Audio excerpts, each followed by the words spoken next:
the pocket today, extend drives. I thought he was patient, taking some underneath checkdowns where guys were able to create. We had some tighter coverages, and he was able to fit the ball into tight windows. So he looks like a stud. I didn't do too much work on him coming out, but I do know that a lot of people that studied him really hard, that that I truly respect their opinions, loved what he was all about. You can see, just the impact that he has on his teammates, the way people talk about him here. He looks like he's going to be a special player for a long time, and he gave us fits today. Felger will be here momentarily for Big Boy Tuesday. Greg Bedard is already alongside Jim Murray as well. That's where we're going to start. Sean McVay, coach of the LA Rams, discussing Drake May. Greg, how you doing? Good. How are you? Murray? Wonderful. Excellent. Sean McVay discussing Drake May following the game on Sunday. So this is where we're going to start. High praise from the coach of the Rams, who obviously has won a Super Bowl, high standing in the league. His opinion probably about quarterbacks means as much as anybody. Kyle Shanahan, that whole group, they know what they're dealing with there. High praise for Drake May. So Greg Bedard, why such high praise from Sean McVay? Is it warranted? 100% it is. I thought that was by far Drake's best start of the season, best game of the season. Especially in the first half, I thought he was unreal in the first half. He looked like a 10-year vet. The Rams threw a bunch of stuff at him. They did a lot of, they would put 5 guys on the line and drop somebody out, and or they drop 2 out and bring somebody on a blitz. Like, there was a lot of creative stuff from the Rams defense, and Drake saw it all, dealt with it, distributed the ball, and it looked like to me that I think they sort of took, the last game, and I know a lot of people didn't agree with me, where I said Drake brought on a lot of pressure on himself. Like, there was, way too much pressure. In this game, it looked like they made a concerted effort for him to play on time, get rid of the ball. I think his time to throw was his lowest of the season. He was very decisive. He also made, a couple off-platform plays. Like, I'm not as geeked up about, the little sidearm stuff as opposed to, on the second drive, the 3rd and 7 play that he made to Pop Douglas for 28 yards. That was outstanding. The Rams brought a creative blitz. He had a free guy coming on him. He got hit on it, didn't he? He did. He got walloped, and also Jared Verse had beaten Vidarian Lowe around the left end. He slid a little bit, and then made like a jump throw to Demario Douglas. That's an outstanding play. That's just Drake May making a play, and he basically does that, once a half now. And I thought he really minimized his mistakes in this game. I don't know. Number one, it looked like he was well coached for this game and well prepared. So I want to give my credit to, Alex Van Pelt. And on that drive, I thought Alex had a couple of, really nice calls. The quick game to start off that drive with 14 yards to Pop, and also the screen pass to Hooper. I also wonder if seeing the Bears scheme the week before, which is similar to what the Rams do, a lot less blitzing than what the Rams did in this game, but I thought that helped them in this game. But to me, 100% the accolades from Sean McVay and others were totally warranted in this game. What was it about Alex Van Pelt that was better? Was it the first scripted plays? Was it, counter punches? What did you like better that he did this week? And how he helped Drake May? Yeah, I think it was. I think his script has been pretty good. I do worry a little bit about Van Pelt, his ability to counterpunch when the other team adjusts. They had 2 really good drives, to start off the game, and I just thought he had a really good plan to get the ball out of Drake May's hands quickly. I thought he really, when he decided to call screens or quick games, they almost always worked out. There was one time where they called one and the Rams were bringing a corner blitz or a slot blitz, and they got him on that. I just thought that Van Pelt was really on his game, understood the Rams' tendencies, even though I do think the Rams changed up a lot. Normally the Rams don't blitz very much, but they did in this game. And I thought Van Pelt did a nice job of having built-in counters for Drake May, and Drake was very malleable to what they were doing. So, Greg, when you talk about his athleticism, about May's athleticism, Like, to me, that's stuff that we know he can do. Mm-hmm. And it's not stuff that you would necessarily, as you said, coach up. It's more off platform, under pressure, out of the pocket, as you said on that play to Douglas. He's going to his right. He throws back to his left. Ball was right on. Douglas turns it into a 28-yard gain. But it felt like me in this game, or felt like to me in this game, that there was much more sustainable offense from a team standpoint within the structure of the offense, and that he was way more accurate than he has been in other games, way more decisive. Like, I thought he hit a ton of guys quickly and right on the money. True or false? Yes, I would agree with that. He played on time and in rhythm in this offense more than we've seen. Okay. And what do you, is there any, other than the coaching or the prep, is that just development of the quarterback? Is that the offensive line play? What elements went into that? How big of a part of it were the receivers? Not huge. I mean, they're sort of, their plays are their plays. There's not a lot of, there's not a lot of option routes in this offense. To me, it's Drake. Drake just impresses me more and more in terms of how he gets better by leaps and bounds, like every time he plays. Like, every time you watch him play, you're like, all right, well, he struggled with this last week, but he solved that and learned from some of the things that happened in the game previous, and he keeps building on that. His ability to learn as the games are progressing is something that I haven't really seen out of a rookie quarterback. It's extremely advanced and rare to me. So that's the thing I'm most excited about, is that, it's just like the more you throw at this kid, the better he gets, and the better he understands the offense and how to operate within it. So he's learning on the job, quite Yes. literally. So is the regret now maybe he should have started earlier? Yeah, I mean, given hindsight, and of course, we weren't in the meeting rooms. We weren't, we didn't understand what was going on in the practice field. But, I do think, like, especially once he started to take off with the Eagles preseason game, I think that it would have been better for the Patriots if somebody stepped up and said, you know what? This kid might be really rare in that he learns the more he plays. And so let's ramp him up. Let's ramp up his preparation in terms of how to deal with blitzes and, where are your answers on, X, Y, and Z. And, maybe not week one, but, earlier than it happened. Like that Dolphins game. Yeah. I mean, knowing what we know now about Drake, I don't think anybody would challenge that. The more this kid plays, the better he gets. Are you surprised by it? Yeah, I mean, look. Because I'm one of those people that thought when they put him in, Greg, I'm like, I don't think, based on everything we had heard coming out of the draft. It was real raw. Right. He's not ready. It's going to need time. Their offensive line can't protect. They haven't figured that out. He doesn't have the receivers. You're sort of throwing him out there to the wolves. I bought in all that stuff. And after watching him on Sunday, I felt like, well, let me ask you this. Was this the biggest jump he's made from one week to the next? Because this felt big to me. Yeah, I think so. Yeah. I mean, I just think this was far and away his best game. And I just think that he, we can only go what we see on film. We're not talking to the coaches, we're not, at UNC or what have you. I mean, you look at these guys coming out. It's a lot like, Justin Herbert was a guy that a lot of people weren't that high on because of what happened at Oregon. And then it turned out that it was Oregon's scheme that was holding him back. And, he was really good. And I think a lot of people learned lessons on that. I know I did. But I think that Drake just, I can't get over how much he looks like a veteran and how comfortable he looks this early. Strong disagreement yesterday on the show between Felger and myself and Maz on the interception. Mike said it was DeMario Douglas. He should have turned around. Maz and I thought bad throw. Who's responsible?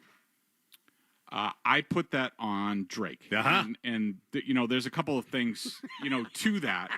I at the end of the day, I don't think anybody was, great on it.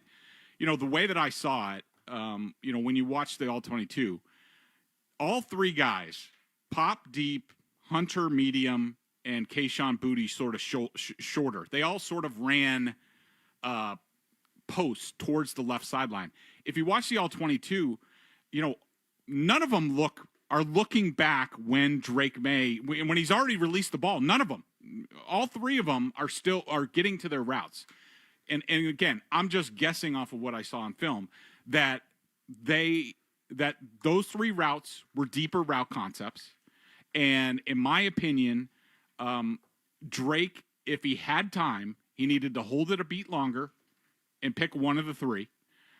If he felt pressure, which it looked like he did, then he needs to check it down to Ramondre Stevenson in the right flat and let him, just get what he can, get out of bounds and live for, fourth and, medium. But, I think that Drake threw it early, and I think the ball sailed on him. I don't think, and Demario Douglas said this after the game, he does not have an option on that play. Like, it's not like the old Patriots offense where he's just got to run the route. And he said he ran his route, and he was trying to get deeper in the second window, and I think he was right. If Drake throws it on the left hash, they have a chance for a really big play. Sorry, I'm late, boys. Doesn't have an option. What if it's man versus zone or something like that? Like, he's running his route. is that the way? How do you feel about that? I mean, it's the West Coast offense. That's what they do. Really? I mean, very few, from what I know about it, very few option routes. Huh. Yeah. All right. How about this? How about the sacks? How about the strip sack fumble and the one that preceded the overthrow to Douglas, sir? So the strip sack fumble, I've sort of gone back and forth on. My initial read was Keyshawn Boutte. It's a three-step drop. My initial read was Keyshawn Boutte didn't run the right route, that he ran a little bit too deep, and when Drake saw that he wasn't hitching his route, he pulled the ball down, which you can't really do. Talking to other people who have more knowledge of this, they believe that Keyshawn Boutte was running what's called a 9-stop, which is you're selling the go. Is that what you had him running, But Stu, you're on that play? stopping. What'd you have him running on that play? I messed up play. Keep going. I run the 8-stop. And that Drake he has to throw the ball, sort of back shoulder in time. But again, no one was really, Ben Brown and Michael Jordan had an awful time on the stunt. I'll say. It was brutal. Ramondre Stevenson, maybe if he was a little bit more alert, could have helped a little bit and chipped a little bit there. So it wasn't a great play all around. I did not charge May for the fumble. I just think it was sort of like a team sort of thing. Okay, we're off and running with Greg Bedard here on a Big Boy Tuesday. He's brought to you by Best Ford in Nashville. Looking for great deals on new Fords? Go to the Best First, Best Ford in Nashville, on the web at thebestford.com. Phone lines are open to talk some football with Greg Bedard at 617-779-0985. To you right after these words. You're listening to Felger and Maz on the Sports Hub. Hey, it's Maz for Rodenizer, and if you're ready for some football, which I know you are, why not get ready, get your home ready, rather, for the football season as well? Introducing the Rodenizer Home Services Fall Playbook. So don't fumble the ball when it comes to preparing your home. Very important this time of year. Follow Rodenizer's tips, checklists. Be sure to keep up on special offers as well. You can tackle your HVAC, plumbing, and electrical maintenance now for a cozy, worry-free season. I've been doing this for a couple of weeks. Rodenizer Playbook, online and accessible 24/7, so that you, like me, can prepare in your own schedule. Visit Rodenizer.com/playbook. That's Rodenizer.com/playbook to prepare today. Full house this holiday? Switch to Fios Home Internet with whole home Wi-Fi and get fully covered. That means you get the 100% fiber optic network in every room of your home with a Fios 1 gig internet plan. Perfect for when your extended family extends their stay. Call 1-800-VERIZON to switch today. Whole home Wi-Fi includes one router and Wi-Fi extender. Wi-Fi extender provided during professional setup if recommended after Wi-Fi performance analysis or shipped upon customer request after setup. May require the purchase of additional Wi-Fi extenders. Build up to Black Friday with savings all month long at Lowe's. Get up to 50% off select major appliances, plus take an additional 10% off when you buy select major appliances. And don't wait to pick up holiday inflatables under $20. Don't wait to save, in store or online now, because Lowe's knows deals. Valid 11/6 through 12/4. Cannot be combined with additional discounts. See Lowe's.com for details and qualifying items while supplies last. For 25 years, Brightview Senior Living has been dedicated to creating an award-winning company culture so residents and families receive best-in-class services. Across our 50 communities, Brightview associates help deliver peace of mind, safety, security, transportation, daily programs, delicious food, and high-quality care if needed. Discover how our vibrant senior living communities can help you live your best life. Visit brightviewseniorliving.com to learn more. Equal housing opportunity. With the $5 meal deal at McDonald's, you pick a McDouble or a McChicken, then get a small fry, a small drink, and a 4-piece McNuggets. That's a lot of McDonald's for not a lot of money. Price and participation may vary for a limited time only. I'm Phyllis, and I love my customers, especially truckers who fuel up with renewable natural gas, or RNG, which is the cleanest fuel they can use because it's made with organic waste from landfills and dairy farms. Sit anywhere. You see, RNG can eliminate carbon by up to 300%. And thanks to the experts at Clean Energy and their 600 stations, more trucks can fuel with RNG than ever. Order up. Clean Energy, shifting carbon into reverse. Finding the perfect gifts for everyone on your list takes time, and the holidays can get a little busy. So let Macy's help you get a jump on your shopping with our Black Friday sale happening right now. It's your chance to find the best deals on the best gifts before the holiday rush, like cozy puffers and coats and more of the season's best styles. So get your gifts at Macy's now, and when you're cool, calm, and collected during holiday crunch time, you'll have yourself and Macy's to thank. Savings off already reduced prices. Exclusions apply. When your celebration of life is prepaid in advance, it becomes a gift from you to your family later, because no one should have to plan for a loss while they're experiencing one. Paying in advance protects your loved ones and gives you the peace of mind you deserve. Let us help you plan every detail with professionalism and compassion. We're your local Dignity Memorial provider. Find us at dignitymemorial.com. Coming up short? We've got you covered. With Navigant Credit Union's Overdraft Privilege program, you can take charge of your finances with reduced fees. Just another perk of being an owner. Join Navigant Credit Union today, federally insured by NCUA. Can you hear that? That's the sound of your engine building up damaging deposits. You know, the kind that hurt fuel economy, performance, and the longevity of your engine. And unfortunately, it starts the moment you drive it off the lot. So no matter the age of your vehicle, it's building up deposits. But here's the good news. There's a new motor oil that removes up to 100% of deposits. Introducing Valvoline Restore and Protect. It's the first and only motor oil that restores pistons to factory clean by removing up to 100% of deposits. That's right, 100%. Restoring your engine to run like new. Plus, Valvoline Restore and Protect is a premium full synthetic that features 79% greater wear protection than industry standards. And with continuous use, it even keeps new deposits from forming. So if you like how a new engine performs, you're going to love new Restore and Protect. Another first from Valvoline. Now, more of the show that gets Boston home. Felger and Maz on 98.5 The Sports Hub. Douglas to the right. May off to a good start in this game, but a crucial third down attempt here. He's got Stevenson to his right as he takes the snap. 5-man rush. Pressure, and Drake is drilled. Ball is loose. It's inside the 15-yard line. And a scramble for LA has it. And Drake May, who got drilled up the middle, slow in rising to head to the far side. The Rams are going to have possession as Kobe Turner comes up with the loose ball, the second year, third-round pick out of Wake Forest. All they do is they run a little game backside. It's shotgun, backs offset. Terrible communication between Ben Brown and Michael Jordan. They didn't pass the defender off. Under review. The back came up. He wasn't in protection. So he deploys into route right up where he came in. That's a tough one. So there's a strip sack fumble from May.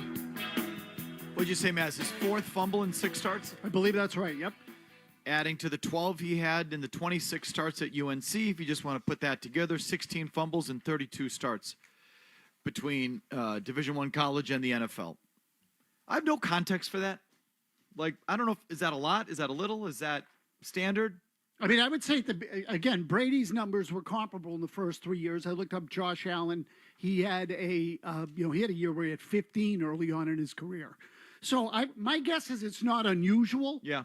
But you got to tighten it up over time. It feels high, but then again, like I said, what if that's fairly standard for a young quarterback or quarterback who handles the ball a lot, or that may not be as bad of a number as it sounds. But that is the number. And so don't know if you factor that into your thoughts on May so far or not. But either way, we're talking some football here with Greg Bedard. You can join us at 617-779-0985. Alex in Virginia on Drake May. Go ahead, Alex. Yeah, so this is 2 weeks in a row, or not 2 weeks in a row, but 2 weeks this season where he's thrown a pick to end the game. And I don't think it's wrong to expect more from him. Now, yes, he's a rookie, but picks to end the game, that's losing football. And I feel like there's blame that needs to be placed either on May or the coaching staff, because how many one-score games are these guys going to lose? It's 4 games they could have won if we split that 2-2. Okay. Again, half math. Hey, you know? Listen, I'm all for. I have it. Okay, I'm all for telling you what happened. I'm not gonna jump to conclusions and say the kid needs to be better in the 2-minute. It's just not enough. But I do like. I mean, again, just judging it in a vacuum of what actually happened. You could say in both those cases he bit off more than he could chew. He didn't. 3rd and 13 was more of a gotta have it kind of thing. You're going to take a chance. That interception against Jacksonville that was similar, or I'm sorry, Tennessee. Tennessee. The Tennessee overtime throw was totally unnecessary. Okay, first down, I think. First, possession of overtime, just need a field goal to tie. That was a bad decision. This one, he had to push it a little bit. But did he have to push it all? It wasn't 4th down, it was 3rd down. Exactly. Yeah. So look, sorry, I don't mean to cut off Greg. But my feeling is in both of those instances, it's sped up on him a little bit. Which I would say he's got 6 games in the league. I'm not going to kill him for it, not yet. Let's see if this persists down the road. But the one common denominator to me in those two interceptions, it felt like it went a little fast on him. He didn't have to throw the ball down the field here, Mike. They had another play. Right. So get 7 or 8 and get to 4th and 5 if you have to. To me, the 2-minute guys, the surgical, take him to the bank 2-minute quarterbacks are the ones that take the easy check down and the guy dips out of bounds for 12 yards and there was no threat on the play and it was easy money and you took it and you stop the clock and you and then you don't push it down the field until you have to. And those to me are the guys. And so we'll see what Drake May is. I mean, he's had a 2-minute drive to tie the game against Tennessee before he threw that overtime interception. He had a great 2-minute drill before the half in Chicago. No, the Booty game where he threw the touchdown to Booty. Wasn't that the game here? Remember he threw the touchdown to Booty? Okay, that to me wasn't a surgical 2-minute drive. That was a bomb. Okay, gotcha. Nope, I'm talking about the field goal they set up in Chicago where he hit Booty on an in-cut and they snapped the ball and got it. The clock stopped and the field goal kicked. I like that one even more than the Booty play down the sidelines, which was just a great individual play. I'm talking about the tactical, surgical 2-minute quarterback. That's what, we'll see what he is. Yeah, I mean, I think he's going to learn to come around to that. And what's strange is that what we've seen so far of May, as you've talked about, sort of the fumbles, is this is who he's been. He turns the ball over. He does, but for some reason, I'm not overly worried about it. I just see a kid who learns from every situation. On that interception play, after the game, he said that the Rams came with 5. They had 5 down, but 1 dropped out. So maybe he sped himself up a little bit more than he needed to, and he's going to look back on film and say, I should be better at that. Another play that he missed. And this was actually in the first half. You remember? Yeah, I know the one you're going to talk about. The one in the red zone that he threw out the back of the end zone. Yes, the Rams brought an all-out blitz, and his decision to throw it out wasn't awful, but Pop Douglas was wide open for a walk-in touchdown. That's one of the rare times on Sunday that he didn't see it, that he was like, okay, I think they're coming with pressure. These are my answers. Like, he should have known Pop was going to be an answer and hit him. And I think he talked this week about having regret about that play. But the next time that comes up, I have a high level of confidence that he's going to make that play, because what I see is a young player who learns every time he plays and applies those going forward. You don't get that, especially a 22-year-old kid, six games really into his career to be that advanced and that self-aware. That's very rare. Here's Sean in Salem. Hi, Sean. Hey, Mike, I just looked it up. Rookie quarterbacks, it's about 0.63 over the last 10 years. 0.63 what? 0.63 what? Fumbles. Per game. Okay, well, I mean, we're not, we don't follow along. Like, we was half in, half out. Rookie quarterbacks average more than half a fumble a game as rookies. That's what you're saying? Yes. Okay. Anyway. So Drake May fumbles less than your average rookie. So far. Sean, okay, go ahead, Sean. Greg, so a big aspect of the West Coast offense is running back screens, obviously, something we don't see much with the offense.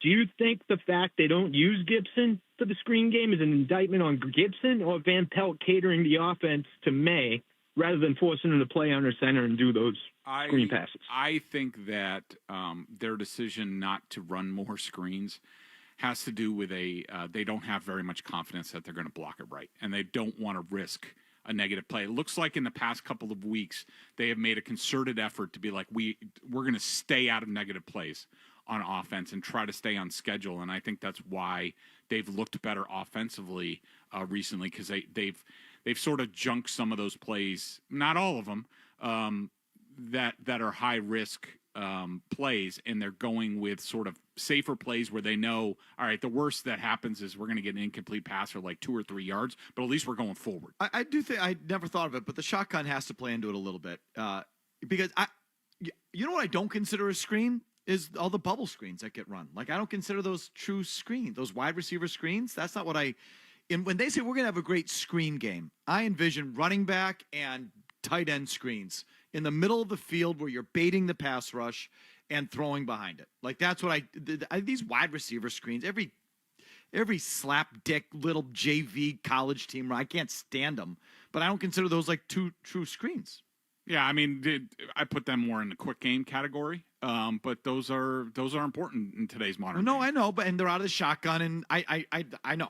But that's how when Alex Van Pelt said we want to have one of the best screen games in the league, do you think that's what he was referring to? Don't you think he was referring to the classic screen? Classic screens, yeah. The West Coast offense, they love that stuff. Yeah. And I think those are more effective under center, I guess, is where I was driving. Where, as Sean sort of alluded to, under center, where you're faking a run action and it's in all this shotgun crap, it's not quite the same. Could it be that their backs just aren't good in the pass game? Like, because when I watch Gibson, I wonder why they don't use him more, and if he's really as good as everyone says.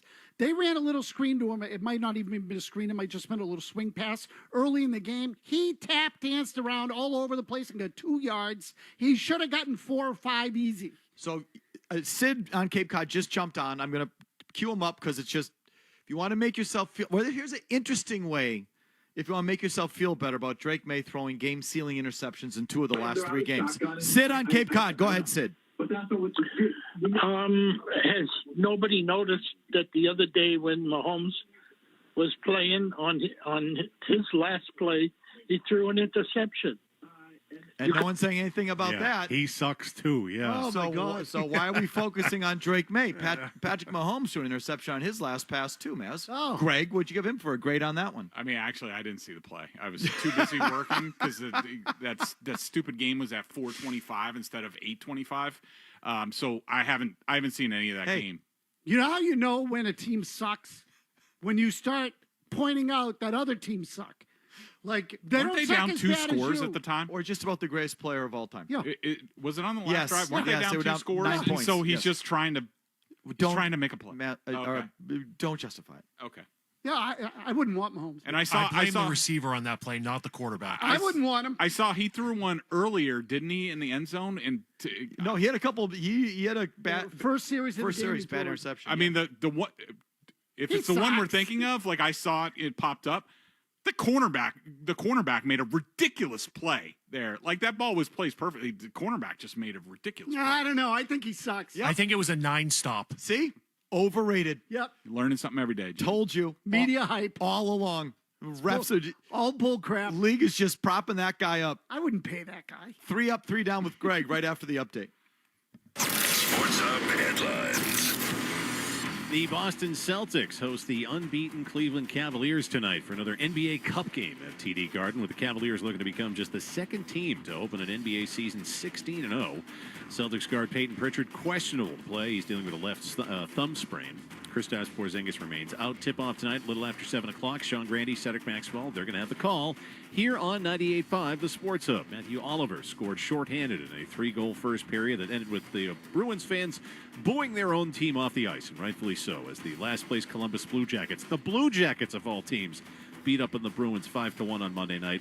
The Bruins are off until Thursday when they're going to host Utah Hockey Club for the first time. It's an off day for the Patriots before they get back to the practice field tomorrow afternoon to get ready for Sunday's road game at the Miami Dolphins. In NFL news today, elsewhere, the Jets' disappointing season claiming another casualty this afternoon as owner Woody Johnson fired GM Joe Douglas. Headlines are brought to you by Awaken 180 Weight Loss. In celebration of Awaken 180's 10-year anniversary, all consultations booked now through December 15th are going to be free. So reserve yours today at awaken180weightloss.com. That's awaken180weightloss.com.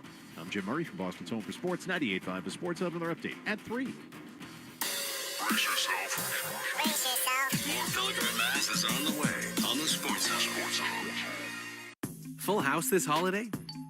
Switch to Fios Home Internet with whole home Wi-Fi and get fully covered. That means you get the 100% fiber optic network in every room of your home with a Fios 1 gig internet plan. Perfect for when your extended family extends their stay. Call 1-800-VERIZON to switch today. Whole home Wi-Fi includes one router and Wi-Fi extender. Wi-Fi extender provided during professional setup if recommended after Wi-Fi performance analysis or shipped upon customer request after setup. May require the purchase of additional Wi-Fi extenders. These deals today, in-store or online. Because Lowe's knows deals. Discount taken at time of purchase while supplies last. Selection varies by location.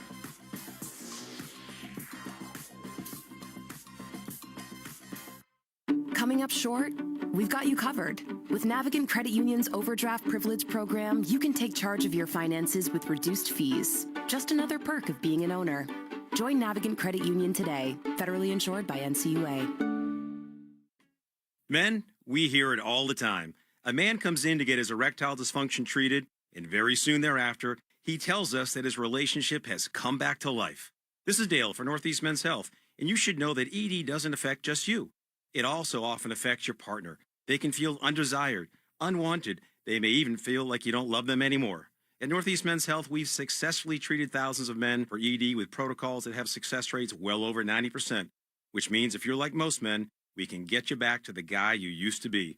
You could even last up to an hour or more and find you're performing like you haven't in years. So call us today and give your partner the gift of renewed love. Your first visit is only $99 and includes blood work, a medical consult, and if medically advised, a test dose. And if that test dose doesn't work in the office, your visit is free.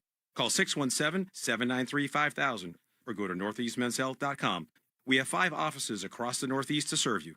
Northeast Men's Health, a Promenic restorative health practice. I'm Mark Trissy, president of Jackson Lumber and Millwork. We are proud to say our Jackson team is the best in the business. Our goal is to provide our customers with quality products, services, and solutions on time and in full every day. That's Aaron LaCharity, our company dispatcher. In my 19 years at Jackson, I've worked as a lumber stager, receiver, and customer service rep. 15 years ago, I became the company dispatcher. It's my responsibility to plan and schedule our deliveries every day so our customers have their materials on the job site when they need them. Serving our customers is our #1 goal. From yard workers and truck drivers to dispatch, purchasing, sales reps, and our millwork plant team, we all work together to accomplish that goal. It's been great to advance my career with a family-owned and operated company. Actually, my dad has had a great 40-year career at Jackson as well. Contractors, builders, and homeowners, visit Jackson Lumber and Millwork in Lawrence, Woburn, Amesbury, and Raymond, New Hampshire for all your building materials and supplies, or visit us online at jacksonlumber.com.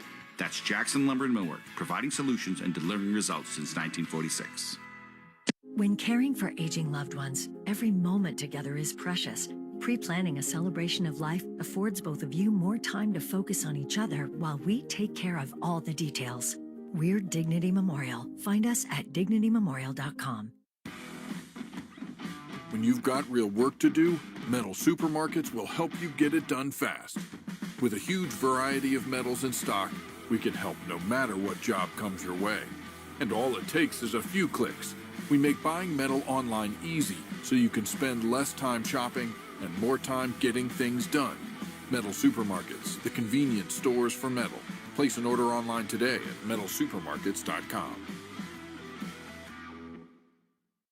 Now, more of Felger and Maz on the Sports Hub. And now, it's time for 3 Up. Oh, welcome to the NFL, Drake May. 3 Down. Oh, my God, do something, even if it's wrong. With Greg Bedard from BostonSportsJournal.com. 3 Up. Gerard Mayo should be having a conniption on the sideline. 3 Down. This is inexcusable. On Felger and Maz on 98.5 The Sports Hub. All right, here comes the film review. At least from Greg Bedard. Maz does his analysis from his couch. Yep. 3 Up, 3 Down, 3 studs, 3 duds.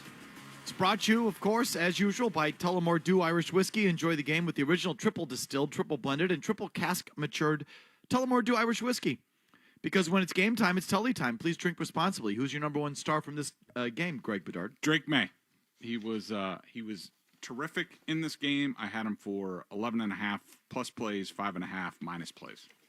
Only 11, Greg? Which is a very well. He actually didn't. I mean, when you look at sort of even like PFF didn't give him a big time throw. Now I think that crosser when he was getting hammered to Demario Douglas, I would put that in that category. But this was more of a game management type game for him. I mean, I think he had the one scramble for 16 yards, which was nice. But it wasn't one of those like big play games for Drake May, but really well managed by him. Drake May. I mean, it was his best game as a pro. 30 of 40, again, until the final pass, which you can't dismiss. But his rating up to that point was 113.4. That's pretty good, even in this inflated passing era. Next, 2. Kendrick Bourne. I thought he was really good in this game, providing yards after the catch, had the touchdown, nice route, nice read by May. That was actually a pretty big bust by the Rams, but May saw it right away, zipped it in there. Nice bounce back game for Kendrick. They need more of that. Kendrick Bourne. Jesus, man. I know, 5 for 5. What do you want me to tell you? And it felt to me like throughout he was in the right place at the right time, caught everything that was thrown to him. Like he had one in the fourth quarter, he had one 18-yard gain where he stopped at about 6 or 7 yards, sat between 2 defenders. May threw him the ball. He caught it, spun, ran up the sideline. Like for a guy who, Greg, you said in the past that sometimes he runs the wrong routes. Yep. Felt to me like he was dialed in, like he was everywhere where he was supposed to be in this game. Next. I considered Pop Douglas, Marcus Jones, and Michael Wenu for this, but I went with Keon White. He was really the only impactful guy on defense in this game, and I thought it was really good. Don't laugh. Murray, how many S's in Ellis? Oh, 2 S's. Why? The second S is for sucking. No, not this week. I thought he was actually pretty good in this game. So it's for No, it's solid. Just wait a minute. We'll get to this. Okay, so the touchdown, again, was not horrible coverage. He was beat, but it was a great throw and Kyle catch. Duggar should have been better on that. Okay, so, like, I don't blame him for the touchdown. I thought he was pretty active in the game. I noticed him quite a bit. He had 6 tackles. I think he was functional. Your rebuttal there, Greg? Well, let's just get to it. Okay, Go to 3 down. 3 downs. Number 1 down. Christian Ellis. He was horrendous in this game. He was a day late and a dollar short on every run read. He got exposed in the passing game. I thought he looked like a special teams linebacker in this game. Okay, I can't pronounce this guy's first name. Is it Sione? Sione. Yeah, Sione. Taki. He was horrible in this game. I think he only played like 18 snaps. He was way worse than Christian Ellis. You know why Christian Ellis was late to those plays? Because he's slow, Greg. He's really not that slow, but it ain't. Taki's useless. He was slow to play because he's trying to get around Taki. Taki's useless. 18 negative plays for him on my draft sheet. I like all due respect. He's undersized. He is useless. Number, I can't. Are we on two or three? Down. Two. Jonathan Jones. He gave up 2 touchdowns. The one, to Puka Nacua. I mean, what are you going to do? The guy's pretty good. Ran a great route as he normally does. The all-out blitz. From what I understand on that, Jonathan Jones. First of all, he's set up outside. You can't do that. I was told, talking to people who know more about this, he said he has to set up inside and force the throw over him and outside the numbers. Instead, he just jumped outside like he thought he had free safety help, and now it's just a straight-ahead throw for Matthew Stafford. It's just that's what I think Gerard Mayo meant when he turned in terms of the execution and also the coverage on that play. The interior / left side of the offensive line. I say really center and left guard. Those two guys, Jordan and Brown, I'm going to combine the two of them. No, I felt like a lot of the pressure came from that spot throughout the course of the game. To me, you stunt in there, they don't know what the hell's going on. They're like spinning around like crazy. Number 3. I had no shortage of nominees for this, but I narrowed it down to Marco Wilson, DeMontre Jacobs, Michael Jordan, Anthony Jennings probably had the worst game on the edge that I've seen from him in some time, but I went with Kyle Duggar. I know he's been out for a while. He was really rusty, missed tackles. I thought that he should have been – I split that touchdown between him and Ellis. I thought that he should have been back there. It looked like sort of like a cover 3 look. Definitely rusty for Kyle Duggar. Bryce Behringer, net 27 average in this game. How many times is he going to do that? He sucked in this game. It was only 2 Every punts. game he's good for one. Seriously. Or just blasted into the end zone. I think he might be the most overrated punter in the league. Like, people talk about it somehow, and I'm one of them. Like, I'm obsessed with kickers and punters for some reason. This guy is so overrated. That punting in the end zone killed him. How'd you feel about the kicker or them not, going for the 52-yarder because the kicker said he was uncomfortable outside of 50? Did Sly say that? Did I hear that somewhere, that Sly let them know that he was no good from outside 50? He said that. So this is second quarter, right? It was going to be a 54-yarder. Yes. Yeah. He said that it was into the wind was swirling, and he did not have a very good warm-up, so that was outside of his range that he had told the coaches. Okay, in this day and age, you can't kick a 52-yard field goal. 54, because they were at the 37. Okay, all right. No, yeah. Even still, it's like I thought guys collect those like candy nowadays. Well, he's got a big leg. I think he just got rattled because he sucked in pregame and didn't want to kick it. All right. Anyway, thus concludes 3 Up, 3 Down. I promise. Right back to your phones. Long commercial-free segment is next. Get ready for more Felger and Maz on the Sports Hub. Hey, Big Jim here for Drains by James. Been talking about Drains by James for quite some time now. I'm glad to do so because they are the leader in drain cleaning and pipelining. And maybe today's the day you finally need them. Not that I would wish that on you because sinks, toilets, drains, sewer lines, they can clog at any time. And typically it's pretty gross. But here's the thing. Drains by James, they're here for you right away. And they just don't unclog your issue either. They clean your drains. It's almost as they care for your drains, like family. Any size, too. They're the drain specialists. They're clean and trusted themselves. You'll never even know that they're in your space. They can snake, clear, clean your problem away. Call Drains by James if you need them now at 781-650-4281. They are Eastern Massachusetts' leader in drain cleaning and pipelining. And again, you might not even need them today, but when you do, think of Drains by James at drainsbyjames.com or the number 781-650-4281. Don't wait if you need them now. Contact Drains by James. Drainsbyjames.com or again, call 781-650-4281. Drains by James. They give a poop about your pipes. I'm Lindsey Graham, host of Wondery's show American Scandal. We bring to life some of the biggest controversies in U.S. history: presidential lies, environmental disasters, corporate fraud. In our latest series, entrepreneur Lou Pearlman becomes the mastermind behind 2 of the biggest pop groups in the world, the Backstreet Boys and NSYNC. He also oversees a sprawling business empire that includes a charter jet company, restaurants, and real estate. But Perlman's successful facade crumbles after he's sued by the boy bands for siphoning millions from them. And soon, investigators discover that Perlman is keeping his empire afloat through an even more devious scheme. Follow American Scandal on the Wondery app or wherever you get your podcasts. Experience all episodes ad-free and be the first to binge the newest seasons only on Wondery Plus. You can join Wondery Plus in the Wondery app, Apple Podcasts, or Spotify. Start your free trial today. Full house this holiday? Switch to Fios Home Internet with whole home Wi-Fi and get fully covered. That means you get the 100% fiber optic network in every room of your home with a Fios 1 gig internet plan. Perfect for when your extended family extends their stay. Call 1-800-VERIZON to switch today. Whole home Wi-Fi includes one router and Wi-Fi extender. Wi-Fi extender provided during professional setup if recommended after Wi-Fi performance analysis or shipped upon customer request after setup. May require the purchase of additional Wi-Fi extenders. Is reviewing life insurance on your to-do list? Now's the perfect time to add it. A friend recently told me that securing life insurance sooner rather than later can help you lock in lower rates for years to come. So I bumped this up on my list and got it done. I called SelectQuote and couldn't believe how easy and affordable life insurance is. I'm 40 and got a $500,000 policy for $16 a month. My husband's also 40 and his $500,000 policy was only $18 a month. Plus, with SelectQuote's same-day coverage, there was no medical exam required, and we were covered by the time we hung up. Knowing I have this checked off my list feels amazing, but the peace of mind knowing my family is protected feels even better. Go to SelectQuote.com to get your free quote today. That's SelectQuote.com. SelectQuote.com. Details on example rate at SelectQuote.com. I love my customers, especially truckers who fuel up with renewable natural gas. Made with organic waste from landfills and dairy farms, the experts at Clean Energy ensure it's the cleanest fuel around.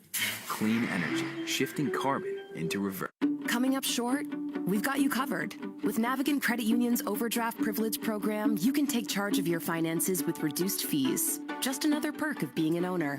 Join Navigant Credit Union today, federally insured by NCUA. Listen live on the air, online at 985thesportshub.com or on the 985 The Sports Hub app. Did you know you can get original podcasts, complete shows, and more on the Sports Hub app? Download it today, wherever you get your apps. One of our Sports Hub hosts will be with you in just a few moments. Thanks for listening.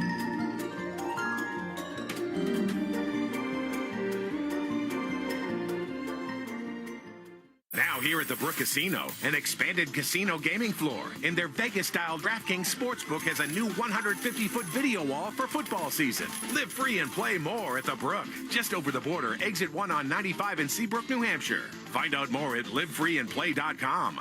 The cold weather's coming. Call Revise Energy now for a no-cost mass-save home energy assessment and make sure your heating system and home insulation are adequate for winter. Call 800-885-SAVE or visit callrevise.com.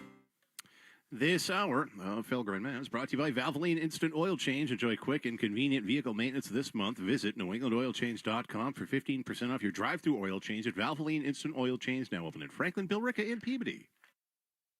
Tatum has to force a three at the buzzer, and he got it! The Celtics look to take down the undefeated Cleveland Cavaliers tonight at the TD Garden. Hear all the action starting at 6:30 on 98.5 The Sports Hub. Useless. And Mass. His ass is freaking huge. The Sports Hub. Gerard, I'm curious, a day later, any regrets? I know it's a situation that's ripe for second guessing, but any regrets about punting and when you had a chance to kick maybe a long-ish field goal there to go up 10-0 early on? Yeah, no, I don't want to use the word regrets, but look, I've been very open. Being a first-year head coach, like I'm learning as well, and it's a good experience. And like you said, hindsight is 20/20. But that was the decision I made during the game that I thought gave us the best chance to win the football game. Just kind of building on that, do you feel that as a coach, like you want to establish, an identity when it comes to those types of situations? Like obviously, certain coaches, they're going to go for it on fourth down, no matter what, or they're going to kick a field goal as opposed to punt. Like, do you feel like you need to have an overriding philosophy when it comes to that, or is it a case-by-case type situation? Yeah, in my opinion, it's a case-by-case, like how the game is going, what the flow of the game is like. And like I said, in the moment, and I always feel like I'm making the right decision. And it's very easy to look back and say, well, I wish I would have done X, Y, and Z. And that would be multiple situations. Like, you can go back to the London game, and then some of the same situations showed up yesterday. And if you execute, we're not having this conversation. But as I say here today, look, it's 100% on me, and I have to be better. Before we get back to the phones, Greg, how would you grade out some of Gerard Mayo's game management decisions in this one? I actually didn't have an issue with the non-field goal attempt, choosing to punt. I mean, it was 3rd and 13. They were at the 37. We talked about the sly factor. I would have probably put an emphasis more on the 3rd down play. Like, let's try to know where the limit is and be like, look, we need to get to X amount. Dial up a play like that. I mean, May got the pass batted, I think, on that pass. So they came up empty on 3rd and 13. I didn't like a lot of his other decisions. I mean, I think he needs to pick a lane. I think he just he goes back and forth. I mean, it's sort of like the whole program around here under Mayo. Like, it's all over the place. Like, have an focused identity. This is what we're going to do. If we get into these situations, it's 4th and less than 3 in this side of the field. We're going for it. We're doing this. Let's use all the weapons at our disposal, including Drake May's legs, in those situations. Let's not just say, no, we're not going to do any design runs or any of that stuff. Let's have a focused plan on, what's the identity of this team and go forward with it. And I just think too many times he jumps back and forth on what he wants to do. Well, even within this game, you could say, offensively, it was conservative. I mean, not just the kicking on 4th and goal at the 2, punting instead of the field goal attempt. They ran a couple possessions. I felt like 2nd down, 3rd down, right into the teeth. Felt conservative offensively. Defensively, all out, 0 blitz. Just lead off the 3rd quarter and really left yourself exposed. I didn't feel exactly, felt like, were you playing that game conservatively to keep it close and win at the end, or were you putting your nuts on the table? Felt like those two things were kind of incongruous, Greg. Yeah, I would agree with that. I mean, I just did not understand the 2nd and 9 call. I mean, to call all-out blitz there, against a veteran quarterback who was obviously, feeling it and feeling good and seeing the game really well. Like, I mean, the Patriots. Normally they're maybe they were going against tendency. I mean, and one of the untold stories of this game, and I know. Mayo talked about 8 3rd downs that they got him into. It's actually a lot worse than that. The Rams, when they were trying to run clock more in the 4th quarter, had 4 3rd downs. In the first 3 quarters, the Patriots only got them into 3rd down 4 times in 3 quarters.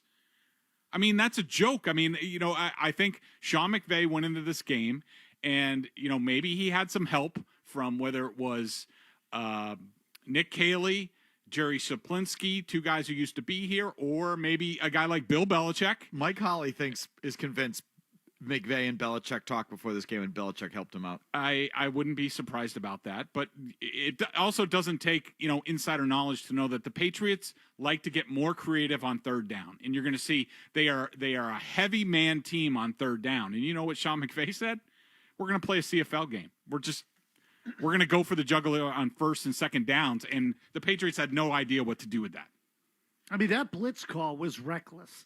It really was, given where they were on the field, where the game was. The game situation was 14-10, I think. Right. Mm-hmm. I mean, there was no reason to, crank it up there and leave yourself completely exposed in the secondary.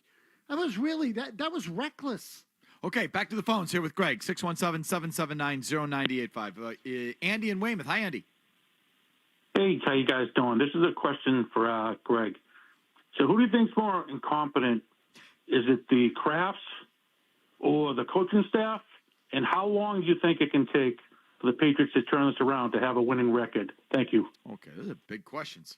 Who's more incompetent, the Crafts or the coaches, Greg? Have a good time with that one. Yeah, that is. And say hello to all of them for me when you go down there tomorrow. That's a lot that goes into that question. I mean, you look, I'm already on record. Blame. Let's just start with, I didn't like their plan from the get-go when they moved on from Bill in terms of what they did.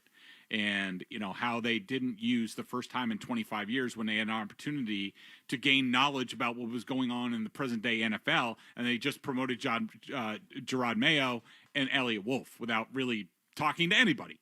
So I just think that was a missed opportunity. Look, I don't think it's any secret. I don't think the coaching has been great here.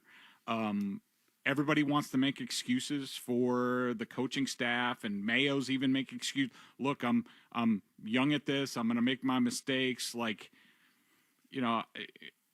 need more. I mean, I just think, and I know there are certain people like Michael Holley and my buddy Chris. They, like I told Holly last night, let me know when I can start judging Gerard Mayo as a coach. Can please let me know that yesterday. But I just think a more veteran coach, like say Mike Vrabel. If Mike Vrabel was here instead of Gerard Mayo, I think the Patriots would be in the mix. I think they would have won at least a couple of more games this year if he was in charge, if he brought Arthur Smith with him as offensive coordinator. And I think that the coaching has cost them games this year. I think their record should be better. But I start with the Crafts on that. So do I. I mean, what did you expect? Right. What did you expect from a rookie head coach who's never even called plays on either side of the ball, only 5 years coaching, period? What did you expect? Mm-hmm. He wasn't going to have all the answers. He wasn't going to have half the answers. He wasn't going to be in command of the thing. Unless, again, he was some sort of special, fast-rising savant, which I don't think that he is. I think he was a good, solid pro football player, and a lot of his qualities should translate to the job. But it's not like, this is some sort of savant, some sort of can't-miss prospect. So that's what you're going to get. 5 years of coaching, not at the coordinator level.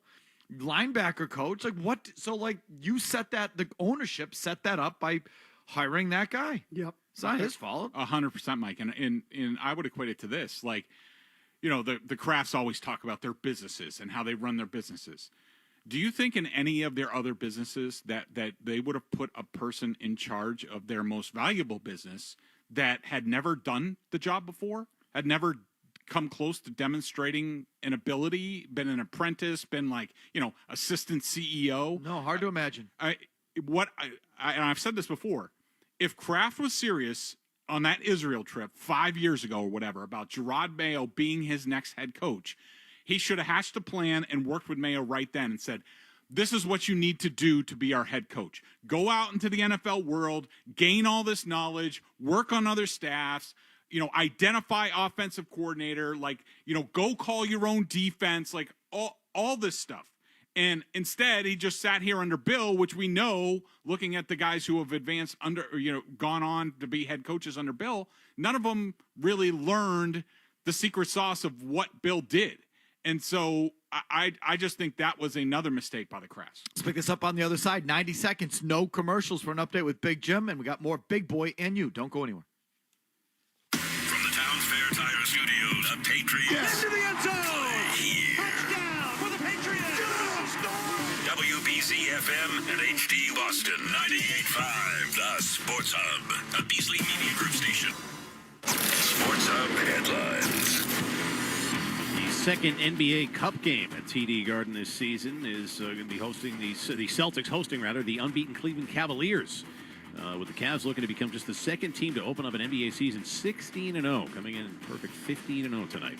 Celtics guard Peyton Pritchard questionable to play with a sprained left thumb. Kristaps Porzingis, he remains out. Tip-off for Celtics and Cavs a little after 7 o'clock. Sean Grady and Cedric Maxwell with your call here on 98.5 The Sports Hub.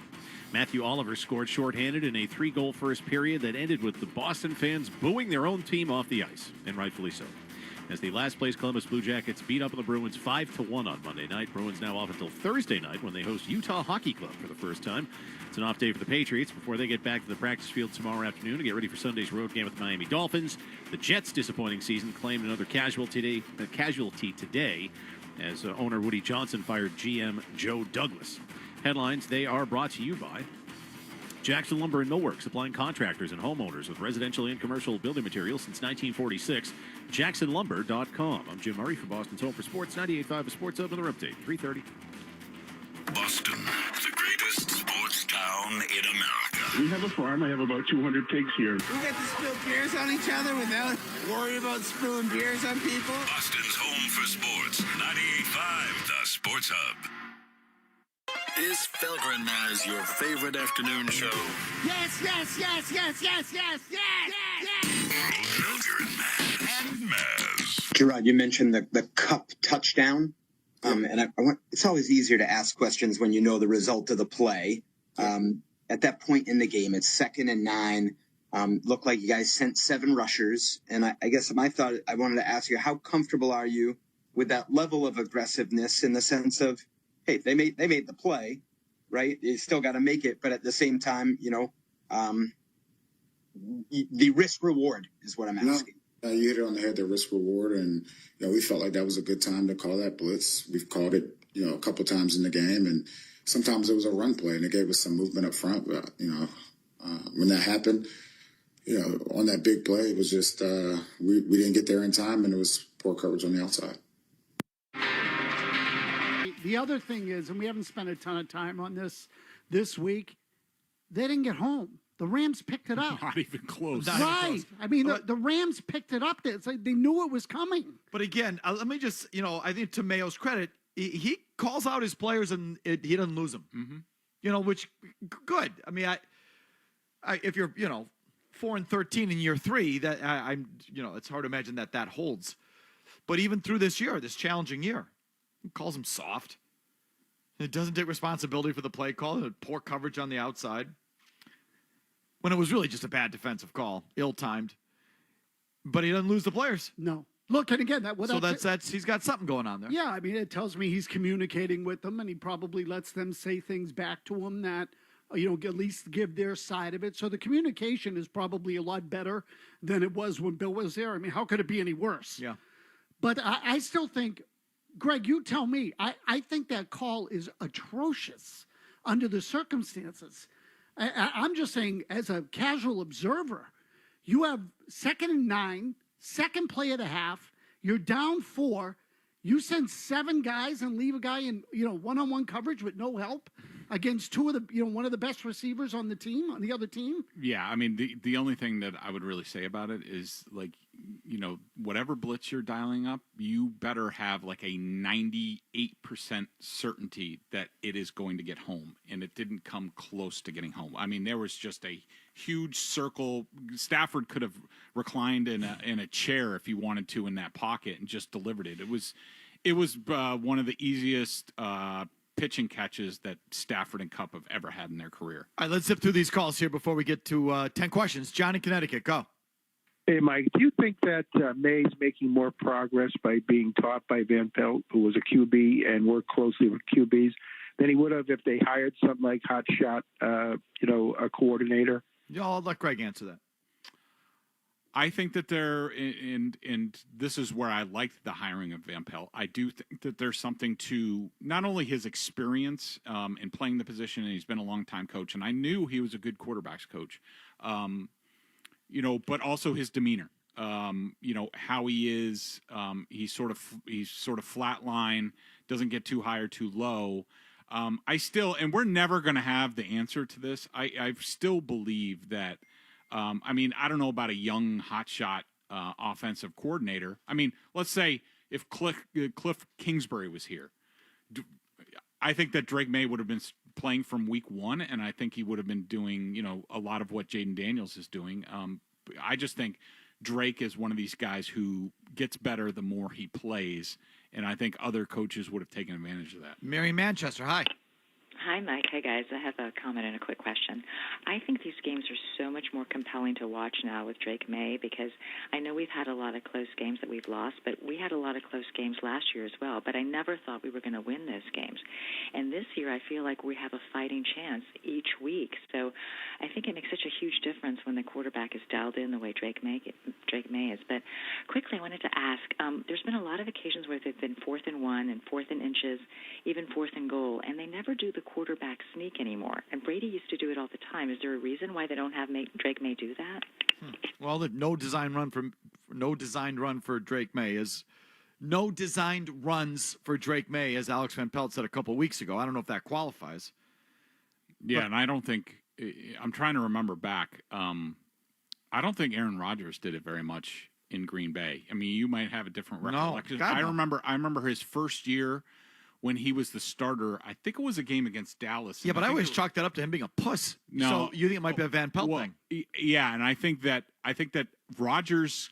I forget which game it was, but I remember writing this at the time in the Milwaukee Journal-Sentinel that I thought Aaron Rodgers was concussed on a goal line sneak because after that he played just awful. He didn't look like he knew where he was.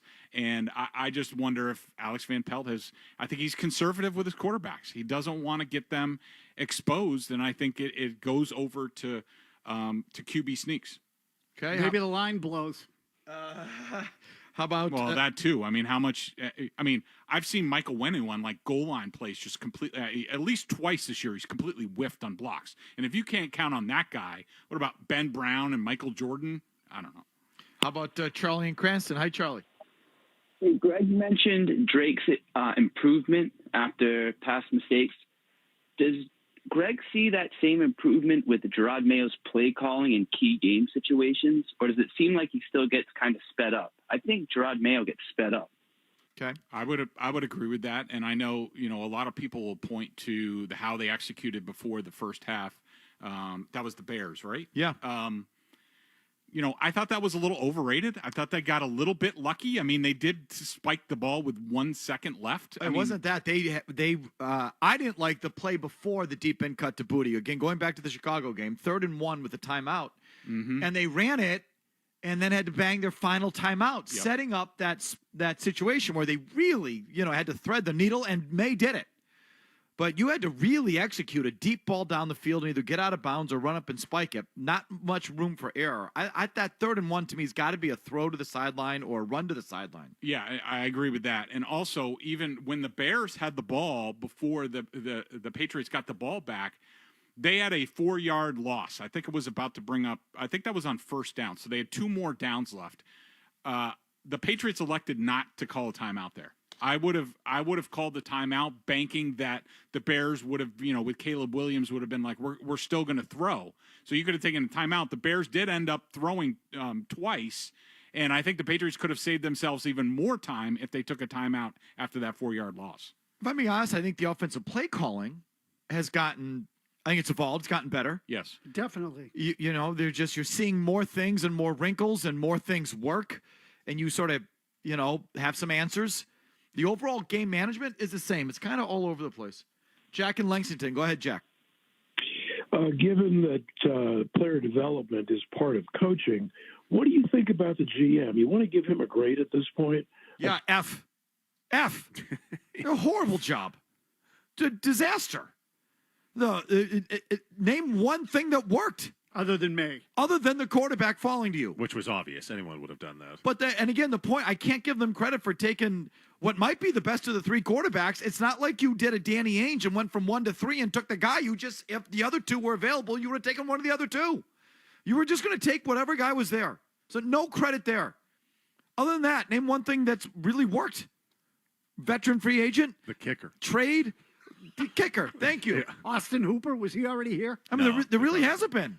I mean, something like this Ben Brown they found at center on the street has been, I guess, marginally better than what they had before. Oh, no, he's been better than what they had, but he has started to slip a little, too. I think their in-season moves have been better than their off-season moves. As far as me personally, I give it the season. I need to see the season to really grade. I need to see because – new scheme, new coaching staff, a lot of young guys. Like, I need to give it the second half of the season to see if there's any improvement. Like, if Jalen Polk all of a sudden, which I don't think is going to happen, all of a sudden takes off in the last month of the season, and now him and Drake May look like they have this great rapport and could be really dangerous this year, next year, then it changes a lot of things. So I need to see the finished product before I can revise my grade. I'll give you the final grade at the end of the year. Midterm, F. We have a show to do today. We got 10 questions with the big boy right after this.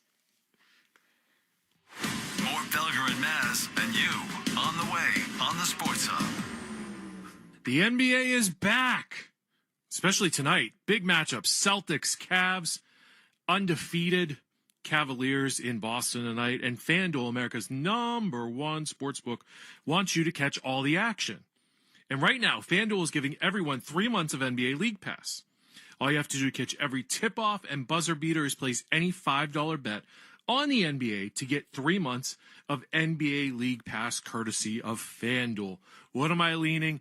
I am leaning for the Celtics to be the one in the 15-1 for the Cleveland Cavaliers tonight at the TD Garden. Just visit FanDuel.com/Stewart to make every moment more this season. Make every moment more this season with FanDuel, an official sportsbook partner of the NBA. 21 plus and present, Massachusetts. After 3-month free trial, the full price of League Pass will automatically be charged monthly. Cancel anytime, no refunds, terms, restrictions, and embargoes apply. Limit 1 pass per customer. See terms at sportsbook.fanduel.com. Hope is here. Gambling helpline ma.org or call 800-327-5050 for 24/7 support. Play it smart from the start. GameSenseMA.com or call 800-GAM-1234. Shop early, save big all month long during Black Friday build-up at Lowe's. Right now, get select pre-lit artificial Christmas trees starting at just $59.98. Don't wait to save. Shop these deals today, in-store or online. Because Lowe's knows deals. Discount taken at time of purchase while supplies last. Selection varies by location.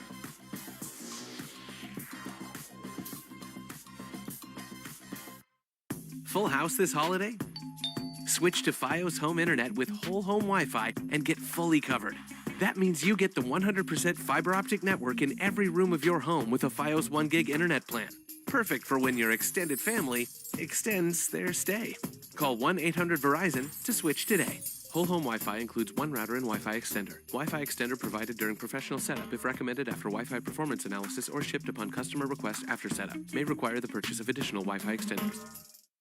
I love my customers, especially truckers who fuel up with renewable natural gas. Made with organic waste from landfills and dairy farms, the experts at Clean Energy ensure it's the cleanest fuel around. Clean energy, shifting carbon into reverse.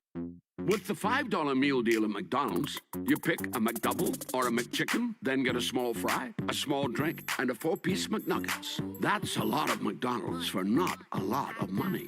Price and participation may vary for a limited time only.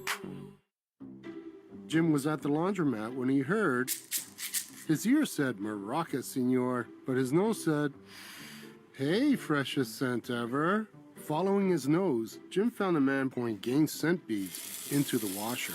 The scent, the freshness. Jim blurted, sir, your scent Maraca smell amazing. You could call them scent maracas, but most noses call them Gain scent beads. Try Gain scent beads, way fresher than detergent alone. Coming up short? We've got you covered. With Navigant Credit Union's Overdraft Privilege program, you can take charge of your finances with reduced fees. Just another perk of being an owner. Join Navigant Credit Union today, federally insured by NCUA. When you've got real work to do, Metal Supermarkets will help you get it done fast. With a huge variety of metals in stock, we can help no matter what job comes your way. And we cut the size. Because just like taxes and BS, we think metal is better when cut. Metal Supermarkets, the convenient stores for metal. Find a store or shop online at metalsupermarkets.com.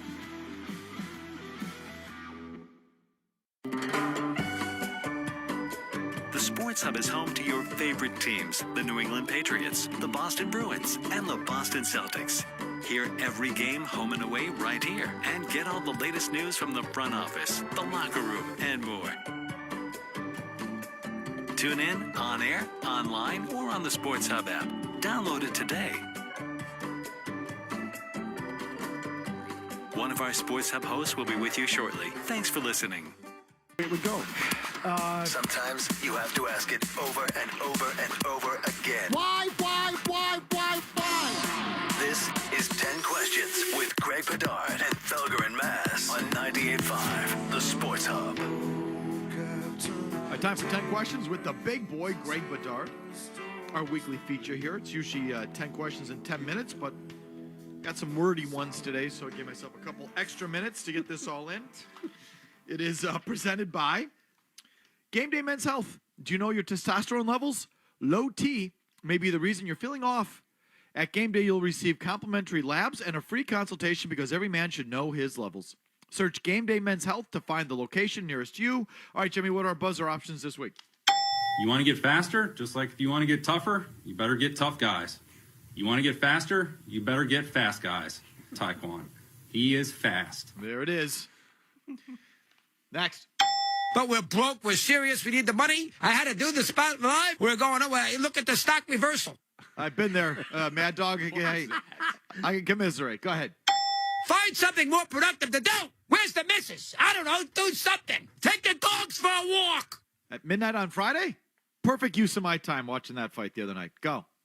Yes. Thank you. Next. No. Obviously. Next. First, an update with Barth. You see, I was getting the Barth thing in my mouth. Yeah, Barth in your mouth. It's hard to get. Well, go ahead. Don't most guys want a side chick? I can't remember what we were talking about there. Anyway, go ahead. Last one. Boo. Boo hiss. Boo hiss. Boo hiss. Hit it. Number 10. Boo. Boo hiss. Boo hiss. After this weekend's results, give me your AFC power rankings. I'm still going with KC on top. Buffalo, Pittsburgh, Baltimore, Chargers, Texans, Broncos. Okay. Bills, Chiefs, Chargers, Steelers, Ravens, Texans. Boy, you do have a hardball in your shorts. Woo! Seriously. Kansas City, Buffalo, Baltimore, Pittsburgh, Chargers, Houston. I don't care about anyone else. Next. First, an update with Barth. You see, I was getting the Barth thing in my mouth. Does the Chiefs' loss make them, in your eyes, more vulnerable or more dangerous? More dangerous. They're the type of team, sort of like the old school Patriots, that would hold things back in the regular season, where the Bills sort of lay it all out there to win that one game. Sean McDermott's a hard ass, loves that stuff. I think the Chiefs have a lot more in their bag for the playoffs. So believe it or not, I think they're actually kind of vulnerable. Their tackle play has been poor. I heard them talking about this a lot over the weekend, and I looked it up on Pro Football Focus. Of 50 qualifying tackles in the league, the Chiefs have numbers 26 and 50. Okay, so again, they have average tackle play, and they had a lot of trouble with the rush of Buffalo's rush from the edges in this game. So I'm sure it'll really trip them up this time, guys. No, it's Kansas City. They'll learn from it, and then they're going to face the Bills again sometime in the playoffs, and they'll get a walk-off win when Mahomes throws the game-winning touchdown to Taekwon Thornton. Go ahead. No, but, so this makes them more dangerous in your opinion? Yeah. I think it makes them more vulnerable because what if they lose home field? I mean, now that's in play. They're only a game up on Buffalo. Where they play, they don't care. But it matters. I mean, yeah, if they have to go to Buffalo. I understand. Like, they are the Patriots. They can go anywhere and beat you. I mean, I get that. But I think the odds are better if they're at home. And now they're just a game up on Buffalo, and they don't have the tiebreaker anymore. So I think that makes them more vulnerable. And, oh, by the way, I think they're more susceptible to get tripped up now. Before they were hyper-focused every game going for a record. Now I think they're going to have some throwaways. So I think it makes them more vulnerable. Next. Don't most guys want a side chick? Rank the following teams, Greg, on who you'd rather be over the next 5 seasons. You ready? Mm-hmm. In order. The New England Patriots, the Washington Commanders, the Chicago Bears, the Pittsburgh Steelers.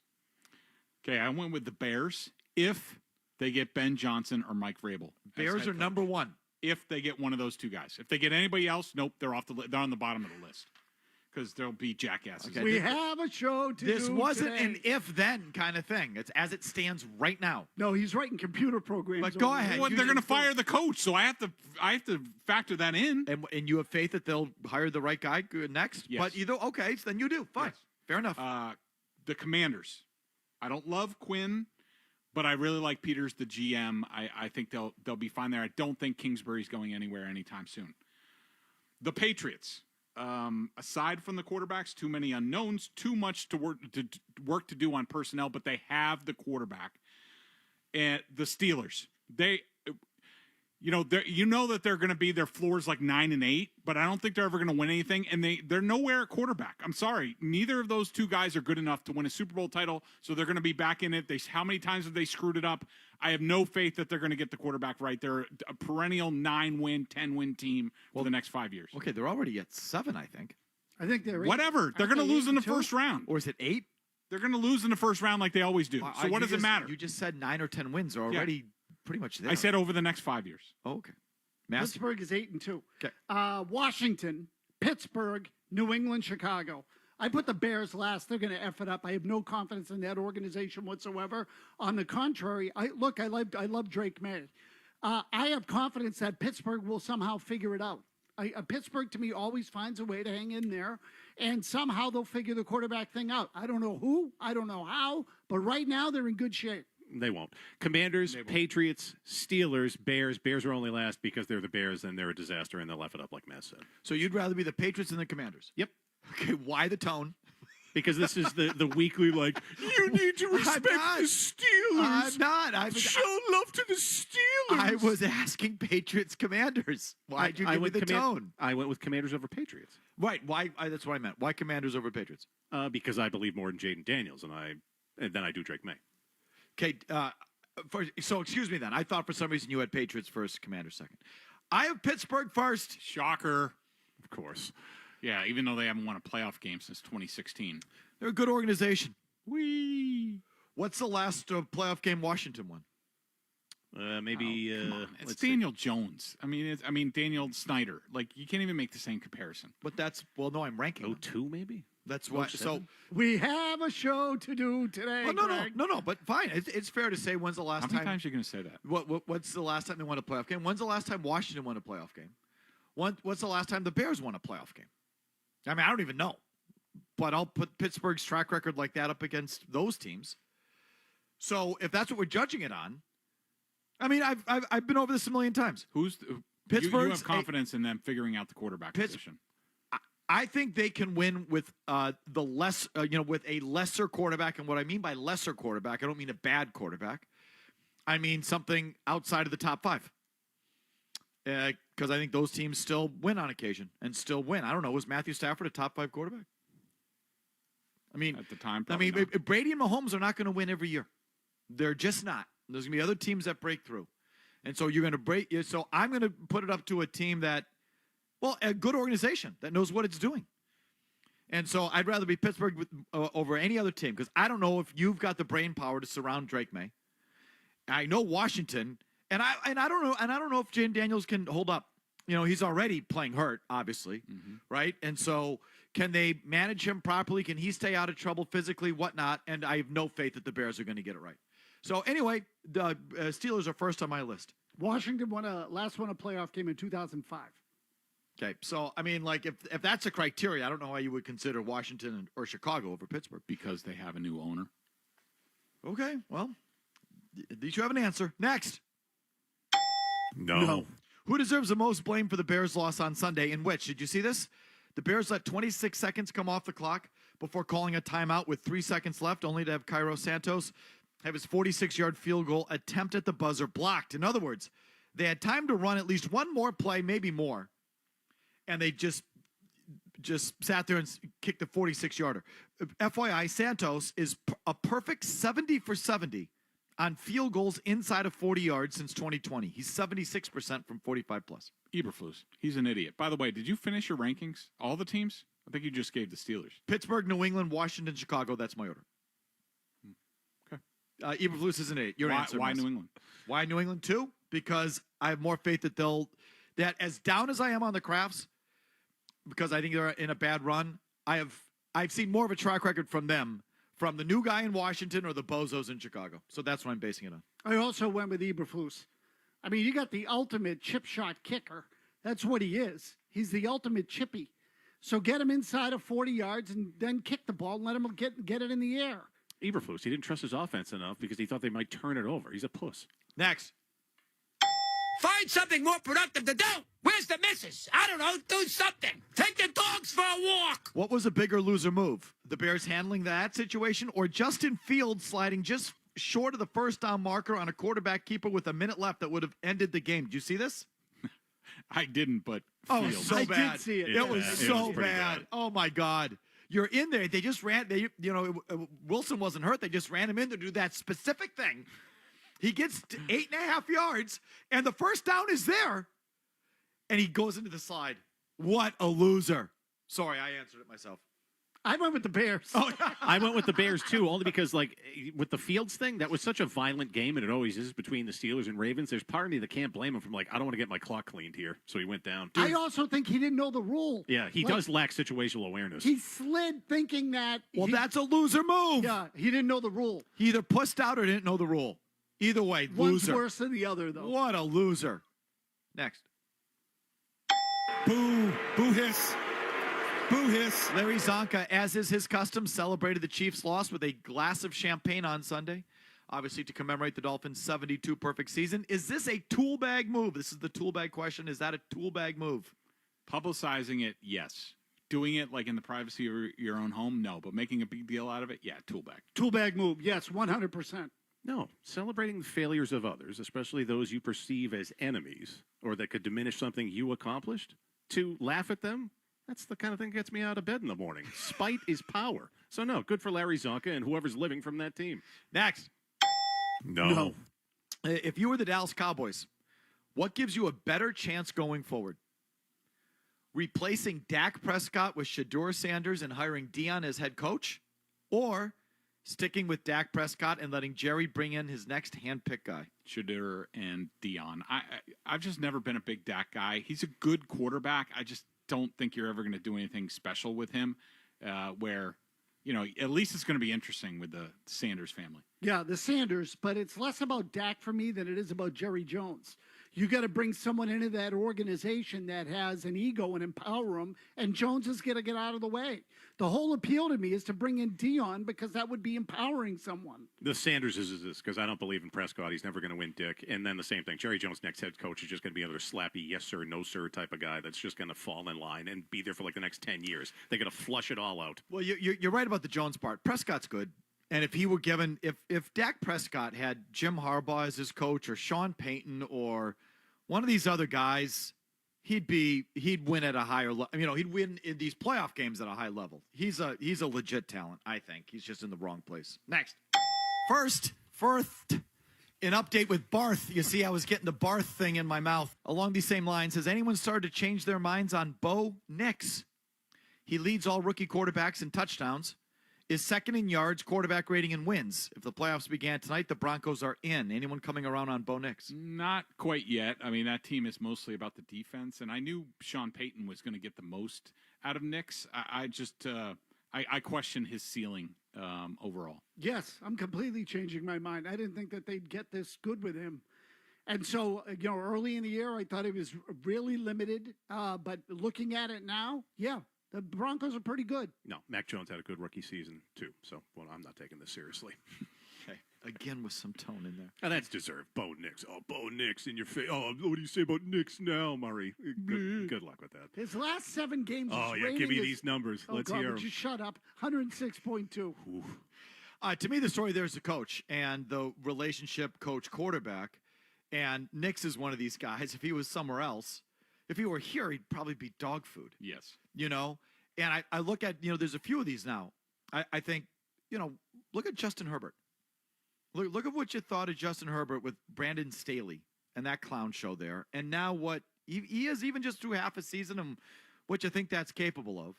Look at Bo Nix, who isn't, I don't think, a special talent, but heavily managed, coached, the whole thing. I look at Prescott in the other direction. You give one of these legit head coaches, Dak Prescott, they do something with them. I think it's important. Herbert has 1 pick. So one, and it just sort of relates to here. What does Drake May have here, and how far can he go without it? It's really a bigger conversation for another day. Anyway, hit it. No. If you were Jacksonville, would you bring in Bill Belichick as coach, general manager, and give him full control of your football program? I would. But I would need to really hear his concrete plans about how he was going to handle personnel, and hopefully he would do it a little bit differently now. But Yes, you need to change. You need a direction. You need a foundation for that program going forward, and Bill can give you that. Yes, it's Jacksonville. You need someone with some juice there instead of just a bunch of idiots that you hire all the time. Yes. No, too old, too crusty for today's players, surrounded by ass clown assistants, proven to be a fraud without Brady. Next. Yes. These questions make Jim mad. They do. Yeah, They do. They actually do. If you were the Chicago Bears or the New York Giants or the New York Jets, or frankly anyone else other than Jacksonville, would you hire Bill Belichick and give him full control of your building, or would you rather go with Mike Vrabel surrounded by a real general manager and offensive coordinator? I would go with Vrabel as a strong head coach. He picks the GM and the offensive coordinator just for the longevity. I mean, how long is Bill going to be there? Vrabel has a chance to do the same sort of thing, but the long term. Vrabel. Again, Jacksonville's one of the only places where I would hire Bill and give him all the power. You might be able to name a couple of others, Arizona or some place like that, but a real market with no Bill. Vrabel, because he's not too old and not too crusty, and he can relate to today's players, and he has not been proven a fraud without Tom Brady. So I purposely phrased it this way because I agree that Jacksonville's the team where that makes sense because you are nothing. You won't be able to get Mike Vrabel and a solid GM and a solid offensive. You're going to be the last pick of a guy who's got options. Okay, so you're only going to get dog food. The only way you get someone above dog, and we can debate whether Bill is dog food or not. He might be, but the only way that you get someone who's not just a second chance candidate or second tier candidate is by giving Bill everything that he wants. And subsequently, Bill's not going to get everything he wants anywhere else. I don't think there's another team that would give him everything that he wants. Atlanta wouldn't give him everything he wanted. It takes the dog food franchises like Jacksonville to give him what he wants. So it's kind of a perfect Jacksonville's only chance for someone like legit. And I think Jacksonville's Bill's only chance for everything that he wants. All those other teams, I think you would have options. But again, maybe you're right, Mez. Maybe next to Jacksonville, you could also put like Vegas or Arizona. Like the bottom of the barrel is the only place Bill's going to get what he wants. I mean, that's how I feel. All right, that concludes 10 questions. Back to your thoughts after Big Jim Murray gets you updated here. Sports Hub headlines. The Boston Celtics hosting the unbeaten 15-0 Cleveland Cavaliers tonight for another NBA Cup game at TD Garden. Jay Stu, do you want the cup? We want the cup. We want the cup. Well, the Cavs are looking to become just the second team to open an NBA season 16-0. Celtics guard Peyton Pritchard questionable to play, dealing with a sprained left thumb. Kristaps Porzingis remains out. Tip-off tonight, little after 7 o'clock. Sean Grande, Cedric Maxwell have the call starting at 6:30 right here on 98.5 The Sports Hub. Matthew Oliver scored shorthanded in a 3-goal first period that ended with Bruins fans booing their own team off the ice. Rightfully so. The last place Columbus. Boo hiss. Yes, right.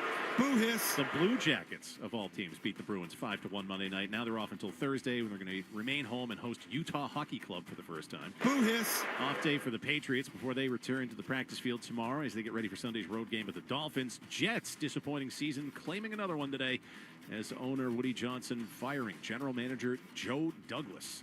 Headlines are brought to you by John Sewer and Drain Cleaning, with over 50 trucks on the road because your clogged drain is their emergency. Go to johnsewer.com. I'm Jim Murray for Boston's Home for Sports, 98.5 The Sports Hub. Another update at 4. Hey, stay tuned for more Felger and Naz, okay? Thanks. Advance your public health career with Brown University's online MPH. Evidence-based learning. Real-world impact. Learn more at graduateprograms.brown.edu. Full house this holiday? Switch to Fios Home Internet with whole home Wi-Fi and get fully covered. That means you get the 100% fiber optic network in every room of your home with a Fios 1 gig internet plan. Perfect for when your extended family extends their stay. Call 1-800-VERIZON to switch today. Whole home Wi-Fi includes one router and Wi-Fi extender. Wi-Fi extender provided during professional setup if recommended after Wi-Fi performance analysis or shipped upon customer request after setup. May require the purchase of additional Wi-Fi extenders. David Pasternak plays here. High slot now, McAvoy, far side, Pasternak shoots, looking for the tip. It comes back to him, fires, he scores! He's got another! Marchand, high slot, looks back door, swings it across, topping out Pasternak, shoots, he scores! Marchand's got it, right circle, Bergeron to Pasternak, shoots, he scores! This is the home of the Bees. 98.5 The Sports Hub. When your celebration of life is prepaid in advance, it becomes a gift from you to your family later, because no one should have to plan for a loss while they're experiencing one. Paying in advance protects your loved ones and gives you the peace of mind you deserve. Let us help you plan every detail with professionalism and compassion. We're your local Dignity Memorial provider. Find us at dignitymemorial.com.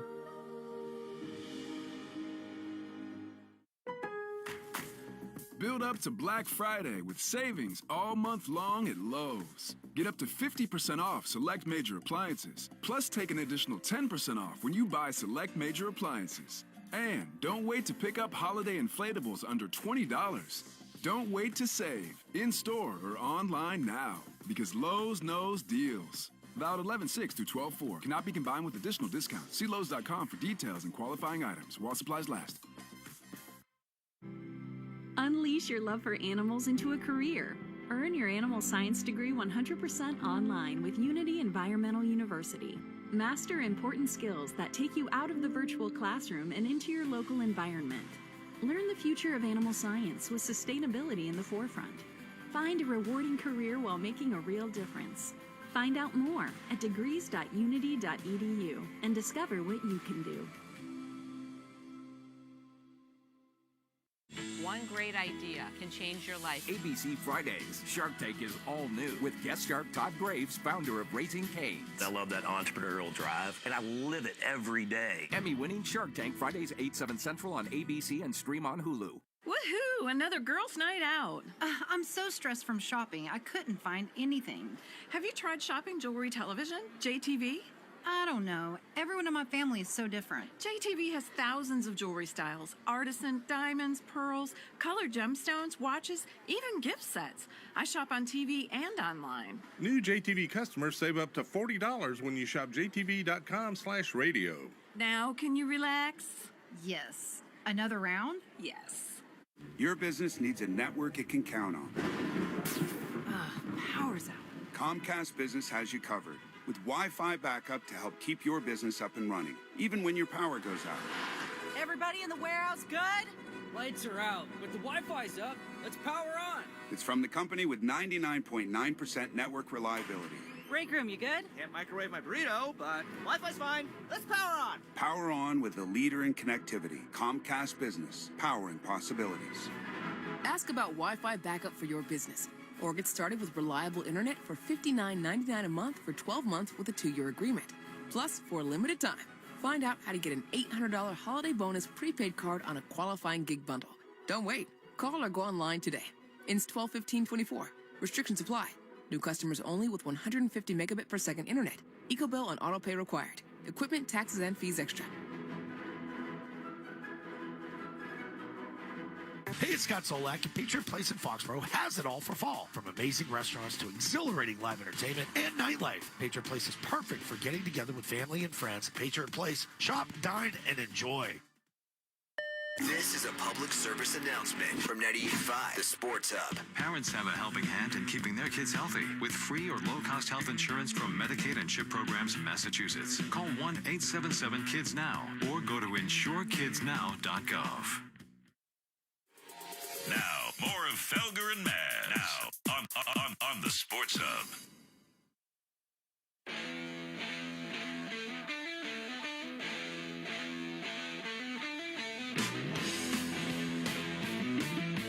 Greg, along the lines of this coaching stuff, what'd you make of Burt Beer's reporting last week about Patriots calling around to get help on and guidance or developing a young quarterback and all of that? So I don't know if they were, quote unquote, technically calling around, which is, I don't know if Mayo with his denials this week was splitting hairs as far as. So yesterday, again, Gerard Mayo flatly denied it was all false. Yes. So it was all false. the Crafts are definitely soliciting opinions from around the league. But from what I know about it, it's not like an offensive coordinator search. They're just, to me, it's a combination of sort of going back and doing the due diligence that they should have done heading into the draft. It was, of course, they were hiring a new staff and all that stuff during that time, trying to straighten out the front office. So there was a lot going on. And so I don't think they did enough as far as, all right, which quarterback are we going to pick? What's the best route? Like, asking all the pertinent questions. So I think they're just going back and they're doing their due diligence as far as what are the things that are key to developing a young quarterback? What do we need? It's not like, all right, is Alex Van Pelt any good at his job? Even though there is some of that saying like, what do you see out of Drake? What do you see out of the scheme? Are we advanced? Are we behind? Just getting opinions. But I also think part of it, a large part of it is going forward, how do they best support not only Drake May, but Gerard Mayo in terms of, are there things that he needs, like an assistant head coach who has a lot of experience next to him? Do they need to bring in, some sort of spread coordinator? I was talking about, I think, on my podcast last week. One of the things Andy Reid, and I think Bert brought this up, not only the Chris Alt thing, and I sort of mocked it at the time, but when Andy got the job in Kansas City, he named Brad Childress. Remember, he was the Vikings head coach, got fired. He named him the spread offensive coordinator. He had Brad Childress basically go out and study. And Brad Childress was an old school West Coast guy like Andy Reid. He basically made Childress, and I think there was another person with him, go out and study the spread offense and what's going on, and how do we bring that to our offense? And now that's what you see with the Kansas City Chiefs. So are there things like that the Patriots could do moving forward? I think it's about equipping Drake May and Gerard Mayo best to go forward. Okay, so is there any chance they did this without telling Mayo? Or without, making Mayo aware of it? Now, I don't know how many people they've talked to. I think some of the conversations they had, it's possible that Gerard didn't know about it. I mean, because I do think, and when I heard about this was at a time when they were really scuffling. Right. Like 1-6, Jaguars. Like I said, if the season continued on the way it was going, a lot of people were going to be fired. If it was a dumpster fire the rest of the season, which to their credit, it has not been. But I do think at that time, I think there were questions about, are we going to stay the course with this if it continues to look like this? All right, so that was my question. He just calling outside the building has got to be a bad sign for the people in the building. Yeah? Yeah, No. It's not great. But again, when I heard about this, it was when things were not going well. I mean, they had lost 6 straight games. Every week seemed to be getting worse. It looked like Mayo was in completely over his head. I think there was concern internally, in the off season about, is this right? Because you got to remember, the Crafts had Bill Parcells, Pete Carroll, and Bill Belichick. And, look, Pete wasn't great here, but he wasn't a dumpster fire. And these guys all went on to be Hall of Fame coaches. Do you think, I'm sure the Crafts were comparing, well, this is the way Pete started. This is the way Bill came in. These are the ideas. And, like, with Gerard, sort of thinking, like, is that all there is? Because we've seen more from other people. And just wondering, like, I don't know, maybe it's a new age. But I do think there were questions then. And then 1-6, losing six straight games, blowing a 10-0 lead to the Jaguars. I think a lot of people in that organization were like, what's going on here? Okay. Where are we going? Final question. Do you think these coaches are out of the woods? In other words, are they still coaching for jobs, or is this all still under evaluation, as we say? I do think they are, well, not Gerard. I would say that, he's tamped down the dumpster fire. So I think he is pretty firmly back next year. I would say the same with Elliott Wolf. Alex Van Pelt, I would say it's trending that he's back, but there's still a lot of games left to be played, so let's see what happens. I would think that a guy like Tyler Hughes at wide receiver, I mean, it would surprise me if he was back after what happened this year about Jalen Polk in this game looked completely lost. I mean, there was one play where Drake May was rolling right, and he was going to he had no clue what was going on in the play. And you see that more and more. He looks completely lost right now, and I'm sorry, that comes down to coaching. I mean, he's a lot better than that. He is not a bust. He is going to be a good player. He's not one of these, Tyquan Thorntons or, any of the other failed Patriots. N'Keal Harry that could never play in this league. If they cut Polk after the season, he would go somewhere and he'd be a really good receiver in this league. I believe that. What about Covington? What was the rumor, Mike, earlier in the year? Remember about how they wanted to get him help on the defensive side of the ball? Doug Kyde wrote that in the Herald, Yeah. Yeah, I think that's in play for a lot of positions on this team as far as helping the head coach, helping the offensive coordinator, helping the defensive coordinator. I think that's a lot of what the Crafts have been doing. Okay, calls with Greg Bedard in our long commercial-free segment right after this. More Felger and Maz on the way next on the Sports Hub. David Pasternak plays here. High slot now, McAvoy far side. Pasternak shoots, looking for the tip. It comes back to him. Fires. He scores! He's got another. Marchand, high slot, looks back door, swings it across, topping out Pasternak. Shoots. He scores! Marchand's got it right circle. Bergeron to Pasternak. Shoots. He scores! This is the home of the Bees. 98.5 The Sports Hub. Hey, it's Maz for Game Day Men's Health. Simple question. What's your number? And I mean your testosterone level number. So look, as we age, testosterone levels plummet, can lead to things like lower energy, depression, weight gain, and more. And holidays, tough time of year. So maybe you're feeling a little low on energy, those sorts of things. Good reason to get tested. And did you know that Game Day Men's Health offers complimentary testing, same-day appointments, and consults with experienced medical professionals? In that free testing, complimentary testing, no small thing, by the way. It's a good time of year to do it and find out exactly why you may be feeling the way you're feeling. Game Day Men's Health, now open in Boston, Foxborough, Newton, and Worcester. Check them out at GameDayMen'sHealth.com. Full house this holiday? Switch to Fios Home Internet with whole home Wi-Fi and get fully covered. That means you get the 100% fiber optic network in every room of your home with a Fios 1 gig internet plan. Perfect for when your extended family extends their stay. Call 1-800-VERIZON to switch today. Whole home Wi-Fi includes one router and Wi-Fi extender. Wi-Fi extender provided during professional setup if recommended after Wi-Fi performance analysis or shipped upon customer request after setup. May require the purchase of additional Wi-Fi extenders.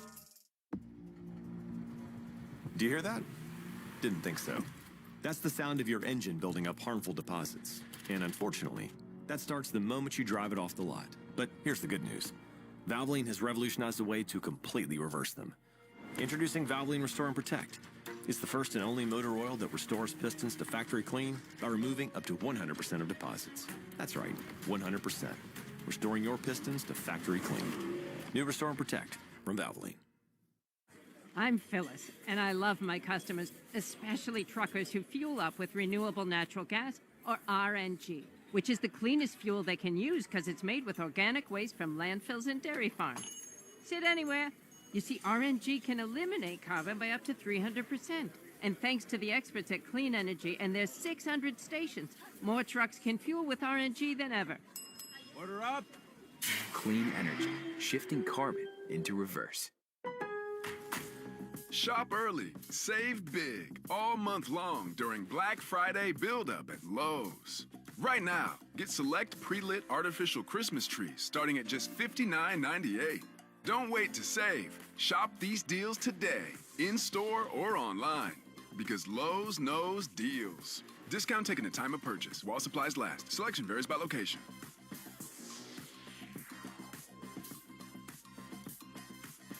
Dan Andelman here with an update for you. I'm 11 weeks into Awaken 180, and I'm down 47 pounds. Yeah, that's over 4 pounds a week. My brother Mike, he hit my goal in just 10 weeks. 50 pounds gone just like that. For all you stat guys, that's 5 pounds a week. This program is the real deal, and it works for anyone. Here's the best part. You don't have to give up your favorites. Adult beverages, totally fine. You want to enjoy the holidays? You absolutely will, and you'll be dropping pounds while you're at it.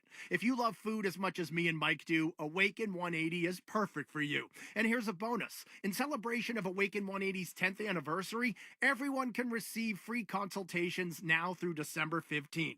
We're talking a full body composition analysis, a one-on-one nutritional health assessment, and a strategy to get your health in check. So do what we did and over 23,000 others have done and call Awaken 180 Weight Loss 844-346-1800.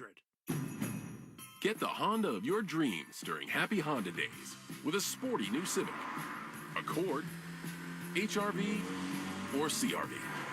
For a limited time, well-qualified buyers can get a 2.9% APR on a 2025 Honda Accord or CR-V, a 4.9% APR on a 2025 Civic, and a 3.9% APR on a 2025 HR-V. See dealer for financing details. Exclude Civic Si and Type R.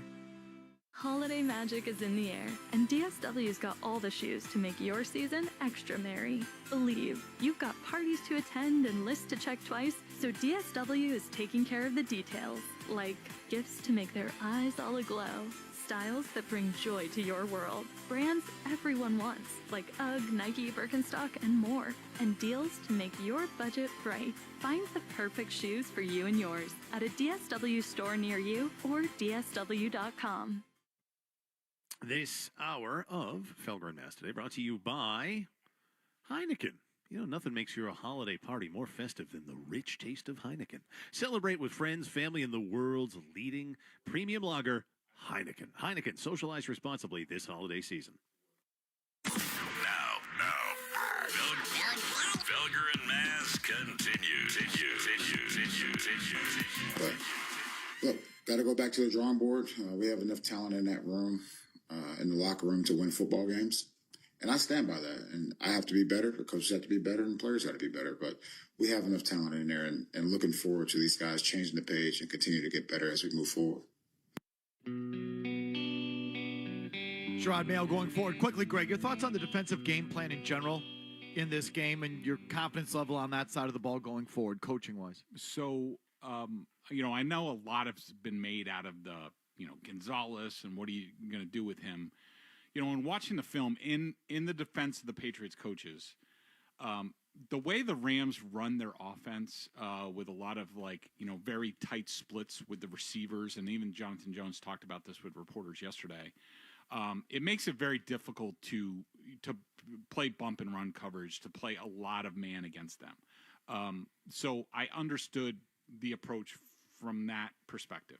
However, there are still other things that you can do to disrupt the timing of that offense, which they didn't do. For example, a lot of it is just hit them coming off the line.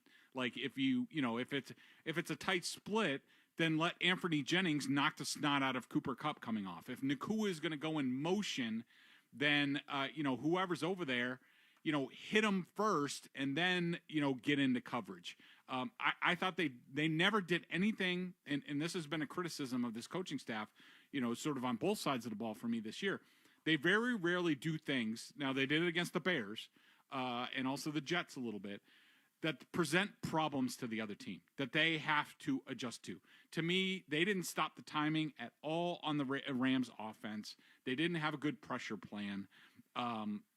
So there's that. And then the other part of it for me was I thought the preparation, it looked like the Patriots got caught with their pants down way too many times. Like the players didn't know what to expect. Like when the Rams lined up on like this, how are we going to handle this? It looked like they were not prepared for this game, and they actually had an extra day to prepare than the Rams did. Remember, the Rams played Monday night. In their defense, I will say, this is a team they see once every 4 years. The Rams do enough where it's tough to prepare for them, but I thought they were I thought the plan was not good, and I thought the team was ill prepared for a lot of what they saw. Okay. Let's wrap it up. Some calls here for the big boy, Jack in Los Angeles. Hi, Jack. Hey, Greg, I was curious. Now that DeVito is the quarterback in New York, is Daboll definitely going to be fired? If so, would he come back to New England, and would New England even want him back? Thoughts? I was going to ask you this too. Daboll, McDaniels will put it in the same bucket. Would the Pats be smart to bring one of those guys back who the Crafts are familiar with, but it would be a change in system or scheme probably for the young quarterback? And, I guess in a respect going backwards versus into the next era with the new offense. Or are those guys earmarked to follow Bill wherever he goes? No to the latter. I don't think it's definite. I think a guy like Josh McDaniels will listen to other opportunities, including, like, say, what if Mike Vrabel called him and said, come be my OC? I mean, with Bill, you don't know what's going to be 2 years, 3 years. You're going to move your family. There's those considerations. As far as Dayball in New York, we're going to have to see how the season plays out. I think their preference would be to bring Dayball and Shane back. I think Shane's not good at his job. Joe Shane, the GM. But I think Dayball's pretty good. And I think that would be their preference, but let's see how the rest of the season goes. As far as Dayball coming back here, talking to people, I would say the chances of that are not very good. And I think I've said this on here before, but, people have to understand, there's a few different factors with the Mayo situation. How long is he here? I mean, if say they struggle the rest of the year, they get off to a bad start next year, he could be a 2-and-done coach. So that's 2-and-done, I see. Yeah. 1-and-done is not in the cards. Right. 2-and-done, yeah. Yeah, that's possible.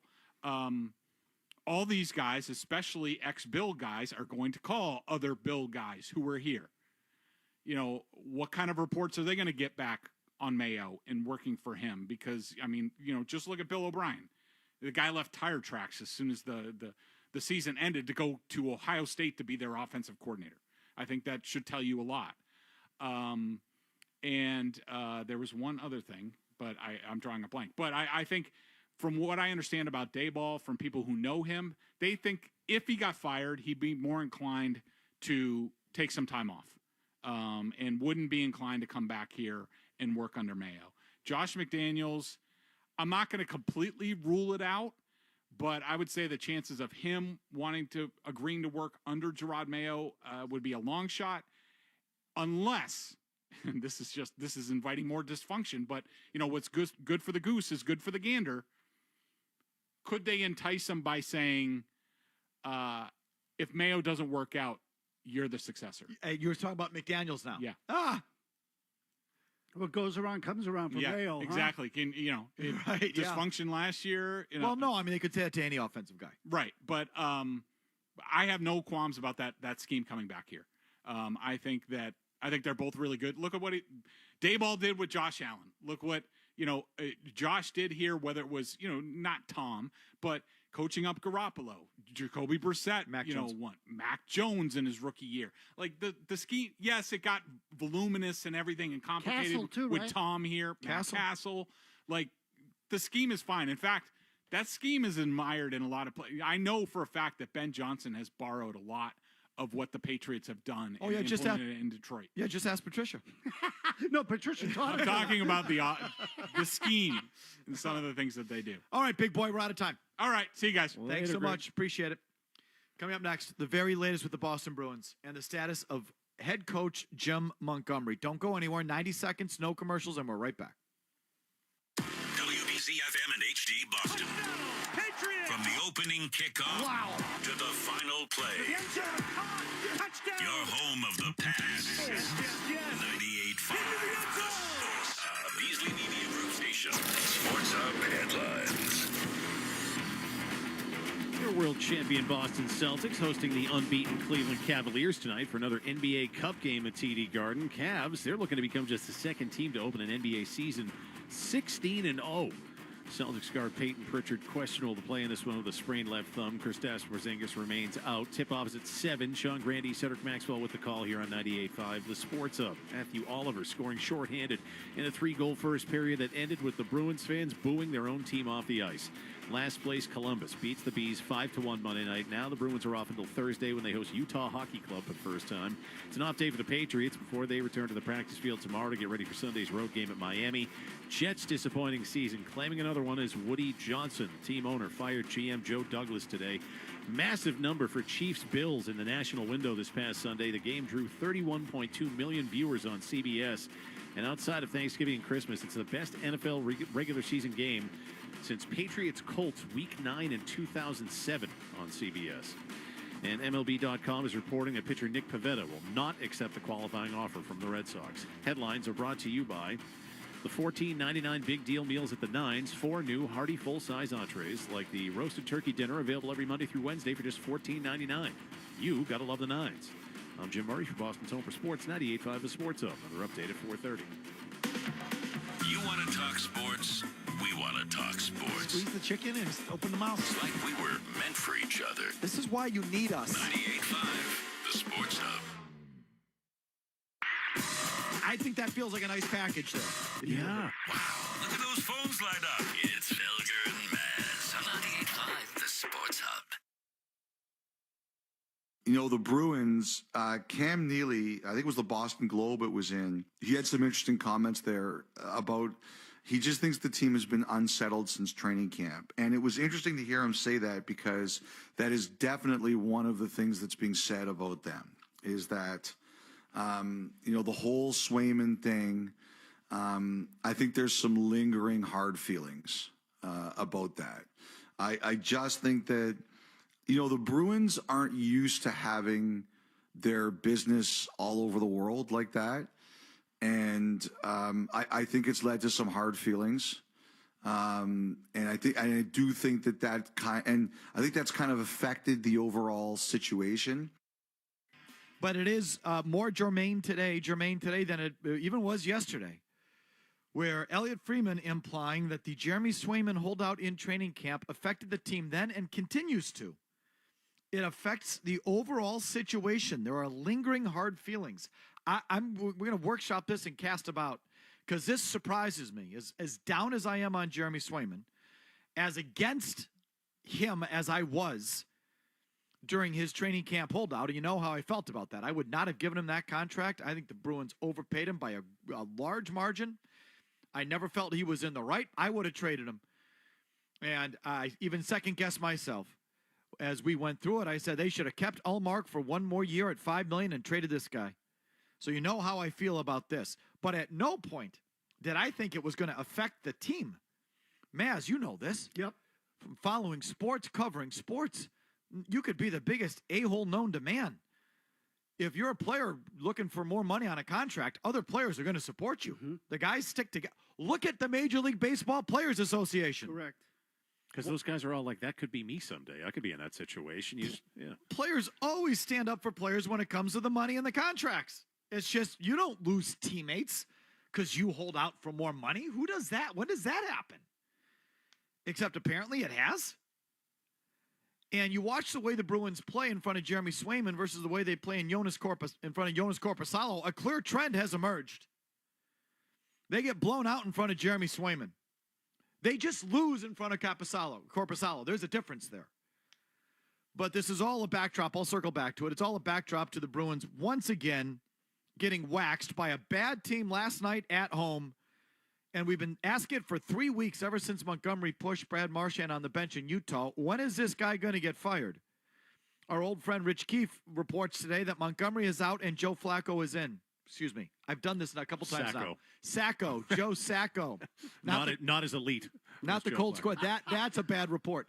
It's Joe Sacco. BU kid who used to coach in Colorado, has been an assistant here for years. Montgomery out, Sacco in. The team has not announced anything, but Rich has been ahead of some Bruins stories here in the last, couple of months, years. So I have no reason to disbelieve him. And it felt like the writing's been on the wall for weeks on this. So that's where we stand today. Nothing official from the team. Maz, Murray, your thoughts? So to me, first of all, in the coaching move, I believe it. I mean, I think it's coming. I'm not surprised. And the comment from Friedman as it pertains to the goalies, I now believe it more than ever that there's something going on in that room as it relates to Jeremy Swayman and the rest of the players on the team. I mean, just looking at the numbers, as you pointed out, with him and Corposalo, the Bruins are 5-7, or Swayman's 5-7. His save percentage is .884. His goals against is .347. Those numbers blow. Meanwhile, Corposalo, 3-2, .901, .274. And they've been far more competitive with Corposalo in net. Did you see Swayman's body language on those goals last night? he looked like he was just in a pickup game. I mean, he didn't look engaged at all to me. Out to lunch. Yeah, and you just look at, I'm sorry, Murray, I'll just finish up Maz's thought. You look at, it's the lopsided nature of the games that stands out to me and stand out to me. Once we got past opening night, remember Korpisalo had to play opening night in Florida and they got steamrolled and gave up 6 goals. Here are Korpisalo's goals against in his next, in the 6 games he's played since. Okay, he had 6 starts since then. And here are the goals against. 3-1-2-0, 3-3. So nothing spectacular, nothing, but they're, if you keep it to 3 or less, you're in most games. Jeremy Swayman, since then, and I'm not going to give you every game because he's had a few where he's only allowed a few goals, but since then, he's allowed games. He's had games where he's allowed 4, 6, 7, and 5 goals against. And they're getting blown out in those games. When Swayman is in there and they get down, it goes from bad to worse. Right. It's like they cave. Something's up with Swayman, and I am stunned and I don't even know if it's the contract. I'm not willing to say it's the contract because that to me is like, that's not the way it works. No matter how much the players may hate each other on a personal level, when it comes to fighting for money, they stand together. They don't hold that against another guy to set a market for the next guy. So that doesn't sound right to me. That would be about the money. Feels like a trigger. No, it doesn't. But maybe it speaks to bad leadership by Brad Marchand, who they made captain, where he's like one of these old school types. And yes, he would agree, get your money, but you should also be here. So be here and you figure it out. Otherwise, we're going to hold that against you. I think this speaks to bad leadership by Marchand in some way, shape, or form. I was with you on this. I didn't want to believe this, and I know you speculated on it when it was one of these bad losses where he gave up like 5 or 6 goals. Like there's something with Swayman. But after what Swayman was saying, and we'll get into some of the quotes from last night's game. Go ahead. This one last night when Swayman said on missing training camp, I think I've had enough time now to adapt and get back to things. I think the biggest thing I lost out on was this group. I lost out on the group. I lost my teammates. He just admitted it to you. There's a disconnect between him and the rest of the team. I'm really trying to engulf just being in the room again and being a leader. And I want my play to speak for that. I need to step up, and that's actually what I'm going to do. He talks about his relationship in the room, Murray. Go ahead. Yeah, but I lost out on the group. They're holding something against him, whether it's that the contract or something. They're holding out the fact that he was not there at training camp. That part's clear. What it's about, I don't know. But there's definitely something there. And he admitted it. And also Montgomery made a comment, too, where he said something. Someone asked him about Swayman missing training camp and whether that affected him and his play. And Montgomery said, well, I don't know how you can miss training camp and not be affected. Or something to that I don't think effect. missing training camp helps anyone. That's why it's training camp. Exactly. Yeah. But to Murray's point about the leadership, and this is where, let's just say that the problem isn't between Marchand and Swayman. It's someone else. Well, it's also the captain's job to make sure everybody buries the hatchet and we go play as a team. If we're not going to play as a team, we're screwed. So I think Marchand could be accountable in that way from a leadership standpoint, potentially. I'm not saying I know anything, I'm just telling you. But like the captain's job is to make sure everybody's on the same page. I know nothing other than just it has been off from the second they dropped the puck in Florida on opening night. And it's not just that they're slow or poorly constructed, which they are as well. It's beyond that, okay? There's something wrong with the team. There's something rotten on the team. They're broken. You can tell. You can tell if you watch hockey when a team is done with its coach or done with themselves or something's wrong. Pasternak had no shots last night. They got throttled by arguably the worst team in the NHL. They had the worst record in the conference going to play last night. Columbus had lost 7 of its last 8 games, giving up 36 goals in those 8 games. And David Pasternak, on 6 power plays, did not register a shot. Okay, so that's not. I know we're going to get a lot. That's not bad roster construction. You're getting a lot of Sweeney calls, and it's a poorly constructed roster. There's something first, which I've been trying to tell you. That before we get to Sweeney and Neely, there's something rotten in that room, and I don't know what it is, but I've told you there's been things on the team, around the team, adjacent to the team that I don't know if they're related or not, but they do time out. I'm not even going to say them because I have no idea what's what. I don't know. But I just know some you know, I just, there's just crap circling the team that's beyond the fact that Zadorov doesn't skate well.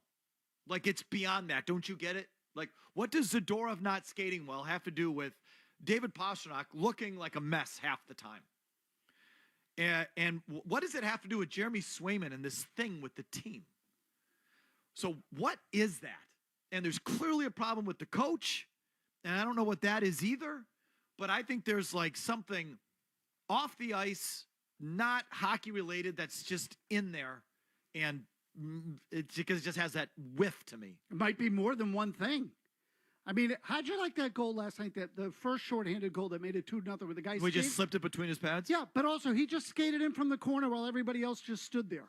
And watch how many times last night there was a Columbus player with the puck, and how much effort Bruins players put in to actually checking him and being hard on the puck. They're so soft on the puck, it's not even funny. Swayman's in net. He's given up 12 goals in his last 2 games. He's allowed more goals than any goaltender in the league. He's lost games. I don't have the opponents. I only have his goals against. But he's had games where he's given up 6 goals, 7 goals, 5 goals, 4 goals 3 times. Now, how many? He have 6 or 7 games where he's allowed 4 or more goals? Yeah. I mean,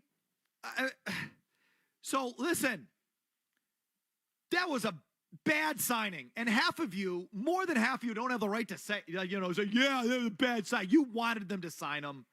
Most of you did. And most of you, the team is cheap. They won't pay him. You don't get to turn around now and say, well, why'd you sign him? No. You get to call up and say, I was wrong. They shouldn't have signed him. But I don't even think this is that. Like, this is even beyond that. Signing a goalie for too much money. There's something wrong there with the guy and the team. I mean, so Fluto Shinzawa, and thank God he wrote it. Like, is anyone else? I don't read everybody else. I try to throw everyone else under the bus. But again, headline in The Athletic: Fluto Shinzawa, firing coach Jim Montgomery is the Bruins' only logical move. It takes a lot for a beat guy who's there every day to write that. Good for Fluto. That's why he's good. But in one of his lines in here, he wrote on Jeremy Swayman, and he writes the Montgomery quote that you said, I don't think missing training camp helps anyone, Montgomery said. That's why you have training camps. So Fluto writes, what's done is done. Swayman's priority is to find his confidence, clean up his game, and prove to his teammates that he was right to play hardball. If Swayman continues to take backward steps, he will not have many friends left in the locker room. Yeah, it was a damning line. Many friends. Many friends left?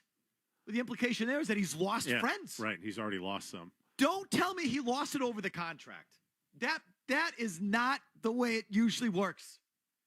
You lose people in the locker room because you're an a-hole. Right. Or they don't believe in you. No, right. The contract's a trigger. They didn't like him to begin with, and then this thing happened, and he lost them. Which something like he that. was easily losable to me. Like, not my kind of guy. Oh, same. Yeah. The Murray, as we talk about, the kind of millennial kid you'd want to crack in the throat just to shut him up. Like, stop. So it's Mac Jones-esque, his attitude. He's a why guy. Like, I need the answers to everything. But he's a good goalie. I've liked him as a goalie. You never heard me disparage him as a player. I like the way he plays net. It should have been his net in the last couple of playoffs. Like, I like him as a player. I think it's stupid to pay goalies too much money, especially ones who are unproven. If you got Marty Brodeur and you've won 2 or 3 cups, and fine. But someone who's won 1 playoff round, you're going to pay him at the top of the market? That's stupid. I told you so. And I told you that Korpisalo would be just fine, because I know this is hard for you to accept. The goalies are overrated. It's an overrated position. I know. Mind blown. You can't wrap your head around that. It's true. Goaltending is important, but the goaltender, overrated. And, you made this guy overrated like overnight. Maybe it went to his head. Maybe he carried himself like an a-hole. I don't know. But Jeremy Swayman stands to me as like one of the few pro athletes I've ever seen lose teammates over a contract. They always have each other's back. How do you lose them over this? Because it's not really about the contract. It's probably about entitlement or something like that. Unless it's not that. Unless it's something else, as Maz said. It's just they use that. I'm telling you, it's just, in all probability, it was a trigger that ignited some underlying issues. Real quick, what are Neely and Sweeney doing now? So it's obvious that he's been on the block, Montgomery has been, since before the year they didn't give him a contract. So, like, right there, full stop, obviously, he's a lame duck walking the plank on his way out on thin ice. Like, fact. They let the team dangle like this for 2 months without clarifying his spot or firing him. One or the other. Extend him or, even the stupid vote of confidence, I know usually doesn't work, but it's one or the other. Where you go to the place and say, this guy's going nowhere, guys. You say to the players, the coach is going nowhere. We just gave him 2 years. Your ass is on the line. Or you fire him. Now you get to the point where you're just about playing yourself out of it, and now you're going to make the move? So Jim McBride catches up with Cam Neely over the weekend. This was the story that Elliot Friedman was referring to. And I don't know how many words it is, 1,000 words, 750 words. And it's Neely theorizes on the Bruins' slow start. Neely theorizes that Bruins' problems with consistency may go back to training camp. So that was another trigger. It's like, training camp. What happened in training camp? Oh, that's right. Your goalie held out.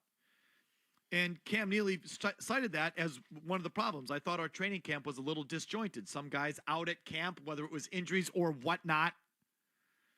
Okay, so not hard to figure out what he was referring to there. Once again, the Swayman contract holdout. But then they get into Elias Lindholm and Mac Jones, and they miss time in training camp, and how Elias Lindholm hasn't worked out, and that Nikita Zadorov still hasn't found his way, and all these factors around the team. You know what's not mentioned here once? Once. Guess. Swayman. Jim Montgomery's contract. Oh. Not once is the coach mentioned in this story. Okay, so I know McBride can cover a team with a soft touch, but he ain't this soft. There is no way. We have breaking news.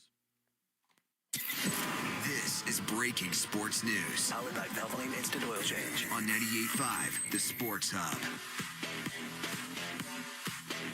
We got it here officially from the Boston Bruins. Boston Bruins general manager Don Sweeney announced today, November 19th, the team has relieved Jim Montgomery of his duties as head coach.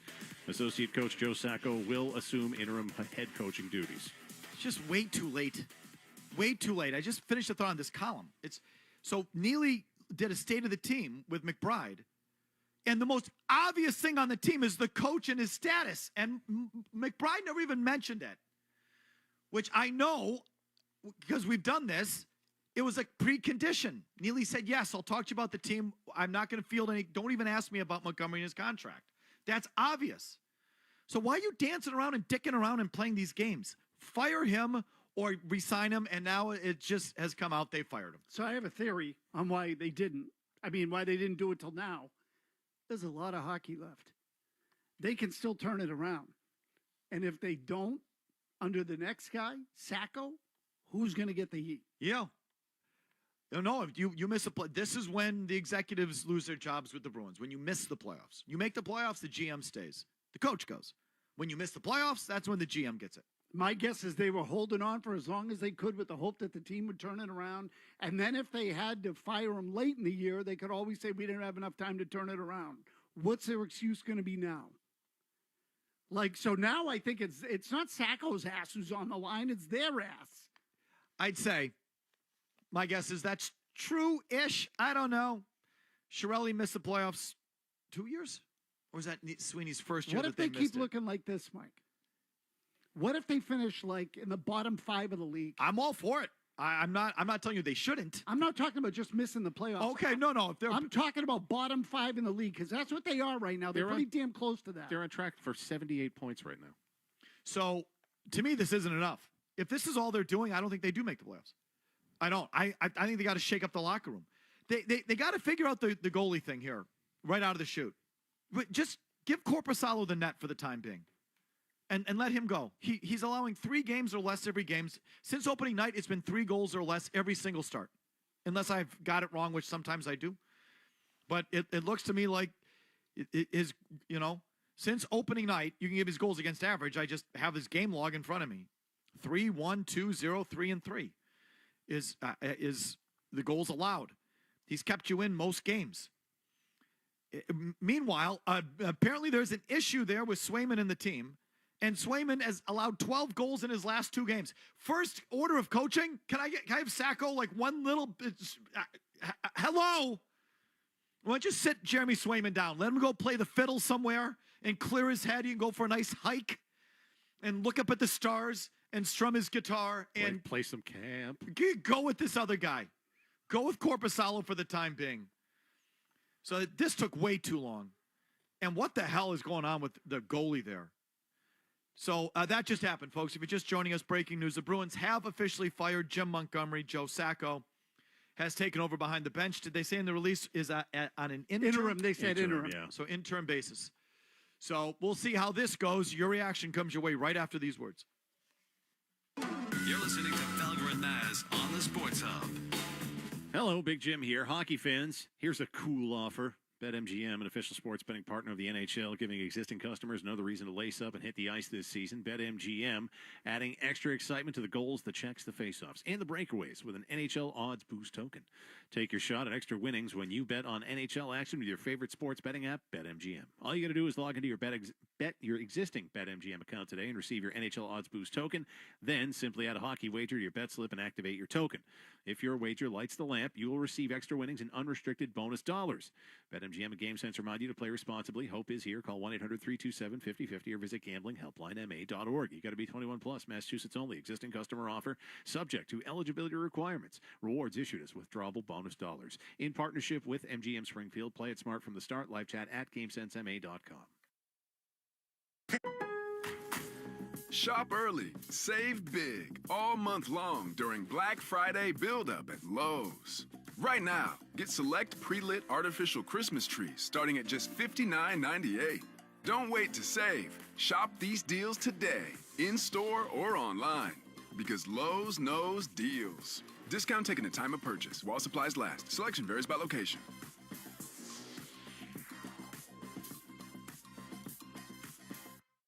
Full house this holiday? Switch to Fios Home Internet with whole home Wi-Fi and get fully covered. That means you get the 100% fiber optic network in every room of your home with a Fios 1 gig internet plan. Perfect for when your extended family extends their stay. Call 1-800-VERIZON to switch today. Whole home Wi-Fi includes one router and Wi-Fi extender. Wi-Fi extender provided during professional setup if recommended after Wi-Fi performance analysis or shipped upon customer request after setup. May require the purchase of additional Wi-Fi extenders. Coming up short? We've got you covered. With Navigant Credit Union's Overdraft Privilege program, you can take charge of your finances with reduced fees. Just another perk of being an owner. Join Navigant Credit Union today, federally insured by NCUA. When your celebration of life is prepaid today, your family is protected tomorrow. With us, you'll find patience, compassion, and attention to detail that is second to none. We're your local Dignity Memorial provider. Find us at dignitymemorial.com. I'm Phyllis, and I love my customers, especially truckers who fuel up with renewable natural gas, or RNG, which is the cleanest fuel they can use because it's made with organic waste from landfills and dairy farms. Sit anywhere. You see, RNG can eliminate carbon by up to 300%. And thanks to the experts at Clean Energy and their 600 stations, more trucks can fuel with RNG than ever. Order up. Clean Energy, shifting carbon into reverse. Do you hear that? Didn't think so. That's the sound of your engine building up harmful deposits. And unfortunately, that starts the moment you drive it off the lot. But here's the good news. Valvoline has revolutionized a way to completely reverse them. Introducing Valvoline Restore and Protect. It's the first and only motor oil that restores pistons to factory clean by removing up to 100% of deposits. That's right, 100%. Restoring your pistons to factory clean. New Restore and Protect from Valvoline. With you shortly. Thanks for listening. From weekend brunches to dinner parties, be the ultimate host this holiday season with the power of Finish Ultimate. Finish Ultimate tackles tough burn-on stains in the toughest conditions, so you can always stay ready to impress your guests. Find it in the Gold Hub.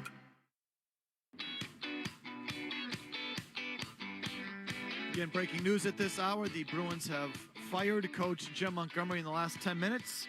On an interim basis, Joe Sacco will be taking over as the Bruins coach.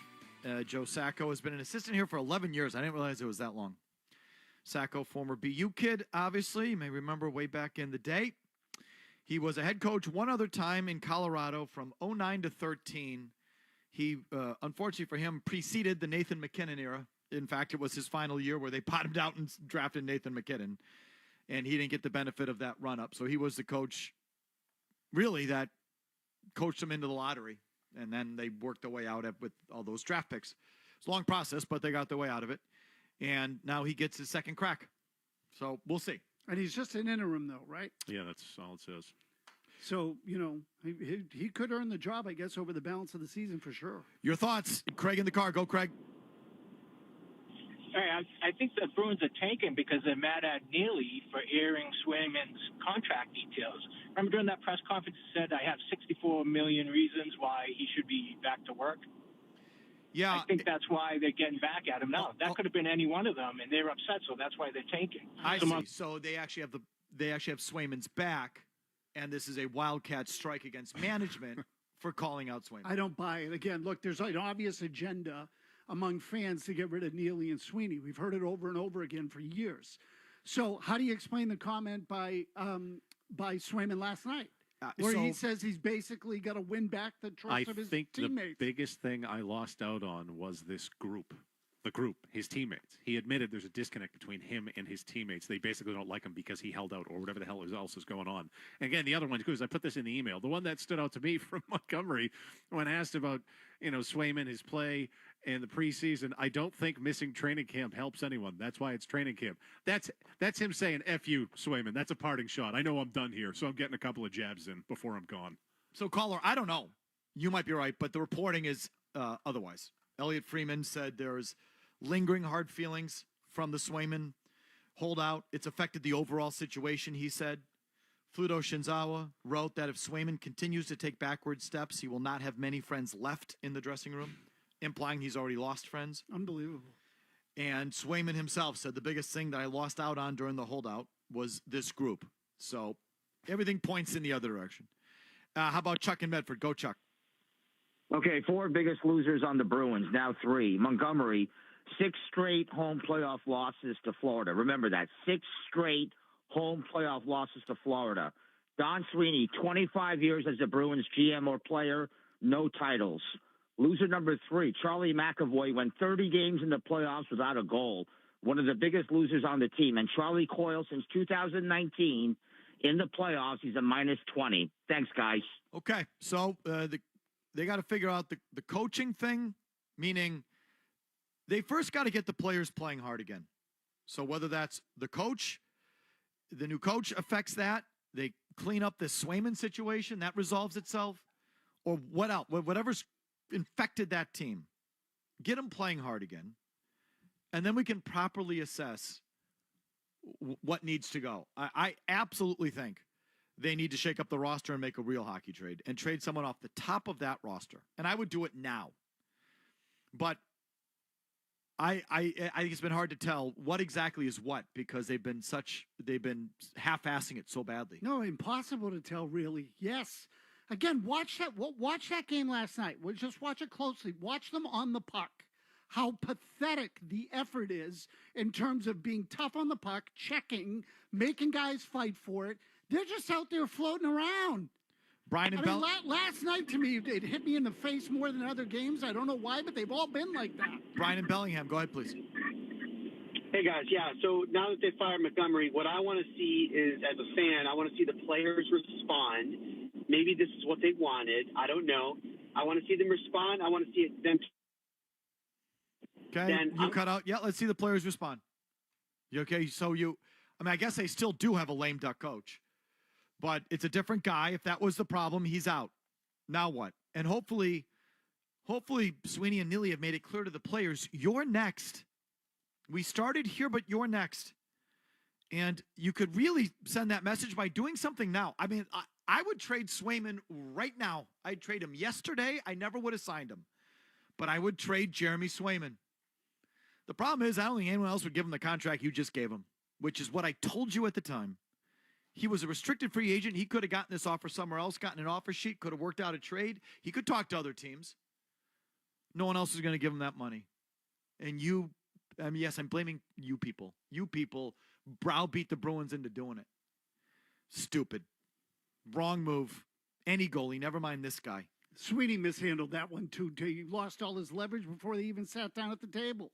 If he really had any balls, he would have traded Swayman, got a return for it, cleared some money, spent that money on the roster, and gone 1 year with Ullmark at $5 million. And that guy's in a contract year. And believe me, I'm no fan of Linus Ullmark, but I'm not a fan of most of these goalies.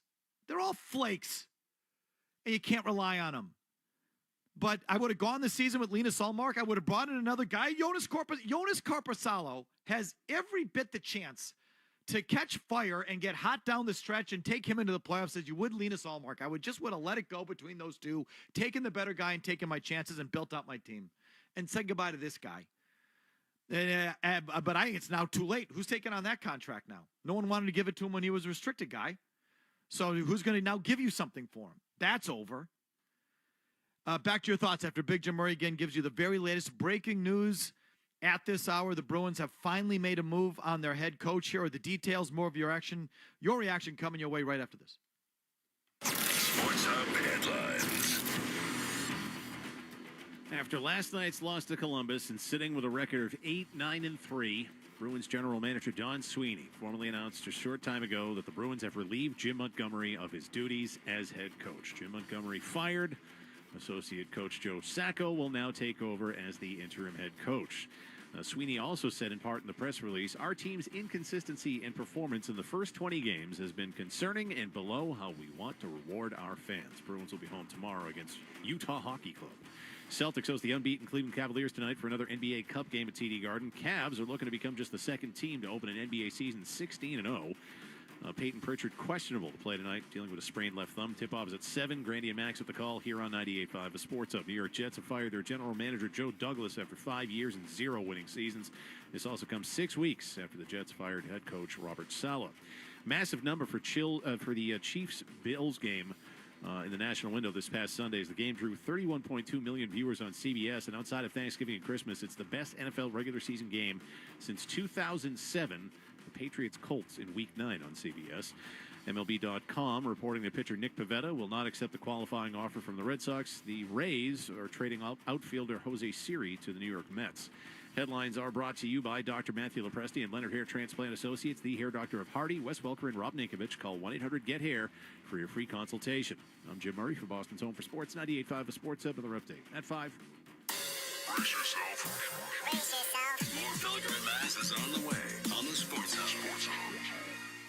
Hey, it's Mavs for Xfinity, and before I tell you anything else, let me tell you, I've been an Xfinity subscriber for years, and I mean decades. So, you know, some people change providers all the time. I don't. I won't. And that's because I've been happy with Xfinity. With Xfinity, you get insanely fast internet that can handle a house full of devices all at once. Jimmy Stewart and I have done this exercise. So count how many devices in your home are connected to the internet. Laptops, desktops, tablets, TVs, thermostats, security cameras, you get the idea. Everything and everyone is connected to the internet.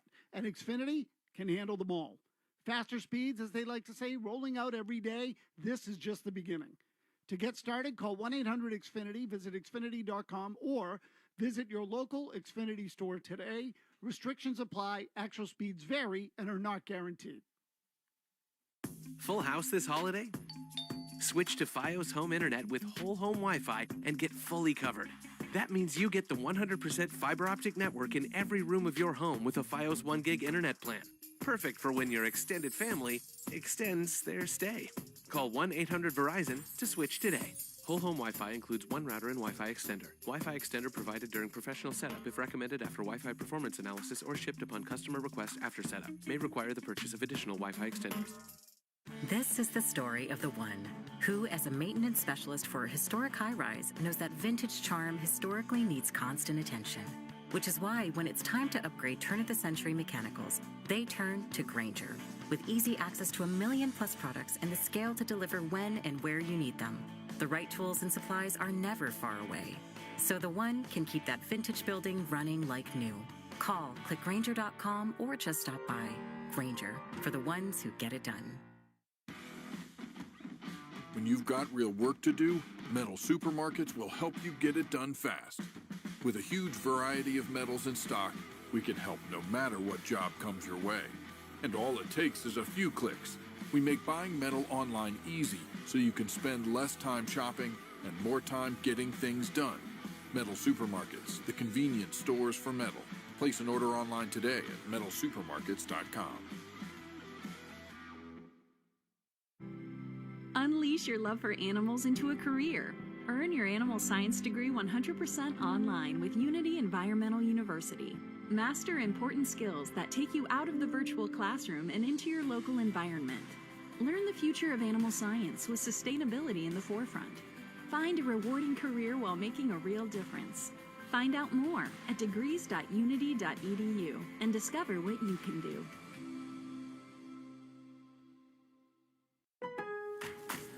Lowe's knows you want to get even more value for the holiday. That's why as a MyLowe's Rewards member, you get new member deals on holiday decor, tools, and more. And you earn points when you shop. More points equal more rewards to help you save on holiday and more.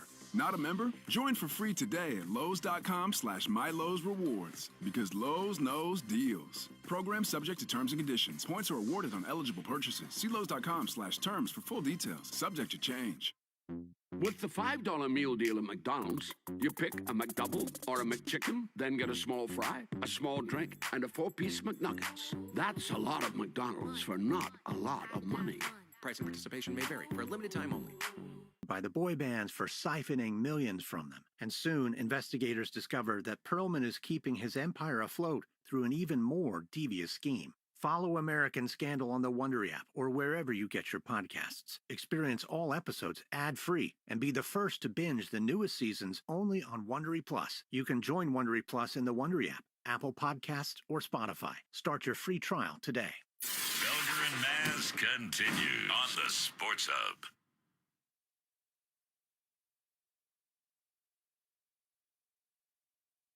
From talking to enough teammates, people that have played there, that are playing whatever, working there, for whatever reason, they've become unbuttoned. And I think that for them to take this next step, yes, this is their responsibility for Montgomery. Sure. Does it fall on him alone? No. Is some of this on the players? Yes. Is some of this on the organization as well? Yes. I think there's a collective, depending on how you want to parcel it out, but there's collective kind of accountability here. The Boston Bruins, for me, today now, have the opportunity to press reset. Here's the best part, Ege, if you're a Beast fan, anywhere in Dorchester or Southie or wherever you are, they're not out of the race. Yeah. No, they're not. They're not out of the not race. Not at all. And maybe that's why Don Sweeney is acting now. Right. We're getting coming up to Thanksgiving soon. And, Ottawa, Buffalo, can they push forward? Detroit. And then they talk about wild card, maybe the Islanders. There's some other teams. The time to get going in the right direction is now for the Boston Bruins. And their schedule is favorable. It's Jay Raddick and Kevin Weeks on the NHL Network. Incredibly, if the playoffs began tonight, the Bruins are in. Right, I think there's a second wild card, right? They're the second wild card. They're not in on points percentage, but raw points they are. They're a point ahead of the Islanders. The Islanders have 2 games in hand. Yep. So, at this time of year, you really should do it by points percentage and not raw points. But be that as it may, technically speaking, they're in the playoffs if they began tonight. As Fluto Shinzawa wrote in The Athletic this morning before the firing, he said that may be the Bruins' greatest magic trick so far this year because their other numbers tell a different story. Only the Pittsburgh Penguins, -25, and San Jose Sharks, -22, have a worse goal differential than the Bruins at -21. It's unbelievable. Boston is dead last on the power play. Their penalty kill is 25th. Jeremy Swayman, who missed all of training camp, has an .884 save percentage. He doesn't give me the ranking, but it's down in the 30s, I believe. It has to be down there. That is a save percentage that NHL goalies do not have. It's wretched. That's a save percentage that AHL goalies have when they come up here and play in the NHL. So it has to be at the bottom of the league. He's 46th out of 51. I said in the 30s, he's not even. 46 out of 51, and he is the third highest paid goalie in the history of the sport. Nice call, everybody. Again, I'm blaming you as much as the team, because the team felt emboldened to do it because the vast majority of fans and, of course, media, because you got to pay this guy too, were in favor of paying him. And instead, somehow, in one of the true rarities in pro sports that I've ever seen, that helped turn the team against the goalie. I have seen nothing but players stand up for each other when it comes to contracts. You could hate each other like poison. You could be messing around with each other's wives. Well, if you hold out for money, that guy stands behind you to get your money. They stand together when it comes to money. Yet somehow this, as Elliot Freeman said, created lingering hard feelings and has affected the overall situation. And even Jeremy Swayman himself admits, I think the biggest thing is that I lost out on was this group during the holdout. Like, that, again, still blows me away. It's an unbelievable comment. I can't believe he made it last night. So, it's not, they're in, I guess, technically, but they got a long way to go. Third worst goal differential in the league. They suck at everything. Seriously, they suck at the power play. They suck at the penalty kill. You know, and the defensive part of it, to me, is the most stunning given their history. How about Scott in New Hampshire? Go ahead, Scott. Hey, do you know what this team would be like right now if they had Cassidy still and not Montgomery? Exactly what we're seeing now would be the same thing. It wouldn't change. They still would have blown up 2 years ago, would have struggled last year, and they would have sucked this year. It has nothing to do with the coaching. It has to do with that front office. Yeah, or the culture. But I disagree. I wouldn't call Montgomery and Cassidy the same guy. Cassidy's a better coach. Fact. He just is. He's a better coach. Was a better coach when they let him go. Was a better coach today. Will forever be a better coach. He's a better coach. He was a good coach. Oh, he was perfect here, and he got ousted because some of the baby players couldn't deal with his tough ways. The millennial, soft Bruins players couldn't handle Bruce Cassidy, and so they sent him packing. And believe me, he ain't going to last in Vegas either, because he cuts a hard edge, and the players today don't want to hear it for an extended period of time. And so he'll be out in Vegas too, but he's a better coach than Jim Montgomery. Just make no mistake. Don't kid yourself. Phil in the car. Go ahead, Phil. All right, I can sum this up in under 15 seconds. This is all on Sweeney. Remember, Pasternak took a short money bridge deal for a couple of years as he was emerging as one of the top goal scorers in the league. Marchand was arguably the best left winger in hockey, and he wasn't being paid like it. Even Bergeron should have been making more money for years. So Montgomery, the lame duck coach, you realize he never pulled Swayman in any of those blowouts? It's not true. He got pulled earlier in the year. I can't remember the game, but he did. He didn't get pulled last week when he gave up 7 goals. But yeah, once he was pulled once earlier this year. So Phil, you think the problem on the team is that they didn't pay those guys enough? No, I think the problem on the team is that they all put their time in and gave the team flexible deals, and then they let Swayman, who won't shut his mouth in the media, walk right in the door and become one of the top players in the NHL. Top paid players in the NHL. I understand what he's saying. What is it? That the veteran guys on the team all said, you know, we took less. We waited for our chance. We took less for the team even when we did get our chance. McAvoy didn't. Well, so that's true, and neither did Pasternak, really. Pasternak didn't. But, but that's his theory, is what I'm telling you. That's his theory. Marchand might have. But I'm still not, I think Marchand has overachieved as a player. A wonderful career. He might be a Hall of Famer. Like, I'm not... His point was on Pasternak and McAvoy that they took bridge deals before they get their big deals. I see. Yeah, okay. So, it just goes back to one of my main points today. Yes, Swayman handled his contract different than some of these other guys. I find it exceedingly rare that they're holding that against him. It's players versus management when it comes to this stuff. It's not there's players. more to it, yeah. It's not players versus player. Like that, I don't ever Unless see that. Unless he was extra douchey during it. Unless so maybe, he was douchey. Yeah, Marchand called and was like, hey, man, like, we're with you, but it'd be nice if you could come practice with us just a little bit. It's a big season for us, whatever. And then Swayman's like, well, let me Or, let me go get my acoustic guitar and tell you my feelings about it. Like something you're like, oh, God, enough with this. Marchand did make that comment about how, you know, I don't like to handle my stuff publicly. Definitely, Marchand definitely called him out. So, I mean, I don't doubt that they were tweaked by it, but I generally agree there had to be something underlying there for it to blow up the way it has. Mark in Rhode Island, your reaction to the Bruins firing Jim Montgomery today? I don't think it's Jim Montgomery's fault. I think Sweeney and Neely need to go. I'm in my mid-20s. I don't care what Sweeney and Neely did for the Bruins in the 90s. It's what have you done for me lately? They can't draft to save their lives. They let players walk all over them, get the contracts they want in the Jeremy Swayman situation. You had three. This is now be your fourth coach you've had. Claude, it got stale and needed to go. You had a Stanley Cup winning coach in Bruce Cassidy, but the players are too soft. You let the players win that battle.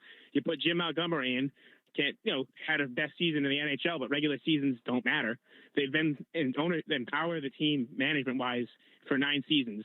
They've made it out of the second round of the playoffs one time, and you got smacked by St. Louis Game 7 in the Stanley Cup Finals.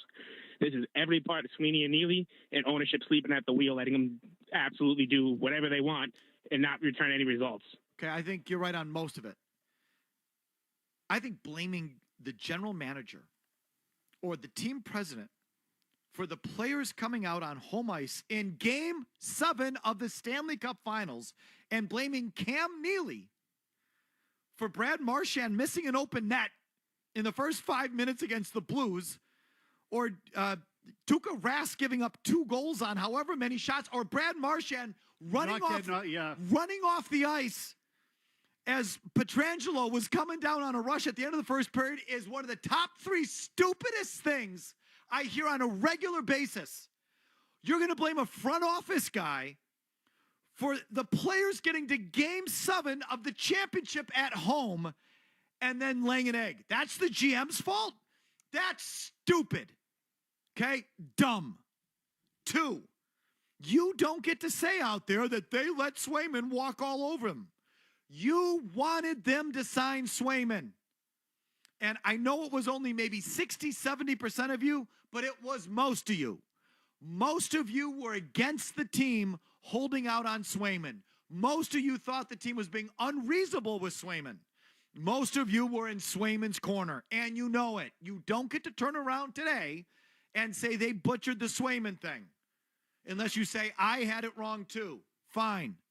Been there many, many times, but that frustrates me because the majority of calls we took, Maz, well, the Bruins are cheaping out on Swayman. They're being cheap again. So now you pay him and he turns into a complete puddle and it's their fault? Well, you wanted them to do this. So don't give me that. The rest of it's valid. You want to get rid of the GM? I don't have a problem with that. No problem. I just don't think that's happening today. We continue with your thoughts right after these words. Get ready for more Felger and Maz on the Sports Hub. I'm not singing the jingle, but you know what I'm talking about when I say the Hess toy truck is back and it's better than ever. It's their 60th year. When I read this the other day for the first time, it struck me. 60 years. That's great. Now, the 2024 Hess Fire Truck with car and motorcycle packaged in a specially marked product box commemorates our milestone anniversary as the official 60th anniversary toy. In celebration, this heroic emergency response trio is the most feature-packed holiday Hess toy truck team ever, loaded with an array of animated lights, sounds, motors, and chrome detailing. And as always, free standard shipping and batteries are included. It's available only at HessToyTruck.com. Full house this holiday? Switch to Fios Home Internet with whole home Wi-Fi and get fully covered. That means you get the 100% fiber optic network in every room of your home with a Fios 1 gig internet plan. Perfect for when your extended family extends their stay. Call 1-800-VERIZON to switch today. Whole home Wi-Fi includes 1 router and Wi-Fi extender. Wi-Fi extender provided during professional setup if recommended after Wi-Fi performance analysis or shipped upon customer request after setup. May require the purchase of additional Wi-Fi extenders. Shop early, save big, all month long during Black Friday build-up at Lowe's. Right now, get select pre-lit artificial Christmas trees starting at just $59.98. Don't wait to save. Shop these deals today, in-store or online. Because Lowe's knows deals. Discount taken at time of purchase while supplies last. Selection varies by location.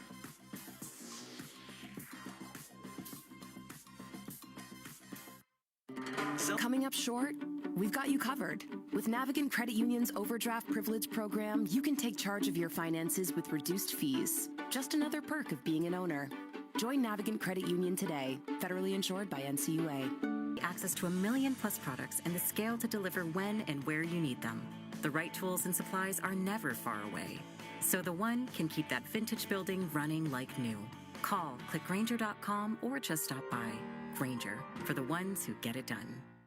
Ooh, we got a question. Brian W. asks, it's the holiday season and I'm looking for deals. Is Xfinity having a Black Friday sale? Well, Brian, our best deals of the year are here. Get iPhone 16 Pro on us. Just ask us how. Plus, you can also get fast, reliable Xfinity internet with a line of Xfinity Mobile Unlimited for a great low price. So don't wait. Bring home a new iPhone 16 Pro built for Apple Intelligence. And connect to reliable 5G and Wi-Fi speeds up to a gig on Xfinity Mobile. That's a big deal. More like a gig deal. Now through December 3rd, ask how to get the new iPhone 16 Pro on us with an unlimited Plus line. Plus, get 300 megabit Xfinity internet and an unlimited mobile line together for only $35 a month for 12 months with no annual contract. Go to Xfinity.com/Black Friday sale to learn more. Restrictions apply. Requires paperless billing or auto pay with stored bank account. Equipment, taxes, and fees extra. After promo, regular rates apply. Xfinity Mobile requires Xfinity internet. Gig speeds available via hotspots to Xfinity Mobile customers only. Reduced speeds after use and monthly data included with your data option. Actual internet speeds and data thresholds may vary.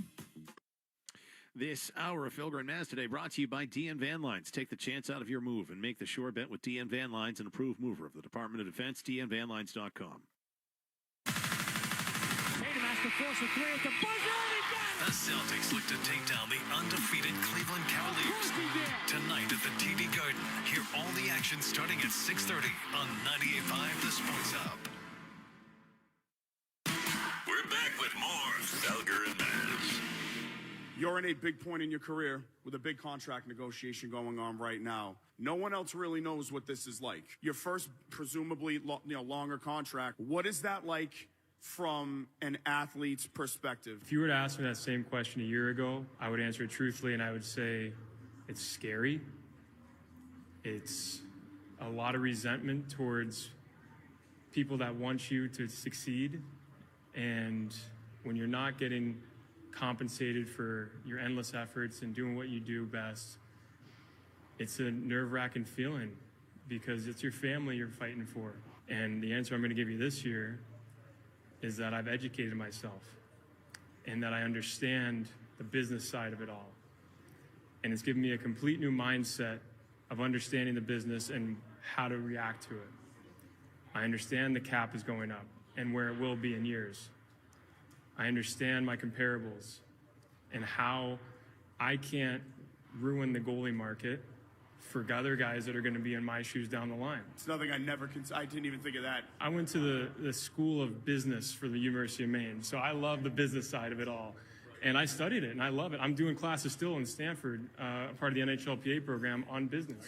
I know that these experiences I'm doing now are going to help me post-career when I want to be a businessman, when I want to talk about serious stuff.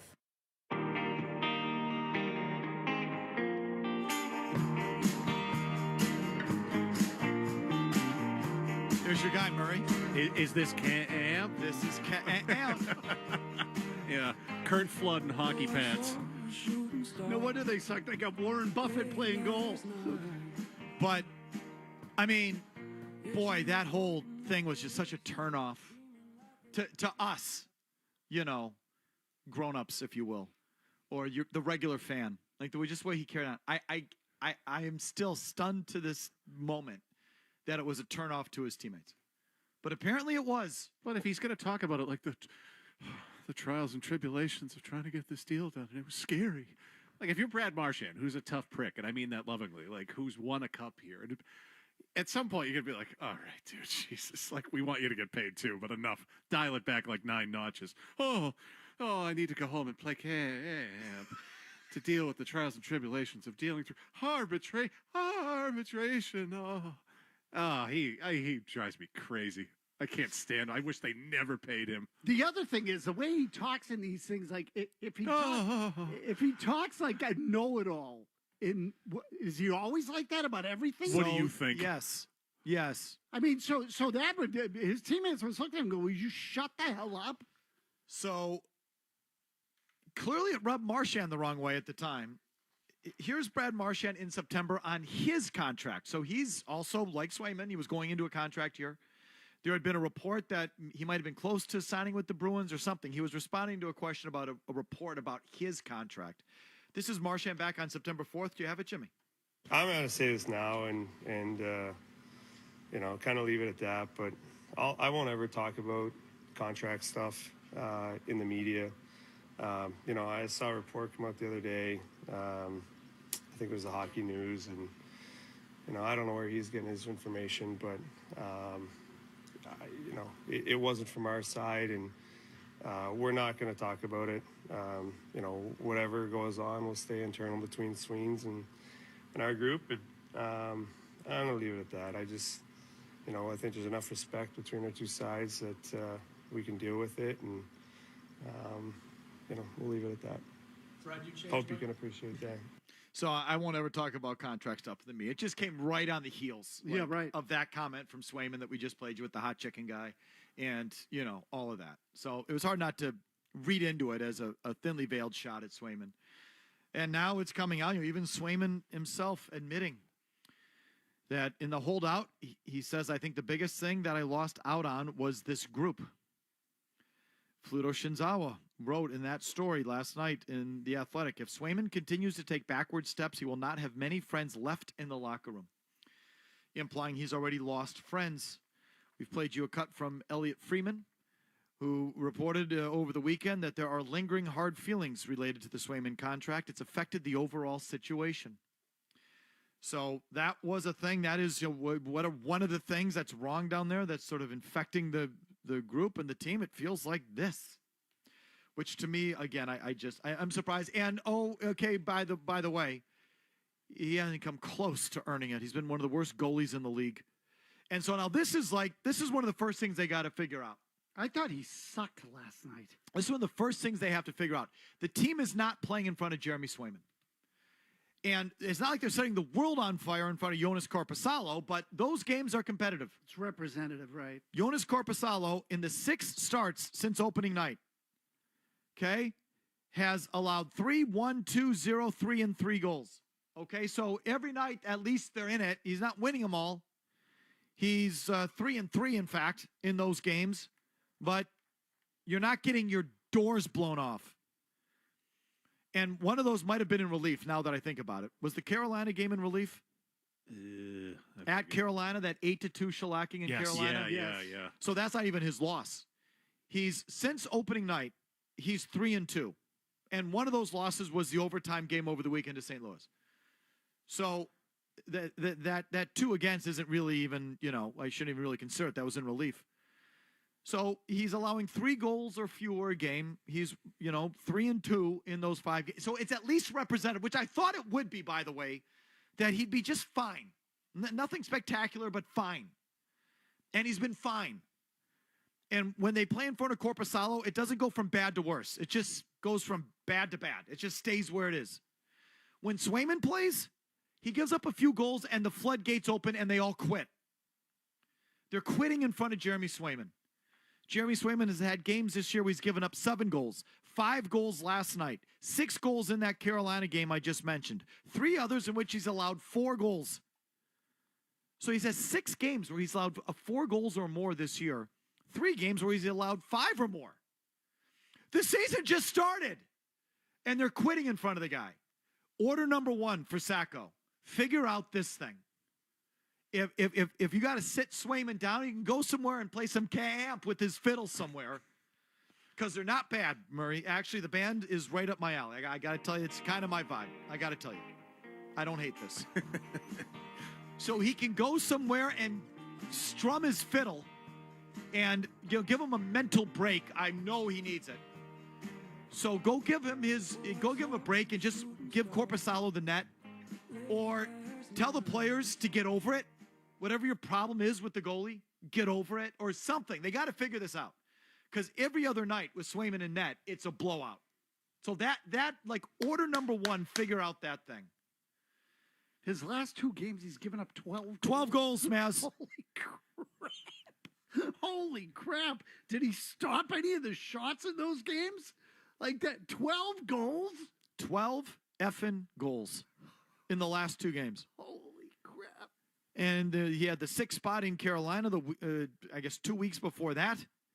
Never mind the other 3 games where he allowed 4 goals. And one of which he won somehow. Montreal here at home. But either way, they got to figure out that that's the first order of business. And that's like not even hockey related. That's like, that's a whole nother, they got to figure that thing out. And then get to the rest of the crappy roster. Because make no mistake, the roster's no picnic. I'm telling you, somehow, some way, Marchand's involved in this. He's the captain of the team. He always is. Somehow, some way, he's involved in this too. And again, I'm not saying he's like the chief guy to blame. I'm just telling you, he fits in somewhere. I don't know what it is, but if they hate the goalie, the captain's got to bridge that gap. Breaking news this afternoon, the Bruins have fired Coach Jim Montgomery. Here's the latest in the headlines with Big Jim Murray, and we come back with more of your reaction. No commercials here. WBC-FM and HD Boston. From the opening kickoff to the final play. Your home of the pass. 98.5. The Beasley Media Group Station. Sports Hub headlines. Yeah, after last night's ugly loss to Columbus and sitting with a record of 8-9-3, Bruins made it official today. They fire head coach Jim Montgomery. They put out a press release where General Manager Don Sweeney formally did make that announcement, relieving Montgomery of his duties as head coach. Associate coach Joe Sacco will now take over as the interim head coach. Then there's this follow-up from Emily Kaplan, NHL insider for ESPN, who tweets, Bruins management was hesitant to fire Jim Montgomery, not wanting to let players off the hook for a poor start. Montgomery's reputation, an excellent X's and O's coach. He'll get hired again. Interim Joe Sacco had other head coaching opportunities over the last few years, and a text from one of his former players says, Joe's a great guy and coach, probably the kick in the butt those guys needed. Celtics host the unbeaten Cleveland Cavaliers tonight for another NBA Cup game at the Garden. Cavs looking to become just the second team to open an NBA season with a record of 16-0. Celtics guard Peyton Pritchard questionable tonight, dealing with a sprained left thumb. Tip-off at 7. Grandy and Max with the call here on 98.5 The Sports Hub. Headlines are brought to you by Premier Basement Waterproofing. Our guy, the guru, Mike Albert, gives thanks to his entire team and every customer. Call 844-LIVE-DRIVERS at premierbasement.net. This Thanksgiving, it's game over for turkey. And it's always game over for one. I'm Jim Murray from Boston's Home for Sports. 98.5 Sports. Another update. 5:30. To us, Boston pride runs deep. I'm a Bostonian. This is Boston's Home for Sports. Bow, bow, bow. 98.5 The Sports Hub. Oh, right, of course, because I should know who that is. I don't care what you think. It's I'll tell you something that rubbed me right. Felger and Maz on 98.5 The Sports Hub. Let me just ask you this. I mean, they lose last night to Columbus. This story has been brewing for like 3 weeks, seemingly, that Montgomery was going to be out. Why did this take almost the whole day to be announced in your mind? Is there anything you could tell us just in terms of the timing? Yeah, I think for the Bruins, and it's something that's been reported, is that I don't think Don Sweeney and Cam Neely ideally wanted to get to this point. I think the onus, as you look at this team and just how many players have underperformed across the board, I think this was kind of the last resort of where they were looking at with this team. Because you look on paper, this is a team that should be better than last year's team. When you look at their additions they made, getting guys like Elias Lindholm, Nikita Zadorov, this team really should be a lot better and more equipped for a longer run. And all across the board, these guys haven't produced in any regard. And I think when you look at Don Sweeney and Boston's management team, yes, you can't obviously fire the players. You can't make a multiplayer trade or anything like that. So this is kind of the only option available to them. Again, Jim Montgomery, a great coach. His track record speaks for itself. But I think they came to the point here when you get to this point in the evening where something had to change. Blanche, BU alum, coached Colorado over a decade ago, and actually was the coach that, well, I think he got fired halfway through the year, if I'm not mistaken. But they bottomed out under Sacco, drafted Nathan McKinnon, and then went on the way back up. So he was the coach prior to the Nathan McKinnon era, if you will. And he's been assistant here for 11 years, which is, I didn't realize he was here that long. So he's run some of your special teams. He's run the bench. He has experience. So he's an interim, though. They haven't given him a contract. So there's still a lame duck coach behind the bench. But hopefully that starts the process with the team. So it's definitely not the only thing they can do. It starts here. We were just talking about the goalie thing. They got to get the team playing in front of Jeremy Swayman again and patching that thing up. Whatever that thing is, they got to address that. And then I think they got to to me, I'm shaking up the roster. And I'm trading someone off the top of the roster. I'm finally getting off my ass and making a real hockey trade, something that I have for something that you have, giving up something you don't want to give up in a respect to get something else back. And it's time for them to do something like that as well. I wouldn't hesitate to trade Brad Marchand. I'd trade Jeremy Swayman. I mean, I'd start there. His no movement clause does not kick in until the third year of his contract. So you can trade him this year and next without him being able to block it. So, but I just don't think there's a team that would have to take on that contract. Like, you might have to do that. You might have to immediately swallow some money after just giving it to him, whatever, a month ago. But I'd shake up that roster. It feels like that could be imminent, too. There was a tweet last night before the game from Sean Hutchian, says owner, player, rep, who said that there was 18 teams with scouts and management at last night's game. Yeah, I saw that reported somewhere, too, that there were a ton of scouts there. So the Bruins are probably letting it be known that they're open for business. I would trade either the goalie, Swayman, or one of the defensemen. Like, you get some money tied up in your decoy there. You got to free up some money to try to do something for your offense. I would trade every single player on the team. Same here. Open for business. Who do you want? There is not one guy that I look on that Bruins team and say, nope. And I can, every team, as big of dicks as we are, Maz, you and I would both look at it and go, say, we're not trading Christian Gonzalez or Drake May. Like, every team, as bad as it is, there's guys you're saying, I'm not trading them. Right. Certain guys you just don't touch. The Bruins, in my mind, don't have one of those guys. I'd trade Pasternak yesterday. I'd move McAvoy if I got the right deal. I'd trade McAvoy yesterday. McAvoy has not come close to living up to his end of the bargain since he signed that contract. He was tracking okay before then. That's now like 6 or 7 years ago, whatever the hell it is. No. The last 2 or 3. It was 2 years ago that he signed the extension. Yeah, the last couple of years, to me, he's been a disappointment. They've needed more out of him, and he hasn't delivered. He signed the contract, and he's backslid. Pasternak, to me, again, looks like a mess. Out to lunch. Looks like, again, like he needs a splash of cold water across his face. Like, wake up. What is going on with you? And I never wanted to pay him that contract in the first place. I would trade. There isn't a guy I wouldn't trade. I like happily. And I'm not just giving away Pasternak. I'm not just giving away McAvoy. But I'm making a hockey trade centered around one of those guys. I told you Swayman. There isn't a guy. Name a guy. Someone wants to overpay me for Marchand yesterday. No, I think I'd move just about every guy on the roster. Coyle, easy trade. I'd take a loss on Coyle to move on from that.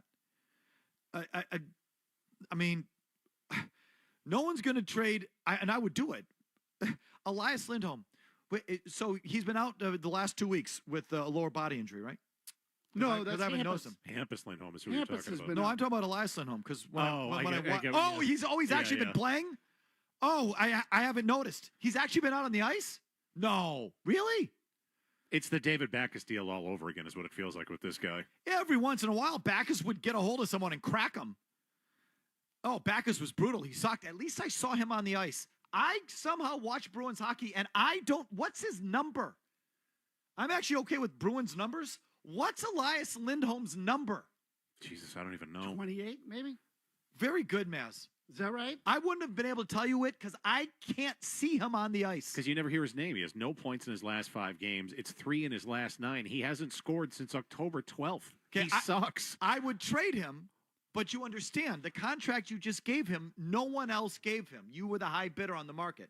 So if no one was going to pay him then, they're not going to pay him now and give you something. Can you eat some of the money? Is that yes. a lot? Yeah. So but talk about you're going to sign someone for $68 million on Tuesday and then on Friday trade him away and pay him half of it.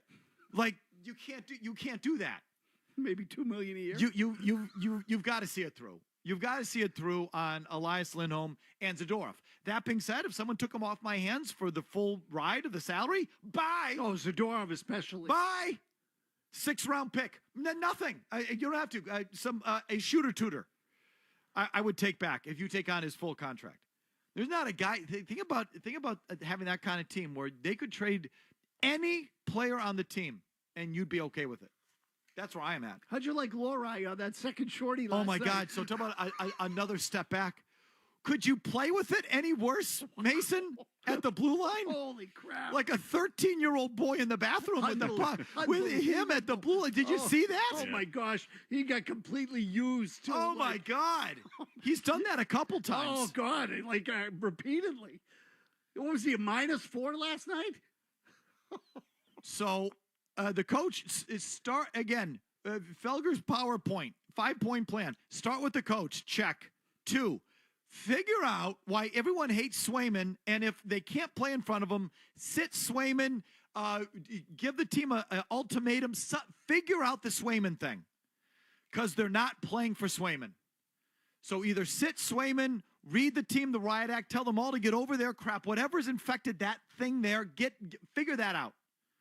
In the short term, give Korpisalo the net while you figure that out. 3, make a trade. Shake up your locker room.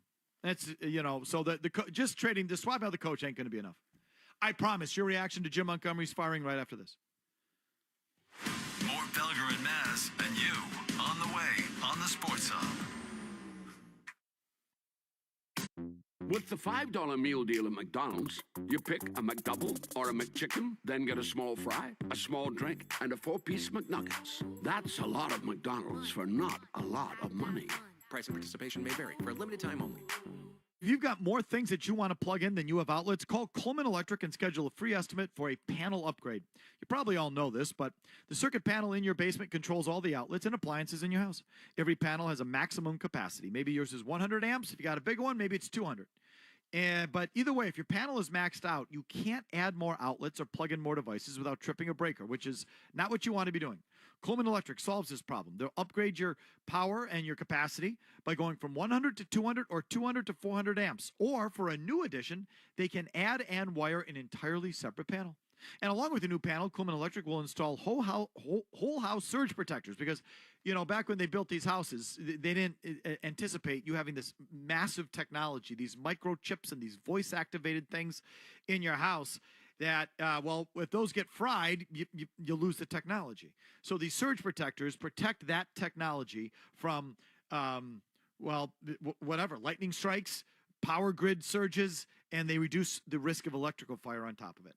So call Coleman and schedule a free estimate. Type Coleman, Kuhlman, and then click the call button, and they'll be there at your house in the flick of a switch. And if the switch is broken, they'll be there even quicker. Call Coleman. It is electric. Full house this holiday? Switch to Fios Home Internet with whole home Wi-Fi and get fully covered. That means you get the 100% fiber optic network in every room of your home with a Fios 1 gig internet plan. Perfect for when your extended family extends their stay. Call 1-800-VERIZON to switch today. Whole home Wi-Fi includes one router and Wi-Fi extender. Wi-Fi extender provided during professional setup if recommended after Wi-Fi performance analysis or shipped upon customer request after setup. May require the purchase of additional Wi-Fi extenders. Lowe's knows you want to get even more value for the holiday. That's why as a MyLowe's Rewards member, you get new member deals on holiday decor, tools, and more. And you earn points when you shop. More points equal more rewards to help you save on holiday and more. Not a member? Join for free today at Lowe's.com/MyLowe'sRewards because Lowe's knows deals. Program subject to terms and conditions. Points are awarded on eligible purchases. See Lowe's.com/terms for full details. Subject to change. Jason Tatum plays here. Zip the entry to Smart. No look bounce pass to the cutter. Jason Tatum, who lays it up and in with the right hand. And the Celtics are dancing right now. They're Brogdon across half court. Nets fans headed for the exit. Tatum, pull up 3. Good night. You know what MVPs do? They still got 29. Tatum to the right. Holds up on LeBron. They're isolated. Right side of the floor. Tatum spins on the baseline. Turns. Fade. Got it! This is the home of the Celtics. 98.5 The Sports Hub. Your engine is dirtier than you think. As soon as it started for the first time, it begins building up engine-killing deposits that dramatically impact longevity, fuel economy, and performance. And at Valvoline, preventing these damaging deposits isn't enough. We've revolutionized a way to completely reverse them. Introducing Valvoline Restore and Protect, the first and only motor oil that restores pistons to factory clean by removing up to 100% of deposits. That's right, 100%. This first-of-its-kind innovation restores engines to run like new. And the more you use it, the more it continually cleans inside your engine. Plus, Valvoline Restore and Protect is a premium full synthetic that provides 79% better wear protection than industry standards. It not only eliminates deposits, it prevents future deposits from forming. Restore your pistons to factory clean. With all new Restore and Protect, another first from Valvoline. Public health expertise is in high demand. Brown University's online Master of Public Health provides professionals with comprehensive training to transform policy and practice in a meaningful way. Scholarships available. Learn more at graduateprograms.brown.edu. Tatum has to force a three at the buzzer, and he got it! The Celtics look to take down the undefeated Cleveland Cavaliers. Tonight at the TD Garden, hear all the action starting at 6:30 on 98.5 The Sports Hub.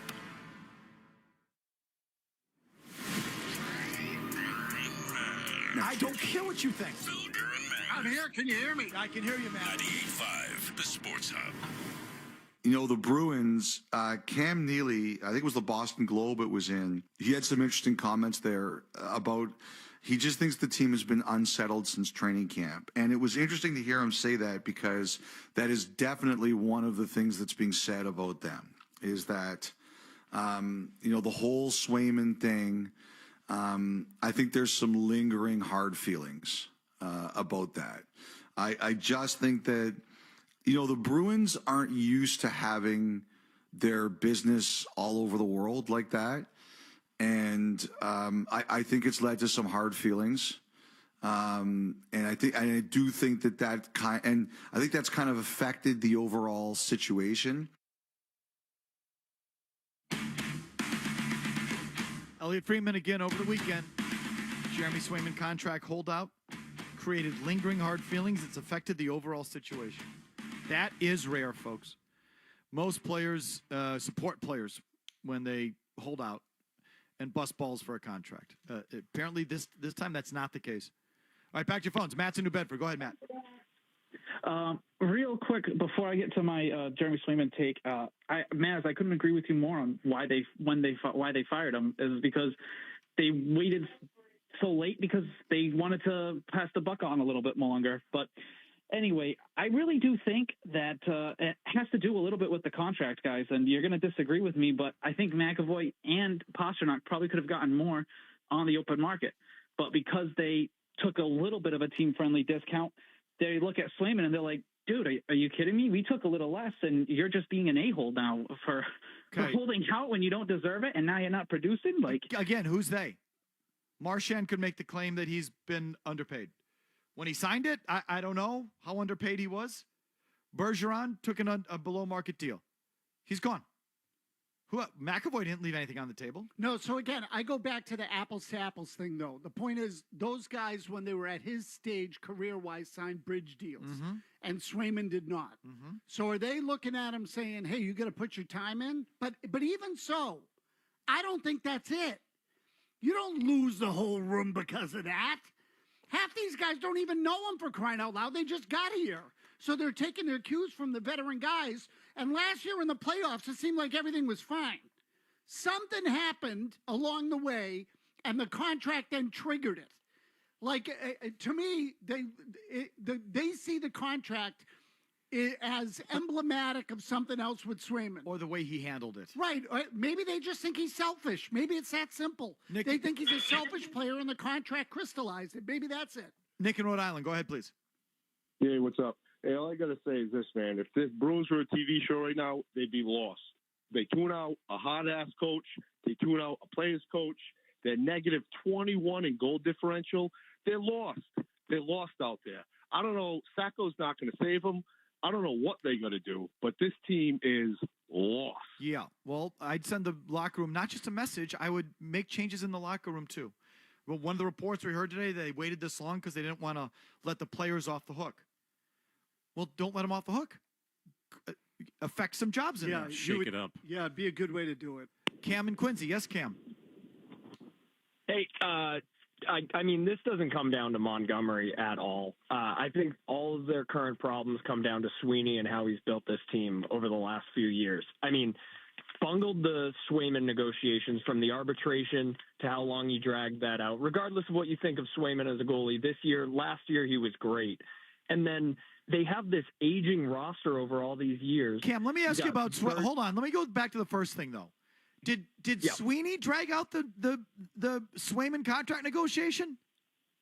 Based on what was leaked months before about all of his lowball offers, I think so. I don't think they were lowball offers. I think Jeremy Swayman was looking for top dollar from the start and is a pain in the ass. That's what I think.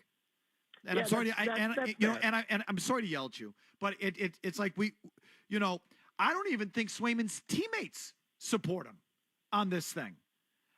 That's becoming apparent. I mean, that's becoming apparent that there's some sort of rift in the locker room. But my bigger point is that we have this aging roster. Bergeron obviously about to retire. Marchand has 17 surgeries every single offseason. He's getting older.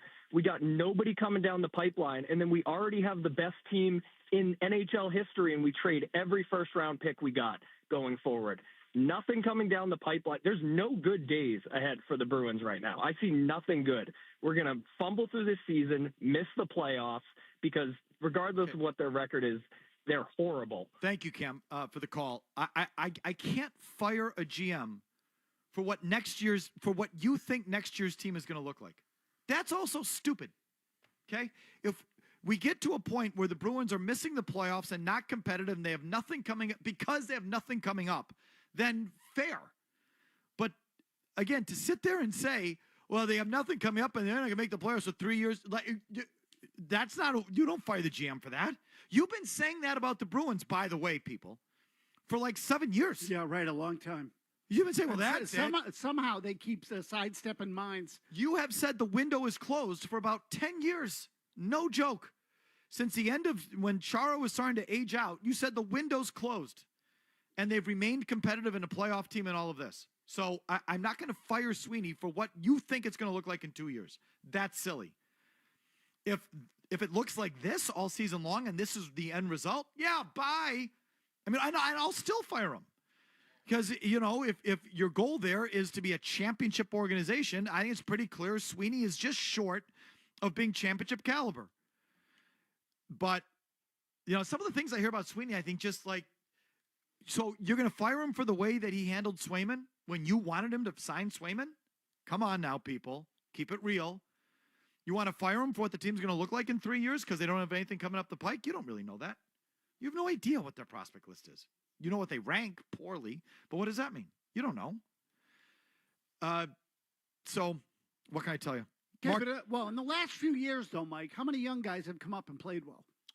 Very few, except... Lowry looked like he had something. Now he looks awful. They also have the best... Patra just got sent back down. They have the best record in hockey for the last however many years. I think since Sweeney took over, they have the best record in hockey, regular season. Right. I'm just talking about the last couple of years. I think they have the best record in hockey the last couple of years. Eventually, if you keep drafting poorly, sooner or later it's going to catch up. I know. Said every Bruins fan for the last 15 years. Well, but maybe this is the year. Maybe. It is. And when that happens, have at it. Have at it now. Like, again, I'm not trying to defend the guy, but I just think some of your rationale is off. Yeah, I'm not saying I would fire him today, but I do think that their pipeline of talent is a problem. Mark, quick. Yeah.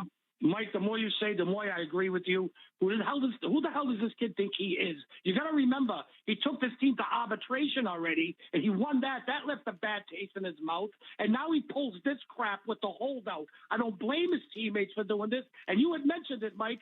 When Korpisalo was in the net, this team had a chance to win the game, but when Swayman was in the net, not so much.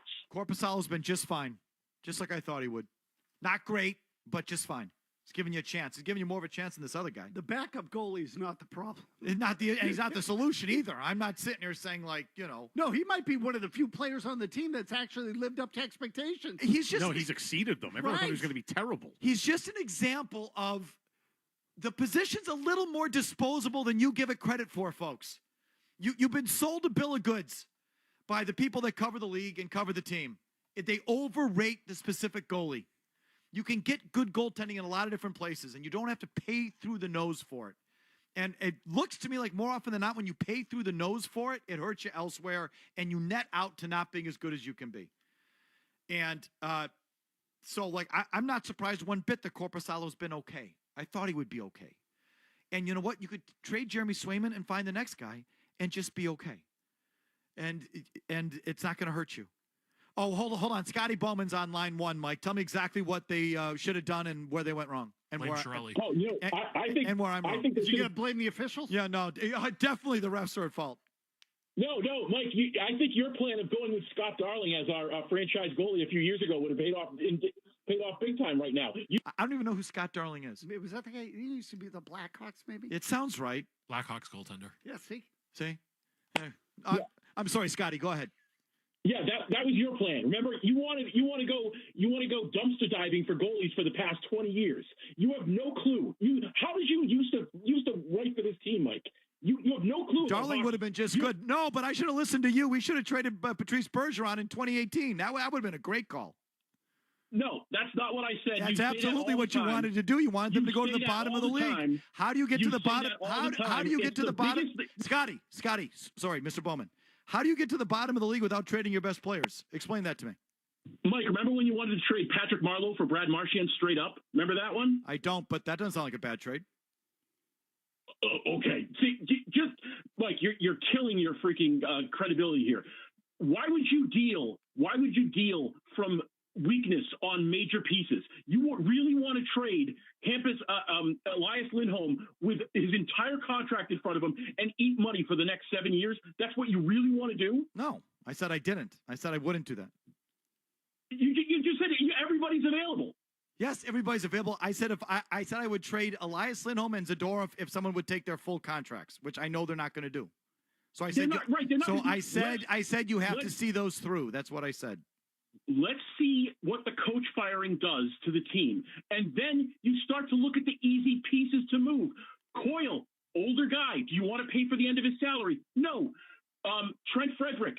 There's a team that would give you a ton for Trent Frederick. This team's problem, Mike, is that there's like an 8-year gap in their draft history that they're paying for, that they had to trade to patch up for years, and it's finally coming to the bills finally come due. I'm not sure of that. I think there's something affecting the team before we even get to that. I think there's something wrong with the team. There's something wrong with the mix of players. There's something wrong with the player and the goalie, the players and the coach. Who the hell knows? That there's something really off, and that's why they are where they are.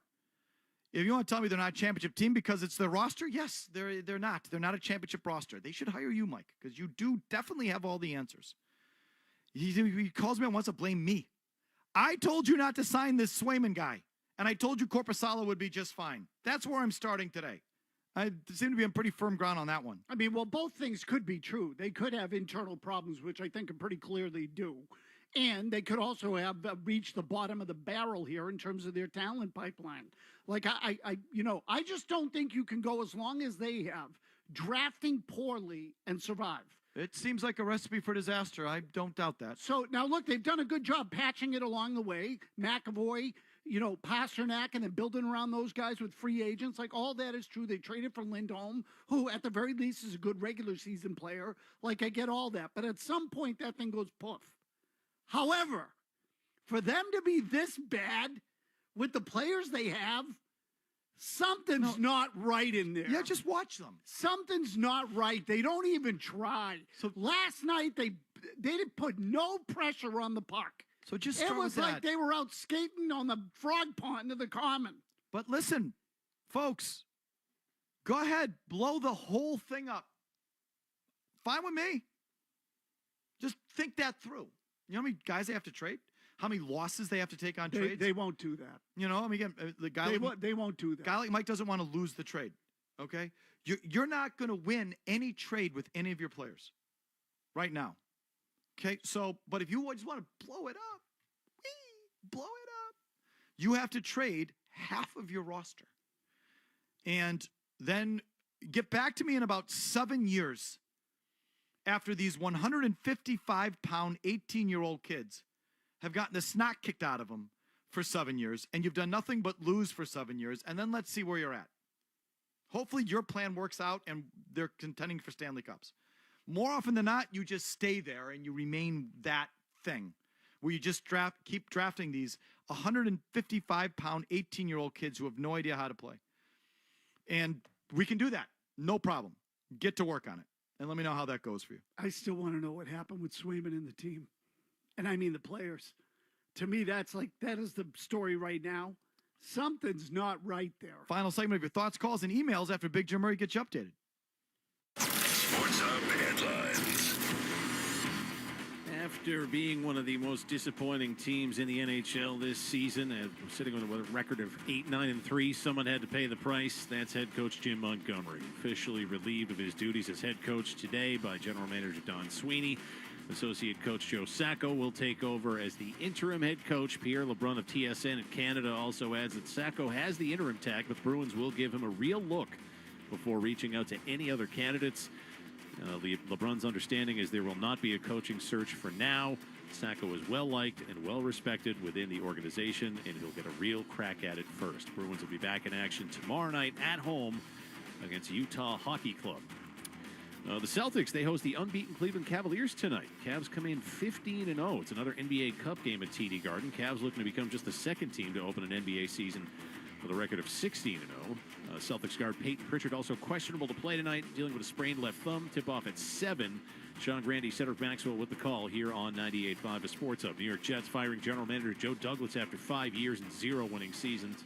This is just 6 weeks after New York fired head coach Robert Saleh.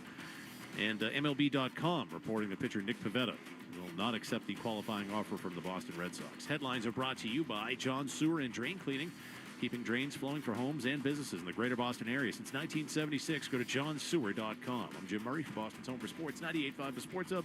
Another update at 6. Hey, stay tuned for more Felger and Maz, okay? Thanks. Hey, it's Maz from the Bernardi Auto Group. This holiday season, feel the warmth and love during Audi Natick's Fill the Trunk event. Just bring any canned food or non-perishable item to Bernardi, and you'll get $10 off an oil change. The holidays, as we know, time for happiness for most, but not for everyone. And so it's a perfect time to give back. So donate today at Audi Natick, and again, you get $10 off an oil change. More importantly, you'll help someone in need. Happy holidays from Bernardi. Full house this holiday? Switch to Fios Home Internet with whole home Wi-Fi and get fully covered. That means you get the 100% fiber optic network in every room of your home with a Fios 1 gig internet plan. Perfect for when your extended family extends their stay. Call 1-800-VERIZON to switch today. Whole home Wi-Fi includes one router and Wi-Fi extender. Wi-Fi extender provided during professional setup if recommended after Wi-Fi performance analysis or shipped upon customer request after setup. May require the purchase of additional Wi-Fi extenders. Coming up short? We've got you covered. With Navigant Credit Union's Overdraft Privilege program, you can take charge of your finances with reduced fees. Just another perk of being an owner. Join Navigant Credit Union today. Federally insured by NCUA. Good business. 2 words that don't always go together, except at one place where they've lived in harmony for over a century. Bentley University. Here, we believe good business is PE performance. So get your head in the game. Supercut stylists take more reps than anyone in the business. And you know what practice makes. Perfect. Let's do it again, Johnson. Supercuts. Real, smart hair. Visit any of our 120 Supercut salons in the greater Boston and Providence area today. Hey, are you in the market for a new Volkswagen? It's a great time at the Sign Then Drive event. Something with space for the whole family? Oh, yeah. Well, for practically just your signature, we can get you a new VW. Do you know how to sign? I just learned. Great, but you'll need a real license. This one's made of construction paper. You can use mine. Hey, thanks, Mom. Let's get started. With the click of a pen, you can get a new Volkswagen at the Sign Then Drive event. In reality, we will need more than just your signature and driver's license. Brown University, offering a master's in technology leadership. A 12-month hybrid program preparing professionals with the skills and network to address complex global and industry-specific tech challenges in real time. Learn more at professional.brown.edu. I'm Mark Trissy, president of Jackson Lumber and Millwork. Your kitchen is the heart of your home. For a beautiful new kitchen design just for you, visit Jackson Kitchen Designs. Your kitchen is a gathering space for family and friends, and you deserve a kitchen design that meets your unique needs. Our designers will create a beautiful kitchen that incorporates your ideas and fits your lifestyle and budget. That's my sister, Lisa Tersing, manager at Jackson Kitchen Designs. We offer a fantastic starter cabinet line, as well as fully custom high-end cabinets, and lots of choices in between. Come visit our showrooms to see the many cabinet, countertop, and hardware choices available for the kitchen and the rest of your house. And our gallery of finished kitchens speaks for itself. Check it out at JacksonKitchenDesigns.com. We provide planning services and design services, and we work with homeowners, builders, and remodelers. Our goal is to help people get a kitchen they will love for years to come. For your convenience, appointments are available at our showrooms in North Andover and Amesbury. To get started, visit us online at JacksonKitchenDesigns.com. Jackson Lumber and Millwork, providing solutions and delivering results since 1946. Hey, it's Scott Solak, and Patriot Place in Foxborough has it all for fall. From amazing restaurants to exhilarating live entertainment and nightlife, Patriot Place is perfect for getting together with family and friends. Patriot Place, shop, dine, and enjoy. Hey, Mike. Michael Felger. Real good talk on grass earlier there, buddy. Don't be afraid to do that on your own time. Tony Maserati. I don't remember Brady squeezing anybody's grade. Felger and Maz on the Sports Hub. We know Sacco's capable. We know he's loyal. We both covered him in the league as a head coach. Certainly when I started broadcasting, he's played in the league a long time. He's been loyal to And we've seen guys get a second opportunity later down the road. And Bruce Cassidy? Yeah, there's one. Bruce Cassidy. Yeah, for sure. But at this point, just... Mike Sullivan. But at this point, just take a pause, relax. And again, here's the other thing that I think burned them a little bit too, is when Cassidy went to Vegas and they won the Stanley Cup. They did. That's right. That'll be correct. And Jim Montgomery's probably not going to be out of work that long. He's not. He's going to get another gig for sure. I would think so. Absolutely. And there could be some changes coming down the pipeline here. It always takes the first one to kind of get things in motion. So for Montgomery, he's going to have more opportunities. He's a good coach.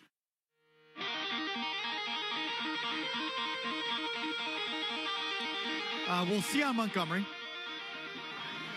And what was the other thing? Oh, Cassidy. So I will second guess Neely and Sweeney for firing Cassidy, but you understand what would have had to have happened there. They would have had to have traded guys like Carlo, DeBrusco, they ended up getting rid of anyway. So maybe they should have. I mean, that in retrospect, they absolutely should have. Yeah, that they bent over backwards for their young players at the expense of Bruce Cassidy. They chose the children over the adult. And downgraded a coach in the meantime. Right.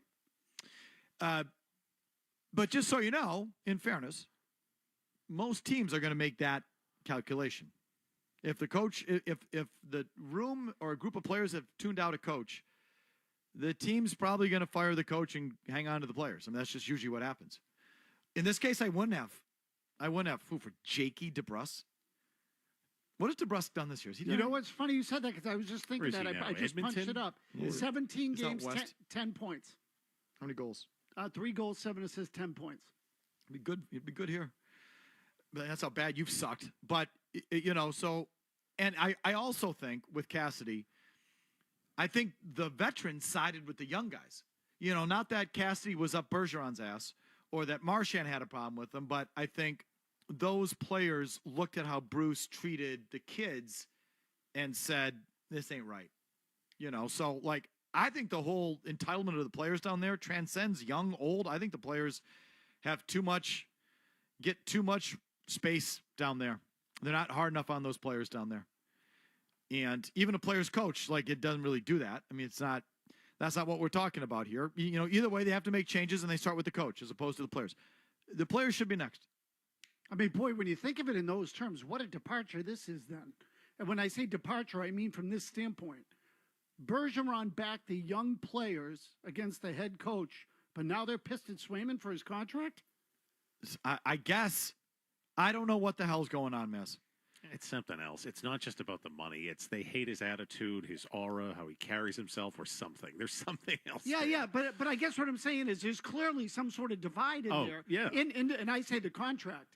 The point is they were willing to go to bat for young guys in that locker room before against the head coach. No, it's true. Right? You understand what I'm saying? Yeah, but not with this one. So now all of a sudden, what is it about this guy that they say go pound sand? It's just that he sucks that bad. Because it seems that Marchand was here when Bergeron was, You already know that. But my point is, he was in that culture. Mm-hmm. So what is it about the culture now? Something's wrong in there. Oh, no. It's been obvious from day one. Jack and South, you go. Hey, fellas, thanks for taking the call. Look, real quick, I'll tell you guys where it went wrong, and I can't believe nobody's brought this up yet, but that freaking ass-backwards Omar trade, where they traded him just for the sake of trading him, is ultimately what led to the demise of your 2024 Boston Bruins. I mean, they let themselves get backed into a corner by a guy whose agent is absolutely notorious for getting guys to hold out like he did with Nylander in Toronto. And all of a sudden they created just an absolute breeding ground for a media circus. And of course the locker room's going to be in shambles after. So I don't feel that, Jack. I don't feel you on that. I don't think that's it. These pro athletes are used to guys fighting for contracts and it getting messy at times. Happens all the time. Every year on every team on some level, there's usually something like that. And it doesn't impact the chemistry in the room. Players stick together on the money, and it's, at early on in the season, it's forgotten. Like, that happens almost every time, don't you think? Mm-hmm. So why was this one different, as Maz keeps asking? Because there's something different in there. There's something else in there. Something else has peed in the pool and infected the whole thing. I don't think the locker room is laying down. The players are laying down because they don't like the way Sweeney executed the Ullmark trade. That doesn't sound right to me. Sweeney's bollocksed a lot of personnel moves. They haven't quit on him before for it, have they? It's got more to do with Swayman and the other players. Doug in Somerville. Go ahead, Doug. Hey, guys. I don't know. I feel like firing Montgomery, I mean, it's a half measure. I just don't see, this is the kind of thing that goes right up Maz's ass. I just, you get half measures. What are you getting done? I mean, it's just a meh move. And at the end of the day, they just need to get back to playing old-time hockey. Okay, old-time hockey. There you go. Eddie Shore. He's not wrong, though. I wouldn't even call it a half measure. It's more like a quarter measure. No, it's like the easiest tip of the iceberg. Thing. Yes. Something had to happen. There's so much season left. It doesn't mean they shouldn't have done it, because it is the easiest thing to do. You didn't believe it. They never should have started the year with him. They should have let him go last year. If you weren't going to re-sign him, let him go. So they absolutely asked for this, and they got it. Mike in the truck, quick. My biggest issue with the Bruins is that for years they have hoped that the goaltending would cover up for the other deficiencies on the team, and it just hasn't. And now they've given Swayman this gigantic contract, and he's either feeling the pressure of trying to live up to the contract, or he was just happy getting his money, and now he doesn't give a crap. Wouldn't be the first. Want to make Jeremy Swayman the tool bag of the day, Jim? Yeah, let's do it. I mean, why I not? was going to nominate him. It's time for the tool bag of the day, brought to you by Matthews Nissan of Wellesley. What a tool. Hey, that guy's a tool bag. What a tool. What a friggin' tool. It's the tool bag of the day. And it's brought to you by Matthews Nissan of Wellesley. Family owned since 1973. You get a no-hassle buying experience at Matthews Nissan. Route 9 East in Wellesley, just a short drive from downtown Boston. Yes, the tool bag of the day should be Jeremy Swayman. No, these millennial tool bags. Can you win it 2 days in a row? I think he should have a lock on it for a while. Which leads us to the email of the day, in fact. Let's pay off this sponsor as well, too. It's tied together. It's the what other promo can we electric email of the day. It's electric. Dear Felga, I really hate you. And I think Maz is a boob. It's electric. The Coleman Electric email of the day. It's electric. Send yours to Felger at 985thesportshub.com. Email today is brought to you by Coleman Electric, a bunch of really good electricians helping homeowners like you. When you need an electrician, call Coleman. It's electric. It's electric. Kuhlman when you Google it. They're great at replacing old wiring. Very tricky job. Okay, they can replace that old wiring without ripping down your walls, which I can't say for most shops because it's delicate work. Jesse Coleman, great guy. The owner there, he actually wrote a book on this stuff. So if you happen to have an old house, you might have that old wiring, Coleman is absolutely the outfit that you have to call. Subject line, Zoomers, not millennials, Felger. Bob in Peabody writes, Felger, you're driving me crazy with this thing, old man. Get your generation straight. Most Bruins are Gen Z, not millennials. Anyone born after 1995, including Swayman, is Gen Z. The youngest millennial is about to turn 30. You sound like an old smelly fart who thinks anyone younger than you is a millennial. Bob and Peabody. He's right about this. Yeah. Yeah. So I don't care what you call yourselves. Anything in that realm is a millennial. In that area code. Millennial sounds douchier than Gen Z, although I guess we could debate this. It's kind of a coin flip of suck, really. I don't want, exactly, it sure is. I don't want to have to sit there and sift through exactly how old you are and what to call you. So you're a millennial. You who stand in line for like 17 minutes at the effing Starbucks with your order that takes 3 minutes to get out of your mouth with the stupid scarf that you're wearing inside on a 55-degree day. You suck. Whether you're Gen Z, millennial, or you're 32 or 28. I don't know. I don't care. I'm not going to take the time to parse that out. You are what you are. You're that. You're that guy. You know what I mean, Maz? Oh, yeah. No, I know what you mean. You want to do tears now, too? We'll squeeze in that. Comes your way on Thursday. Here comes the final word right after these words. More Felger and Maz on the way next on the Sports Hub. Hey, Big Jim here for Northeast Men's Health. Guys, it's the holidays, a time of love and joy. But if you're suffering from erectile dysfunction, the season can be, it can be difficult on you. If you and your partner are experiencing struggles due to ED, change it up this year and give the best gift you can give to the one you love by treating your ED and restoring your relationship, huh? And maybe you remember that first time you failed to perform in the bedroom, might have just laughed it off or chalked it up to a night of too much whiskey. Been there, done that.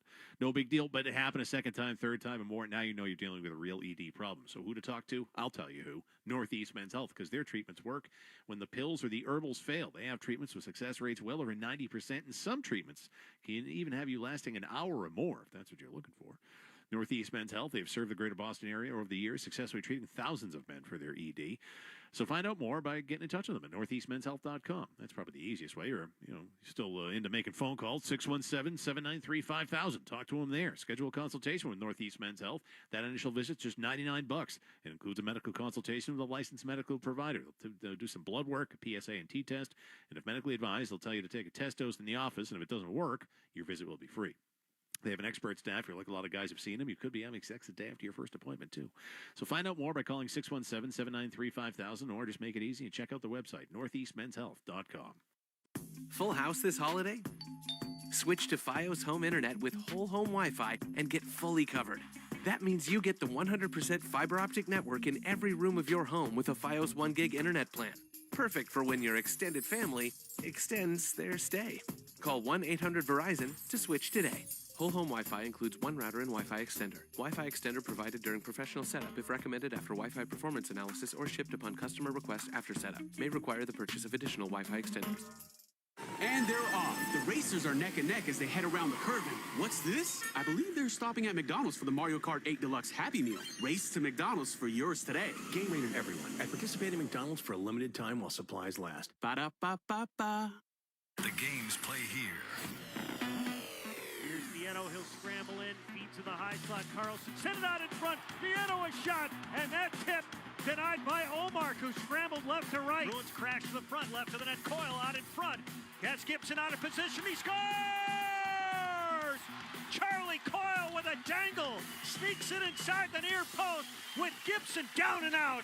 Bruins 7, Ducks 1. You're listening to 98.5 The Sports Hub. Stay tuned for more. Coming up short? We've got you covered. With Navigant Credit Union's Overdraft Privilege program, you can take charge of your finances with reduced fees. Just another perk of being an owner. Join Navigant Credit Union today. Federally insured by NCUA. John Sewer Drain Cleaning is happy to announce their newest location in Norwood. They'll better service customers on the South Shore and the South Coast. With over 40 years in business, 50 vehicles on the road, and 24/7 service, there's nobody better to call for your clogged drain emergency at home or the office. Visit johnsewer.com. The name to know when the drains don't flow is John Sewer. johnsewer.com. John Sewer, we get the job done. What a perfect day for a small business loan. Wouldn't you say so, Robert? Absolutely, David. And they're off. Right away, Big Bankarama has disqualified the loan. Yeah, sadly, that is just all too common. What's this? Suddenly, Owners Bank, the bank made for small business owners, pulls ahead. The big banks don't even look like they're trying. And Owners Bank approves the loan in record time. Faster business loans, lines of credit, and small business credit cards. We move faster. Owners Bank. All business, no BS. Owners Bank is a division of Liberty Bank. Member FDIC, equal housing lender. Ooh, we got a question. Brian W. asks, it's the holiday season and I'm looking for deals. Is Xfinity having a Black Friday sale? Well, Brian, our best deals of the year are here. Get iPhone 16 Pro on us. Just ask us how. Plus, you can also get fast, reliable Xfinity Internet with a line of Xfinity Mobile Unlimited for a great low price. So don't wait. Bring home a new iPhone 16 Pro built for Apple Intelligence. And connect to reliable 5G and Wi-Fi speeds up to a gig on Xfinity Mobile. That's a big deal. More like a gig deal. Now through December 3rd, ask how to get the new iPhone 16 Pro on us with an unlimited Plus line. Plus, get 300 megabit Xfinity Internet and an unlimited mobile line together for only $35 a month for 12 months with no annual contract. Go to Xfinity.com/Black Friday sale to learn more. Restrictions apply. Requires paperless billing or auto pay with your bank account. Equipment, taxes, and fees extra. After promo, regular rates apply. Xfinity Mobile requires Xfinity Internet. Gig speeds available via hotspots to Xfinity Mobile customers only. Reduced speeds after use of monthly data included with your data option. Actual internet speeds and data thresholds may vary. And this hour of Felgren Mass today brought to you by Awaken 180 Weight Loss in celebration of Awaken 180's 10-year anniversary. All consultations booked now through December 15th will be free. So reserve yours today at awaken180weightloss.com. Tatum has to force a three at the buzzer, and he got it! The Celtics look to take down the undefeated Cleveland Cavaliers. Tonight at the TD Garden, hear all the action starting at 6:30 on 98.5 The Sports Hub. Hey, it's Felger here. Now on Felger and Maz. It's the final We're recapping this 4-hour show in 4 minutes, which leads to the question, does it really need to be 4 hours long? No. Final word brought to you by Town Fair Tire. If you're looking for the best deal on tires, there is only one place to go, and that is Town Fair Tire. The best prices and great free services. Nobody beats Town Fair Tire. Nobody. The firing of Jim Montgomery today by the Boston Bruins. There, of course, is going to be yelling about said Boston Bruins. If Swayman continues to take backward steps, he will not have many friends left in the locker room. Yeah, it was a damning line. Many friends. Many friends left? The implication there is that he's lost friends. Right, he's already lost some. Don't tell me he lost it over the contract. That is not the way it usually works. You lose people in the locker room because you're an a-hole. Right. Or they don't believe in you. No, right. The contract's a trigger. They didn't like him to begin with, and this thing happened, and he lost them. Which something like he that. was easily losable to me. Like, not my kind of guy. Oh, same. Yeah. The Murray, as we talk about, the kind of millennial kid you'd want to crack in the throat just to shut him up. Like, stop. So it's Mac Jones-esque, his attitude. He's a why guy. Like, I need the answers to everything. But he's a good goalie. I've liked him as a goalie. You never heard me disparage him as a player. I like the way he plays net. It should have been his net in the last couple of playoffs. Like, I like him as a player. I think it's stupid to pay goalies too much money, especially ones who are unproven. If you got 2 or 3 cups, fine. But someone who's won 1 playoff round, you're going to pay him at market? That's stupid. I told you so. And I told you that Korpisalo would be just fine because I know this is hard for you to accept. The goalies are overrated. It's an overrated position. I know. Mind blown. You can't wrap your head around that. It's true. I take this opportunity to point out, Felger Maz will be coming you live tomorrow from Pucks and Paddles, presented by the Boston Bruins at the House of Blues tomorrow. No joke. Good timing. What timing? Toucher and Hardy's great charity endeavor comes your way tomorrow afternoon from the House of Blues, Lansdowne Street, Boston. We will be there. Requesting guests, and I'm sure getting none of them. I hope we probably won't even get blades if you asked for them. They'll come over and be like, I hope those paddles are like tied down. It's interesting timing for the Bruins charity event tomorrow, but so be it. Mm-hmm. You got to support. You got to support the cause. It's for Special Olympics Boston, correct? I think that's right. Special Olympics Massachusetts. I was going to bring Joe Murray to be my bouncer. Okay, so we will be there live tomorrow from the House of Blues starting at 2. The event starts, I believe, at 3. You want to go to 985thesportshub.com for more information. I'm sure it's all sold out. I'm not sure what else there is for you to do, but just to let you know, if there is something for you to do, please do it. 985thesportshub.com. We'll be there starting at 2. That should be fun. Meanwhile, the off-air show returns tonight as well. Myself and Naz. Yep, that's right. I'm in. So, Murray, what are we going to talk about? What the hell? I don't know. I usually rely on the other guy to talk about the non-sports stuff. Maybe we can talk about the Celtics game. Want to talk about the Celtics? Maybe. I'll talk sports on the off-air show? I don't know. Do you? Fine with me. Yeah. No, I'll do whatever it takes. See any good movies lately? Felger, there's this movie, you gotta see it. Or a restaurant you gotta try. Oh, Have you seen Conclave? Here's Joe Murray. What's up, Joe? What's up, guys? 30 minutes before the Celtics taking on the undefeated Cavs tonight. Who do you like? What's the line? A lot of guys are out for the Cavs. What's the number? 4.5, 5.5. Is Donovan Mitchell out? No, he's playing. Who's out? Dean Wade, who beat them last year. Oh, yeah. And Is a he like couple their other seventh guy, though? Yeah, still. He sucks. They've been great. They're undefeated. One of the best No, teams I in the know league. that, but if What's they the can't line? win because he's out 4.5. there. Who do you like? I like the over. You don't love the Celtics tonight? Yeah, they should beat them. Yeah. They should kill them. Yeah, but the Cavs, the Celtics have struggled. Favorite 6 points or less this year. So This game is going to be closer than you think. The matchup worries me a little bit on the defensive Save end. it. Maz on the Okay. Celtics on the off-air show coming your way. Facebook Live in about 3 minutes. Yeah.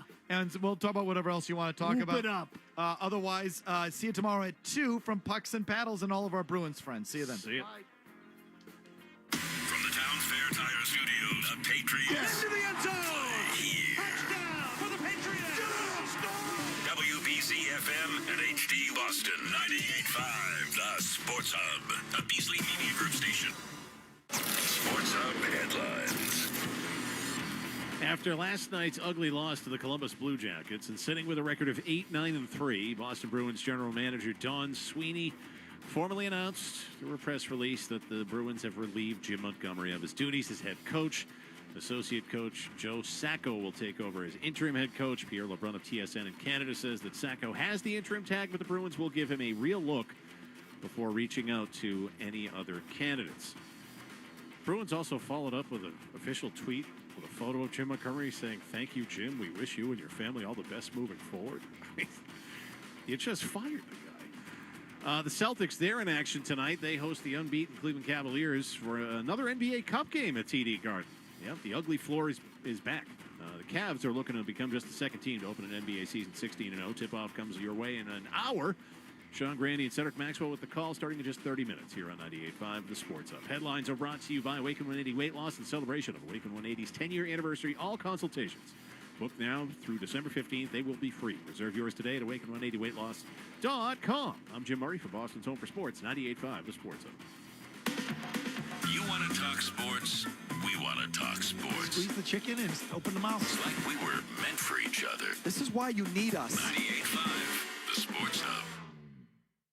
Evidently, there was said that he wasn't going to, with no practice being today, there would have been no media availability today, but Jim Montgomery was slated to see the media tomorrow with practice scheduled for tomorrow. So is there anything in this window, further to the last question, that kind of changed things since last night?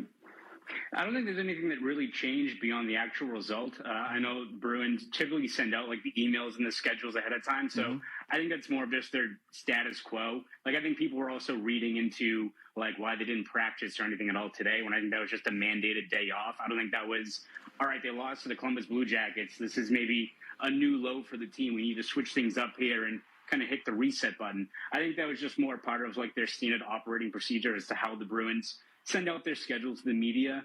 And I think, again, as soon as the final seconds ran off the clock on Monday, I feel like that was sort of the done deal in terms of when they were going to make a move here and try to do something, anything, really, to get this team rolling in the right direction. Well, it's some Joe show. We've seen it. Nobody wants to be there. It's some big bad show tonight. Just can't take this damn parade. Who cares? Joe show. There's a 2-mile wait to get past the damn green line.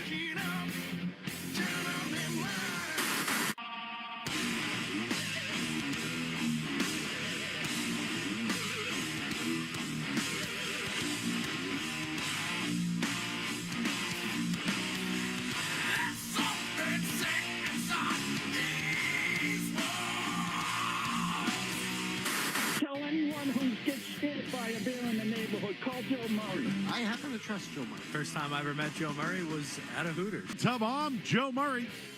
Got you for a half hour tonight before we hand things over to Grandy and Max for tonight's Celtics game against the Cavaliers. It's a big one. Undefeated Cleveland takes on the defending world champion Boston Celtics. We'll have all the coverage here on 98.5 The Sports. But I wish this could have happened last night. But it happened just before the show today during Felger and Maz. But the Bruins are moving on from Jim Montgomery. It felt inevitable, right? Bruins have fired head coach Jim Montgomery. The team has started very sluggish, as I'll use the word for that. And they've named assistant coach Joe Sacco the interim head coach at the moment. And last night, losing a third straight game and a 5-1 loss to the Columbus Blue Jackets, who are absolutely horrible, and to fall to 8-9-3 now on the season. They're one of the worst when it comes to scoring goals, when it comes to stopping them, and the worst team in the NHL this year when it comes to their power play. And Montgomery, I think, tried everything here. I think he tried whatever he could to spark the team. I think he challenged David Pastrnak. I think he certainly went at Brad Marchand at times. And, hey, maybe the last one was calling out the goalie. Maybe that was the final straw, right? Talking about, being ready and not having a training camp, et cetera. And although Jim Montgomery is no more, I will say this one's on the players just like the last one. And is there a bigger group in this city or in this of the four major sports here? Is there a team worse than the Bruins when it comes to putting it all on their coach? Right? When you think about it, they were the best team in hockey just a couple of years ago, and Jim Montgomery was the right guy for the job. Now, did he have a hand in that? Did he lean on his leadership? And when Patrice Bergeron came back, they lost every single game. Yep, all that happened. And then last year, they did somewhat take a step back as far as their roster went. But they made it to a Game 6 against the Stanley Cup champions. But we also can't forget that when they went to a Game 7 against Toronto, well, if they lost the game, there were reports that he was going to be fired. They never gave him an extension in the offseason. They made some big free agent moves, which, by the way, Elias Lindholm bust 20 games in. Bust, I'm going to say it. And Zadorov is exactly who he thought he was. A big, lumbering guy who's slow, who gets a ton of penalties. That's exactly who he is. That's what he is. The team, they tried everything. They tried veterans to start the year. Now they brought up some young players. They've done everything they could. They moved up lines. They moved some guys from the first line to the fourth line. They've literally tried everything this year, and it didn't work. But I do want to just go at the players for a little bit here. Everyone got their money. Everyone on that team got their money. And I think yesterday in particular, they were making business decisions. David Pastrnak, 0 shots on net. That was a business decision. Charlie McAvoy, although he was struggling on the power play and got removed for Hampus Lindholm, who then got hurt, and they put him back. Guy makes $9 million a year. He's not performing. And then there's Jeremy Swayman, the $68 million man, who's given up another 5 goals last night after giving up how many the night before or the game before? The coach was desperate. But when it came to this team, they made business decisions on the ice. Hopefully this is the spark they want or they needed. Hopefully everybody in-house is happy now that Jim Montgomery's gone. You're still in the playoff race. You're 8-9. Yes, when it comes to good teams in the NHL, you've lost to all of them. You've lost to them all. And just historically, when it comes to coaches who are in the final year of their deal or lame duck coaches, if you get off to a bad start, you go down. But I think this thing stretched out just a little bit more because Jim Montgomery's been a shield for Don Sweeney and Cam Neely. And the longer that they could have stretched this thing out, the longer that they don't get the axe at some point. This roster wasn't put together well. You had a guy running the team who couldn't do it. You're slow. You have no speed. You can't score. You're heavy. All the things you did this offseason to help you in the playoffs have not helped you through 20 games of the season. Is there enough time to turn it around? Is Joe Sacco the right guy now? Is he the right guy to turn things around? They're certainly disconnected. They rank 31st in the NHL in goals scored per. They average 2.4 goals per game. They're 20th in goals allowed. 28th, sorry. 32nd in the power play. 25th on the penalty kill. They've taken the most penalties in the league. So what are you going to do? Bring in a Medford boy, right? Joe Sacco comes in. He's been with the Bruins since 2014. They've had a really good penalty kill for the last few years. They were really good last night on it. Is this the shift they need? Montgomery couldn't figure it out. This team usually started fast, right? Every year they started fast, they peaked too soon, and they fell off. I was hoping it would be a different story this year. The slow start, then they get hot at the end. There's a lot going on in that locker room. Whether it's their captain and Brad Marchand, who is wondering about his future, whether it's everyone else who's making business decisions and got paid, whether it's some other guys who don't know if they're going to be here. Something wasn't right in that locker room. Hopefully the move to Montgomery motivates this team, because I think there's too much talent not to make the playoffs, but generally around this time, if you're not in it, you're out, and there's no doubt about it. Jim Montgomery is out. We'll leave it there at 617-779-0985. I'm Joe Murray. We got the big Celtics game tonight as well. We'll certainly break down that matchup. More on Jim Montgomery as well. I'm Joe Murray. You're listening to 98.5 The Sports Hub. More Joe Murray coming up on the Sports Hub.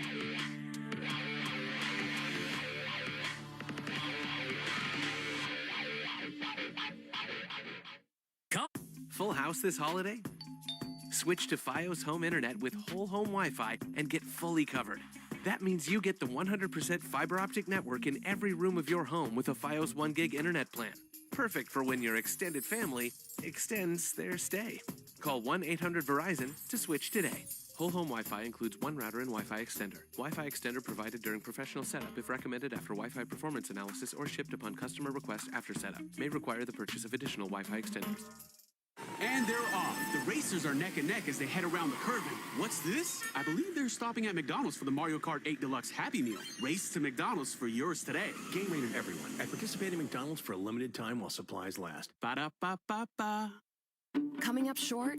We've got you covered. With Navigant Credit Union's Overdraft Privilege program, you can take charge of your finances with reduced fees. Just another perk of being an owner. Join Navigant Credit Union today. Federally insured by NCUA. Black Friday starts now at the Sportsman Shop. It's our super sale, and prices have been slashed on firearms, ammunition, and accessories. From the everyday essentials to premium gifts, we've got everything you need to gear up for your holiday season. Now through the end of the month, get in, gear up, and save big. View our sales flyer at thesportsmanshop.com. Don't miss this Black Friday super sale at the Sportsman Shop, your shooting, hunting, and outdoor source. The Sports Hub is home to your favorite teams, the New England Patriots, the Boston Bruins, and the Boston Celtics. Hear every game home and away right here, and get all the latest news from the front office, the locker room, and more. Tune in, on air, online, or on the Sports Hub app. Download it today. One of our Sports Hub hosts will be with you shortly. Thanks for listening. The NBA is here, and FanDuel, America's #1 sportsbook, wants you to catch all the action. And right now, FanDuel is giving everyone 3 months of NBA League Pass. I love NBA League Pass. I think you will too. All you have to do to catch every tip-off and buzzer beater is place any $5 bet on the NBA to get 3 months of NBA League Pass courtesy of FanDuel. Just visit FanDuel.com/Stuart to make every moment more this season. Make every moment more with FanDuel, official sports book partner of the NBA. 21 plus and present in Massachusetts. After 3-month free trial, the full price of League Pass will be automatically charged monthly. Cancel anytime. No refunds. Terms, restrictions, and embargoes apply. Limit 1 pass per customer. See terms at sportsbook.fanduel.com. I'm falling in love with you. Fall in love with the all-new 2025 Subaru Forester, starting at $29,695 with 3.9% financing for up to 48 months, or lease for just $319 per month for 36 months with $3,219 due at signing. The fully redesigned 2025 Forester is equipped with the latest in Subaru safety technology, like upgraded standard symmetrical all-wheel drive and EyeSight driver assist technology to keep you safe on every fall adventure. Fall in love with the 2025 Subaru Forester.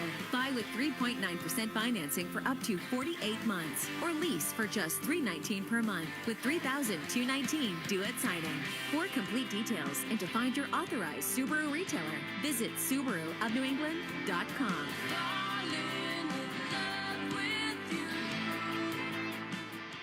Put a stop to what's bugging you with Burgess Pest Management, the trusted pest control company for me, Mike Felger. I use Burgess Pest Management, and you should too. Go to BurgessPest.com. Tatum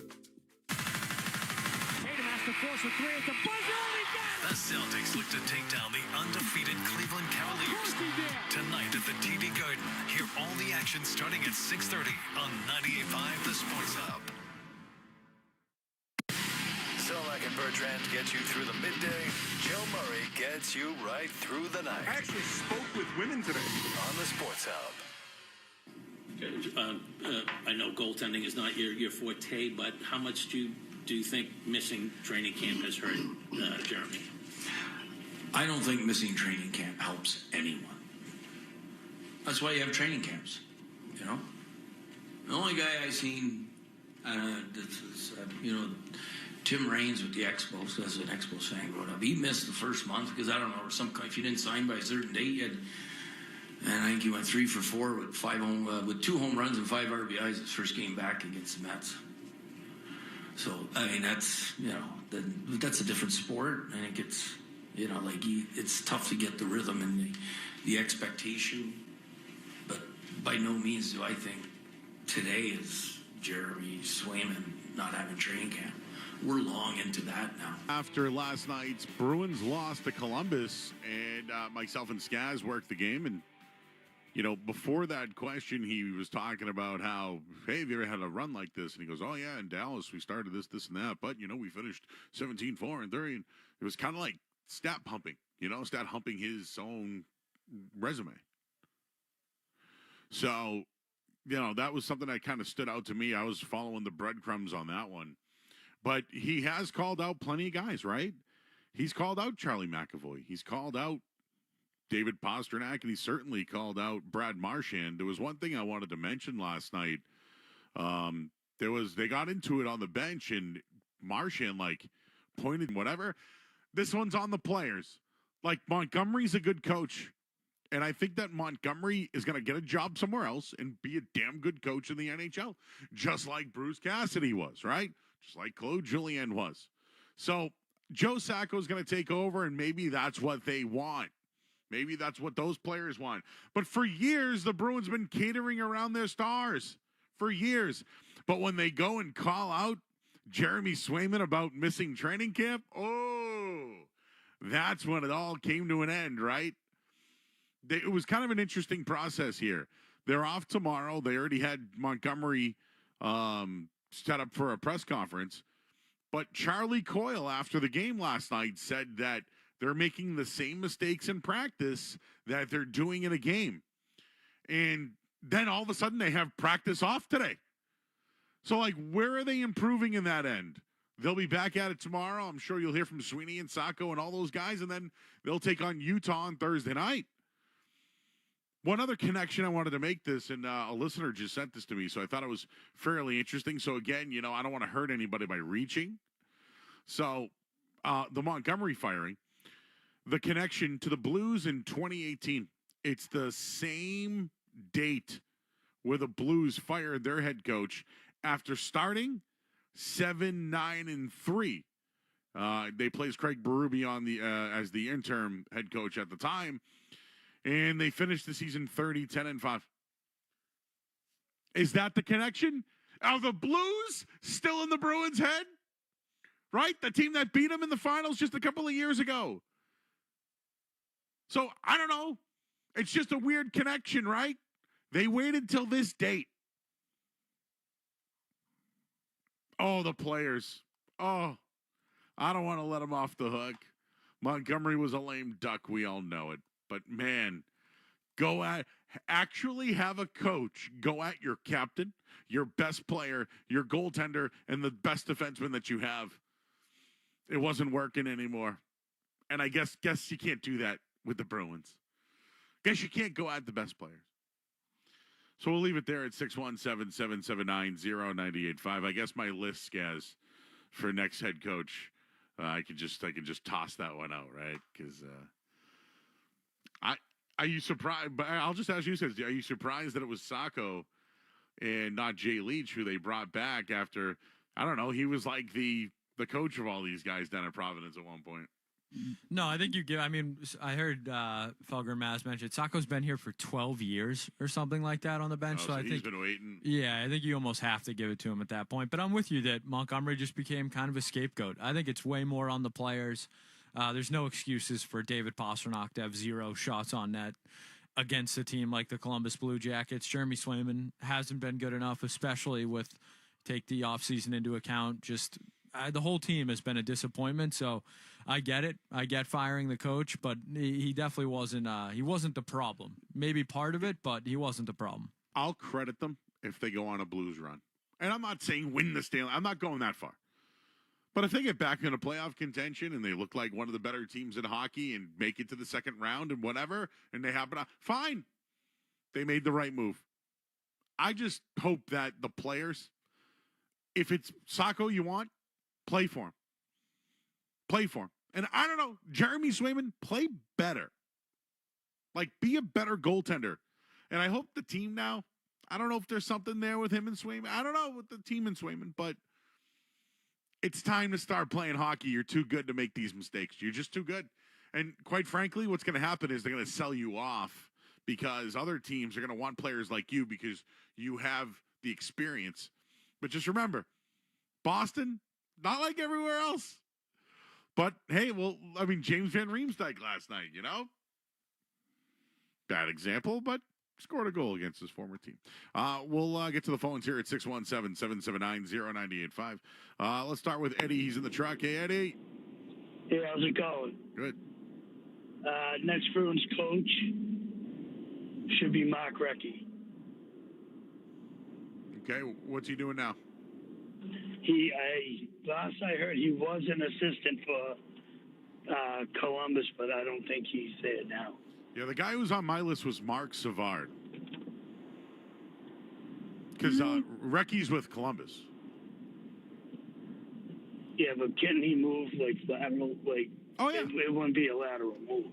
Yeah, oh, no. He goes from, and appreciate you, Eddie. I didn't really have Recchi on the list. I had Savard just because he's kind of come up the ranks and been pretty good with Toronto. I guess, hey, Recchi, why don't we add him to the list? Hey, how about Joe Sacco first? Let's see what happens with this thing. Maybe he's the guy. Unless there's a clear-cut better coach out there. Dean's in Shrewsbury. Hi, Dean. Hey, so I don't know if you heard this, but your pregame show called them Star Peyton Pritchard in the updates. So I want to know, do they pay you extra for being right about the Celtics and dunking all over Felger and Mavs for this? We don't get paid any extra. Nope. Oh, that's too bad. You should be. And one other thing, what do you think of Reese's with caramel? Have you tried that? Oh, yes, I have. We tried the other night was the peanut butter and jelly M&Ms. And although I didn't taste the jelly, I did like them. Okay, I got to try that out next. I'm a big candy freak. By the way, Dean, Peyton Pritchard active for tonight. He's available with a thumb injury. Oh, nice. So he'll be going. But hey, you got anything else you got to take on the game? I think we win this. I think the Cavs have only played 2 teams above 500. They did beat up the Warriors and the Lakers, which are the 2 teams they played above 500. But I think the schedule has been nice to them. So I think they're a little overrated. They're definitely a contender, but I think we take it home pretty easily. The Celtics should be up for the game. All right. There's Dean from Shrewsbury's take on the game. How about Chuck in the car on Monty being fired? Hey, yeah. Obviously, this is entirely on the players. I think the example of Bruce Cassidy going to Vegas and immediately winning a cup with a veteran-laden team is an indicative measure that this is not a good roster. Sweeney needs to be the next one to go. And to look at it macro, like Detroit sitting there in last place, Monty might go to an Atlantic team, and we might see them later in the playoffs if they get Mo Sider and Dylan Larkin going. So this is a really bad day for Bruins, unless this is what they needed, a kick in the butt to get going. I think that's what they did. I think they kept it in their back pocket for it as well. I do. I think they pulled the lever when they needed to.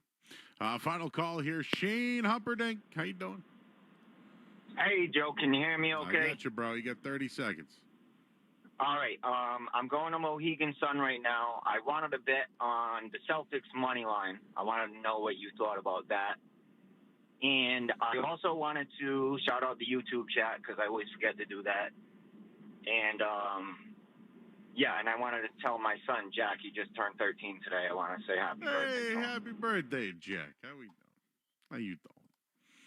All right, we get the Celtics and Cavs coming up next here on 98.5 The Sports. I just wanted to mention something regarding the Cavs. The Celtics rank second in the league at 121 points per game. I'd watch for the over tonight because of their 51 points. Cavs are 15-0 straight up. They're underdogs versus the Celtics. They're the second team in NBA history since the Rockets in 93 to be underdogs when they've been at least 10 wins or more. I think Celtics roll. They've struggled, though, with low spreads. Let's hand things off to Grandy and Max. I'm Joe Murray. We'll be with you post-game tonight here on 98.5 The Sports.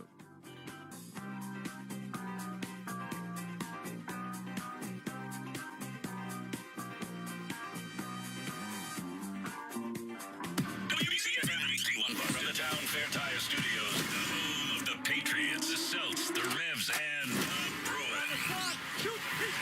Boston's home for sports is 98.5, the Sports Hub. Please lead the rotation.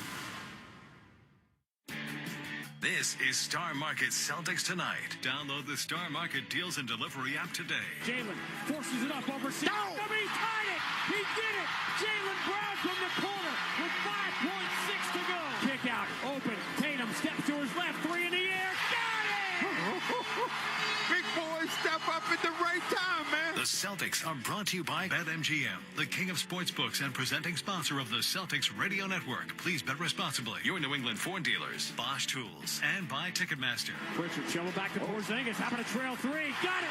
Boston by 14. Kyrie forces one out, blocked by Porzingis again. Pritchard, half court. It's in the air. He got it! He did it again! Peyton Pritchard did it again! Also brought to you by Clinton Savings Bank, VA New England, Town Fair Tire, Brex, your New England Honda dealers, Corona, and by DraftKings Sportsbook. Confetti guns shooting green and white confetti and making the most beautiful blizzard you have ever seen. The Boston Celtics are world champions for the 18th time. Now, here's Sean Grante and Cedric Maxwell. Back at the Garden, where tonight the early season NBA schedule gives us a very special gift. In one corner, the reigning, defending world champions, and the other, the unbeaten, untied, 15-0 challengers. It's the Celtics and the Cleveland Cavaliers. Thanks for finding us. Center of the sports world tonight. I'm Sean Grande. Cedric Maxwell joins us shortly. And when he does, coming up on the fastest 30 minutes in the NBA, even faster, this TNT edition tonight. Shaw's and Star Market Celtics tonight. We'll get to the latest on Drew Holiday. Remember, he sat the last game on Saturday and tell you just how rare occasion this is.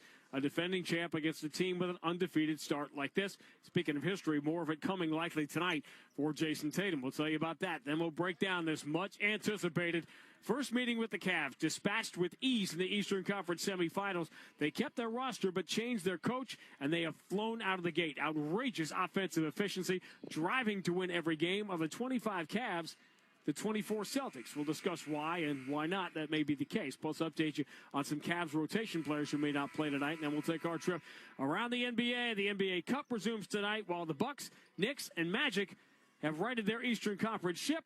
The Sixers have sunk to the bottom. A direct line drive. Stay between him and the basket. Wow, for Jimmy and a slam. Hero timed it perfectly, and Butler finished with force. Really nice.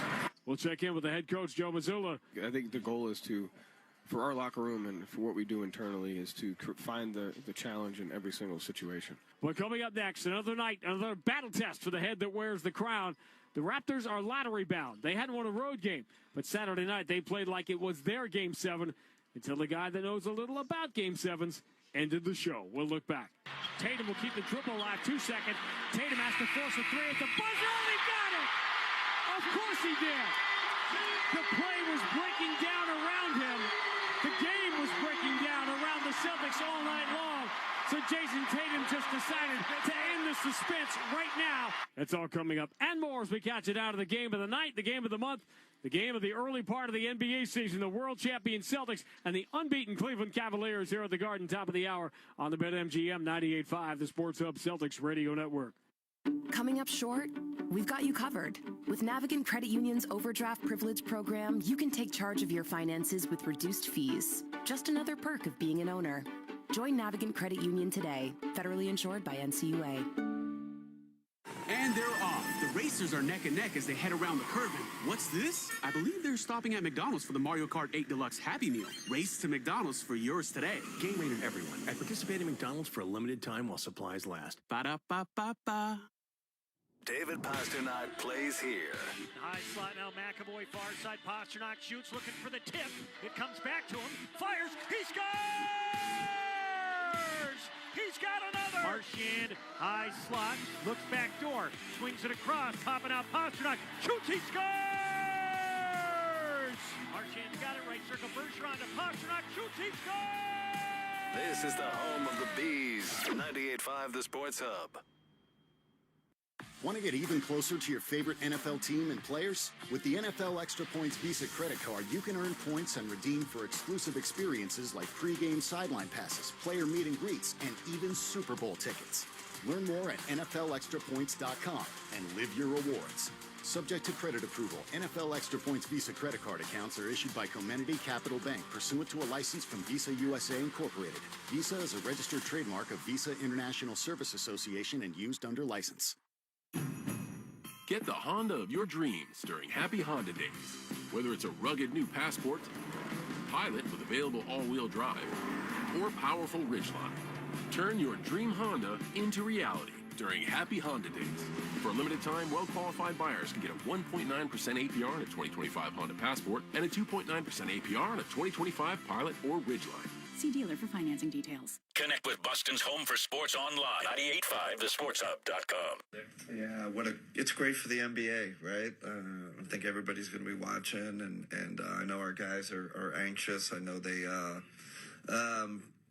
remember last year, and we're going well. They're going well.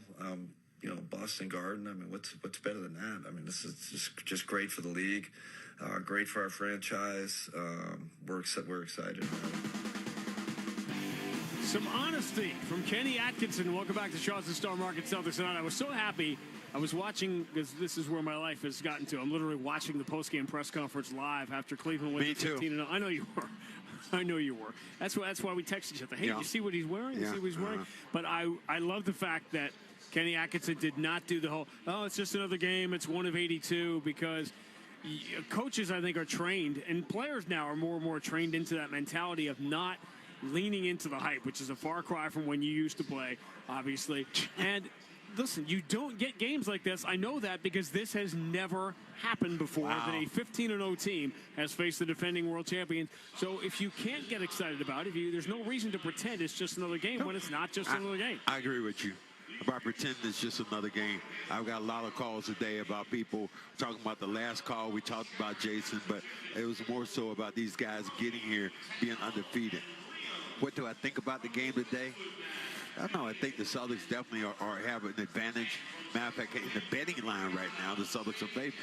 Well, look at you, dropping BetMGM, DraftKings stuff in there. And the same thing I knew, too, is the fact that when the Bruins were down 5-1 the other day, that somebody wasn't going to have their job. Yeah, I sent some texts out loud when it was 3-0 in the first period last night. I'm like, what time's the press conference tomorrow? If you missed, you couldn't have missed it if you're on our flagship station. It's obviously all they've been talking about the last couple of hours with Joe Sacco. BU Terrier, Joe Sacco. Joe Sacco. I went to BU at the same time he did. Is now the head coach of the Boston Bruins. Sack man. That's a new one. Cleveland Cavaliers, with a win tonight, will have the second longest winning streak to start a regular season. And here, among the many beautiful things about this night, is that you and I sat here 9 years ago when the Celtics had a chance to snap the Golden State winning streak, which is the longest to start a year, and they lost that game in double overtime. And now, 9 years later, they have a chance to do something that no one has ever done, which is, as a defending champion, snap a double-digit win streak for a team to start the year. Pretty cool. I love it. I love the fact that the game has gotten like this. And, yeah, it's a big game, and I think the fact that players will be up for it. If you can't get up for a game like this, if you are a player in the NBA, then you don't need to be around. Yeah, every night is fun. Every night there's a story to tell. Every night has a story, but it's ridiculous to pretend that some games aren't bigger than others, and this is as big as they get for the 19th of November. The previous game recap, though, is brought to you by DraftKings Sportsbook. Now through the end of the year, all DraftKings customers will get a special daily promo every single day. Download the DraftKings Sportsbook now, and now use code SportsHub to take advantage. Only on DraftKings, the crown is yours. Celtics crown resting uneasy on a lot of nights, including when they're playing some of the bottom feeders in the league. Toronto Raptors were at the bottom of the NBA. They had not won a single road game, but you wouldn't know it as they played overtime here on Saturday. Toronto Raptors will wear their road red uniforms, black letters and numbers. The word Raptors across the side, black numbers on the back, white letters. They will go right to left. The Celtics will debut their new City Edition jerseys tonight. Black uniforms, neon green letters and numbers. Horford deflects the rebound and Tatum. Tatum trying to run. Stop and start. Blows right by Abaji. Gets to the cup and lays it in. So the hezzy on him. The end of the Pirtle. Guess what he does? A little baby hook. Up and good. And Pirtle is in double figures here. He averages under 15 a game. He's got 10 in the first half. R.J. Barrett sips an entry to the cutting Abaji. Bounce pass into the corner. Battle lefty three is good. And the Raptors, from 10 points down, just kept fighting. And now a 9-0 run, and they've got the lead. 45-44 on the right wing. Tatum sizes him up. Throws the shoulder into Grady Dick. Gets him down to the mid-block. Drives into contact. Flips it up. No good. Offensive rebound. Windmill slam back home by Neemias Queta. Queta. Counted and why? Pirtle flips it again from 12 feet, knocks it down, and Jakob Pirtle is the game-high scorer. Pirtle going to work on Queta. Steps under him, reverses it up and in. The Jakob Pirtle game. Derek White moves into the corner. Tatum against Pirtle. Tatum spins, drives baseline, bounce pass to the far corner. Horford going to drive into the paint, feels contact as he throws it up and in. Scoring the Thank you, Al. Put some doggone blinders on. You get in, you're too good. Once you get in the paint, score that basketball. Eddie Palladino going to announce 2 minutes remaining here, but first Davion Mitchell drives, runs it off the glass, scoring the foul on Tatum. And you are exactly right, Max. The Toronto Raptors aren't going to win a lot of games this year, but when they get a chance to score a big one, they can smell the finish line now. Horford catch and shoot. Quick three is good. Celtics regain the lead, and Al Horford has been on point tonight. Ask who you want. The old man able to knock that one down cleanly. R.J. Barrett down the right side. Elevates. Jalen comes to the backside. Blocks it off his own body out of bounds. Tatum, right-hand dribble. Attacks the paint. Kick out. Fielded on a hot by Horford. Extra pass in the corner. Jalen three. Got it! Woo! Man, be still. No hesitation from Jaylen Brown. As Jaylen Brown bumped by Mitchell away from the play, no call. So Tatum will keep the dribble alive. 2 seconds. Tatum has to force a three at the buzzer, and he got it! Of course he did. The play was breaking down around him. The game was breaking down around the Celtics all night long. So Jason Tatum just decided to end the suspense right now. A fall-away three to win it in overtime at the buzzer. I said you can't give a second chance at it. You did. That doesn't happen in life. You get one shot and you're gone. This time, steps back, fall-away jump shot, and it went but net. Jason Tatum actually was leading the league in scoring since opening night until last night with De'Aaron Fox, who had the huge weekend. We'll get to that. Past him, and now Jason Tatum enters the night second in the NBA in scoring, but he gets another big shot, another big game winner. The Celtics win. They go to 11-3. What's funny about that, I put this out the other night. The Celtics have the exact same record they had through 14 games last year, almost an identical scoring margin. But what those who choose to worry about things are focused on, and the defensive numbers are not great. And what do you make of the fact, Max, that through 14 games, the Celtics have been outshot as a team, period, and in 7 of the 14 games, they have been outshot as they were by the Raptors the other night, and that there are individual defensive issues here and points in the paint, things like that, that are starting to become a problem. And essentially what we're seeing, it feels like the 2023 Celtics before Porzingis. Yeah, and exactly right, because we're not, you got to add Porzingis into the mix. And here's a Porzingis right now. You're seeing him warm up. You're seeing the things he's doing. Going to be playing with the main team. He's ramping up.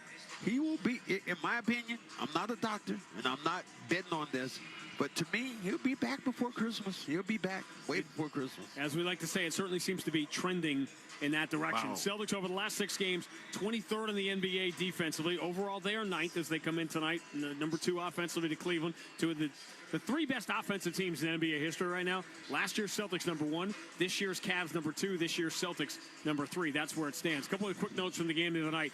35 points playing in Boston without attempting a 3. Dirk Nowitzki did it in 2010. Jakob Poeltl did it the other night. Poeltl had another big game again last night, by the way. Visiting player at TD Garden in this building with 10 rebounds and 15 assists. Sam Cassell did it. Russell Westbrook did it. And R.J. Barrett did it the other night. It was one of those games in which a lot of individual things happened, but are you really fretting about games that you win that are close games early in the season against teams that may be below 500? Well, what you start looking at the tendencies that you're not going to be able to beat some of the good teams playing in that way. But you look at the Celtic team, I'm not sure if they don't ramp up their ability to play the game in this unusual way of needing another level of degree of difficulty. So I was interested to see, we've never waited this long for starting lineups. You wonder what was up. Isaac Okoro will not play, neither will Dean Wade for the Cleveland Cavaliers tonight. Sam Merrill will get the start. Bone Merrill, that's why I call him. That's what you call him? But for the most part, Cleveland is their key players here. Mitchell and Garland and Mobley and Allen are healthy. They have been phenomenal, particularly on the offensive side. Obviously they've been a good defensive team. When you're 15-0, you're 15-0. But they have never put together an offensive stretch like this. Everybody that can shoot is shooting. The ball movement has been spectacular. I mean, this is a good team. They're going to do a lot of things. This is a bigger test for them than it is for the Celtics.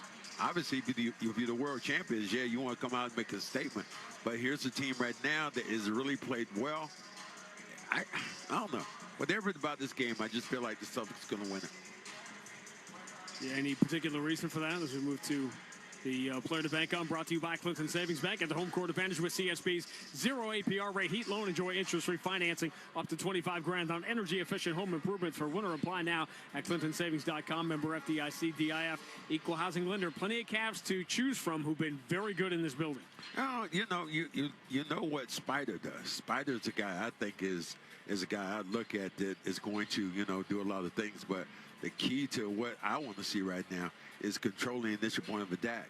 And that probably the guy was going to be I'm going to go out a Holiday. Drew Holiday, who didn't play. Remember, Drew Holiday, you spot the rest at the right point. All of a sudden, Drew Holiday hasn't played since last Wednesday, so he'll be fresh. Max's keys to the game, driven by your local New England Honda dealers. Contact your local New England Honda dealer for a great deal today. Controlling initial point of attack. Team that shoots best from the three-point line. But the key to this game is not giving up second chance opportunities. And this is where I think Cleveland really has an advantage because of the way Mobley plays the game, and Jared Allen, two guys who can play at a high level and who are very, very physical. Donovan Mitchell's had big games in this building, and their candidate for sixth man right now, Karis LeVert, is leading the NBA in plus-minus coming off the bench, and he has had some monster games in this building, playing for the Cavs and also playing for the Brooklyn Nets. Still to come on Shaw's and Star Market Celtics, and a conversation with Joe Mazzulla about the merit of pretending big games aren't big games throughout the course of a season. We will debate that. We'll take a quick trip around the NBA, but when we return, Joe Murray has Sports Hub headlines. The inevitable became reality today. Joe Sacco replaces Jim Montgomery as head coach of the Boston Bruins. It's all leading to the game of the night, game of the week, game of the month in the NBA. Celtics and the Cleveland Cavaliers, the national TV audience watching on the BetMGM 98.5, the Sports Hub Celtics Radio Network. Coming up short? We've got you covered. With Navigant Credit Union's overdraft privilege program, you can take charge of your finances with reduced fees. Just another perk of being an owner. Join Navigant Credit Union today. Federally insured by NCUA. David Pasternak plays here. High slot now, McAvoy, far side. Pasternak shoots, looking for the tip. It comes back to him. Fires. He scores! He's got another! Marchand, high slot, looks back door, swings it across, topping out Pasternak, shoots, he scores! Marchand's got it, right circle, Bergeron to Pasternak, shoots, he scores! This is the home of the Bees. 98.5 The Sports Hub. Hey, it's Maz reminding you every day is game day at the DraftKings Sportsbook, and now through the end of the year, it's extra special. All customers will get a special daily promo every single day. Football, basketball, hockey, whatever your favorite sport is, get in on the action at the DraftKings Sportsbook. From profit boosts, odds boosts, no sweat bets, and more, there's something for everyone. Download the DraftKings Sportsbook app now, use the code SportsHub, and take advantage of special daily promotions. Again, the code is SportsHub. Only on DraftKings, the crown is yours. Hope is here. Call 800-327-5050 or visit gamblinghelplinema.org. 21 plus. Play it smart from the start. GameSenseMA.com. Massachusetts only. Eligibility restrictions apply. 1+ promotion per day. Promotion sport eligibility and requirements vary. Ends December 31st, 2024. For additional terms and responsible gaming resources, see sportsbook.draftkings.com/promos. Yup, it's time to start preparing for another New England winter. So now may be the time to upgrade your home's insulation, electric water heaters, or even replace your windows before the cold weather gets here. With Clinton Savings Bank's 0 annual percentage rate heat loan, comfort takes on a whole new meaning. With interest-free financing up to $25,000 for energy-efficient home improvements. Apply today at clintonsavings.com. Member FDIC, member DIF. Call 888-744-4272 for details about credit costs and terms. All loans subject to credit approval. The Celtics play here at the Sports Hub. Sports Hub headlines.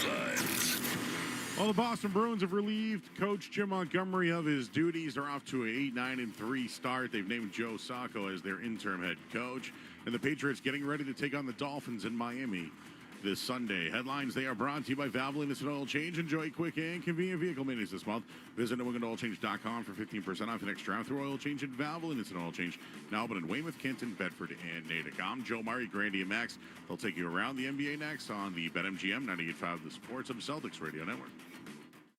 The holidays were made for memories. This season, make yours sophisticated and stylish with the purchase of a new Cadillac. Whether it's the all-electric Cadillac Lyriq, the redefining Cadillac XT5 and XT6, or the performance in the CT5.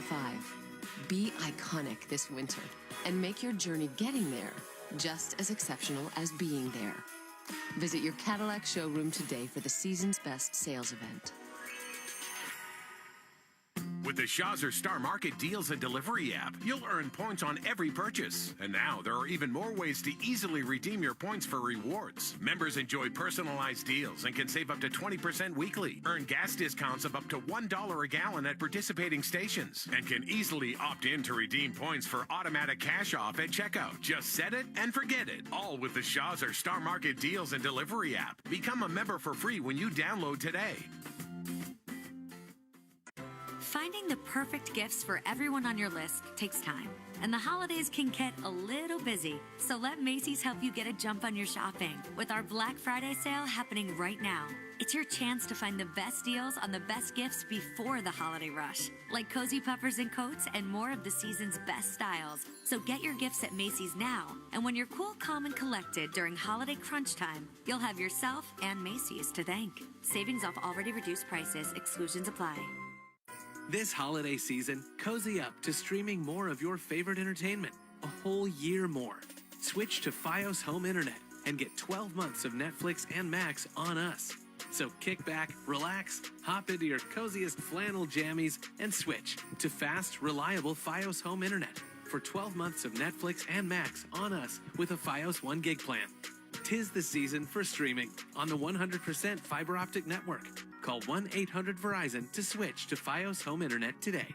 Cozy flannel jammies sold separately. Verizon. For your first 12 months of the perk with select Verizon Home Internet plans, then $10 a month after. Netflix and Max with ads perk requires Fios 1 gig plan. Must install service and enroll in perk within 60 days after, and then register the perk with Netflix and Max within 90 days of enrollment. $10 a month perk credit ends after 12 months. After 12 months, perk bills at the then current price for the Netflix and Max bundle, currently $10 a month unless canceled. Must be 18 years or older. One offer per eligible Fios plan. Limited time offer. Listen live. Check out our podcast with the 98.5 The Sports Hub app. Got two to work with. Dame off the bounce against Brooks. Dame driving inside. Kicks it to go. The Bucks survive. Lisa Bynes in the call of Bucks television. Milwaukee beats Houston 101-100. That game almost got away after the game the previous day got away. Doc Rivers got fined $25,000 for criticizing an official's call that the league then admitted was wrong. Yeah. Exactly. You had the wrong call, but I can't say that you were wrong. Yeah. You're going, oh, wow. All right, we got a lot of. We don't have time. We got to get to Joe Mazzulla and then get to the Celtics and Cavs here. But later on, we're going to talk about Joel Embiid here because Tyrese Maxey, according to Shams, is called out. Tyrese Maxey called out Joel Embiid for his performance and sort of lackadaisical nature and not being a leader. So funny when you're 2-11. It's not going well in Philadelphia, so there are some issues there. That's our very quick trip around the NBA. We'll get into all of it, but we got the Celtics and Cavs coming up. We'll talk about it with Joe Mazzulla next to the BetMGM 98.5, the Sports Hub Celtics Radio Network. At the Home Depot, the holidays have arrived. And so is all my family. So I'm working on keeping up with the laundry. The Home Depot is here to help with Black Friday savings up to 40% off select appliances. Spend less time doing laundry with smart, efficient appliances from Samsung. Ranked #1 in customer satisfaction. Perfect. Less laundry time means more family time. Get Black Friday savings now with free delivery and financing on select appliances at the Home Depot. Visit jdpower.com/awards for more details. Offer valid November 6th through December 4th. U.S. only. See store or online for details. Ooh, we got a question. Brian W. asks, it's the holiday season and I'm looking for deals. Is Xfinity having a Black Friday sale? Well, Brian, our best deals of the year are here. Get iPhone 16 Pro on us. Just ask us how. Plus, you can also get fast, reliable Xfinity Internet with a line of Xfinity Mobile Unlimited for a great low price. So don't wait. Bring home a new iPhone 16 Pro built for Apple Intelligence. And connect to reliable 5G and Wi-Fi speeds up to a gig on Xfinity Mobile. That's a big deal. More like a gig deal. Now through December 3rd, ask how to get the new iPhone 16 Pro on us with an unlimited Plus line. Plus, get 300 megabit Xfinity Internet and an unlimited mobile line together for only $35 a month for 12 months with no annual contract. Go to Xfinity.com/Black Friday sale to learn more. Restrictions apply. Requires PayPal display and auto pay with your bank account. Equipment, taxes, and fees extra. After promo, regular rates apply. Xfinity Mobile requires Xfinity Internet. Gig speeds available via hotspots to Xfinity Mobile customers only. Reduced speeds after use and monthly data included with your data option. Actual internet speeds and data thresholds may vary. Need new kitchen cabinets or shower remodel? Get your installation this month with no money down and no payments for just 24 months plus. Score 15% off when you mention so for your next visit. That's right, luxurymakeover.com. The home of the Revs, the Sports Hub.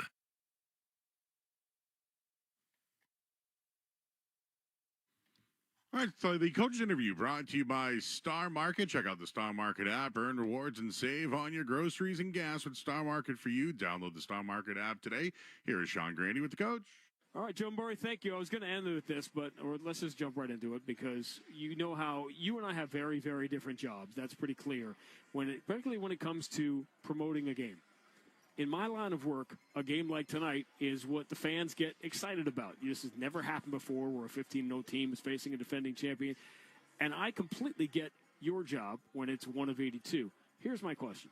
What is the merit of, if not downplaying, not having games that mean more than other games, even if they really don't? What is the merit of not getting excited about a particular challenge? I mean, I think the goal is to get excited for every challenge. Yeah. And I think the goal is to see the challenge in everything. See the challenge in going up against a 15-0 team versus, whatever team. I think the goal is to, for our locker room and for what we do internally, is to find the challenge in every single situation. And so if you can normalize that and do that, it gives you the perspective, I think, that you need to get through an entire season. And work through that, and so that's kind of the goal for us, and I get it. In the NBA Cup, amongst other things, it creates an opportunity to win or lose at something. And so I said it in the press conference: if you win, you felt a taste of winning, and you did what you needed to do over the course of 4 or 5 games. And if you lose, then you're pissed off because you didn't win. And so either way, it gives you a little bit of a gift during the season, because it gives you a taste of what can happen in the playoffs if you don't do your job, if you don't pay attention to details, if you don't execute, if you don't do all those things. Working backwards to why the Cavs may pose a unique challenge to some of the things that haven't been going maybe the way you want them to. We were talking the other night about Occam's razor. It looked like Jakob's razor on Saturday because the dude, first of all, clarify this for me.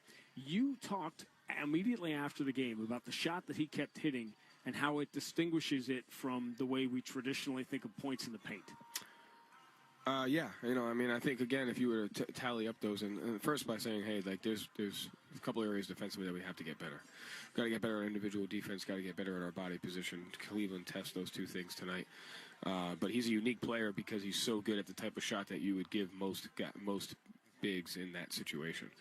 But if you tally up the 76 in the paint, some of them were offensive rebounds, some of them were the pick-and-roll ball handler, some of those were his, some of those were back cuts. And I always wonder, do transition layups count as transition or points in the paint or both? That's a reasonable. That's why you don't use the same numbers we use. That's why you gotta create your own. I always wondered that one. You know what? I'm gonna get you that answer. Yeah. The numbers that and we see. Do they double dip? Like if you get a transition layup, I don't think they can, because they can't. Maybe they can, because everything has to add up to a certain thing. It's why there's. Yeah. So what does a transition layup go in as? Either way, we got to get better at those. But it was more of just a question. No, you know what? Now we have something to pursue between now and the next game. The numbers we see, speaking of those, show the same record you had last year. Through 14 games, the offensive numbers are similar, scoring margin is similar, but some of the more pedestrian numbers are not as good. You use the expression "competing but not executing" on the defensive end, and you also used individual defense, and that is what made me think. I was with Drew and Derek yesterday just talking about defense, and it occurred to me in preparing for that conversation that individual defense that we think of seems like it's never been less important, and team defense never more important the way the game's being played.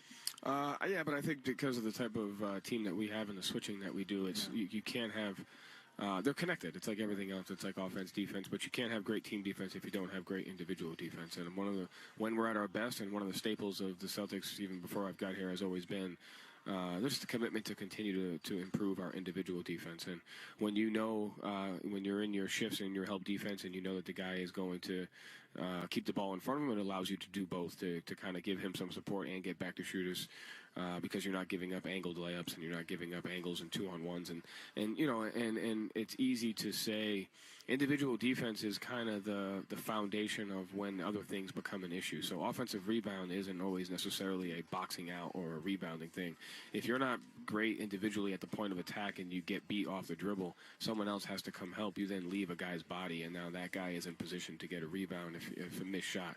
And so I think individual defense is like, hey, this is the one thing that when you're at your best stops these, and when you're not at your best, it opens up other areas that you're going to get beat on. And this is a good team to test that. Absolutely, because they have, they have two great guards that could play pick and roll. They could beat you off the dribble, and they got catch and shoot guys. And so they're going to test what you're willing to give up, what you're willing to take away, and they're going to test your individual defense for sure.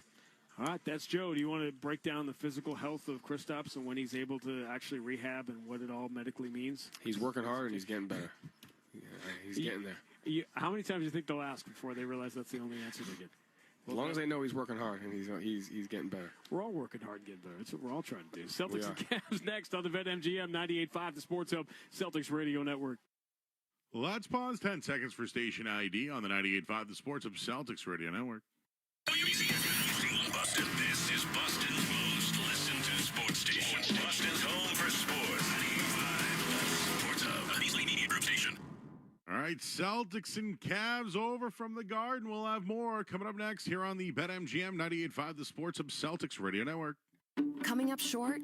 We've got you covered. With Navigant Credit Union's Overdraft Privilege program, you can take charge of your finances with reduced fees. Just another perk of being an owner. Join Navigant Credit Union today. Federally insured by NCUA. Hey, it's Zoe. And just like the quarterback is the heartbeat of a team, your kitchen is the heartbeat of your home. Want to give your kitchen a fresh new look without breaking that bank? Then go to my guys at Luxury Makeover. They'll reface your kitchen cabinets instead of replacing them, saving you time and money. And for a limited time, they're offering 24 months with no interest, no payments. Reach them today at luxurymakeover.com. Tell them Zoe sent you. You're going to save an additional 15% off the project. Luxury Makeover. They spread smiles one home at a time. The only place to hear the game, the Sports Hub. It's been a strange start to the title defense season for the Boston Celtics. Dominant at times, picking up where they left off in the championship season. Other nights, though, that just seemed destined to go down to the finish. As Jaylen Brown bumped by Mitchell, away from the play, no call, so Tatum will keep the triple alive. 2 seconds. Tatum has to force a three at the buzzer, and he got it! Of course he did! With one shot, the Celtics dispatched the team with the NBA's worst record, setting the stage for the team holding the best. One of the most anticipated November games in recent memory. The defending champs, the undefeated challengers. Celtics and Cavs, the early season showdown is now. This is Boston Celtics basketball. The 1957 season is over. The Celtics are the world champions. The Celtics are brought to you by BetMGM, the king of sportsbooks and presenting sponsor of the Celtics Radio Network. Please bet responsibly. Your New England Ford dealers, Amica Insurance, Shaw's and Star Market, and by Ticketmaster. The ball game is over. The Celtics have won the World Championship. Also brought to you by Clinton Savings Bank, VA New England, Bosch Tools, and by Town Fair Tire. The Boston Celtics have won the World Championship for the 15th time. And by Brex, Corona, your New England Honda dealers. And by DraftKings Sportsbook. It is banner 18. The mission demanded is mission accomplished. Now, here's Sean Grante and Cedric Maxwell. Starting lineups in front of a sellout crowd and a lot of buzz in the building for a November game. They're brought to you by Amica Insurance, exclusive auto, home, and life insurance partner of the Boston Celtics. Sam Merrill will get the start for Cleveland tonight in place of the injured Isaac Okoro. Up front with Evan Mobley and Jarrett Allen, one of the best 4-5 combinations in the NBA and maybe one of the best backcourts in the NBA. And Darius Garland and Donovan Mitchell. The Celtics tonight will sound like this. Derek White, University of Colorado. Drew Holiday, UCLA. Jaylen Brown, California Berkeley. Jason Tatum, Duke University. Al Horford, University of Florida. Ford F-150 first quarter presented by Ford F-Series, the #1 selling pickup and #1 truck and brand loyalty. Tonight's contestant, Madison Barboza of Tiverton, Rhode Island. Boston goes up by 15 at any point in the first quarter. Win the opportunity to see a game from the Ford Sports Deck. Enter the contest at 98.5 thesportshub.com. All right, the business is out of the way. Now we get to the business. Now, these teams, as much as we're hyping this, and we should, these teams will meet again in 12 days in Cleveland on a Sunday night to start the month of December. But, well, one of those teams be undefeated. Well, you said no, because you said the Celtics are going to win tonight. Yes, indeed. Spoiler alert. It just strikes me, knowing you as I do, and feeling that tangentially, I have a pretty good feel through you of what the 80s Celtics were like, that you must have loved when these kind of games came up in the regular season. But, I loved it. I loved it more when we played at somebody else's building. Sure. Because that was my game. wanting to make some kids cry and go home. Yeah, I said it. Well, the Cavs have had some success here in this building. Not only did they win Game 2 of the Eastern Conference semifinals here, remember 2 years ago, they beat the Celtics 3 out of 4, all 3 of those wins coming in overtime. There was a memorable overtime game here early in the year that the Cavs won with Donovan Mitchell going crazy. There were the overtime games in Cleveland, including the infamous Grant Williams, I'm going to make both free throws, and he missed both in that overtime game. But when it came time to the playoffs last year and the Cavs weren't fully healthy, as a result, it was no contest. Cavs will wear the home white tonight on the road in Boston. Wine-colored numbers and letters. They will go left to right with gold trim. Celtics will wear the black, green numbers, white letters. They'll go right to left on the green NBA Cup court. Cavs win the opening tap, and away we go. Oh, yeah, that's the other thing we haven't talked about, is that the Celtics need to win this game or they're done pretty much in the NBA Cup. Game begins with the Cavs winning a tap. Donovan Mitchell down the left side. They leave him alone, so he just runs in and floats it up and in with the right hand. Trying to get back on that pick and roll. Nice job then. Donovan Mitchell wide open. Only 6 times has a visiting player authored a 40-point game in this building the last couple of years. Mitchell has done it twice, and LeVert has done it. Al Horford in the corner, puts to the floor, drives baseline, kick to the far corner. Jaylen Brown from his Game 1 Pacer spot misses the 3, and Jared Allen has the rebound. Donovan Mitchell across the NBA Cup logo at center court. Celtics, of course, lost the opener of the NBA Cup. Pass cross-court deflected out of bounds by Holiday.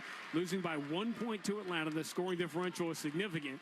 So the Celtics only lost by 1, but they did lose, which means it is almost mathematically impossible to advance at 2-2, unless everybody in your group is 2-2. Garland drives, handoff in the middle, punched away by Tatum, and Derek White has the loose ball.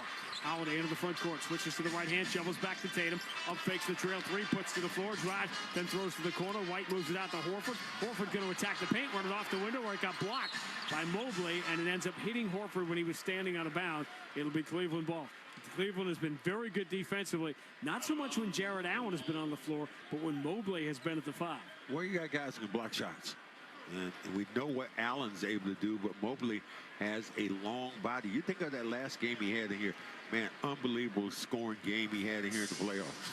Cavs clinched this showdown here by beating Charlotte on Sunday night. Game got a little dicey for a while. Garland drives, kick to the right corner. Mobley's 3, rims out, offensive rebound. Jared Allen flips it back up. That comes up short. Good help defense. Jaylen Brown forced Jared Allen a little farther away from the basket than he wanted to be. Jaylen Brown spins with the ball in his left hand, back to his right, elevates, kick out. White moves to the corner. Open is Holiday for 3. Good move, another basketball. Swinging the ball around. Getting a wide open look. Can't give up these second chance opportunities, though, if you're the Celtics. Celtics lead 3-2. Garland left alone, dribbles to the top of the circle, misses the open jumper, but a back tap offensive rebound by Mobley. And a second chance here for Cleveland. Extra possession. Garland drives, runs it high off the window, no good. And Tatum flies in front of Jared Allen to get the rebound. His outlet, though, Jaylen Brown was spinning as he caught it, and he dropped it out of bounds. And the Celtics turned it right back over. You have to be more aware of keeping that basketball in your hands, not turn that basketball over. Cavs have got a lot of really easy looks so far in this game. They've been getting easy looks for 15 games now. That's why they've been as outrageously efficient offensively as they have been. Now, away from the ball, Tatum called for pushing Jared Allen. Tatum is saying that Jared Allen initiated it, and he pushed back.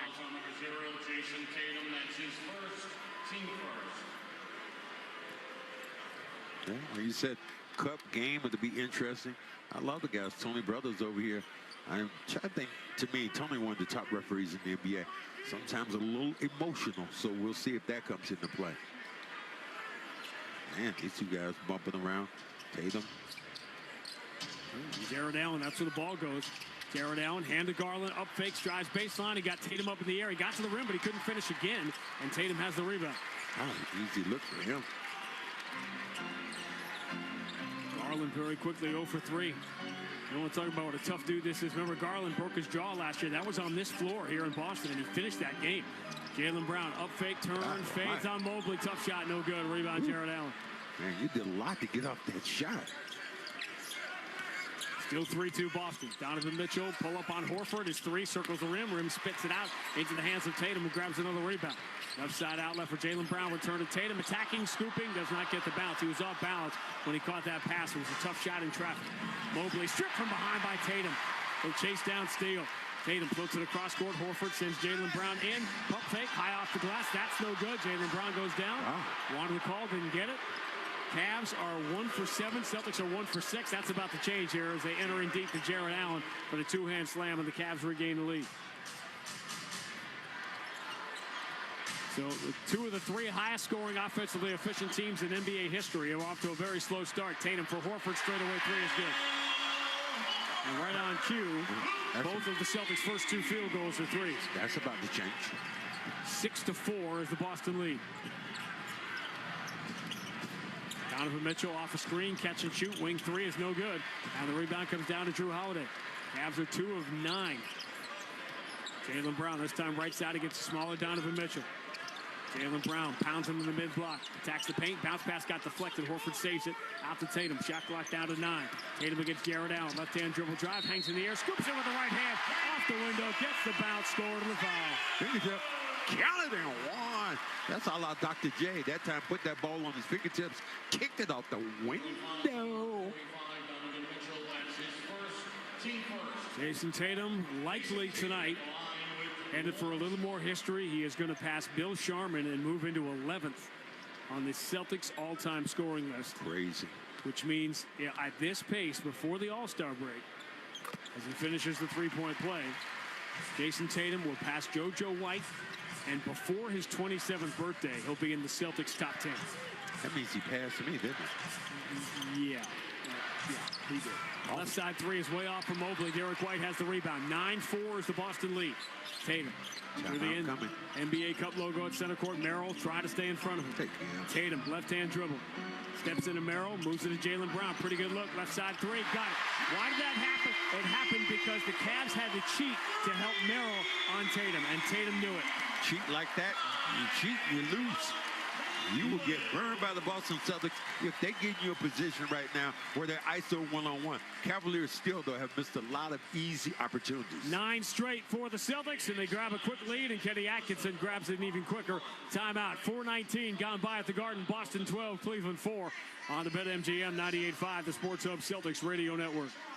Hey, it's Zoe. And just like the quarterback is the heartbeat of a team, your kitchen is the heartbeat of your home. Want to give your kitchen a fresh new look without breaking that bank? Then go to my guys at Luxury Makeover. They'll reface your kitchen cabinets instead of replacing them, saving you time and money. And for a limited time, they're offering 24 months with no interest, no payments. Reach them today at LuxuryMakeover.com. Tell them Zoe sent you. You're going to save an additional 15% off the project. Luxury Makeover. They spread smiles one home at a time. Hey, Big Jim Murray here. When I think of cannabis dispensaries in the area, I think of Netta. And I wanted to let you know they've got you covered this football season. Whether you're looking for top shelf flower, vapes, edibles, whatever you want, Netta's got it. Choose from a huge variety of products in tons of different strengths and sizes that will make your game day great no matter what happens on the field. Stop by Netta's dispensaries in Brookline, Franklin, and Northampton, or take advantage of their home delivery service so you don't have to miss a moment of the game. Shop at nettacare.org today. Please consume responsibly. This product may cause impairment and may be habit-forming. There may be health risks associated with consumption of this product. This product has not been analyzed or approved by the FDA. There is limited information on the side effects of using this product, and there may be associated health risks. Marijuana use during pregnancy and breastfeeding may pose potential harms. It is against the law to drive or operate machinery when under the influence of this product. Keep this product away from children. There may be health risks associated with consumption of this product. Marijuana can impair concentration, coordination, and judgment. The impairment effects of edible marijuana may be delayed by 2 hours or more. In case of accidental ingestion, call the Poison Control Hotline at 1-800-222-1222 or 911. This product may be illegal outside of Massachusetts. Mass state license numbers MR281287 and MR283065. Hey, it's Zoe, and Oakers Technologies has a long history of helping businesses stay future-ready as their single-source IT partner, providing everything from full IT infrastructure to everyday AV needs. And they're hyper-focused on managed IT services that feel easy and simple from a single point of contact. Their ProCare support team are the people behind the technology that make sure that you have a custom approach to the support and resources you need to keep your business future-ready with Oakers Technologies, proud partner of your New England Patriots. Elger and Maz, afternoons 2 to 6 on the Sports Hub. Randy Max in the Amica Insurance broadcast booth. Celtics have built an early 12-4 lead. Celtics basketball presented by Amica Insurance. At Amica, they build a game plan with you in mind. Visit Amica.com today to learn more about Amica's award-winning customer service. And This outrageous #1 offensive team in the NBA, the Cleveland Cavaliers, missed 8 of their first 10 shots, including all 4 from 3. They have not yet gotten to the free throw line, and they have 4 points in 4 minutes and 19 seconds. Well, the Celtics have done a good job of running up and trying to get to their positions. Cavaliers can't double team. What the Cavaliers done also, they've missed a bunch of easy opportunities. You see any similarities between these 25 Cavaliers and last year's Boston Celtics? Playoff disappointments, expectations rising, and then hit the ground running. You know what?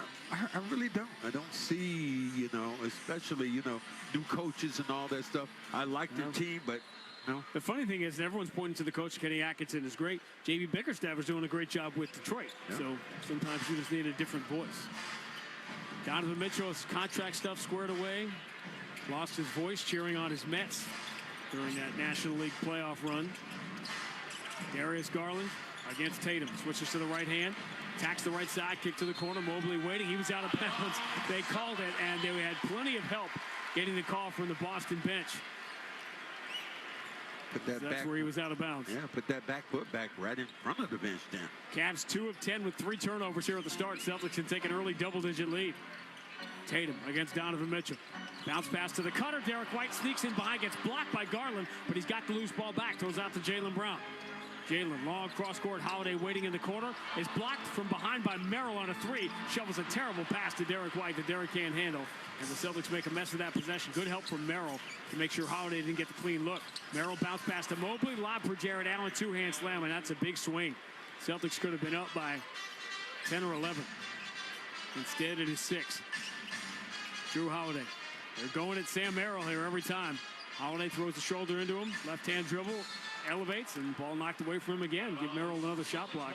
Out of bounds. Celtics will keep it with 12 to shoot. This is the same kind of Hauser hunt. The Celtics are trying to take advantage of a guy they feel like is weaker defensively. Great to see Brian Anderson, Stan Van Gundy, Allie the Force, TNT crew here tonight. Jaylen Brown steps to his left, off balance 3, is short front iron, and Jared Allen has the rebound. This is the only game in a 15-game span that will be nationally televised. And then once we get to early December, every other game will be on national TV. 30 of the final 60. Donovan Mitchell steps to his left, fall away long 2, no good. And the rebound comes to Jaylen Brown, and Donovan Mitchell has made 1 of 4 from the floor. Garland is 0 for 3. Tatum going to pull up to shoot a quick 3, swish. Backing away just a little bit. Celtics have now taken that 11-point lead. Numbers. Tatum's got 6. It's a 9-point lead. Garland falling away, finally gets one to go in the paint. Put a high arc on that one, and he got the bounce. We're at 15-8. Celtics by 7. Tatum against Merrill. Dribbling between his legs. Tatum attacks left side, throws out to the wing, waiting out. Horford sets himself for 3. Al has been so locked in shooting that shot. That's a deep one. They penetrate. The thing that the bigs for the Cavaliers don't want to do, they don't want to come out of that paint. Not hard to see the difference here. Celtics 5 of 8 from distance. Cavs 0 for 4. Celtics have the double-digit lead, 18-8. Garland drives, running from the baseline, off the wrong foot, off the glass, no good. Horford the rebound, outlet Jaylen Brown. Donovan Mitchell back, but Jaylen's going to attack. With a left-hand dribble, he fumbled it out of bounds. He tried to go so quick against Donovan Mitchell, he's turned it over for the second time.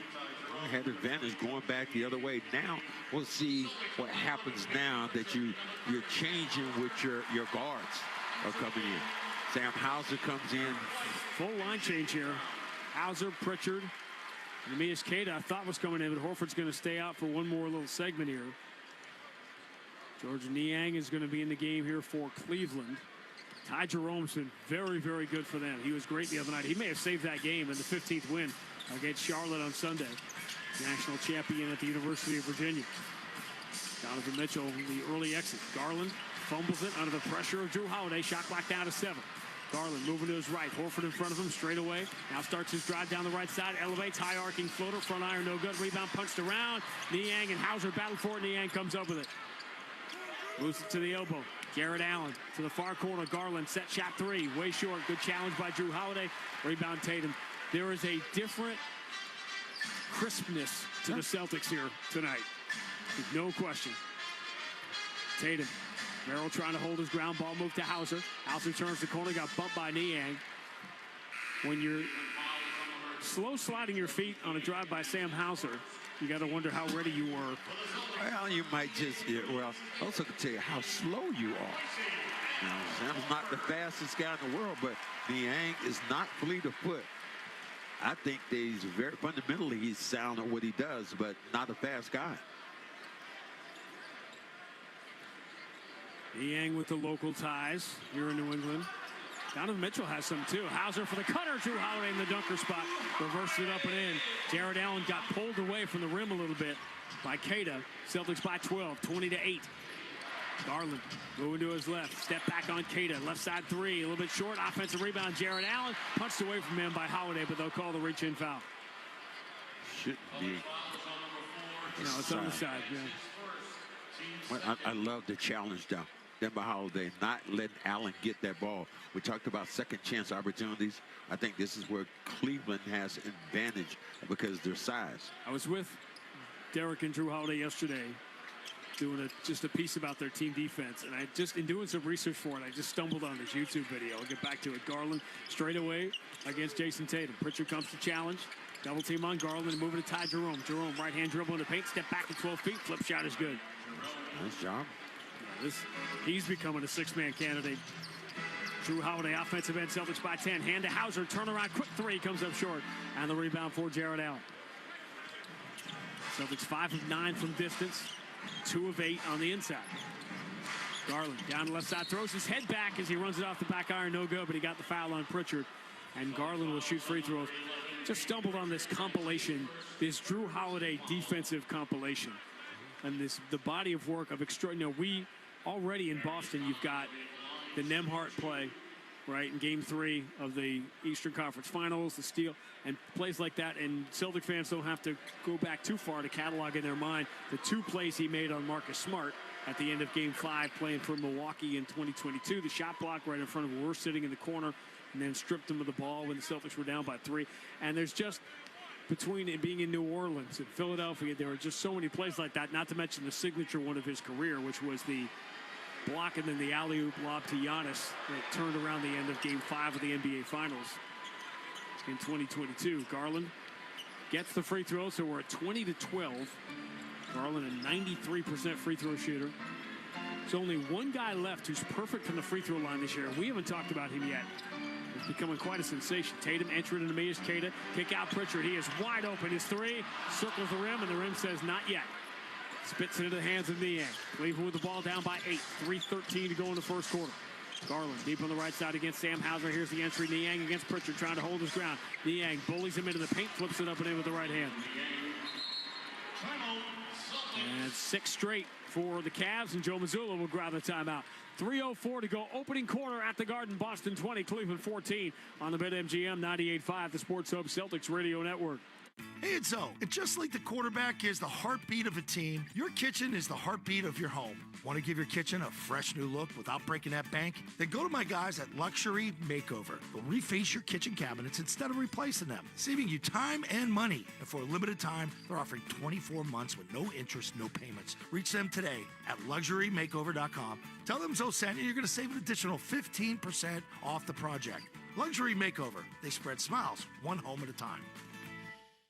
Hey, Big Jim Murray here. When I think of cannabis dispensaries in the area, I think of Netta. And I wanted to let you know they've got you covered this football season. Whether you're looking for top shelf flower, vapes, edibles, whatever you want, Netta's got it. Choose from a huge variety of products in tons of different strengths and sizes that will make your game day great no matter what happens on the field. Stop by Netta's dispensaries in Brookline, Franklin, and Northampton, or take advantage of their home delivery service so you don't have to miss a moment of the game. Shop at nettacare.org today. Please consume responsibly. This product may cause impairment and may be habit-forming. There may be health risks associated with consumption of this product. This product has not been analyzed or approved by the FDA. There is limited information on the side effects of using this product, and there may be associated health risks. Marijuana use during pregnancy and breastfeeding may pose potential harms. It is against the law to drive or operate machinery when under the influence of this product. Keep this product away from children. There may be health risks associated with consumption of this product. Marijuana can impair concentration, coordination, and judgment. The impairment effects of edible marijuana may be delayed by 2 hours or more. In case of accidental ingestion, call the Poison Control Hotline at 1-800-222-1222 or 911. This product may be illegal outside of Massachusetts. Mass state license numbers MR281287 and MR283065.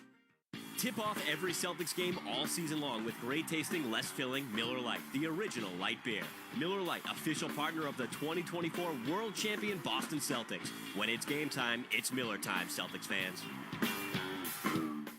Hey, it's Matt. Are you tired of spending money repairing your heating or AC system year over year? Well, stop the cycle of costly repairs with Rodenhiser Home Services Fix It Forward program. Just show Rodenhiser any past repair bill, and they'll apply up to $550 as a down payment toward a brand new energy-efficient heating or AC system. And the repair bill can be from any HVAC company. Fix It Forward ends December 31st, so visit Rodenhiser.com/fixitforward to schedule a free consultation today. Nice people, great service since 1928. The home of the Bees, the Sports Hub. Brex is proud to be the official corporate card of the Boston Celtics. Brex cards help over 25,000 companies make every dollar count. Learn more at brex.com/grow. Celtics lead the Cavs 20-14. 6 straight, though, for Cleveland, forcing Joe Mazzulla to call that timeout. The guy I was making reference to before was the rookie Jared McCain from Duke, who's been great for Philadelphia. It's the only thing that's going their way, and they're 2-11 start. And what did you think of Tyrese Maxey kind of calling out Joel Embiid about, being late for planes and, not setting great examples? If you're the leader, one of the leaders on your team, and they paid him like that, yeah, it's not wrong at all to go at one of your players. And look, you got to be held accountable. Out of timeout, Celtics with Pritchard, White, Tatum, Hauser, and Keita. 5 on the floor. Craig Porter is in the game for the first time for Cleveland. Tatum turns, drives on Niang, gets in deep, pump fake, and gets blocked big time at the rim by Mobley. Porter dribbling behind his back, finds the trailer. Niang, good entry to Mobley, 2-hand slam, and that is a sequence that we've seen a lot from the Cavs this year. Big-time defensive play, and they get the ball up the floor quickly and score easily. 8 straight for the Cavs. Boston lead is down to 4, 20-16. Derek White moves it to Pritchard right side against the much bigger Niang. Now Tatum in the corner. Dribbles around Jerome, pump fake, steps through on Mobley. Say, you fooled me once, you're not going to fool me twice. He went up for the shot block, and Tatum just waited for him to land and then stepped right around him. Oh, like he might have got fouled with the body there. 8 points, 4 rebounds, 3 assists in the first quarter for Tatum, but the Cavs come right back. Jerome finds Mobley cutting down the middle, and he dunks over Tatum. We're at 22-18. 10-2 is the Cleveland run. Final 2 minutes of the first quarter. Jason Tatum wearing a black uniform on this green NBA Cup court. Steps to his right, falls away on Mobley. Tough shot, no good. Mobley has the rebound. Held up by Derek White as he gets to half court, looking for a guard. He's got Donovan Mitchell. Keita in front of him. Mitchell switches to the left hand. Spider blows by Keita. Tried to cuff him by slamming with the right hand. He missed the dunk, but he got fouled. Whoa. And tried to cuff it on a big 7-footer. Woo! Man, I like that. Come into my web, said the Spider to Neemias. Ooh, Spider-Man.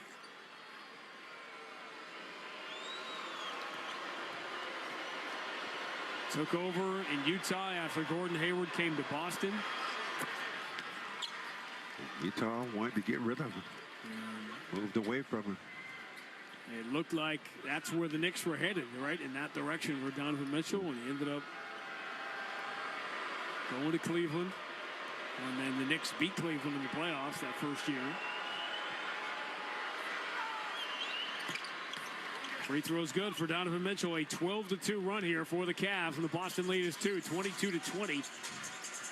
It was 12, down to a minute 32 to go in the first quarter. So the Cavs have taken the first punch, and they have answered. Bounce pass, headed for the sideline. Pritchard saves it. Tatum and Derek White didn't connect, but Pritchard saves the possession. Attacks Porter. Pump fake, sets back into a 12-footer and hits it. Good job by Pritchard. This time, get this man in the popcorn popper. He's not just making shots, he's making plays. 24-20, Boston lead, 1:11 to go in the first. Donovan Mitchell against Sam Hauser. Down the left side, switches to the right hand, runs it off the glass, no good. Tatum grabs another rebound. He's got 5 in the first quarter.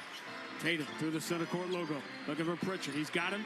Floats it down low to Keita. Keita in the paint, turns on Donovan Mitchell. He jumped to pass. He didn't like his option on the pass, but then gravity brought him back down to the ground. And that is turnover, no matter where you're from. That's what happens when you have a big who is not used to handling the basketball. Normally what they want to do is just catch and shoot. but not catch and make a play. Great start for the Celtics, but this group, the bench group with Mobley and Mitchell, has been really good for Cleveland in the first part of the year. And they have brought the Cavs back to within 4 here. And they've got the 2-for-1 with 42 seconds to go in the first.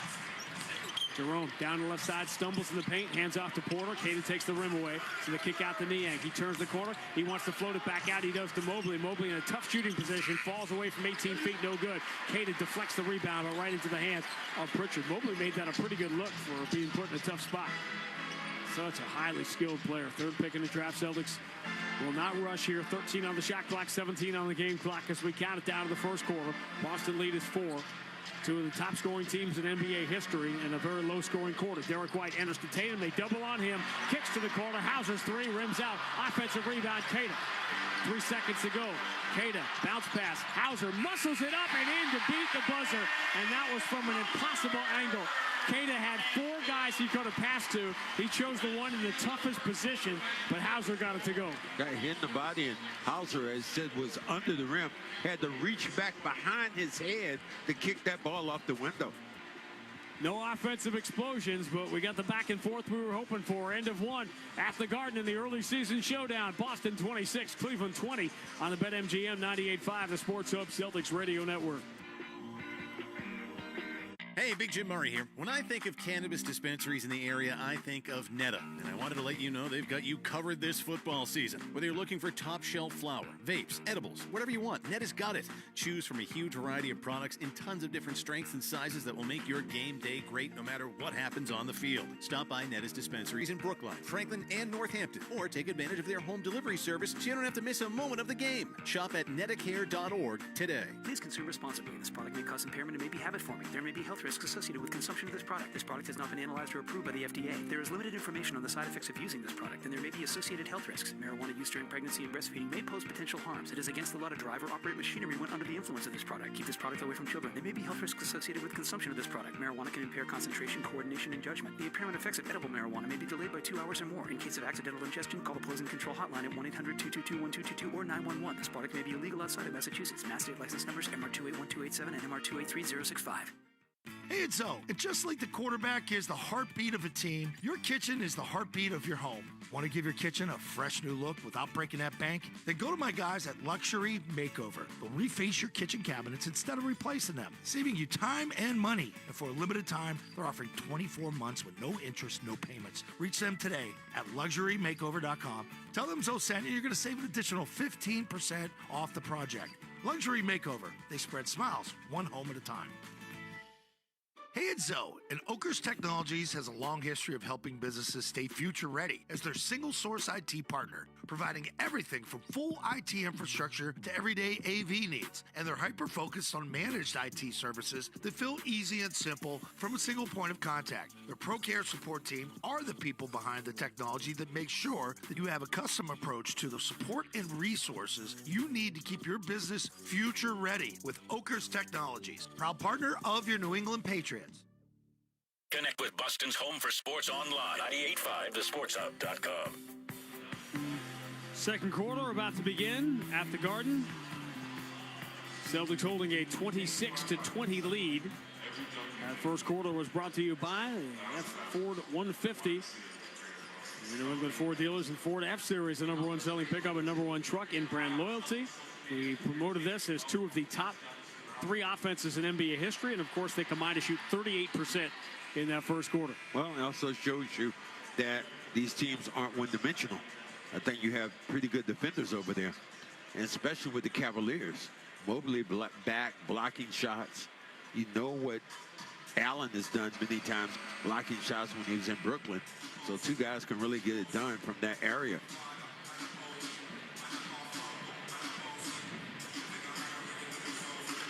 Great irony that people are starting to pick a little bit at the Cleveland winning streak to start the year, saying they haven't played anybody and they haven't had a tough schedule, which is, of course, what started with the Celtics playoff run last year after Donovan Mitchell got hurt and Jimmy Butler was hurt in those first couple of rounds. Peyton Pritchard moves it to Derek White, playing with Hauser, Caden, and now Jaylen Brown to begin the second quarter. Derek White Challenged by Donovan Mitchell. Shot clock at 5. Derek White, left-hand dribble, gets to the elbow. Elevates at 17. Jumper no good. Kate offensive rebound. Deflects it to Pritchard. Kicks out White. Steps right into a 3. Money. Who got the rebound? Pritchard. Offensive rebound king. Remember, he had so many of those last year. Donovan Mitchell. Challenged by Hauser. Attacking left side. Porter's pass fumbled under the basket by Mobley, but he kept it in bounds. Back to Porter in the corner. Shot clock down to 3. Porter being dogged by Pritchard here. Has to turn, fade from the baseline. Tough shot, no good. Rebound, weak side, Hauser. Great defense there by the Celtics. Jaylen Brown, good interior pass. Keita coming strong, flips it up and in with the right hand. Wipe it away, though. It's not a defensive foul on Mobley. Keita pushed off Mobley to get that shot to go. Reached out with that left arm. I don't know about that one. That's touchy at best. This time goes up, extends that arm straight up, uses it as a shield, but didn't look like he pushed off completely. 3-point play would have put the Celtics up by 12. Instead, their lead is 9, and the Cavs have it back. Porter steps in an open 3 over Keita. Swish. Cavs staying close. A couple of these possessions, big swings. Porter's second year now, Wichita State, after winning a national title at the junior college level. Players coming to the NBA from all different directions now. Jaylen strong down the middle, goes to the left hand, scoops it up, no good. Keita crashing the glass, but can't come up with the rebound. Mobley with numbers coming the other way. Derek White slows him down, kick out Niang, trail 3, no good, back iron. Keita secures the rebound. Keita, get off your feet to get these rebounds. Celtics plus 4 in the glass. Derek White stop and start, drives Niang, bumps him, knocks him down. Second foul on Niang. You have to attack in that position. This time he said Celtics had another opportunity to do something really good. Scoring that basketball could have been up, as you said, double figures. Or missed a couple of golden opportunities. Boy, so happy to see Porzingis right now working out. Went up to Maine to practice. Kind of cool. Xavier Tillman went with him. Pritchard catch and shoot. Left side 3, swish. Jones. Look, even a zone buster. That's what that guy is. Yeah, remember Peyton Pritchard missed his first few the other night. You know, that wasn't going to happen again. 32-23, Boston by 9. They made 7 threes. Cavs have made 1. Niang bounce pass for the cutter on the baseline. Porter gets to the rim and lays it in. Well, it gets beat. Like Keita got beat again going to the baseline. Porter has all 5 Cleveland points here in the second quarter. 32-25, Boston by 7. 9:31 to go first half. And too aggressive a challenge by Sam Merrill, just charging Jaylen Brown about 40 feet from the basket, commits a foul. NBA plus-minus leaders right now. You have 6 of the top 10 in this game tonight. Wouldn't that go for not, especially when you think about teams, what they've done so far. LeVert is 2nd, Mobley is 4th, Tatum 5th, Derek White 7th, Garland 8th, Donovan Mitchell's 10th. Jaylen Brown, 6 on the shot clock, moving to his right, ball punched away. He saved him going out of bounds, but now only has 3 seconds. Deep on the right side, he gets to the top of the circle, forces the jumper and hits it. Boy, he does that so well. This time just extends it right into the body, elevates, splash. 34-25. Celtics by 9. Donovan Mitchell, step back 3 on Pritchard, no good. Rebound Mobley, deflects it and comes up with it. Hands to Porter. Porter steps back behind Mobley for an open 3 and cans it. Porter's got all 8 Cleveland points here in the quarter, and the Boston lead is down to 6. 34-28. Peyton Pritchard ducks the shoulder, drives on Porter, throws to the corner. Jaylen Brown, pump fake, gets Mobley up in the air, and then enters to Keita. Keita going to throw it all the way out to Peyton Pritchard. Up fakes a deep 3, spins on Mobley, steps back at the free throw line, way short, air ball. And the rebound for Porter. Porter switches to the left hand. Got back to Merrill, zips the entry to Mobley. Pump fake, draws the contact and the foul. He got Derek White up in the air, and gravity did its thing. Keita has to do a better job of rebounding that basketball.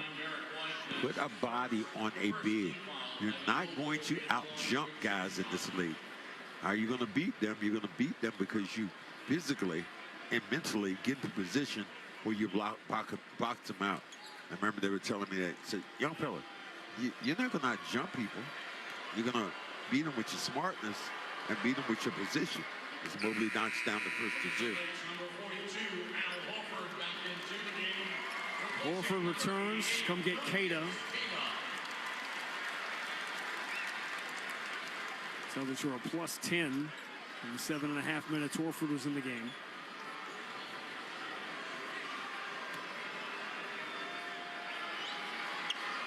Mobley gets the free throws. 34-30. Every time the Celtics start to inch out, a 12-point lead, a 9-point lead, 8-point lead, and Cavs crawl right back in. 34-30. Jaylen Brown deep on the right side against Mobley. Hauser trying to get away from Donovan Mitchell. Can't. Jaylen still holding it. Shot clock down to 9. Jaylen Brown, right-hand dribble, spins on Donovan Mitchell. 2 long strides, muscles it up, bounces out. He's going to get the foul on Mitchell, who immediately makes the replay signal. Kenny Atkinson goes to his back bench. So what suddenly has become the highest pressure job in the NBA, which is replay guy. Make sure your iPad is charged. Just looking to see if they're going to challenge, and they are going to challenge now. That's when you got to get the ball quickly and shoot the free throws. Al tries to do that, but free throw situation, so the Celtics couldn't control the ball. So coach's challenge for Kenny Atkinson with 8:04 to go in the first half. Boston 34, Cleveland 30 on the BetMGM 98.5, the Sports Hub Celtics Radio Network. Hey, Big Jim Murray here. When I think of cannabis dispensaries in the area, I think of Netta. And I wanted to let you know they've got you covered this football season. Whether you're looking for top shelf flower, vapes, edibles, whatever you want, Netta's got it. Choose from a huge variety of products in tons of different strengths and sizes that will make your game day great no matter what happens on the field. Stop by Netta's dispensaries in Brookline, Franklin, and Northampton, or take advantage of their home delivery service so you don't have to miss a moment of the game. Shop at nettacare.org today. Please consume responsibly. This product may cause impairment and may be habit-forming. There may be health risks associated with consumption of this product. This product has not been analyzed or approved by the FDA. There is limited information on the side effects of using this product, and there may be associated health risks. Marijuana use during pregnancy and breastfeeding may pose potential harms. It is against the law to drive or operate machinery when under the influence of this product. Keep this product away from children. There may be health risks associated with consumption of this product. Marijuana can impair concentration, coordination, and judgment. The impairment effects of edible marijuana may be delayed by 2 hours or more. In case of accidental ingestion, call the Poison Control Hotline at 1-800-222-1222 or 911. This product may be illegal outside of Massachusetts. Mass state license numbers MR281287 and MR283065. Hey, it's Zoe. And just like the quarterback is the heartbeat of a team, your kitchen is the heartbeat of your home. Want to give your kitchen a fresh new look without breaking that bank? Then go to my guys at Luxury Makeover. They'll reface your kitchen cabinets instead of replacing them, saving you time and money. And for a limited time, they're offering 24 months with no interest, no payments. Reach them today at LuxuryMakeover.com. Tell them Zoe sent you. You're going to save an additional 15% off the project. Luxury Makeover. They spread smiles, one home at a time. Waiting for your electrical supplies during the day or sitting in traffic is for the birds. Use the GCE Night Train from Granite City Electric and get access to over $50 million in local inventory with a free guaranteed overnight delivery of your electrical supplies anywhere in New England. So avoid wasting time waiting in line and sitting in traffic. Order by 5 p.m. and you'll have your materials the next morning by 6 a.m. guaranteed. Visit GCENightTrain.com to get on board the GCE Night Train today. Granite City Electric, proud partner of the Boston Bruins Radio Network. Celtics play here at the Sports Hub. Celtics by 4, 34-30. 8:04 to go in the first half. Now, successful challenge. So the Celtics will get it because they had imminent possession. So I wonder about challenging. What you do is you, instead of Donovan Mitchell now has 1 foul instead of 2, and that's the reason you challenge. And you keep your challenge because it's successful. But in the risk reward, I'm not sure about challenging him. I don't mind the challenge there. What I think about more so now is that once that ball goes up, when the whistle goes off, there might be a challenge. You might have to try to go get that rebound immediately. Try to grab that rebound because you just don't know what's going to happen. Sometimes you just hear the whistle and you just go, okay, I'm not going to make a move. But because of the challenge rule, sometimes it could be something, action happening afterwards.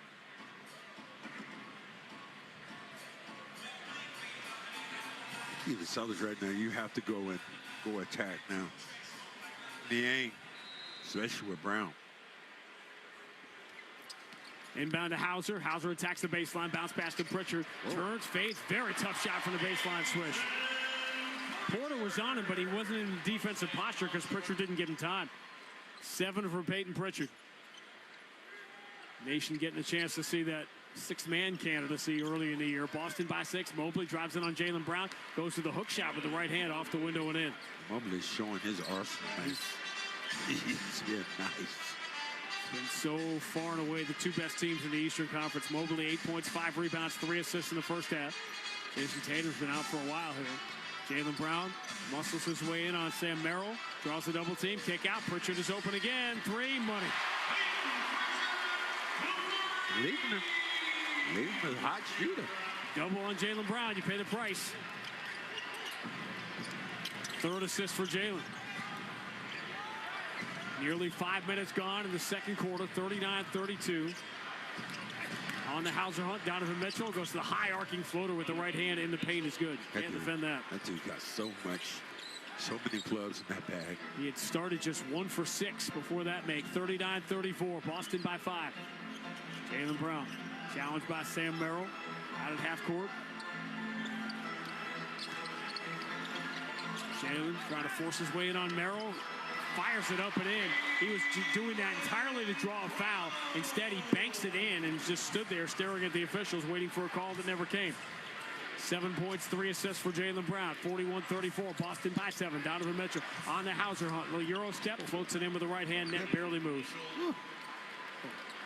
These guys, Donovan Mitchell just cooks. 41-36.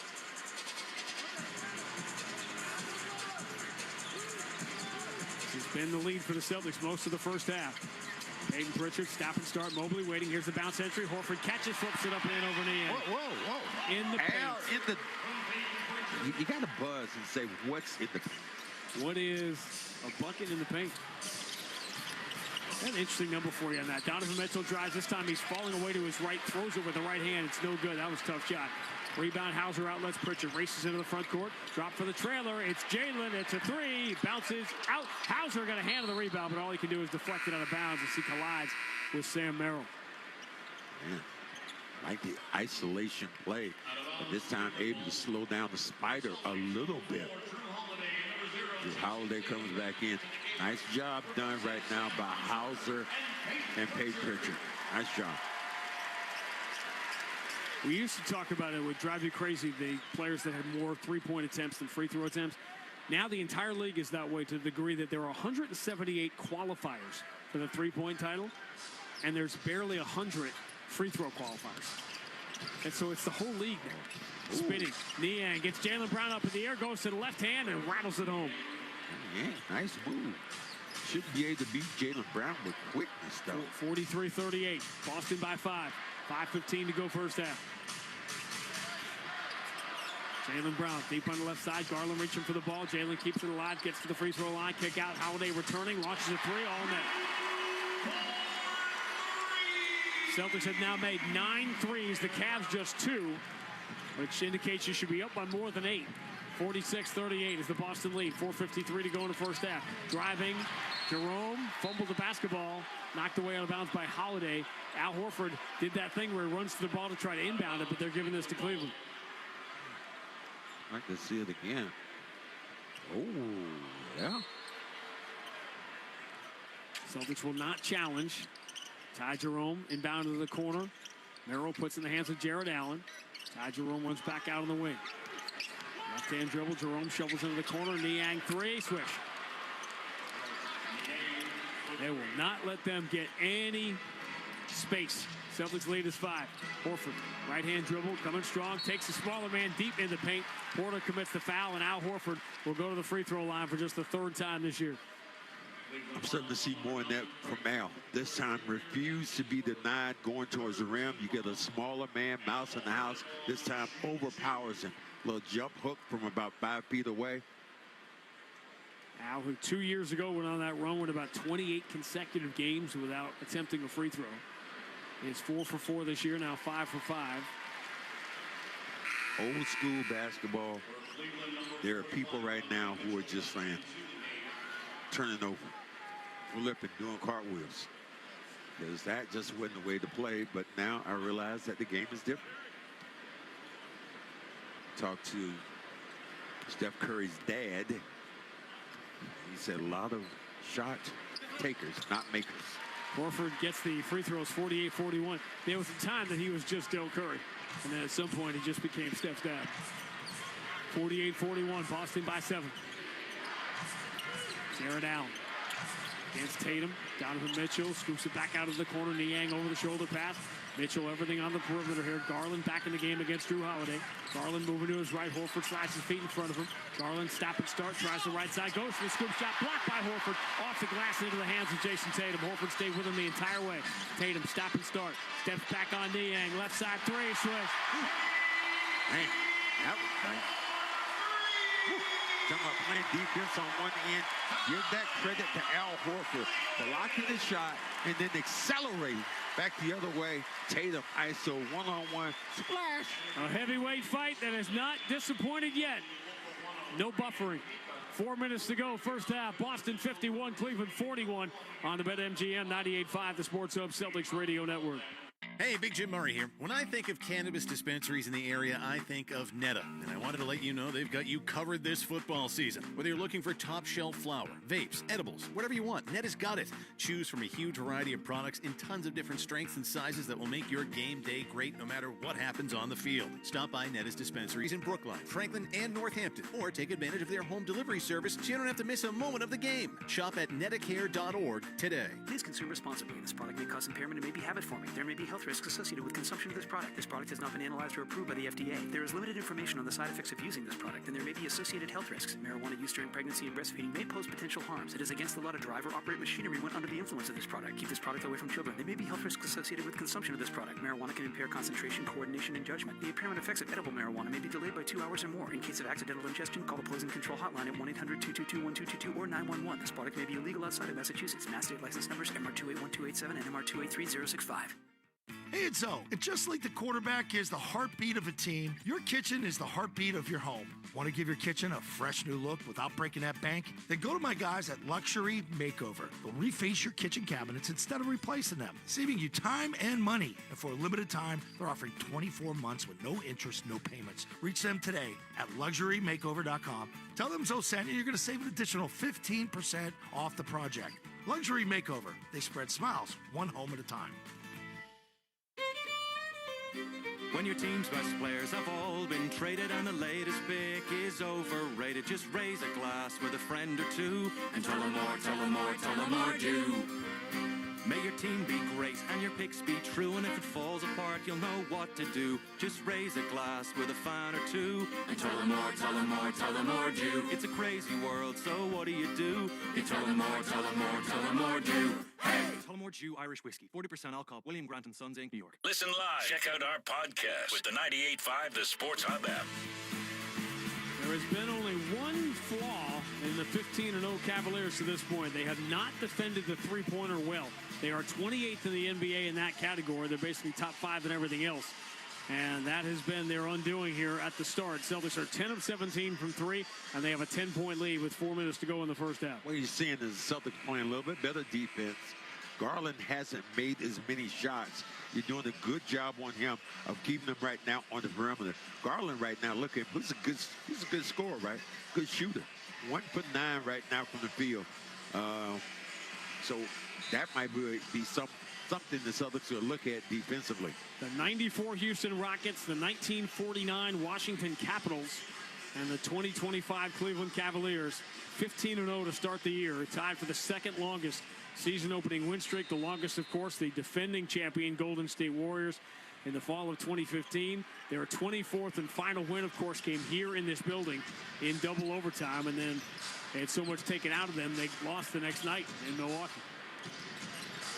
Darius Garland down the right side, kick to the corner. Jerome up fakes, returns to Mobley. Mobley coming strong on Horford, holds his ground. Good defense, and it forces Mobley into a travel.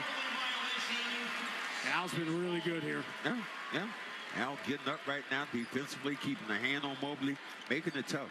Mobley's been able to kind of go where he wants to go, but good defense by Al. Al's plus 16, a game high so far in a game that features 6 of the top 10 players in the NBA in that category to this point in the early season. Celtics have matched their record start from a year ago. They won 11 of their first 14 last year. Tatum down the left side. And the bounce pass hits a foot. See if they call it a kickball, they will. It'll reset the shot clock. to 14. Well, this sure trying to go to Drew in that little spot. The Cavaliers got some shot blockers down there, man. Tatum inbound. Jaylen Brown, good look at a straightaway three swish. Perfect pass from Jason Tatum. Jaylen Brown knocks down his second three of the first half, and the Celtics have their largest lead up by 13. 11 of 18. Not sustainable, probably for the Celtics offensively, certainly not sustainable for Cleveland. Donovan Mitchell gets the three right back with a three over Tatum. And here's Cavaliers not letting the Celtics get away. 54-44. Boston by 10, 2:53 to go in the first half. Jaylen Brown attacking Garland. Picks up his dribble, finds Horford down low, and he quickly puts it up and in before Jarrett Allen could set himself to try to block the shot. Well, those shot blockers could even react. Jaylen Brown's up to 5 assists. Quick three by Donovan Mitchell, no good. Drew Holiday the rebound. Boston by 12. And the ball, 2:33 to go first half. Holiday angles to his left. Hand off Derek White. He's going to take a quick three and drain it. Man, dudes right now, they shoot the heck out of this basketball. I don't know about sustainable or not. Celtics are 12 of 19 from distance, and they lead by 15, 59-44. Darius Garland looking for an opening. Drew Holiday waiting, so he settles for the long two. No good. Rebound, Jarrett Allen. Kick out Garland. Here comes Jerome. Penetrating. Takes a couple of steps in the paint. Finds Jarrett Allen. Looks like the Cavs going to run with a couple of travels here. Mitchell, nasty step back on Jaylen. Misses the 16-footer. Rebound, Tatum. Celtics playing with aggression here. Lead from Tatum to Horford. Quick three. No good. That would have popped the crowd. Al, calm down. Al Horford heat check. Jerome comes the other way, goes off the window and in against the backpedaling Jason Tatum. The Al heat check three. That would have put the Celtics up by 18. Instead it is 13. Derek White spins and gets fouled. Cleveland a foul to give here with 94 seconds to go in the first half. Yeah, I think Al might have got a little carried away. Well, hey, wait a minute. He hit both of his threes. But we've never seen Al take it 5 or 6 feet behind the By the way, this is what I was talking about how many guys are shooting threes and shooting them well. As Tatum catch and shoot three, left side is good. Right off the inbound. He moved into the corner. Holiday returned it to him in the blink of an eye. Cavs never got set, and Boston leads by 16. Tatum's got 14 in the first half. Step back three, Garland, short. Another rebound for Tatum. He's headed for a triple-double tonight. 14, 8, and 4 in the first half. Tatum deep on the right side against Mobley. Here's the bounce entry, Jaylen Brown. Celtics by 16. Jaylen has it punched away. Defensive play made by Ty Jerome. Garland for Donovan Mitchell down the right side. Elevates, goes off the window and in. He got just under the wing of Al Horford. Slow start for Donovan Mitchell, but he's come to life now. 13 points on 13 shots. We're in the final minute. First half, 52, 51, 50 seconds to go if you're syncing up with TV. Boston by 14. Tatum, left-hand dribble, spinning on Donovan Mitchell. Rises into the contact, puts it off the glass, no good. Can't get the rebound. He wanted the call. That's what he was going for there. Mitchell shovels it ahead to Garland, drives past Drew Holiday, floats it up for Mobley. The lob was defended by Horford, and it hit Mobley and went out of bounds. Al Horford is in the exact right spot, and that forced a turnover. Celtics a 2-for-1 if they go real quick here. 35 seconds to go. But Derek White not going to try it. Saying about Al Horford, he is shooting 45% from three, not in the top 25. 12 on the shot clock, 23 on the game clock as we count it down to the first half. Tatum moving to his left. He steps right into an open three, and the crowd will tell you he got another one. And with it, he passes De'Aaron Fox and quickly regains the NBA scoring lead. Final 5 seconds of the first half.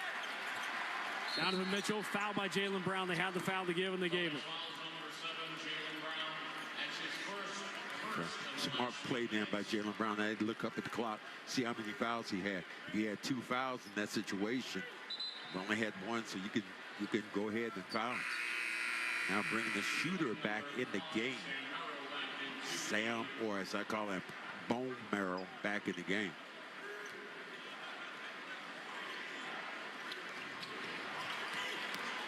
Mitchell attacks the paint, falling down. He throws it up, no good. Want to call, can't believe he didn't get it. That's how the first half will come to an end. The Celtics, after a very slow start, they began the game 1 for 6. Now are shooting 53%, 14 of 22 from 3, and they have a 17-point halftime lead. Coming up, Joe Murray scores from around the NBA and the NHL, but the story, of course, is the Boston Bruins, who today relieved Jim Montgomery as head coach to replace him with BU's Joe Sacco. He'll have all of that and more when we return. Halftime at the Garden. Celtics lead the Cavs 65-48 on the BetMGM 98.5, the Sports Hub Celtics Radio Network.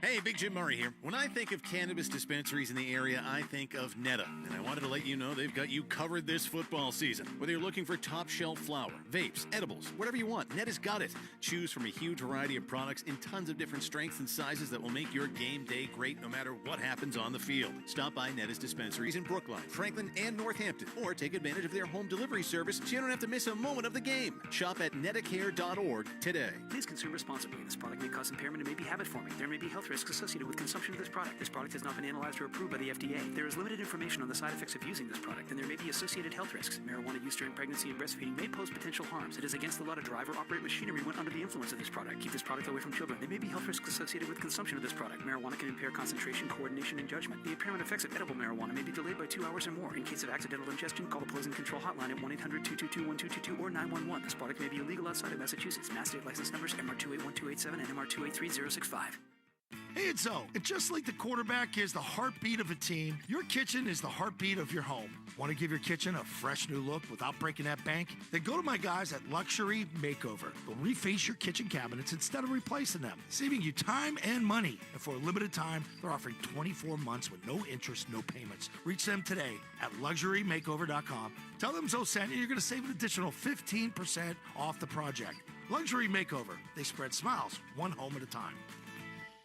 Hey, it's Mads. Are you tired of spending money repairing your heating or AC system year over year? Well, stop the cycle of costly repairs with Rodenhiser Home Services Fix It Forward program. Just show Rodenhiser any past repair bill, and they'll apply up to $550 as a down payment toward a brand new energy-efficient heating or AC system. And the repair bill can be from any HVAC company. Fix It Forward ends December 31st, so visit Rodenhiser.com/fixitforward to schedule a free consultation today. Nice people, great service since 1928. The home of the Revs, the Sports Hub. Let's pause 10 seconds for station ID on the 98.5, the Sports Hub Celtics Radio Network. Boston, the home of the Patriots, the Celtics, the Revs, and the Bruins. Boston's home for sports is 85, the Sports Hub, a Paisley Media Group station. 12 on the shot clock, 23 on the game clock as we count it down to the first half. Tatum moving to his left. He steps right into an open three, and the crowd will tell you he got another one. And with it, he passes De'Aaron Fox and quickly regains the NBA scoring lead. Well, welcome into the Celtics halftime. I'm Joe Murray.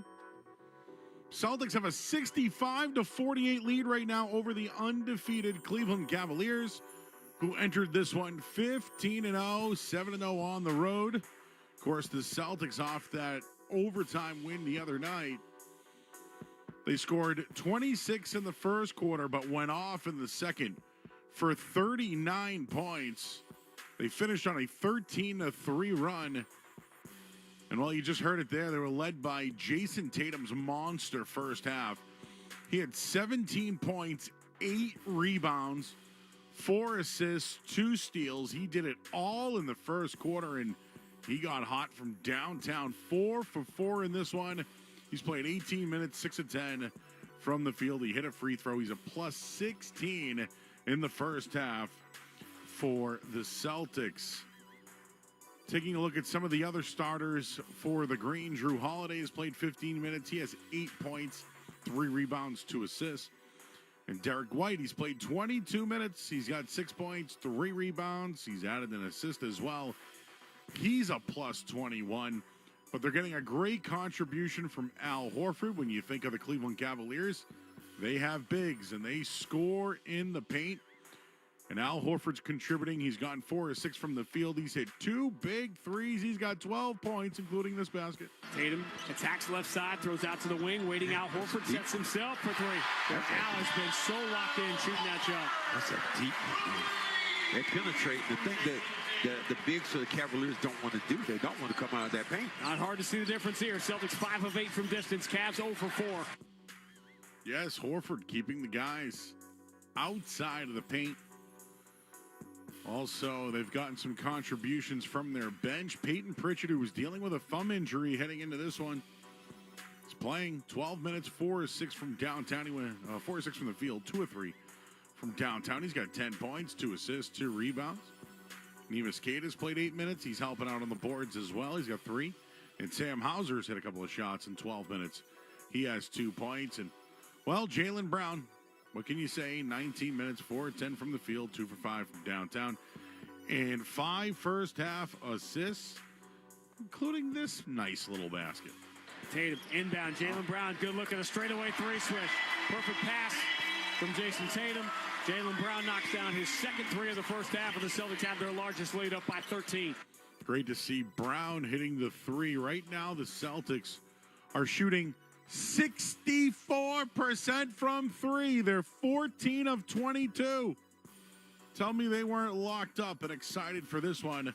Trying to knock off the undefeated Cleveland Cavaliers as they lead 65-48 right now. We'll have the second half, but also we'll get you your Sports Hub headlines, including what has happened with the Boston Bruins. We'll get you the rest of the NBA scoreboard as well. I'm Joe Murray here on the BetMGM 98.5 The Sports Hub Celtics Radio Network.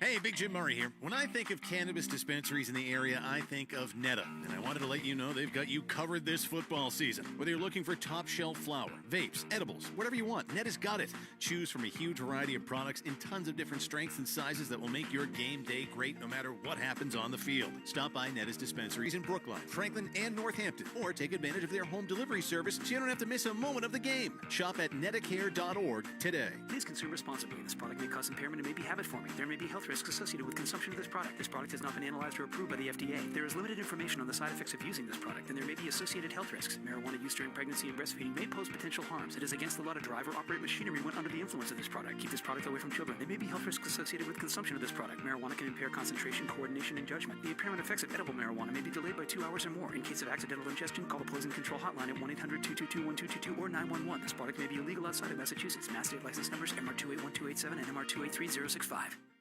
Hey, it's Zoe. And just like the quarterback is the heartbeat of a team, your kitchen is the heartbeat of your home. Want to give your kitchen a fresh new look without breaking that bank? Then go to my guys at Luxury Makeover. They'll reface your kitchen cabinets instead of replacing them, saving you time and money. And for a limited time, they're offering 24 months with no interest, no payments. Reach them today at LuxuryMakeover.com. Tell them Zoe sent you. You're going to save an additional 15% off the project.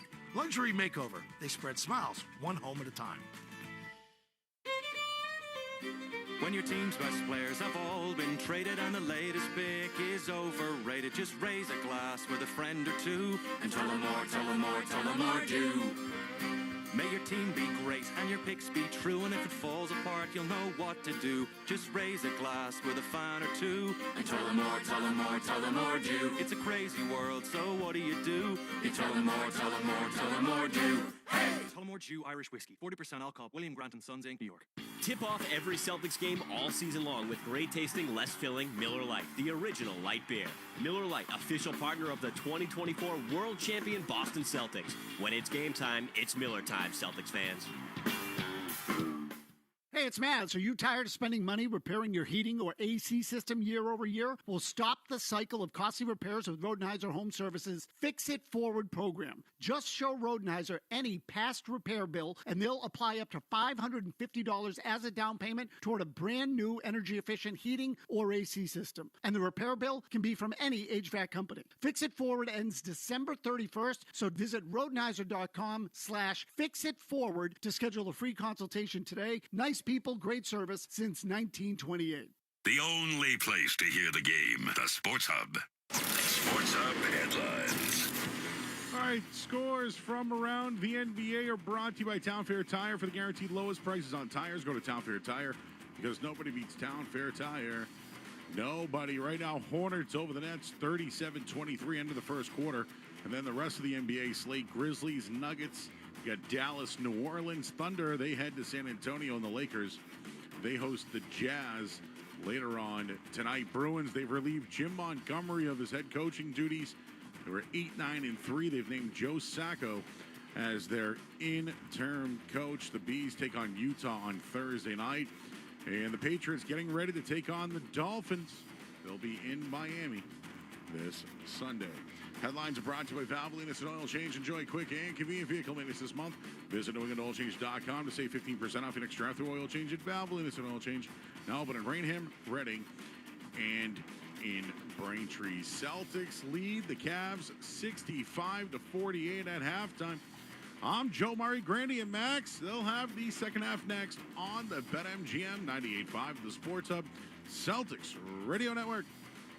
Hey, it's Zoe, and Oakers Technologies has a long history of helping businesses stay future-ready as their single-source IT partner, providing everything from full IT infrastructure to everyday AV needs. And they're hyper-focused on managed IT services that feel easy and simple from a single point of contact. Their ProCare support team are the people behind the technology that makes sure that you have a custom approach to the support and resources you need to keep your business future-ready with Oakers Technologies, proud partner of your New England Patriots.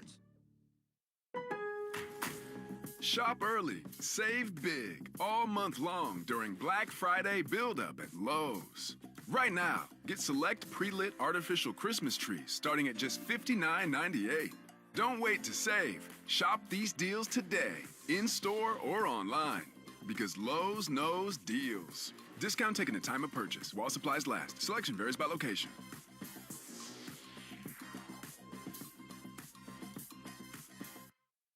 What's up, y'all? It's Joe Budden, here to talk about Prize Picks. Football season is heating up, and Prize Picks is the best place to get real money sports action while watching football. The app is really simple to use. Pick 2 or more players across any sport, pick more or less on their projection, and you could win up to 100 times your money. Download the Prize Picks app today and use code GET100 and get $50 instantly when you play $5. That's code GET100 on Prize Picks. Run your game. Full house this holiday? Switch to Fios Home Internet with whole home Wi-Fi and get fully covered. That means you get the 100% fiber optic network in every room of your home with a Fios 1 gig internet plan. Perfect for when your extended family extends their stay. Call 1-800-VERIZON to switch today. Whole home Wi-Fi includes 1 router and Wi-Fi extender. Wi-Fi extender provided during professional setup if recommended after Wi-Fi performance analysis or shipped upon customer request after setup. May require the purchase of additional Wi-Fi extenders.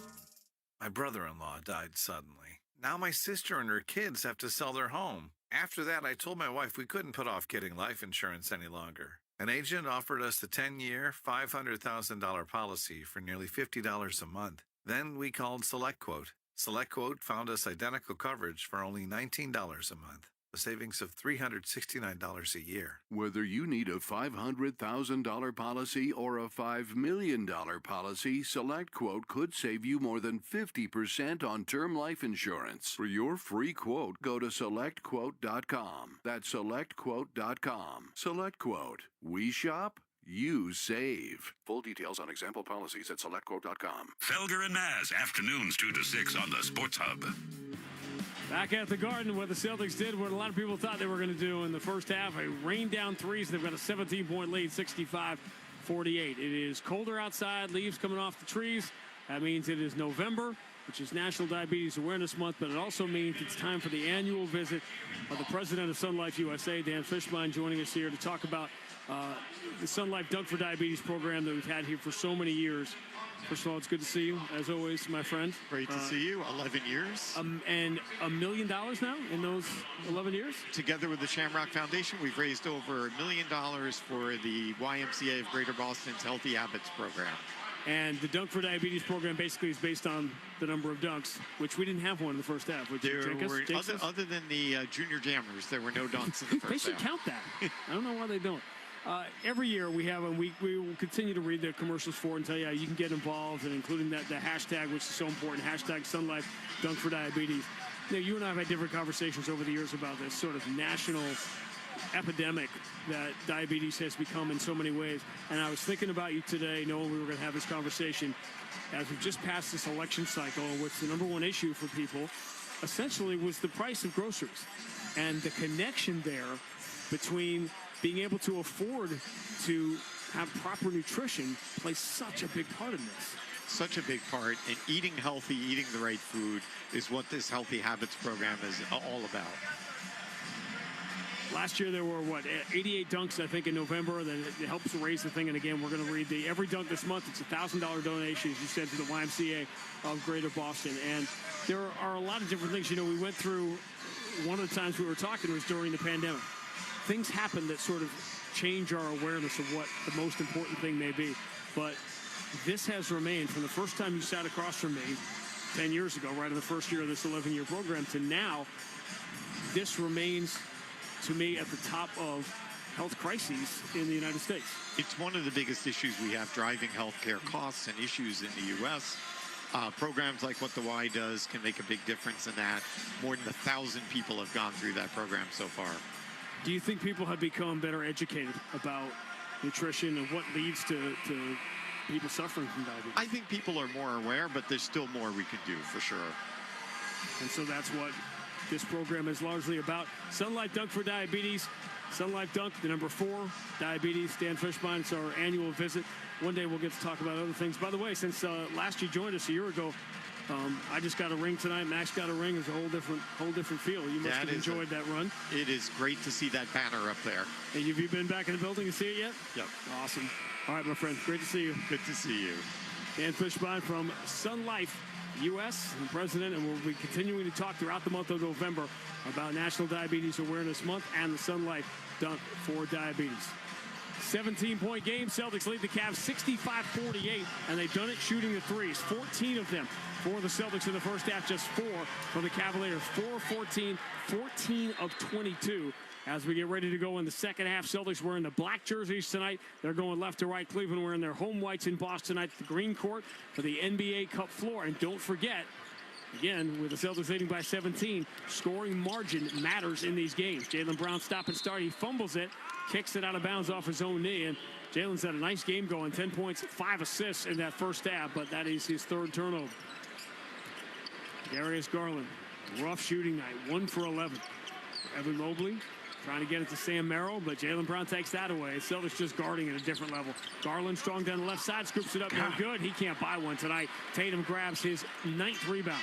Drew Holiday diagonally for Derek White. Quick 3, got it. And how's that for a shot in the mouth to start the second half? Well, talking about running it back the other way. Attacking. It is a 20-point lead. Garland, pull up, can't get it to go. Rebound Horford. It's just one of those nights. He is 1 for 13. Drew Holiday into the front court. Here's the lob for Jaylen Brown. Jaylen, a couple of bumps on Merrill, turns, goes off the glass, no good, and Jared Allen has the rebound. Darius Garland in the paint, finds Mobley. Mobley cutting, pump fake, and he gets fouled. Al Horford reached out. Mobley will earn it from the free throw line with the Cavs now down by 20. As we said, I want to reiterate this and saying, wait, what does it mean? Why does this game matter more? In terms of the NBA Cup, scoring differential matters. When you have just 4 games in a group, the likelihood is that the group is going to end in a tie. And these spots in the quarterfinals and even the wild card spot are going to be determined by ties. Those are broken by scoring margin. The Celtics lost their first game by 1, so winning this game by 20 versus winning it by 10, if it comes to that, it matters. How do you like that eating your Doritos? Did you understand all that? Yeah, I just went in. I always check with that engineer. See how much attention he's paying. We're going to need a bigger camera when we start doing this full time to get everybody in the shot. Free throws good, 68-50. Boston by 18. Celtics, people have said, hey, the defense hasn't been there. It has been tonight. Horford drives in the paint, kick to the corner, open. Holiday for 3. And this is turning into a mismatch.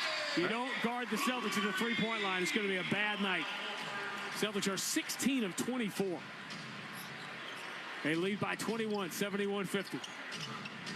Jared Allen hands back to Merrill for 3.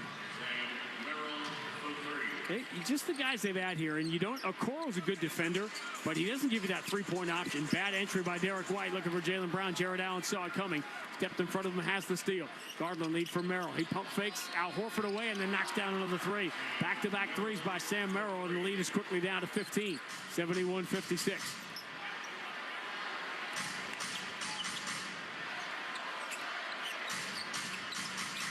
Tatum pulling up at 17. Jumper's no good. Quick turnaround here. Darius Garland just 1 of 13. Drives down the middle of the floor against Derek White, who stays with it and blocks the shot into the hands of Tatum. Tatum on the gallop into the front court. Merrill slows him down, bumps him. Tatum gets rid of it. Derek White looking for the open man. It's Horford. Corner, a three. You bet.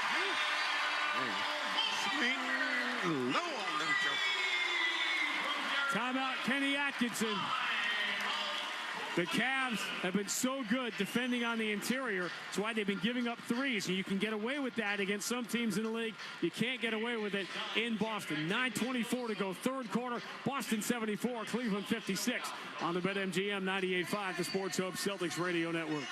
Hey, Big Jim Murray here. When I think of cannabis dispensaries in the area, I think of Netta. And I wanted to let you know they've got you covered this football season. Whether you're looking for top shelf flower, vapes, edibles, whatever you want, Netta's got it. Choose from a huge variety of products in tons of different strengths and sizes that will make your game day great no matter what happens on the field. Stop by Netta's dispensaries in Brookline, Franklin, and Northampton, or take advantage of their home delivery service so you don't have to miss a moment of the game. Shop at nettacare.org today. Please consume responsibly. This product may cause impairment and may be habit-forming. There may be health risks associated with consumption of this product. This product has not been analyzed or approved by the FDA. There is limited information on the side effects of using this product, and there may be associated health risks. Marijuana use during pregnancy and breastfeeding may pose potential harms. It is against the law to drive or operate machinery when under the influence of this product. Keep this product away from children. There may be health risks associated with consumption of this product. Marijuana can impair concentration, coordination, and judgment. The impairment effects of edible marijuana may be delayed by 2 hours or more. In case of accidental ingestion, call the Poison Control Hotline at 1-800-222-1222 or 911. This product may be illegal outside of Massachusetts. Mass state license numbers MR281287 and MR283065.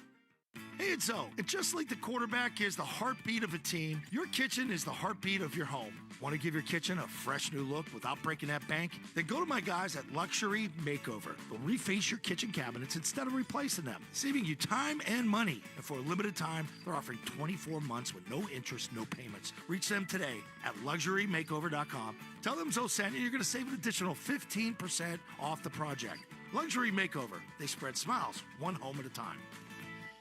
The home of the Bees, the Sports Hub.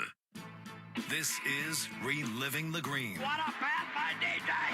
42 for Paul Pierce. A three-pointer for Danny Ainge! KG is locked and loaded tonight. What a play by Bird! A look back at this date in Celtics history. It's Horford back to Isaiah. Isaiah to the basket, skips it, then Crowder misses the three. Smart the rebound. Horford lays it in with 1.3 seconds left. Al Horford the offensive rebound and the putback. Udrih still looking to get it in. Udrih finds Baines, a follow-away block by Horford. And the Celtics win the game. We did not get enough John Wallach on the Reliving the Green. That was 8 years ago tonight. Celtics got their full team back together, beat the Pistons at the Palace of Auburn Hills. You know where I was that night? I was calling a Michael Chandler, Ben Henderson fight. Michael Chandler just fought at the UFC event at Madison Square Garden over the weekend. Never heard of him. Never heard of John Jones? Oh, John Jones. Okay, I'm just saying. Michael Chandler was in the Mike Chandler and Oliveira was the semifinal at Madison Square Garden on Saturday. Okay, should know John Jones. That's the GOAT right there. Donovan Mitchell steps to his left, launches a three. He doesn't like it. It's no good. Rebound pinballed around. Horford's got a quick outlet. Jaylen Brown. Celtics by 18 early in the third. Derek White.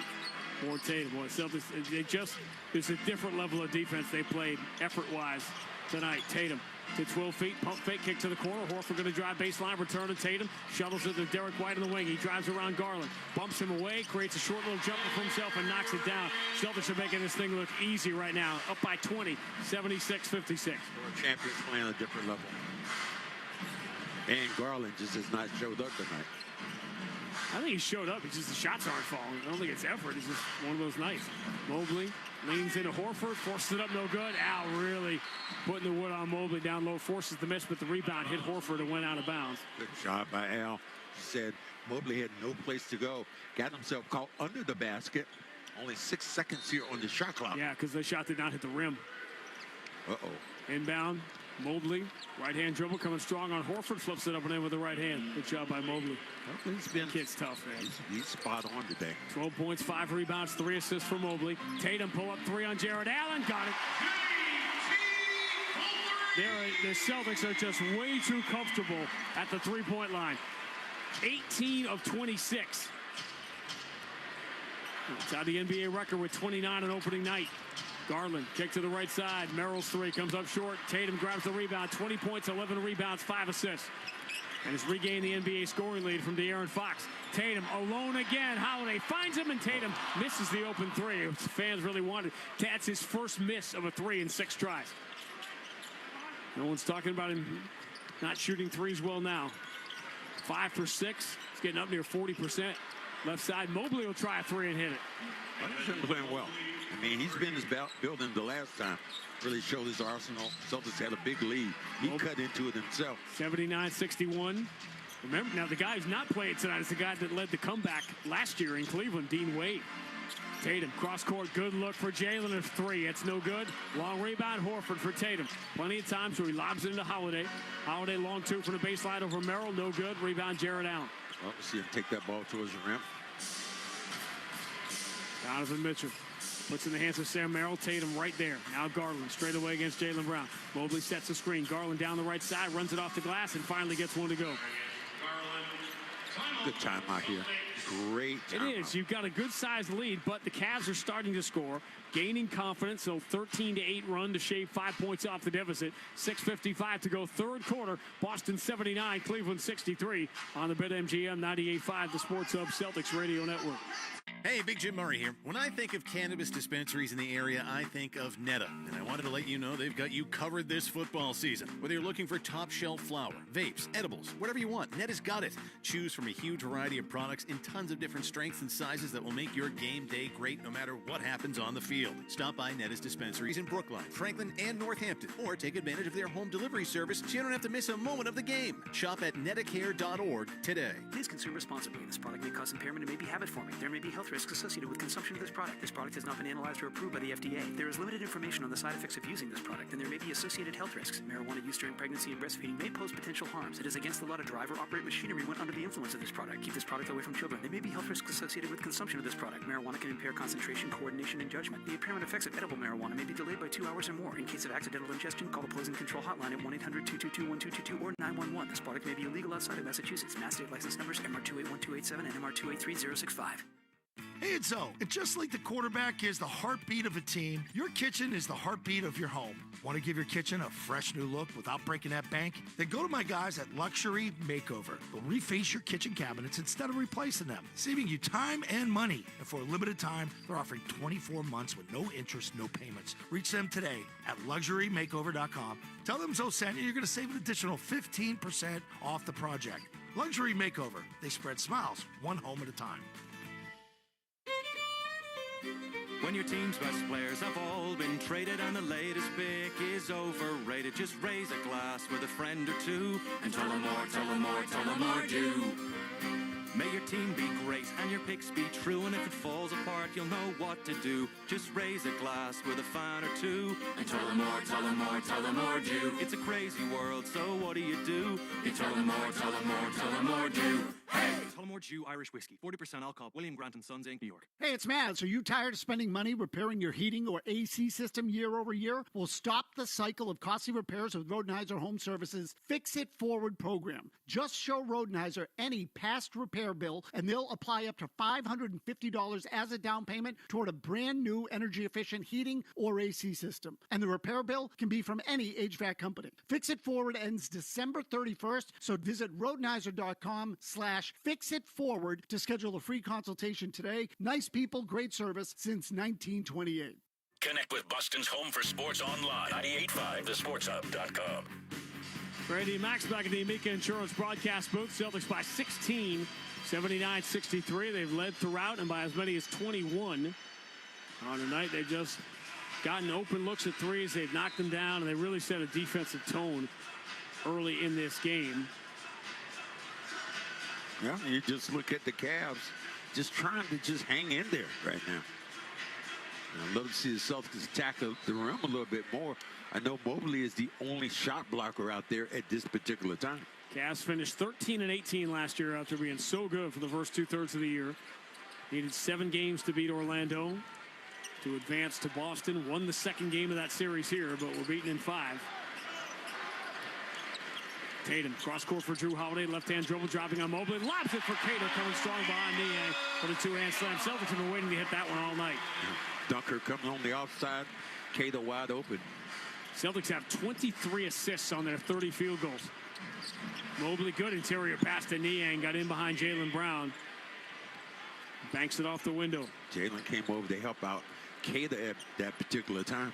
Let him stay home by himself. 81-65. Boston by 16, approaching middle stages now, quarter number 3.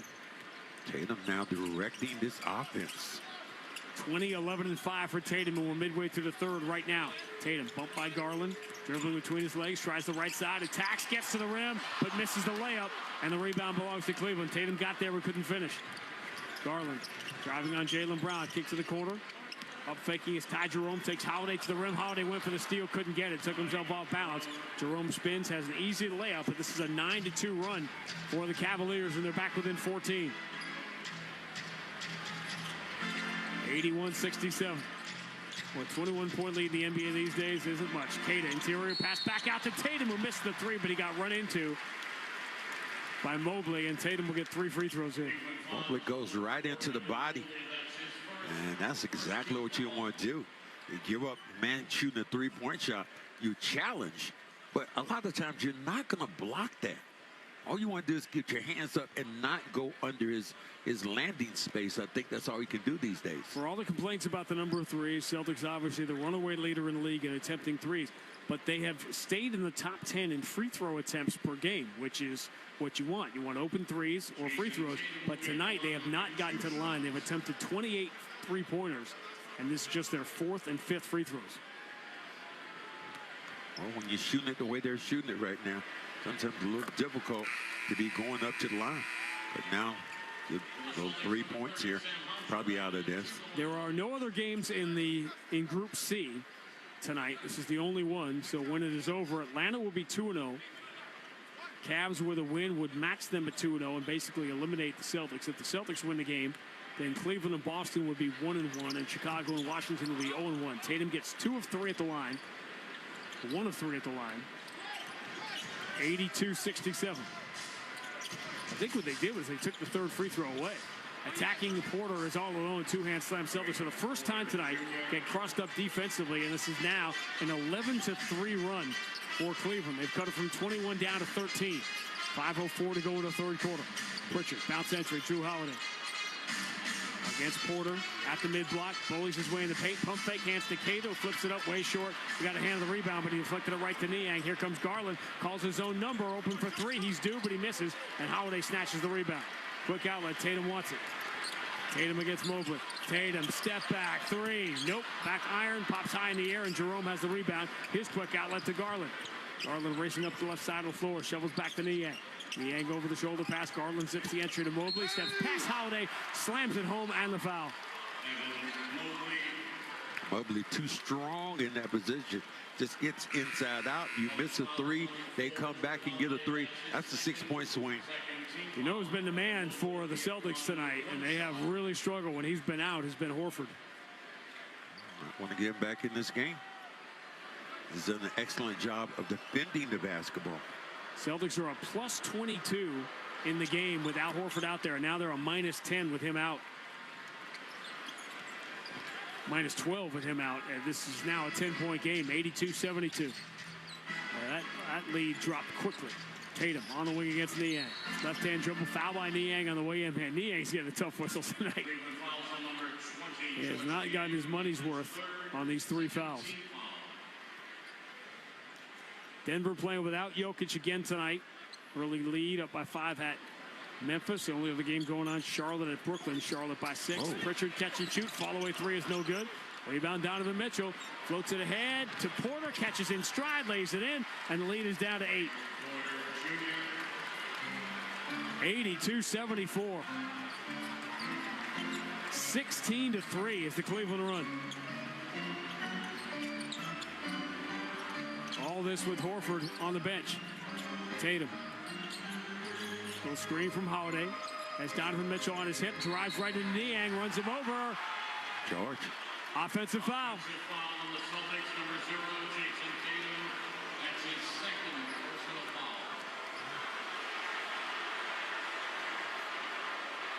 Celtics looking to the back bench, but there won't be a challenge. And now the Cavs can very quickly make this a two-possession game after trailing by 21. Ty Jerome to his left. And off Donovan Mitchell. Oh, he's going. Against Queta, has got him lined up. Is the help going to come from Holiday?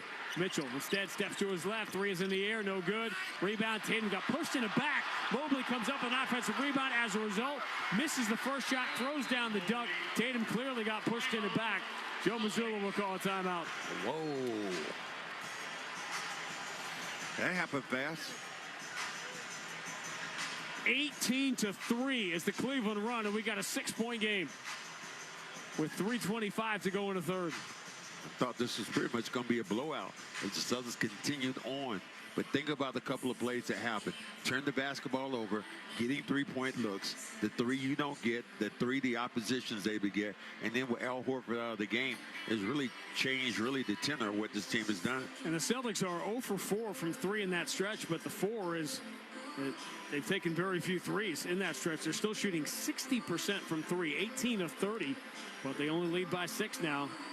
And the defense without Al Horford in this game has been noticeably different. Man, the thing you look at is really Mobley. Mobley is dominating on both ends of the floor. Talked about him before. Mobley is so far 20 points in this game, 8 rebounds, 4 assists, 1 steal, and 1 block shot. You know who's been good too is Craig Porter. Yeah. And Jerome's been on the floor. Things have gone well. The starting 5 for the Celtics, I'm trying to do the math really quickly here. Starting 5 is a plus 14, so the bench is a minus 8. Well, yeah, Tatum with the bench group, which has been Tatum Holiday with the bench group, and that has been the struggle tonight. When Horford and White have been on the floor with Jaylen Brown, it's been all Boston. Wow. Been a lot of pressure on Tatum now. Celtics out of the timeout. Their lead down to 6. 18-3 Cleveland run here. Midway through the third. Peyton Pritchard into the front court against Porter. Puts in the hands of Tatum. Tatum for Queta, top of the circle. Queta, dribble handoff. Derek White back in the game. Turns the corner on Donovan Mitchell. Gets to 12 feet. Jumper good. Get Derek White back in there and things calm down. Yeah, Derek White got where he wanted to get at with that jump shot. Derek White is now plus 22 in the game. Porter, bounce entry. Here's Mobley against the smaller Pritchard. Turns, flips it up and in. Queta was late on the help. 22-8 now for Evan Mobley. 84-78. Boston by 6. Derek White moving to his left. You know that's going to be offensive foul. Queta fouled Donovan Mitchell. Setting the screen.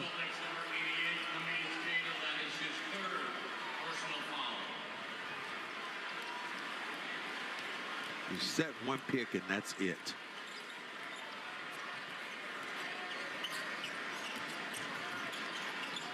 Ty Jerome, left side. Porter is a punched away by Queta. Saved by Jerome.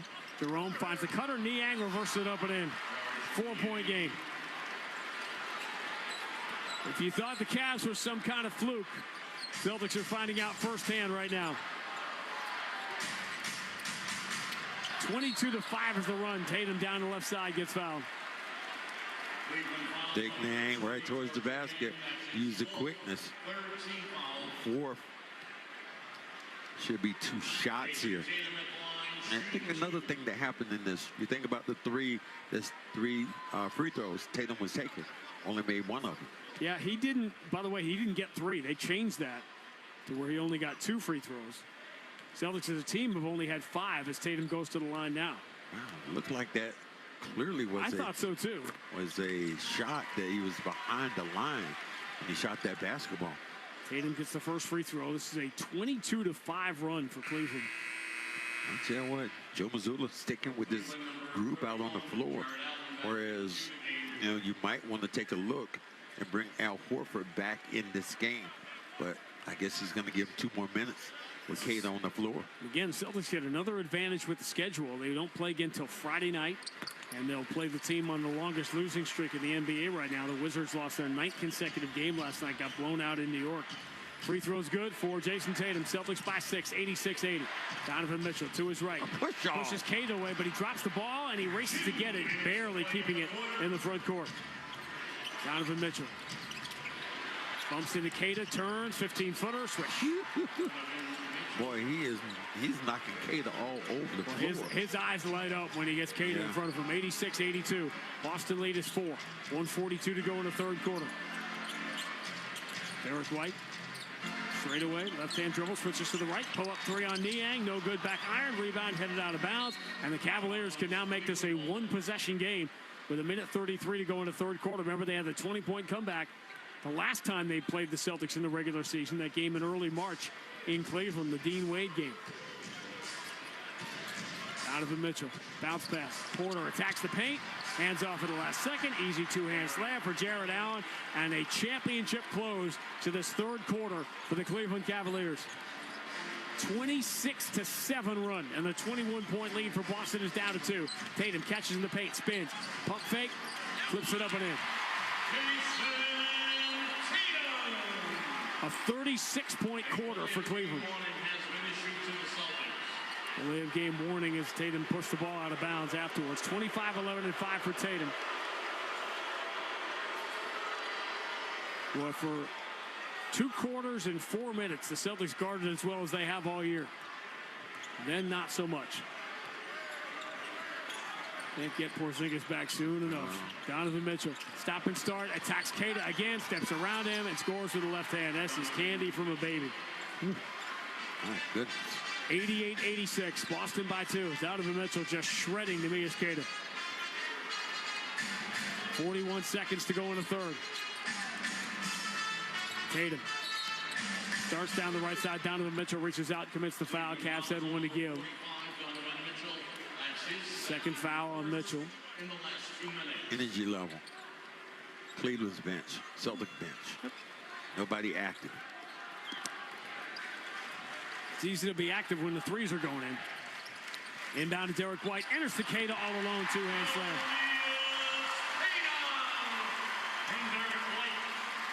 You got to get the same switch again. Get Keita matched up against Donovan Mitchell. Cavs looking for a 40-point third quarter. After they were held to 48 in the first half. Donovan Mitchell to the elbow, behind the back bounce pass. Gives Porter a clean look, but instead he's going to drive, hand off to Jared Allen. Allen spins on Keita, scores off the glass. Leaves 11.7 on the clock. A 40-point third quarter for the Cleveland Cavaliers, coming out of the locker room to cut this to a 2-point deficit. Tatum driving on Niang, knocks him away, so he's all alone for a left side three at the buzzer.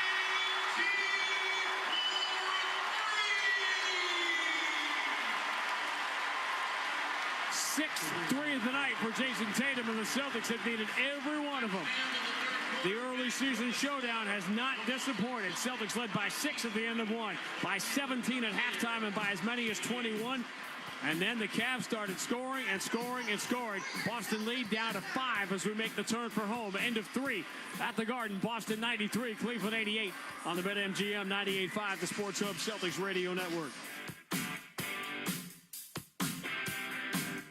Hey, Big Jim Murray here. When I think of cannabis dispensaries in the area, I think of Netta. And I wanted to let you know they've got you covered this football season. Whether you're looking for top shelf flower, vapes, edibles, whatever you want, Netta's got it. Choose from a huge variety of products in tons of different strengths and sizes that will make your game day great no matter what happens on the field. Stop by Netta's dispensaries in Brookline, Franklin, and Northampton, or take advantage of their home delivery service so you don't have to miss a moment of the game. Shop at nettacare.org today. Please consume responsibly. This product may cause impairment and may be habit-forming. There may be health risks associated with consumption of this product. This product has not been analyzed or approved by the FDA. There is limited information on the side effects of using this product, and there may be associated health risks. Marijuana use during pregnancy and breastfeeding may pose potential harms. It is against the law to drive or operate machinery when under the influence of this product. Keep this product away from children. There may be health risks associated with consumption of this product. Marijuana can impair concentration, coordination, and judgment. The impairment effects of edible marijuana may be delayed by 2 hours or more. In case of accidental ingestion, call the Poison Control Hotline at 1-800-222-1222 or 911. This product may be illegal outside of Massachusetts. Mass state license numbers MR281287 and MR283065. Hey, it's Zoe. And just like the quarterback is the heartbeat of a team, your kitchen is the heartbeat of your home. Want to give your kitchen a fresh new look without breaking that bank? Then go to my guys at Luxury Makeover. They'll reface your kitchen cabinets instead of replacing them, saving you time and money. And for a limited time, they're offering 24 months with no interest, no payments. Reach them today at luxurymakeover.com. Tell them Zoe sent you. You're going to save an additional 15% off the project. Luxury Makeover. They spread smiles one home at a time. Hey, it's Zoe, and Oakers Technologies has a long history of helping businesses stay future ready as their single source IT partner, providing everything from full IT infrastructure to everyday AV needs. And they're hyper-focused on managed IT services that feel easy and simple from a single point of contact. Their ProCare support team are the people behind the technology that make sure that you have a custom approach to the support and resources you need to keep your business future ready with Oakers Technologies, proud partner of your New England Patriots. The Celtics play here at the Sports Hub. Sellout crowd, 19,156 on hand at the Garden for the early season Eastern Conference Showdown. Unprecedented 15-0 start for the Cleveland Cavaliers against a defending world champions. Never happened before, and the game has not disappointed. Every time the Celtics tried to creep away in the first half, Cavs reined them back in. Then when Boston pushed it to a 21-point lead, raining down threes, the Cavs staged a big comeback, showed us the offense we've seen all year, or what turned out to be a 28-7 run.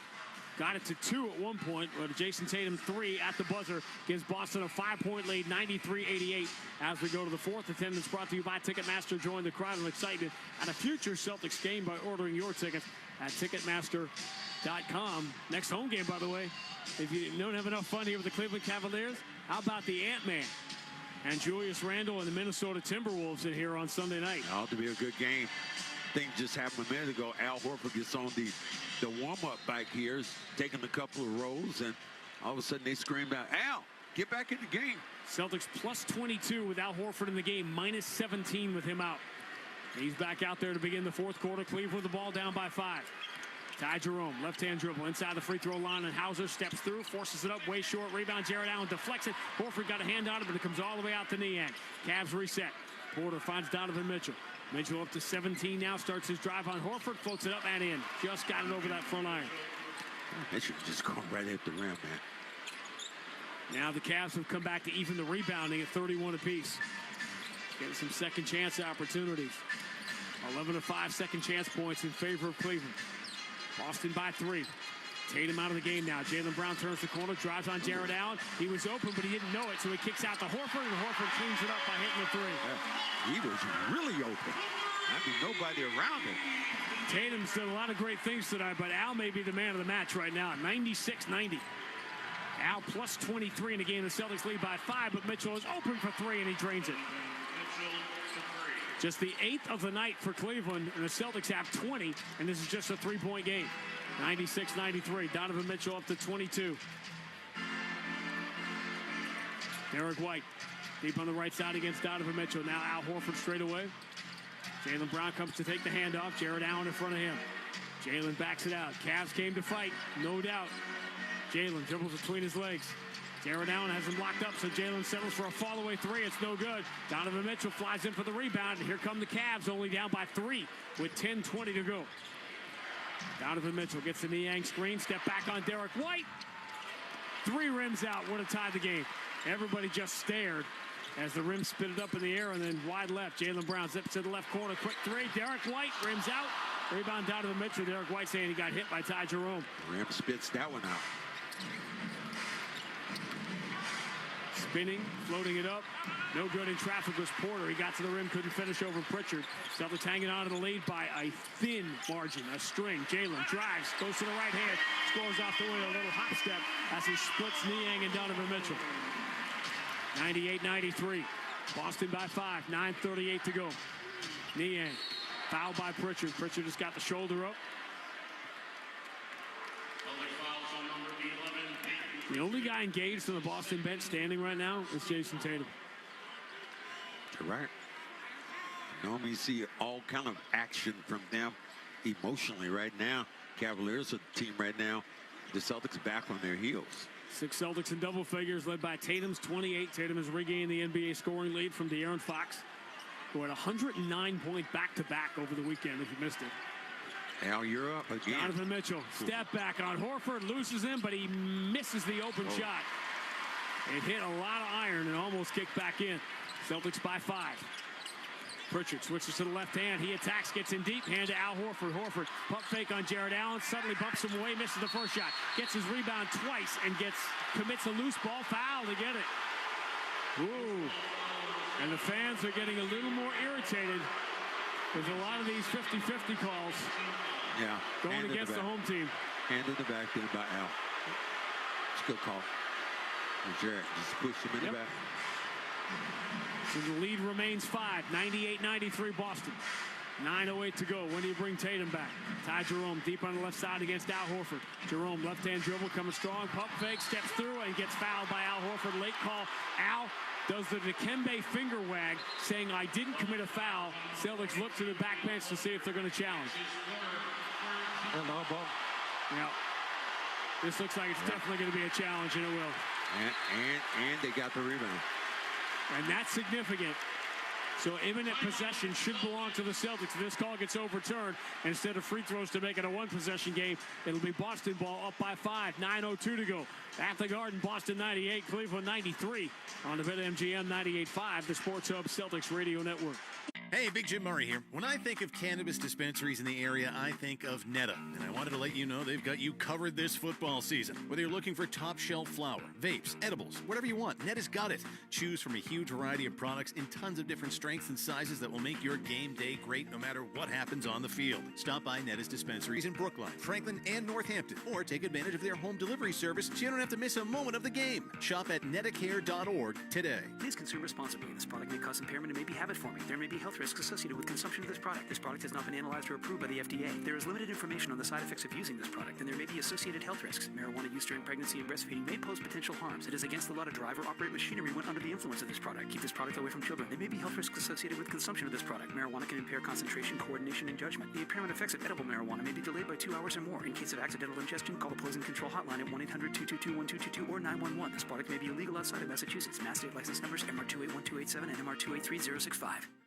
Hey, it's Zoe. And just like the quarterback is the heartbeat of a team, your kitchen is the heartbeat of your home. Want to give your kitchen a fresh new look without breaking that bank? Then go to my guys at Luxury Makeover. They'll reface your kitchen cabinets instead of replacing them, saving you time and money. And for a limited time, they're offering 24 months with no interest, no payments. Reach them today at LuxuryMakeover.com. Tell them Zoe sent you. You're going to save an additional 15% off the project.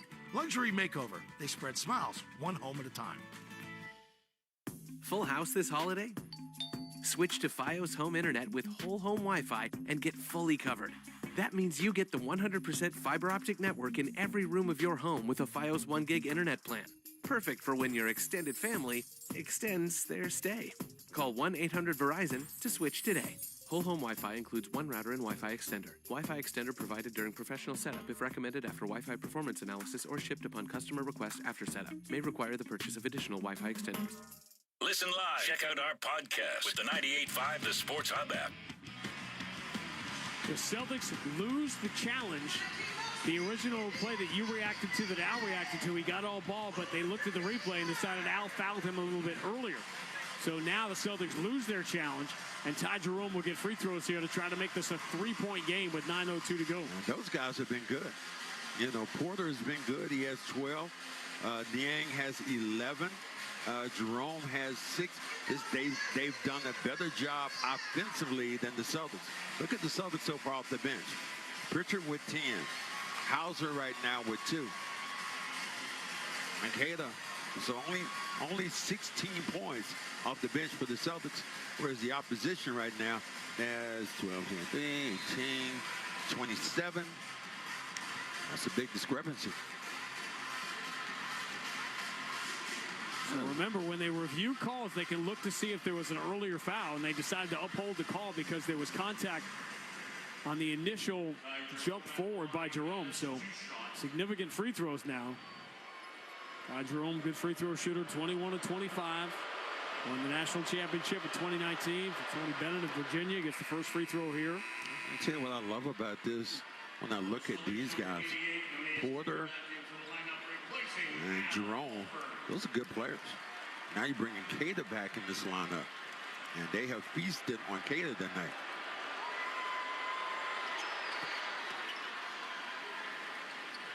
Free throw's good, 98-95.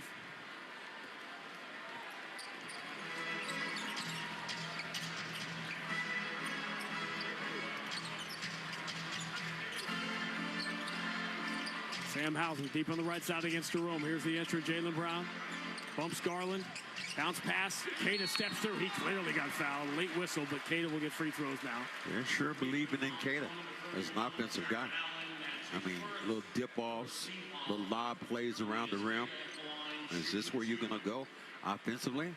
And you bring Al back out of this game? I wonder why Al comes back out of this game as Cada makes the first two. Well, because you didn't want him to play the entire fourth quarter. How many minutes are you going to give him here? Does he stay out for the next 3 minutes and you bring him back in with about 6 minutes to go? Just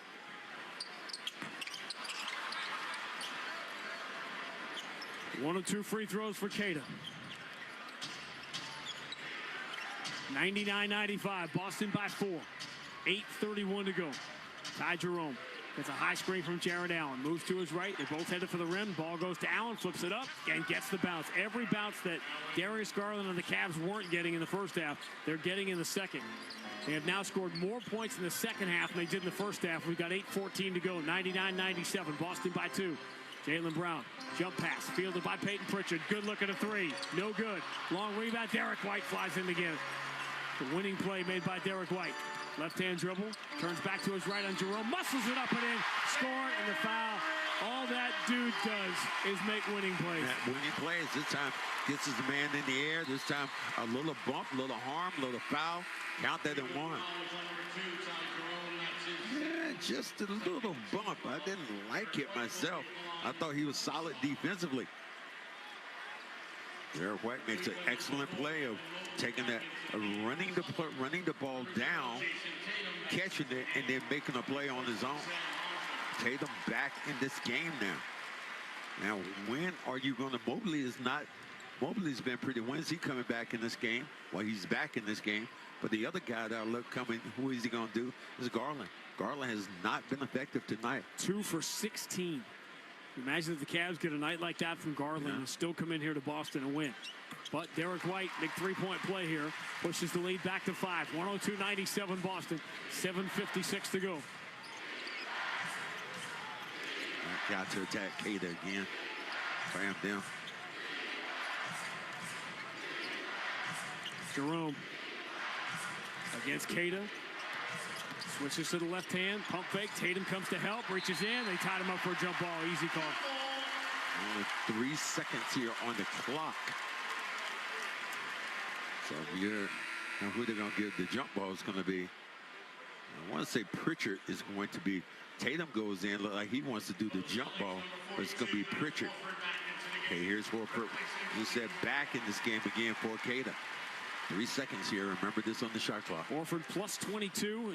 Celtics are on minus 17 when he's out. This is when Cavaliers have hurt you by making plays as the shot clock has gone down. The NBA Cup has not been friendly for the Celtics. They're 3-3 in their NBA Cup games, plus 2.7 scoring margin. In the rest of the games the last 2 years, the Celtics win a tip. Celtics are 72-18 in the other 90. Boston gets the ball back, up by 5. Tatum, Brown, White, Pritchard, Horford, 5 on the floor. Tatum, left-hand dribble, coming strong on Garland. Kick out, deflected, and stolen. His pass to the corner got deflected. The lead is from Mobley. Mobley knocks down Derek White. No call. Kick out. Porter, 3. Got it. Well, Porter has been great here on the big stage tonight. He has been. Got 15. 102-100. Boston with the lead. 7 minutes to go. The game living up to the hype. Jaylen Brown spins back to his right, muscles it up, and does not get the bounce. Rebound. Mobley. Did he hit it off Jaylen? He did not. It's off Mobley. Al Horford keeping that basketball alive then. Ooh, this is when I'm scared now. Spider comes back in this game. He lives for these moments. And he's had some big games in this building.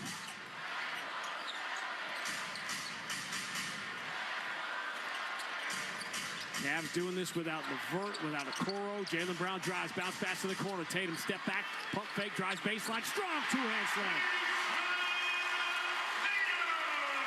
104-100, a 30-point, 11-rebound night for Jason Tatum. Celtics by 3. Donovan Mitchell, right-hand dribble. Spins back to his left.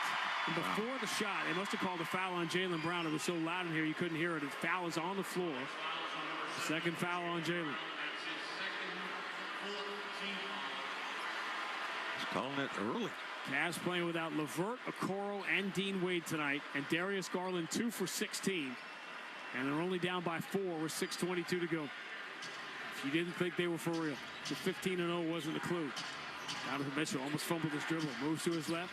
Jaylen Brown stays on his shoulder. Donovan forces the 3 anyway. No good. 2/3 of the way down. Rebound Al Horford. Every shot he takes seems like he's going down. Boston by 4. Around the ball. Here's Tatum against Mobley. Dribbling behind his back. Now he's going to back it out near half court. Derek White sets the screen. That puts Tatum on Garland. Shot clock at 8. Tatum dribbling between his legs. Switches to the right hand. Knocks Garland away. Attacks. Scoops it. No good. Gets his own rebound. Slapped away from him and stolen by Donovan Mitchell. He gets it away to Garland. Garland in the front court. Derek White backpedaling. Garland in deep. Runs it off the glass. No good. Rebound Horford. And that's all on Derek White. Horford breaks free from the pack. Floats it ahead to Tatum. Steps to his right now. Attacks baseline. Euro step. Kick to the wind. Open. Pressure. 3. Got it. And that was huge. That was a huge play by Al Horford in the mixed in there to get that rebound, come out and, man, knock down a tray ball wide open. Look at that look. The connectivity of the Celtics gives them the 7-point lead. Derek White getting back to play defense, forcing the bad shot by Garland. Horford the rebound and the push. Tatum making the decision when they collapsed on him to kick to the open Peyton Pritchard. All of it adding up to a 7-point lead. 5:29 to go. Boston 107, Cleveland 100 on the BetMGM 98.5, the Sports Hub Celtics Radio Network.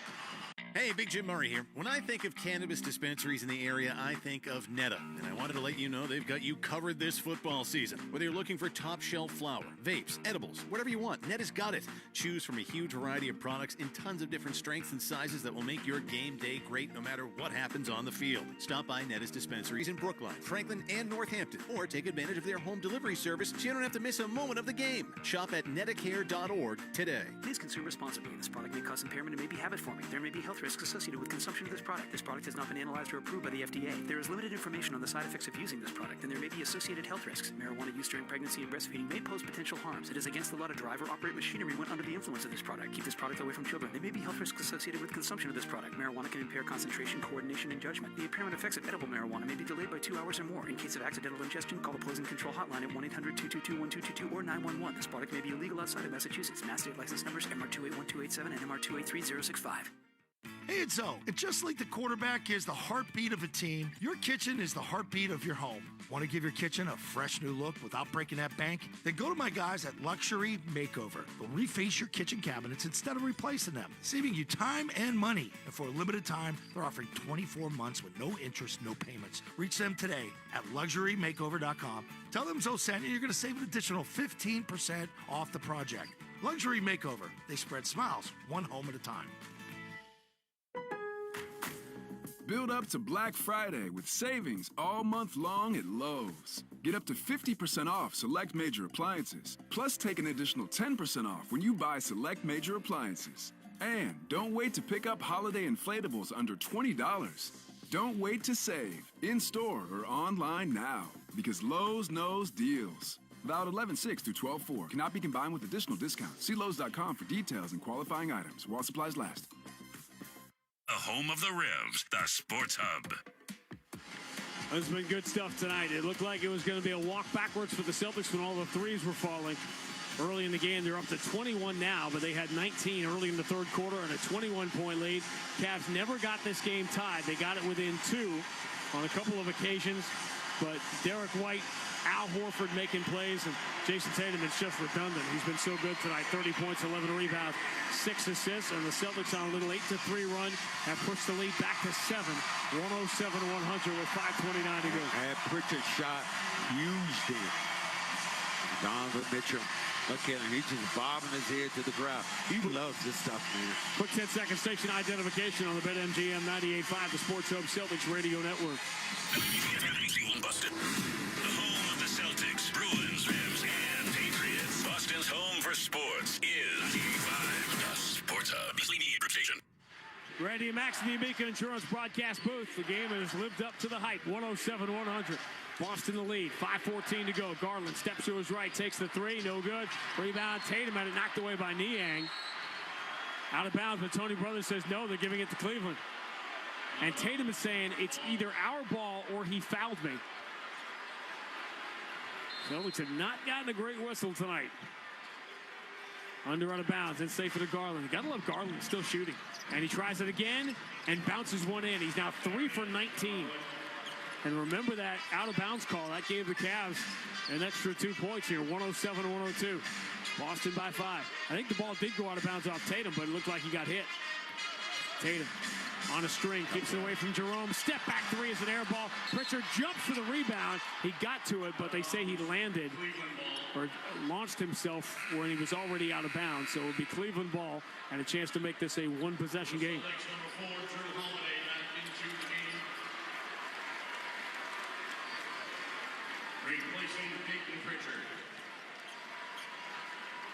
Pritchard out. Holiday returns. Cleveland with the ball. Trailing by 5.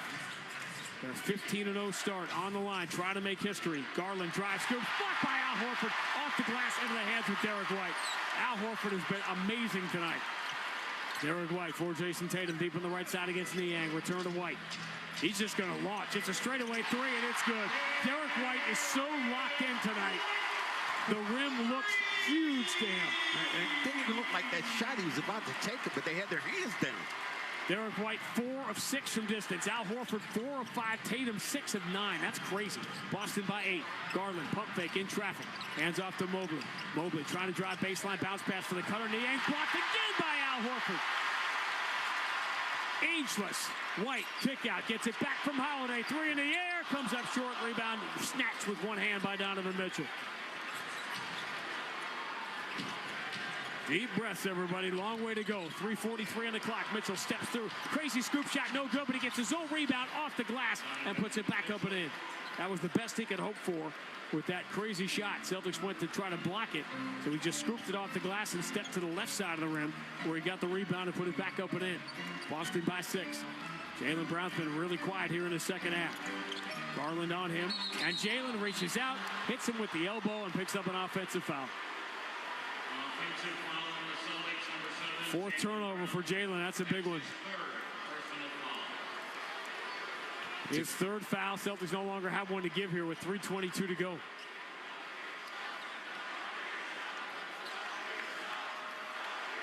$16 of the 28 fouls tonight have been called on the Celtics. Mobley standing at the three-point line. Horford in front of him. That's vintage Al Horford. He was great the last time the Cavs were here in Game 5. Donovan Mitchell with Jaylen Brown on his back. Leans in after feeling the contact shot is no good. But Jaylen just picked up his 4th foul. And Donovan Mitchell will get free throws with 3:06 to go. Do you remember when we talked before how Jaylen took a foul just before the half, didn't have any fouls, now starts to pick up those fouls? This is why I think you should always save those fouls, especially when you have those kind of key players. And Donovan Mitchell, the familiar free throw routine, puts the ball on his left hip, closes his eyes, and spins it back into his right hand. First one's good. That is one of my favorite guards in this league. I mean, he is just so strong, and I thought if the Knicks had gone, the Knicks obviously made a good pick, Jalen Brunson, but I think this kid would have been just as good because he's stronger and he guards better. And this was the perfect place for him because you got Mobley and Allen both behind him. As Donovan Mitchell's not going to be Defensive Player of the Year. I mean, this is the second free throw. So we're at 110-105. Exactly 3 minutes to go if you're syncing up with TV. Derek White, Jason Tatum, Al Horford have been all three.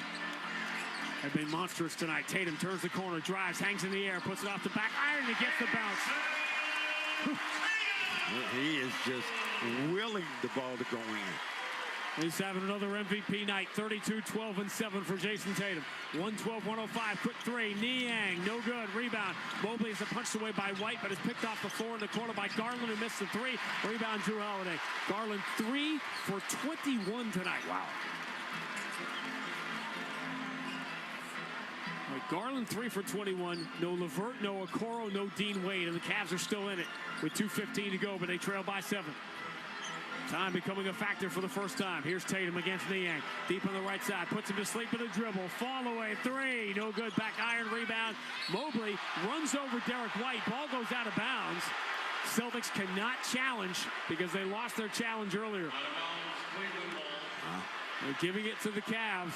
That looked like that ball was off Mobley then.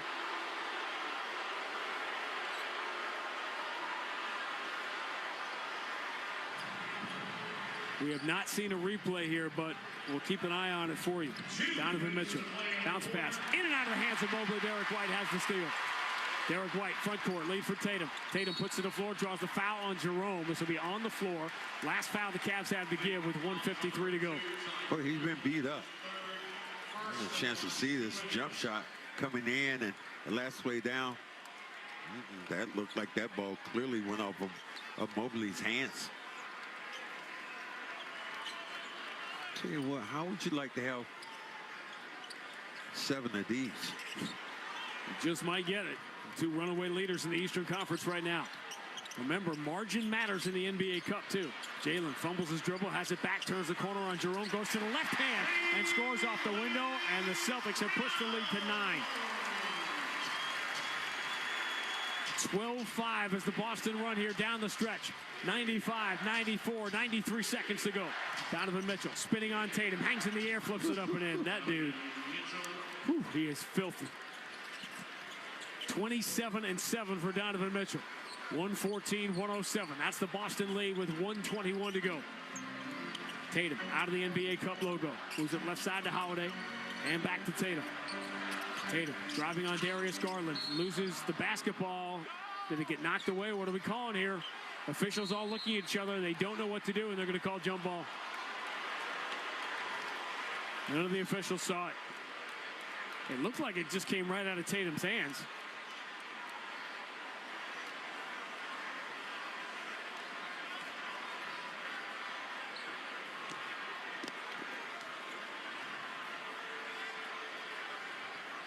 Minas Petrakis, Tony Brothers, Daniel Scott, the 3 officials, and they're going to jump in here with 72 seconds left, and Cleveland down by 7.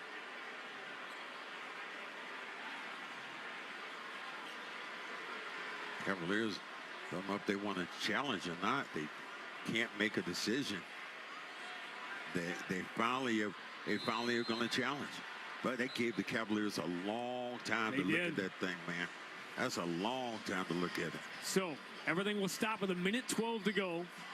And the Celtics leading 114-107. The Cavs will challenge to say the ball went out of bounds off Tatum, trying to get possession of the ball. And there's no way they challenge unless they have it. You would think that they wouldn't in this situation. Obviously, I'm going to Donovan Mitchell if I can. ISO one-on-one.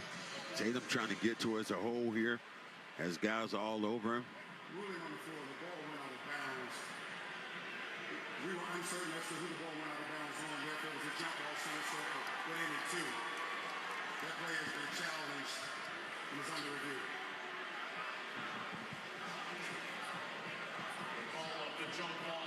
Tell you what, the pressure on the guy behind the bench to make that call. No doubt. This is like crazy. You're going, I don't know, I don't know, I don't know.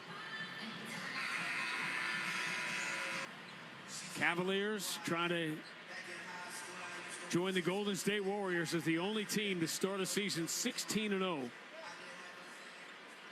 The Celtics 9 years ago on this floor had a chance to end that Golden State win streak and lost in double overtime. Tonight, a second chance. It was determined that the ball last went out of bounds, touched by Tatum. Therefore, the challenge Cleveland ball. is successful. Cleveland will get the ball. And they will still be charged a timeout.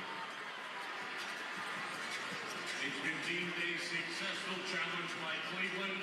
So neither team has a foul to give. Celtics have 2 timeouts remaining. Cavs have 1. 24 seconds on the shot clock. In case Eric Spoelstra's listening, we'll reset that. Minute 12 to go. Celtics by 7. Wow. You can kick it to a guy like that. Man, look at the numbers on Mobley. 22 and 9. Plus 5 assists. And here come the Cavs.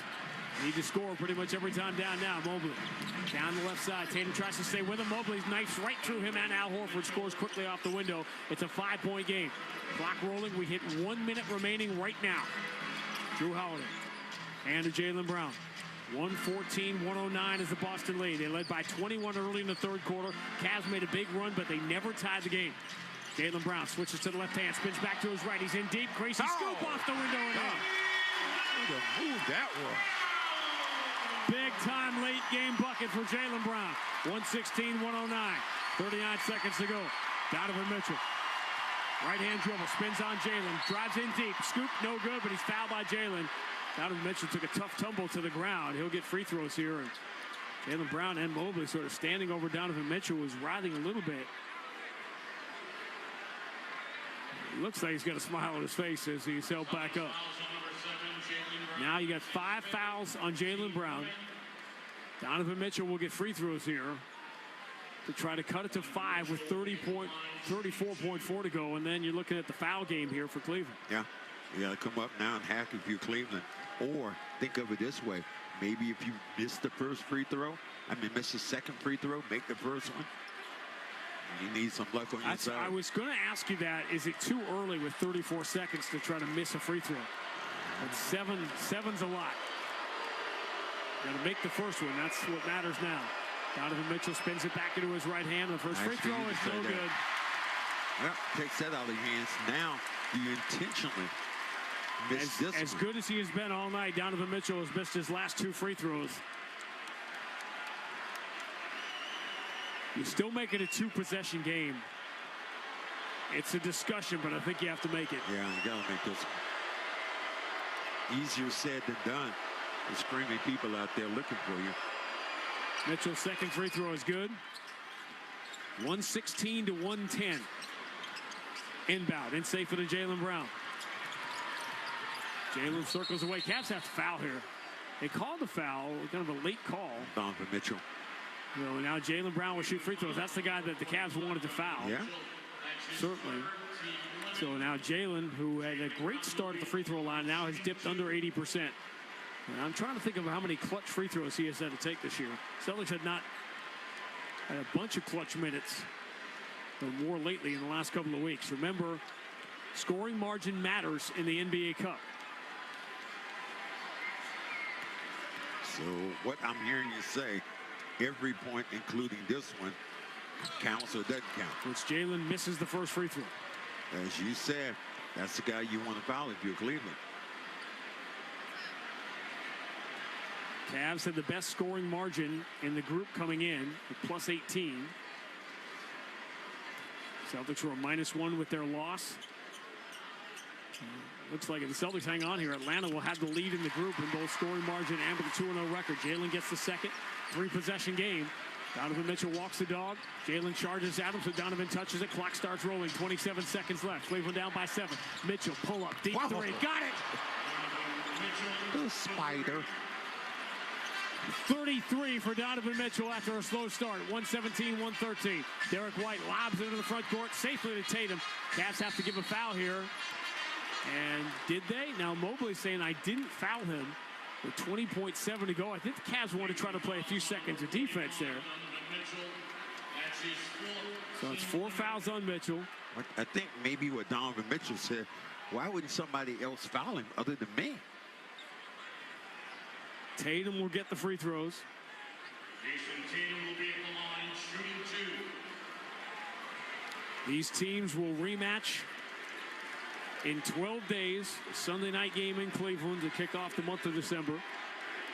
Tatum's first free throw is good, and The two rock stars at center stage, Donovan Mitchell and Jason Tatum, each have 33. Jason Tatum has taken over the league lead in scoring tonight from De'Aaron Fox. He has passed Bill Sharman into 11th on the Celtics all-time scoring list. And he's trying to seal the Cavs' fate here, but he misses the second free throw. So the lead is only 5 here, 17 seconds to go. Drew Holiday pressures Donovan Mitchell, and Jason Tatum comes charging at Donovan, barrels into him and knocks him down. Cavaliers trying to say. And they can talk about a flagrant here. What Tatum was trying to do was commit the foul to take away any threat of a three-point shot and maybe make an attempt at a steal, but he went hard into Donovan Mitchell. This comes with 14 seconds to go, and Cleveland down by 5.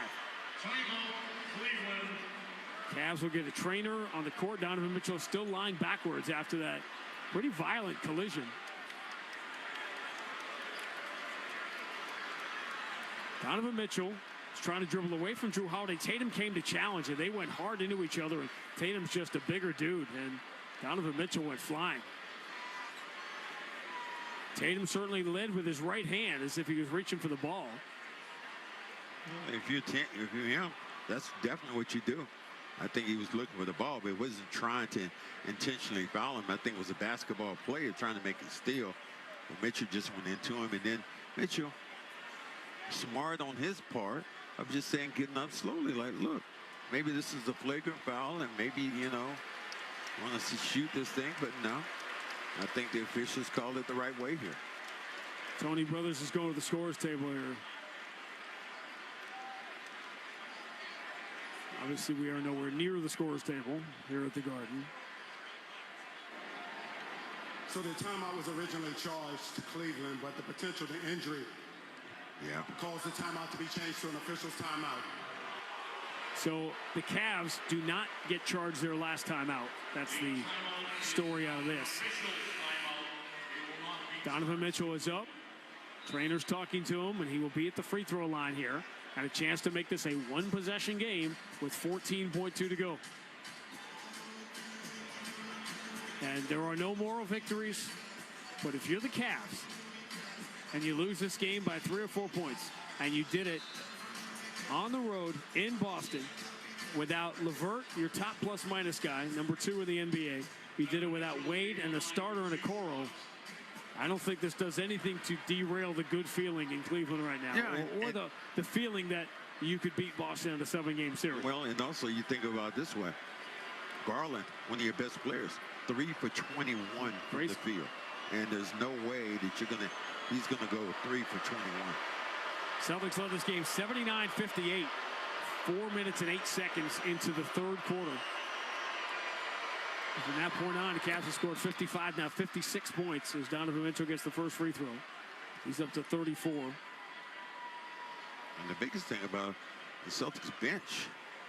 Donovan Mitchell was cut inside his mouth, on the right side of his mouth. Al Horford walks by and says, "You doing all right?"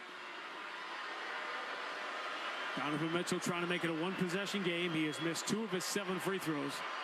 Here comes the big one to keep the Cavs alive. It's good. 118-115. Drew Holiday, pressure to the backcourt, gets it away, safe for the Jaylen Brown. That's the guy the Cavs want to foul. But Jaylen gets rid of it. The Horford is all alone under the basket for the two-hand slam. 5-point game, down to 6 seconds to go. Donovan Mitchell into the front court, jumps into a 3, bounces out, offensive rebound. Mobley, Jerome's putback is good, but it all comes too late. And the Celtics survive a furious comeback by the Cleveland Cavaliers. And the second longest season opening win streak comes to an end. 9 years ago, the Celtics came within an inch of ending the Golden State win streak. 9 years later, they finally get redemption. The final score, Boston 120, Cleveland 117. Back with more on the BetMGM 98.5, the Sports Hub Celtics Radio Network.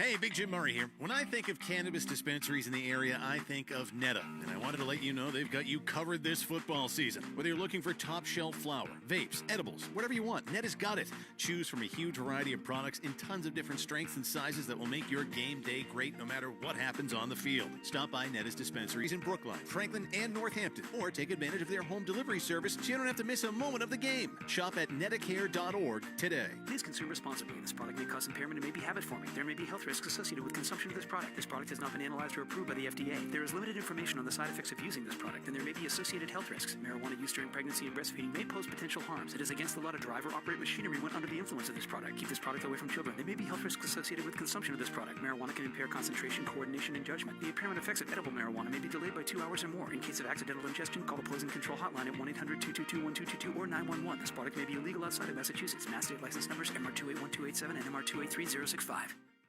The rim looks huge, Dan. It didn't even look like that shot he was about to take it, but they had their hands down. Celtics win at 120-117. Derek, did I call that right? Were you seeing the rim that way tonight? It felt good. I missed the next one, so last one's going to really frustrate me, but it's a good win for us. All right, this game it lived up to the hype in a lot of different ways. Before the game, there's a lot, people playing it down. Hey, it's just another game. It didn't feel like that, did it?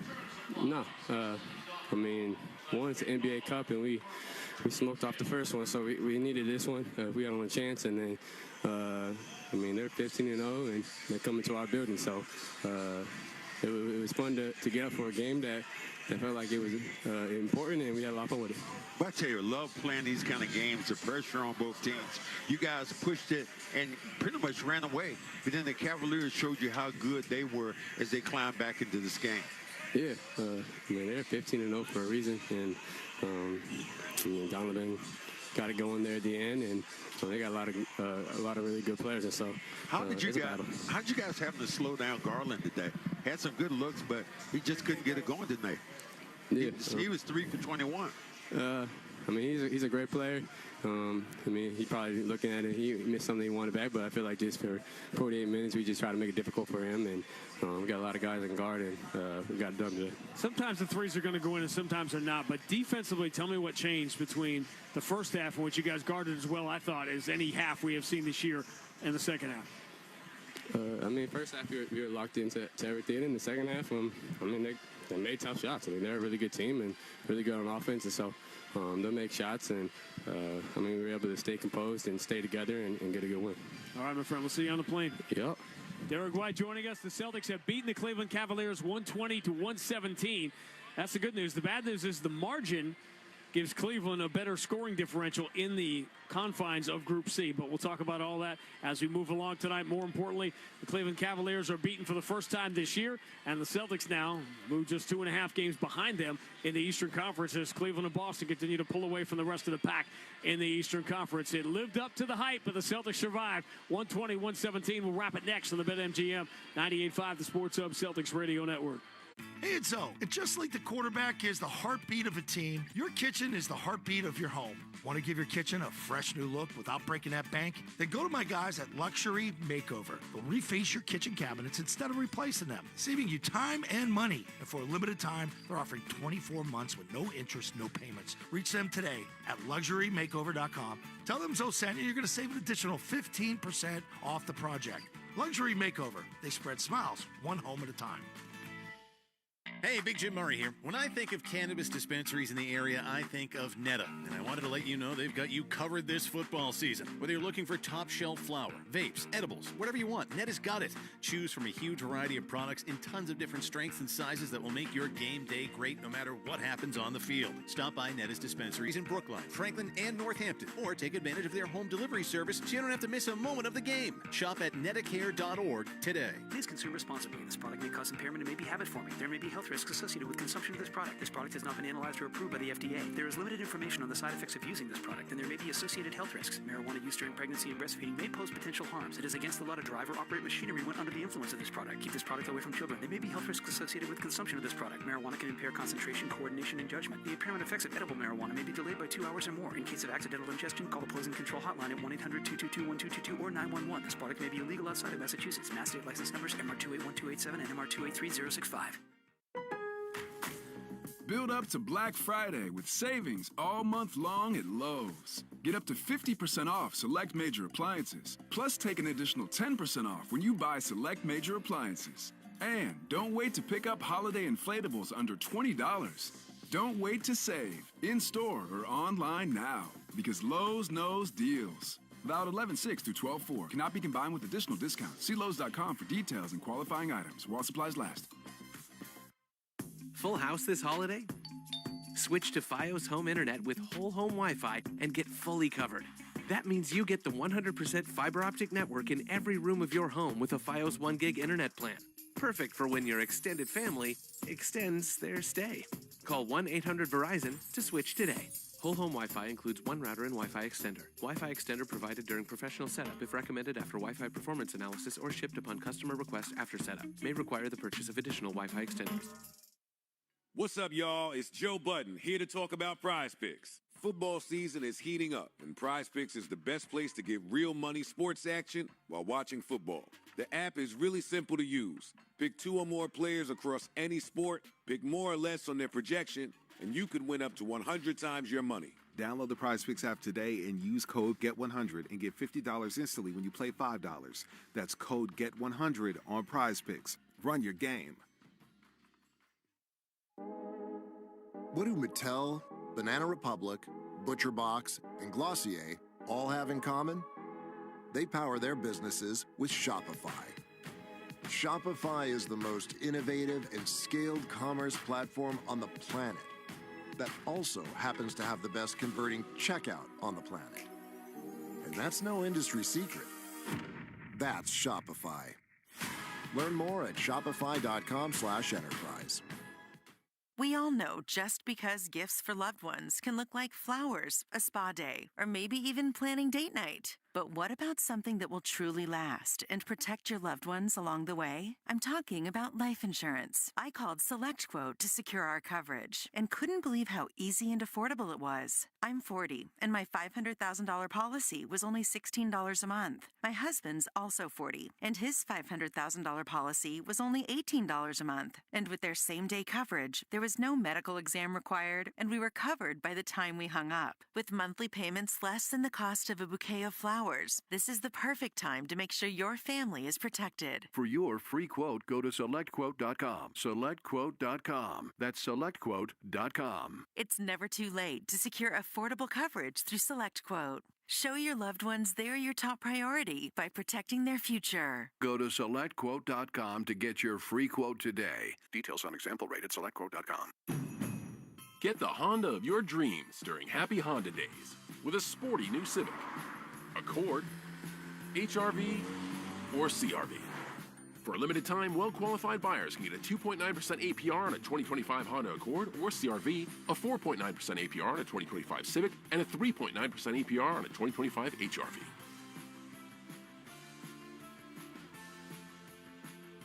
See dealer for financing details. Exclude Civic Si and Type R. The only place to hear the game, the Sports Hub. Tatum out of the game now. Jaylen Brown turns the corner, drives on Jared Allen. He was open, but he didn't know it, so he kicks out to Horford, and Horford cleans it up by hitting the three. Yeah, he was really open. I mean, nobody around him. Tatum's done a lot of great things tonight, but Al may be the man of the match right now. 96-90. Al Horford was great. Jason Tatum was great. Derek White was great. That was the triumvirate that pushed the Celtics over the top tonight in a 120-117 win over the Cleveland Cavaliers. Our hardest working player, Al Horford, brought to you by Bosch Tools, engineered for efficiency, comfort, and ease. Bosch Tools, built to keep workers going at full strength. Bosch Tools, what hard workers deserve. Celtics basketball presented by Amica Insurance. At Amica, they build a game plan with you in mind. Visit Amica.com today to learn more about Amica's award-winning customer service. All right, quickly, as far as the NBA Cup is concerned, the Celtics are now alive. Atlanta is 2-0, so somebody's got to beat Atlanta, obviously, but the Celtics will have road games now to win, but they'll have to win them at Chicago and at Washington. So in Washington will be an NBA Cup game coming up next on Friday night. What matters is the Cavs have a better scoring differential, but the Celtics have now beaten them head-to-head. So if this comes down to a 3-1 tie, which is maybe the most likely scenario, you could have a three-way tie also with Cleveland, Atlanta, and Boston at 3-1, but let's not get too far down the road. Celtics would win a tiebreaker with the Cavs because they beat them head-to-head. But again, if you're Cleveland right now, you lose by 3 with Garland going 3 for 21, playing without LeVert, without Okoro and without Dean Wade. That's not a bad night for them. Yeah, not a bad night for them, but also not a bad night for the Celtics, considering winning a game that team won 15 in a row, and you don't have one of your best players in Porzingis. Porzingis will be back sooner than later. Al Horford, I said this, if you want the soundbite, right? I said this so people could get that pull quote when they said, Grandy says this, Al Horford is becoming Tom Brady, and this is what I mean by that. Not he's the greatest. Now there's your pull quote, so you can just have that. Grandy says Al Horford is as good as Tom Brady. Not as far as being the magnitude of a player or the GOAT of all time, but rather the fact that he seems to be, what Tom Brady did every year, he was the same guy. 36, 37, 38, 39. It was like no drop-off. Al Horford looks like the same guy he was 10 years ago. Well, he's doing all these things, rebounding the basketball, attacking the rim, blocking shots, knocking down timely baskets. Yes, he has really saved you, considering the fact he's waiting for that one guy. So Al has done the job. And, you know, I think the thing about this game, even if you look at it, so many things kind of went against the Celtics. And Cleveland, really for them, their bench was really good tonight. They had some strong performances. Jerome was good. Niang was good. Porter was good. Those guys right now, they combined for 36 points tonight in a game like this. And the Celtics really, for them, all they had really basically one guy who played really well off the bench. That was Pritchard. I think you leave this game saying the Cavs are who they have looked like throughout the course of the year. The road still goes through Boston. I don't think there's any doubt about that. But I think both teams are feeling good about themselves, so they get more separation between themselves and the rest of the Eastern Conference. Now, the Celtics, as far as a must-win is concerned in the NBA Cup, and I'll say it here, if the Celtics are to advance and win their group, they obviously have to win Friday, but Friday's the game you can't win by 3. And so this is where the game within the game comes in, the scoring margin and things like that. And Washington is really struggling. They got hammered last night in New York. They've lost 9 in a row.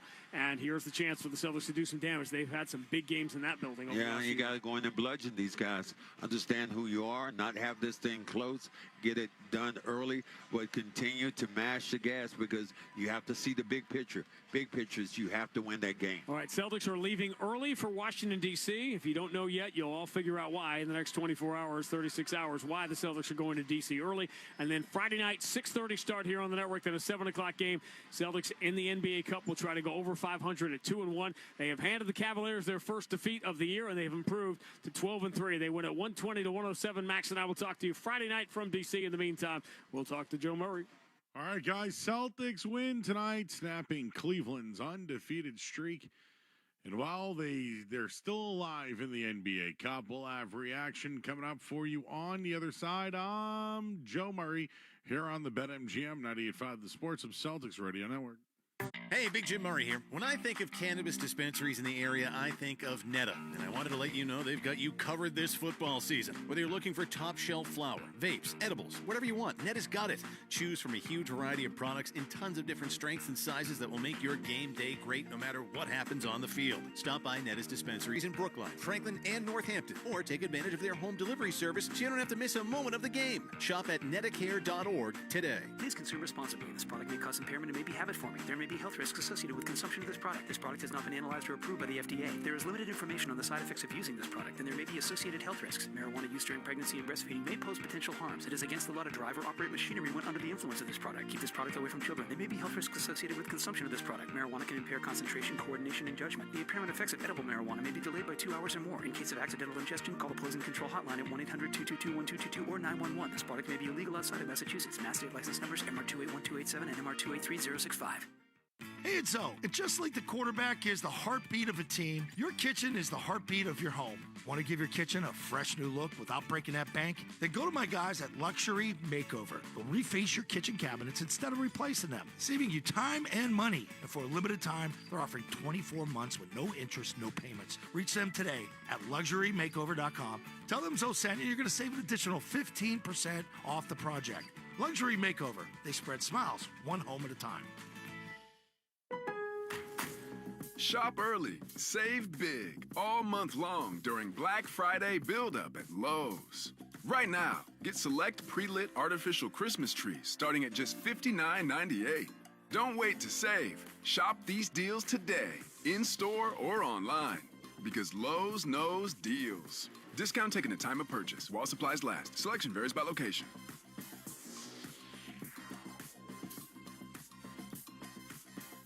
Felger and Maz, afternoons 2 to 6 on the Sports Hub. Jaylen Brown switches to the left hand, spins back to his right. He's in deep. Crazy scoop off the window and in. What a move that was. Big time late game bucket for Jaylen Brown. 116-109.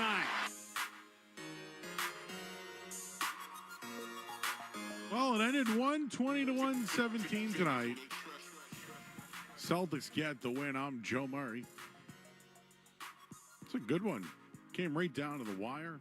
Free throws. Jason Tatum, 33 points. Al Horford was the difference tonight. 20 points. He had 7 rebounds, 1 assist. And Peyton Pritchard, 13. Off the bench, Derek White turned it on in the second half.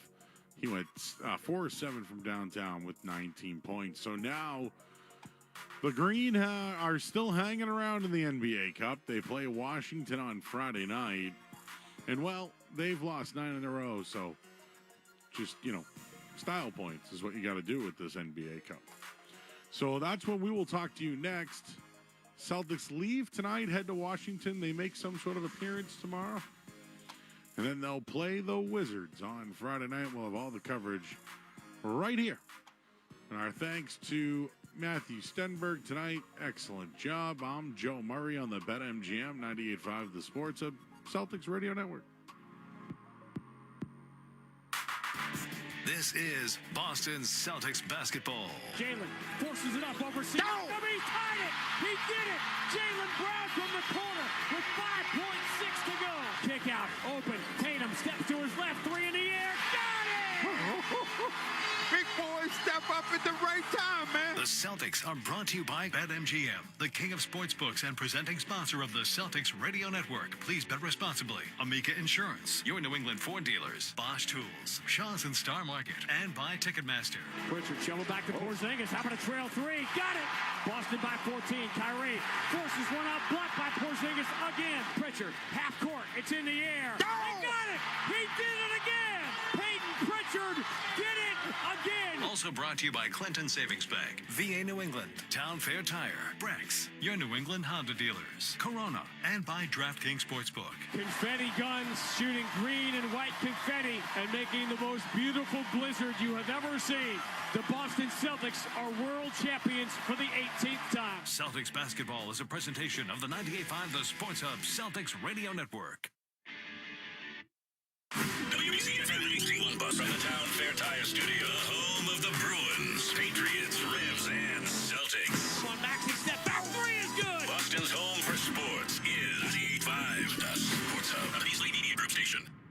Cavs doing this without Levert, without Okoro. Jaylen Brown drives, bounce back to the corner. Tatum step back, pump fake, drives baseline, strong two-hand slam. 104-100, a 30-point, 11-rebound night for Jason Tatum.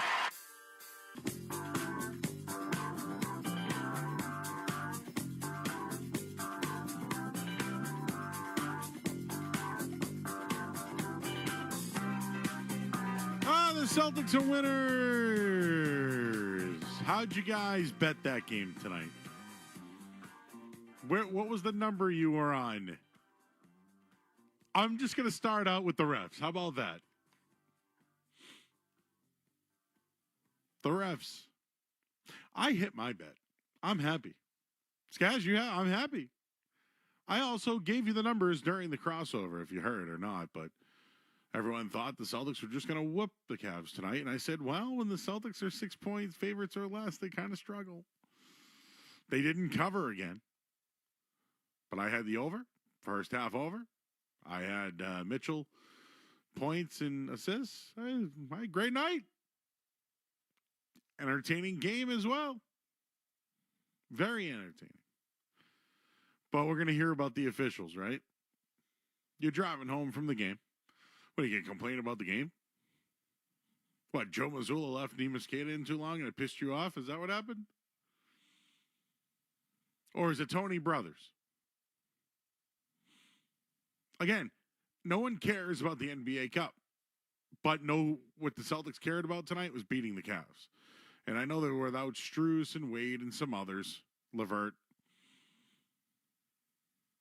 Still won the game by 3. Garland had one of the worst shooting nights of his life. Celtics won by 3. I think Cleveland's a good team. And points in the paint will be the difference. But Al Horford was a monster tonight. He's starting to get hot, right? Slowly but surely. Al didn't really have much of a off-season, at least during the preseason. He's getting hot. He's getting challenged more in the paint. And tonight he made a difference against Mobley and Allen. He was the difference tonight between Mobley and Allen. Just to look at the box score here when it comes to Al Horford. 20.7 rebounds. He had 3 blocks in the game, had an assist. He was a plus 18 and went 4 for 5 from downtown. Big Al Horford.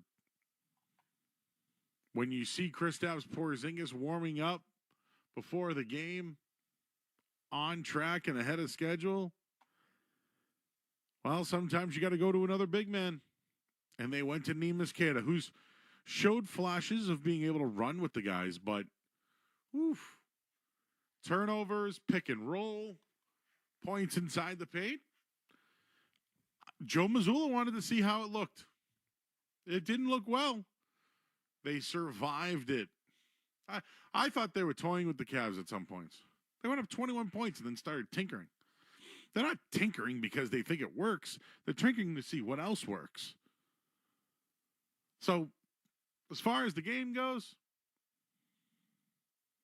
somewhat expected this, but in the end, it was 3 points was the difference.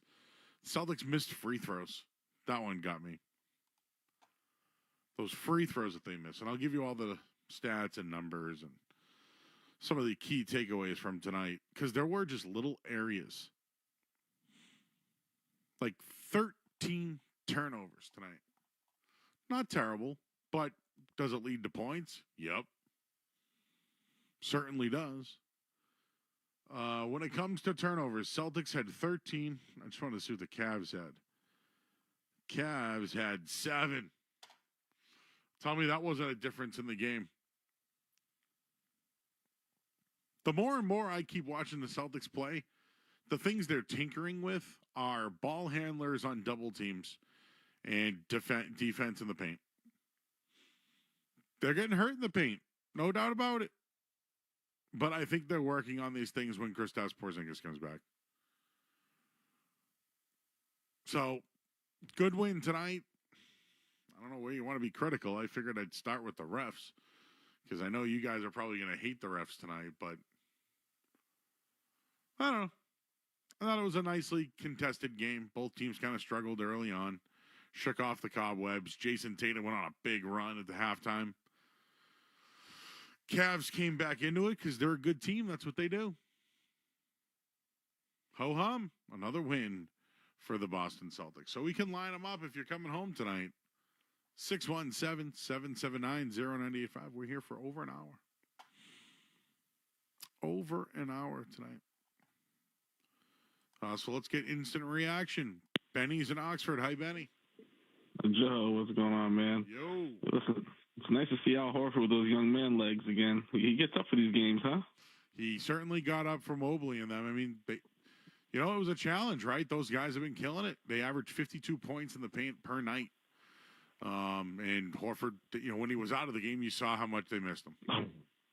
I feel like, Tatum, I got to mention Tatum played a strong game too, banging down low, getting, I think he had 12 rebounds. So I got to give him his credit there. That's when they're at their best, by the way.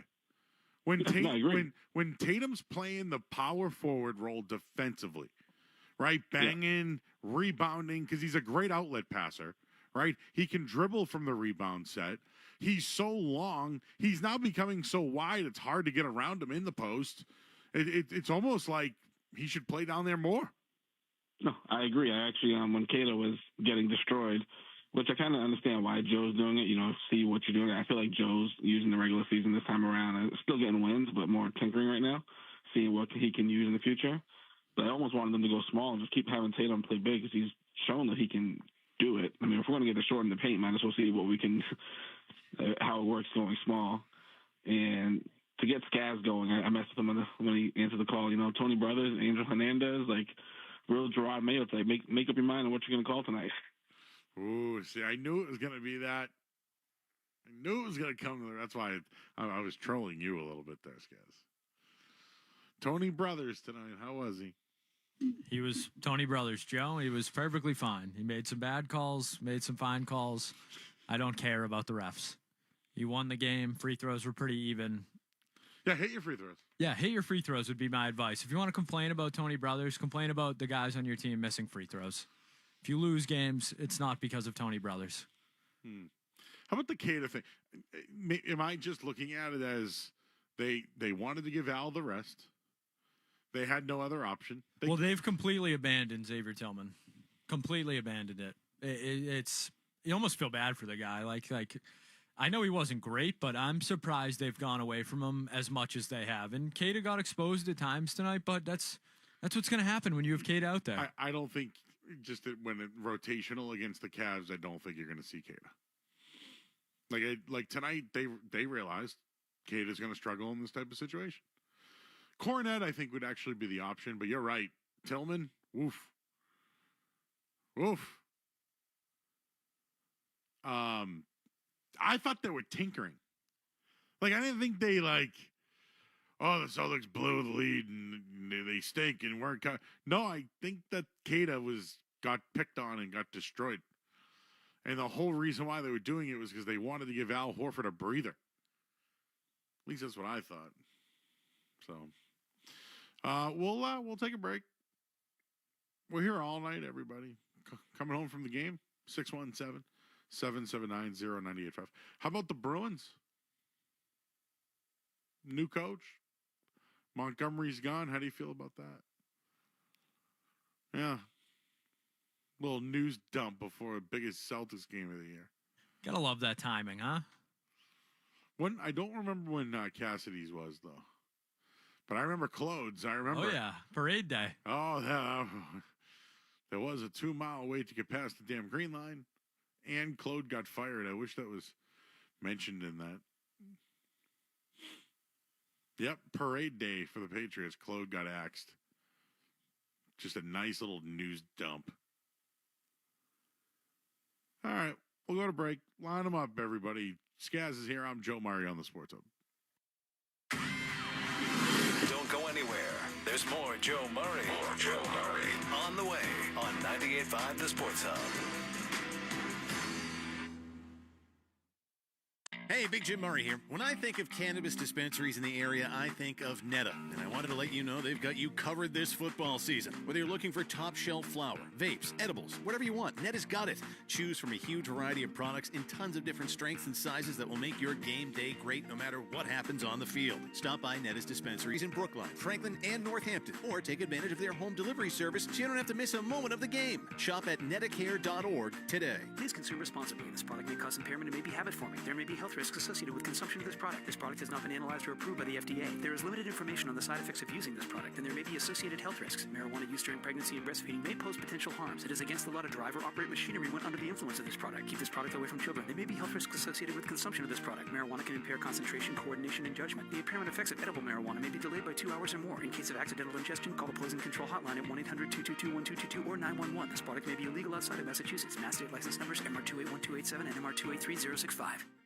Hey, it's Zoe. And just like the quarterback is the heartbeat of a team, your kitchen is the heartbeat of your home. Want to give your kitchen a fresh new look without breaking that bank? Then go to my guys at Luxury Makeover. They'll reface your kitchen cabinets instead of replacing them, saving you time and money. And for a limited time, they're offering 24 months with no interest, no payments. Reach them today at luxurymakeover.com. Tell them Zoe sent you. You're going to save an additional 15% off the project. Luxury Makeover. They spread smiles one home at a time. Shop early, save big, all month long during Black Friday build-up at Lowe's. Right now, get select pre-lit artificial Christmas trees starting at just $59.98. Don't wait to save. Shop these deals today, in-store or online, because Lowe's knows deals. Discount taken at time of purchase while supplies last. Selection varies by location.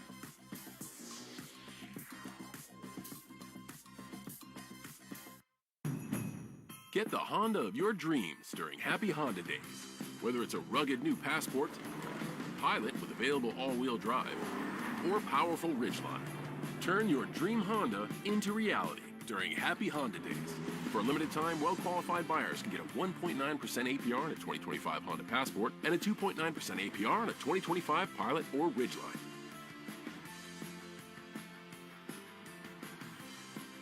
See dealer for financing details. Full house this holiday? Switch to Fios Home Internet with whole home Wi-Fi and get fully covered.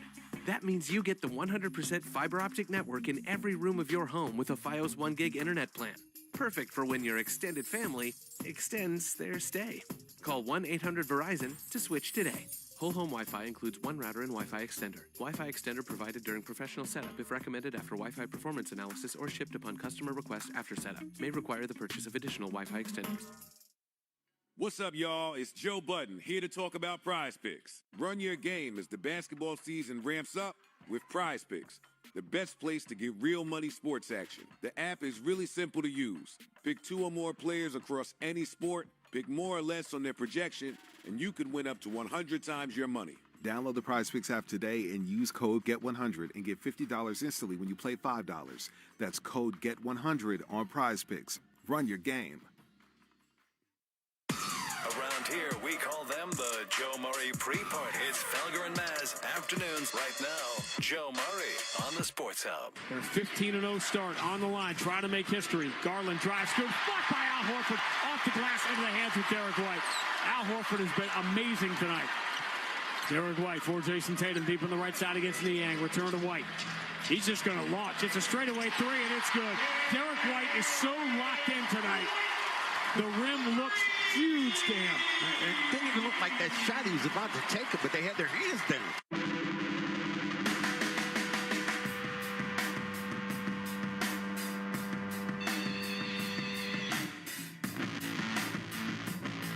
All right, back here at 98.5 The Sports Hub, I'm Joe Murray. That was Derek White. He went off in the third quarter. Even though the third quarter was not the greatest for the Celtics tonight. This game got people jazzed up. I'm reading our chat right now. And you can now watch the show on YouTube, everybody. Someone said I look like I just got out of a chicken parm coma. I wish. And you know what's funny? The other night we did a lot of chicken parm talk. I actually wrote an article of my 5 favorite chicken parms that I never posted, Skaz. Maybe I'll save that one before the holiday. What do you think? Because there's nothing like talking chicken parm before the holidays. It's like, hey, oh, by the way, we have a full show tomorrow night, right? Ooh. Maybe we could do Joey's turkey leg. Gobble, gobble. Might be our only chance. I know. When the hell are we ever going to be on again for a full show? Einbein says, hello, Joe. Donovan Mitchell went to Marcus Smart's School of Flop. Actually, I thought he got his mouth busted open. Yeah, I was a little surprised that didn't get reviewed. How is that not a flagrant? Going for the ball, I guess. Wait a second. Remember how I got on Grant Williams about what he did? Now, Grant's was worse. At least Tatum was coming out of like a double team switch, right? But it was a shoulder block into Donovan Mitchell. It was kind of like he jumped, like as in the double team, but jumped and then shoulder blocked. Tatum's getting bigger. Yeah, his shoulders are getting bigger. Wide is what I mean. Not a little boy anymore. He's not 19 anymore. Can you believe that? NBA officials suck. I am so surprised. Sarcasm. Someone was upset about blown leads, Skaz. Is there a stat about blown leads for the Celtics over the last 2 years? I believe the Celtics have the fewest blown leads in the NBA, all of last season into this season, so I wouldn't be too concerned about it. Okay. How about Jason Tatum? He hit a buzzer beater. End of the third quarter, Joe. So let's not get crazy. That doesn't count? It's not a game winner. So so it doesn't count if it's at the end of a quarter. That's not the fourth. Yeah, I don't think you're getting first quarter buzzer beaters. So if he hits a shot at the buzzer, but it's the first quarter, not doesn't go on his record. I know that should not and is not considered clutch, I don't think. What about the one when he won against the Nets in the final second on a layup that ended the series? I believe that counts. That would count. That one counts. Okay. So tonight, the three, because they had a rough third quarter, remember? Because that three put them up 5 points. What did they win by? 3. I don't know. Hey, to me, first quarter, third quarter, it won the game. But again, doesn't matter. He's not clutch. Yeah. Like, did you see? In back-to-back games, he has hit a shot with time expiring. That's good, right? I don't know. Between the refs and Tatum's not clutch, things getting a little out of hand here.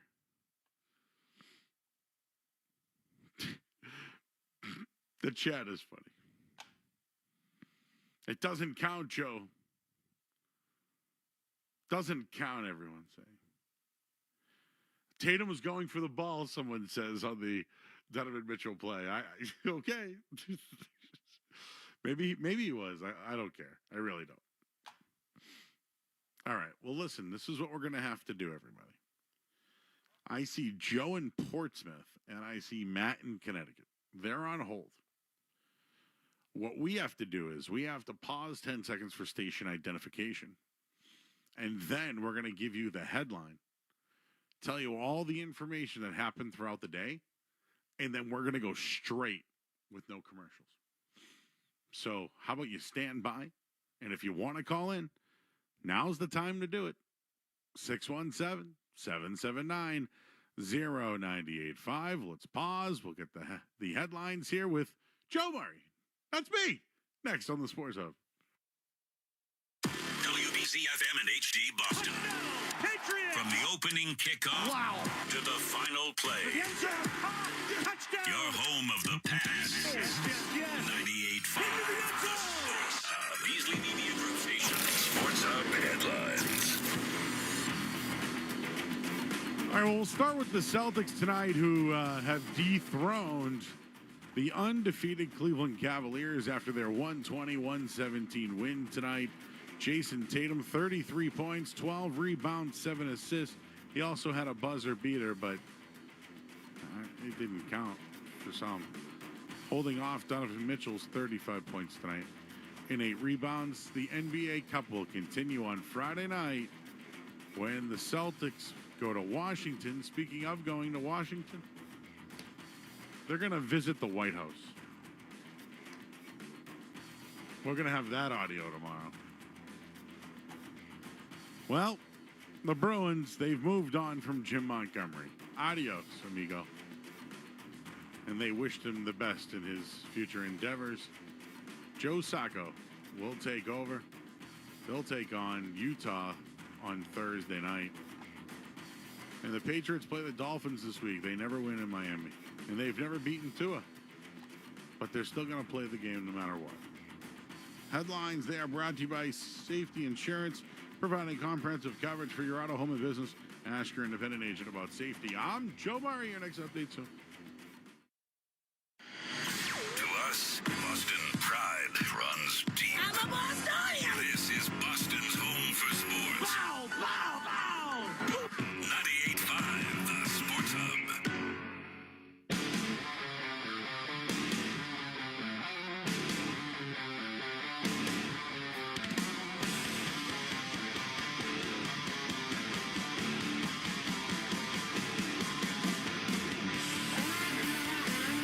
All right, back here at 98.5, the Sports Hub. Extended coverage here on 98.5, the Sports Hub. We go late after the games, everybody. We go late. Celtics winners tonight over the Cavs. They didn't cover the spread. Everyone's upset about it. I'm not. But Tony Brothers was a problem tonight for some people. There were people who took the under tonight. Well, that little basket at the end of the game, that one hurt. finished 237. Some people had 235. I had 234.5 and 232.5. So this is what happens when you bet lines early and late. So you guys want to blame the refs. But if you got it earlier in the day, you would have got a better number. Or if you waited to find out that certain players were out, you would have got a better number. So again, you can blame Tony Brothers, but you should blame yourself for not getting a good line. Let's go to the phones. Speaking of lines, let's see how the people are feeling about tonight's game as we're here until 11 o'clock on the Sports Hub. Joe is in Portsmouth. Hello, Joe. Joe Murray, how you doing, my man? Long time, first time. How you doing? First of all, if you have an hour tonight, I would be very interested in that chicken parm cake. I will take notes all night. But wait, real quick, are you from Portsmouth? I'm from Portsmouth, New Hampshire, yeah. All right, so where does one go for a chicken parm sub in Portsmouth, New Hampshire? Massimo's. Massimo's got to be the best Italian in Portsmouth, hands down. Is it a restaurant or is it like a sub shop? It's a restaurant. Portsmouth is in need of better Italian. Cafe Med is pretty good as well, but Massimo's is the best restaurant. Yeah, no, I know Massimo. Really I know Massimo's, but like, dude, I can't order a chicken parm sub at Massimo's and leave. You can get it to go. No, but that's what I mean. It's like it's not like the same. I know. I want it wrapped up, stapled in a bag, and handed to me, with maybe a bag of chips. Sounds like an opportunity. At Massimo, it's going to come in one of those Tupperware containers. Yeah, it's going to be like $35 too. It's not gonna be that Exactly. good. I know. You might as well just eat it there. Well, you should open a store. I'd be your first customer. Oh, okay. All right, so Pritchard needs to get more minutes off the bench. He got 26 minutes tonight. He only scored 13 points, but the guy was all over the court. He felt like he had way more of an impact to the game than what the numbers tell. He's ripping for the ball. He was draining threes at points. I mean, Tatum fed out to him. He drained a huge basket. He's been shooting more than he ever has in his career, and they're encouraging him to do it. I think he's the secret to the Celtics' success, and if he doesn't perform tonight, I don't know if they pull off the W. What do you think? Who would you bench then for minutes? It's a tough call. I don't know. Maybe Derek White if he's cold. The guy who got hot tonight with 19 points, and they're arguably their best defender. What do you think? I would probably go Drew. He looked pretty good under the basket all night. Joe, they gotta sit somebody. Joe, they can't play six guys. Yeah. I don't know. More minutes for Pritchard. All right, that's all I gotta say. Thank you. Skaz, you got any insight on how they can get more minutes for Pritchard? Can we look, Joe? I love Pritchard. I'm all aboard the Sixth Sixth Man of the Year. Joe Murray first on it. Plus 4,000. I'm all aboard, but can we not do that? He should get starter minutes. Peyton Pritchard was a minus 14 tonight, second worst on the team behind Neemias Queta. Queta was a minus 15. Peyton Pritchard is a great bench player, one of the best in the league. I'm not convinced that he's much more than that. So wait, he was only the worst two players tonight were. Neemias Queta was a minus 15. Peyton Pritchard was a minus 14. Wow. Sam Hauser, minus 13. All of the bench were in the negatives. Your starters all with plus minus. So numbers. how do you get more minutes? Does Jaylen Brown play the 4? 26 minutes is perfectly fine for Peyton Pritchard. That is more than enough minutes. Derek White, the gentleman he would like to sub out for Peyton Pritchard, was a second team high, plus 17 tonight. Thought it was one of Derek White's best games of the year. So while I love Peyton Pritchard, think he's a great story, I would just pump the brakes a little bit on the Peyton Pritchard thing. People are saying there's a rare Joe sighting. Well, if you come on at 6 o'clock, you'll see me, and then after the game, you'll see me, and on YouTube, you'll see me. I know, man. But we're here right now until 11 o'clock. Let's enjoy it while we got it. We got this time together.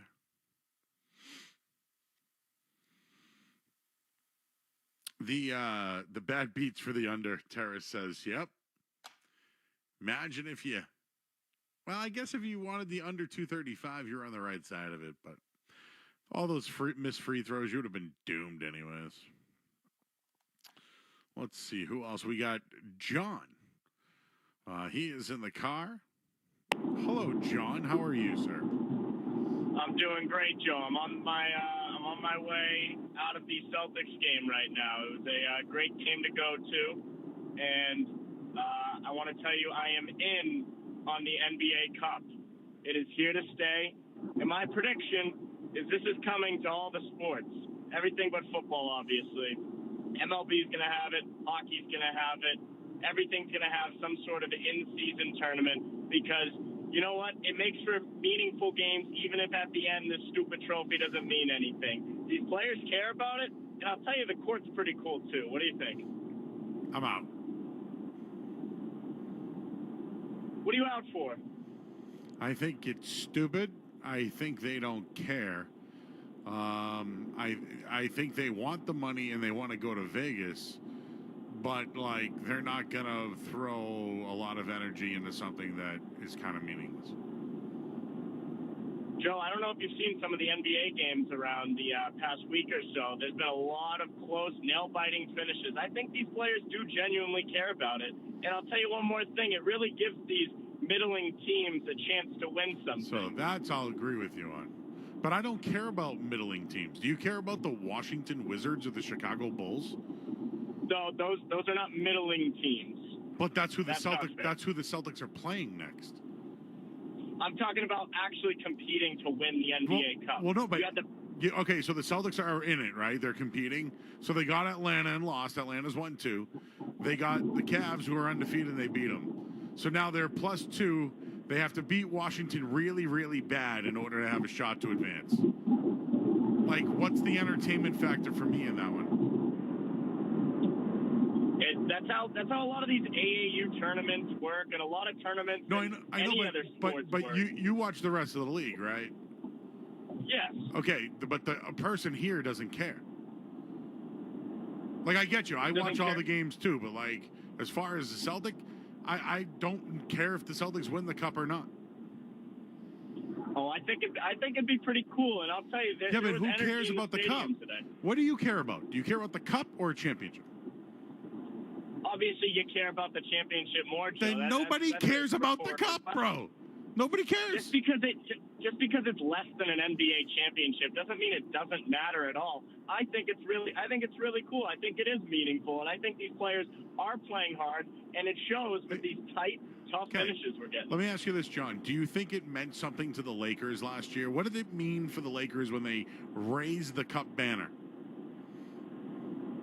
You know who I think it meant a lot to? I think it meant a lot to LeBron James. That's the point, bro. That's my point. It means a lot to LeBron, middling team with nothing to play for. It's really cool for the New Orleans Pelicans, right? And who else is a middle? Give me another middler. People in the chat are wondering if that was Adam Silver that just called in, trying to pump up the NBA Cup. That's funny. And Joe, I think LeBron cared about it in the moment because he thought he had the chance to be someone that won the first NBA Cup and then went on to contend for a title. I think it matters much more in that sense if you can say, oh, we won this middle of the season tournament and won the NBA title. We were the best team throughout the season. You want to put that feather in your cap? Fine. But do I think Chiefs are the best team through 8 games or 10 games through the? Do you think they want the raise the banner? Remember Joe. the Patriots in 2019, 8-0. They were the best team through 8 weeks. The boogeyman. Yeah, they were 8 weeks. I'm pretty sure Joe Mazzulla was asked about the NBA Cup pregame and was like, "Yeah, I don't care." I'll find the quote, but basically that's what he said. Just call it the LeBron Cup. They should. You know what? The LeBron Cup. That's what it is. But now we're gonna watch the Washington Wizards versus how bad do they have to beat the Wizards by? How bad? No, for real. How much do they need to beat Washington by? 20? Yeah, something like that. But Joe Mazzulla's comments on the NBA Cup, Joe, he was asked why the NBA Cup matters, and he said, "Who said that?" was his first response. And then he did add on to it. He said, "To me, over the course of a long season, it presents something good can come from it. If you lose, you're pissed off because you didn't achieve your goal of winning. And if you win, you achieve your goal of winning." So Joe Mazzulla is one of these guys where I think he would almost prefer for his basketball team to lose in the NBA Cup, and he would use it as motivation. You know what I think would be a great bit? Is Joe Mazzulla in studio right here with us. And I just ask him questions about, like, things just to see if he cares or not. You know? Like, did the girl ever go to see Ben Affleck in Florida? What do you think he'd say, Skess? It's open to interpretation, right? The last thing I'm going to do, Joe, we do a lot of preview predictions on the show. I will not predict anything Joe Mazzulla might say. That's great. Because I have no idea. That man, I could have a field day with him. Plus, he's like a Rhode Island guy. He's a little bit younger than me, but he's a little older than you. So, like, you know, this I bet you he watches shows. I bet you you've seen the Detroiters. I would hope so. You know, a couple good laughs. Do you think he knows what a chunky is? I don't know if he's a big Tim. I would like to see Joe Mazzulla and Tim Robinson in the same room. I will tell you this: the first guy that called, not the NBA Cup guy, but the first guy from Portsmouth. When I said, "Where do you go to get a chicken parm?" he gave an answer immediately. If I asked Joe Mazzulla where to go to get a chicken parm, you know he's going to give me an answer, right? Like, he'll probably be like, you know, he'll be like, I bet you it's somewhere in Rhode Island. He'll mention that they use like vodka sauce or something, or a certain bread. All I'm saying is he'll know. Oh, I would like that. How do we make that happen? How do we boot Beetle and Zoe and McCone off for a day? I didn't mean that. I meant it as, how do we get them off the air someday so we can have Mazzulla on? Or have him just, hey, Joe, are you listening? Hey, Joe Mazzulla, where do you go for a chicken parm? You can call in at 617-779-0985. Just ask for Joe.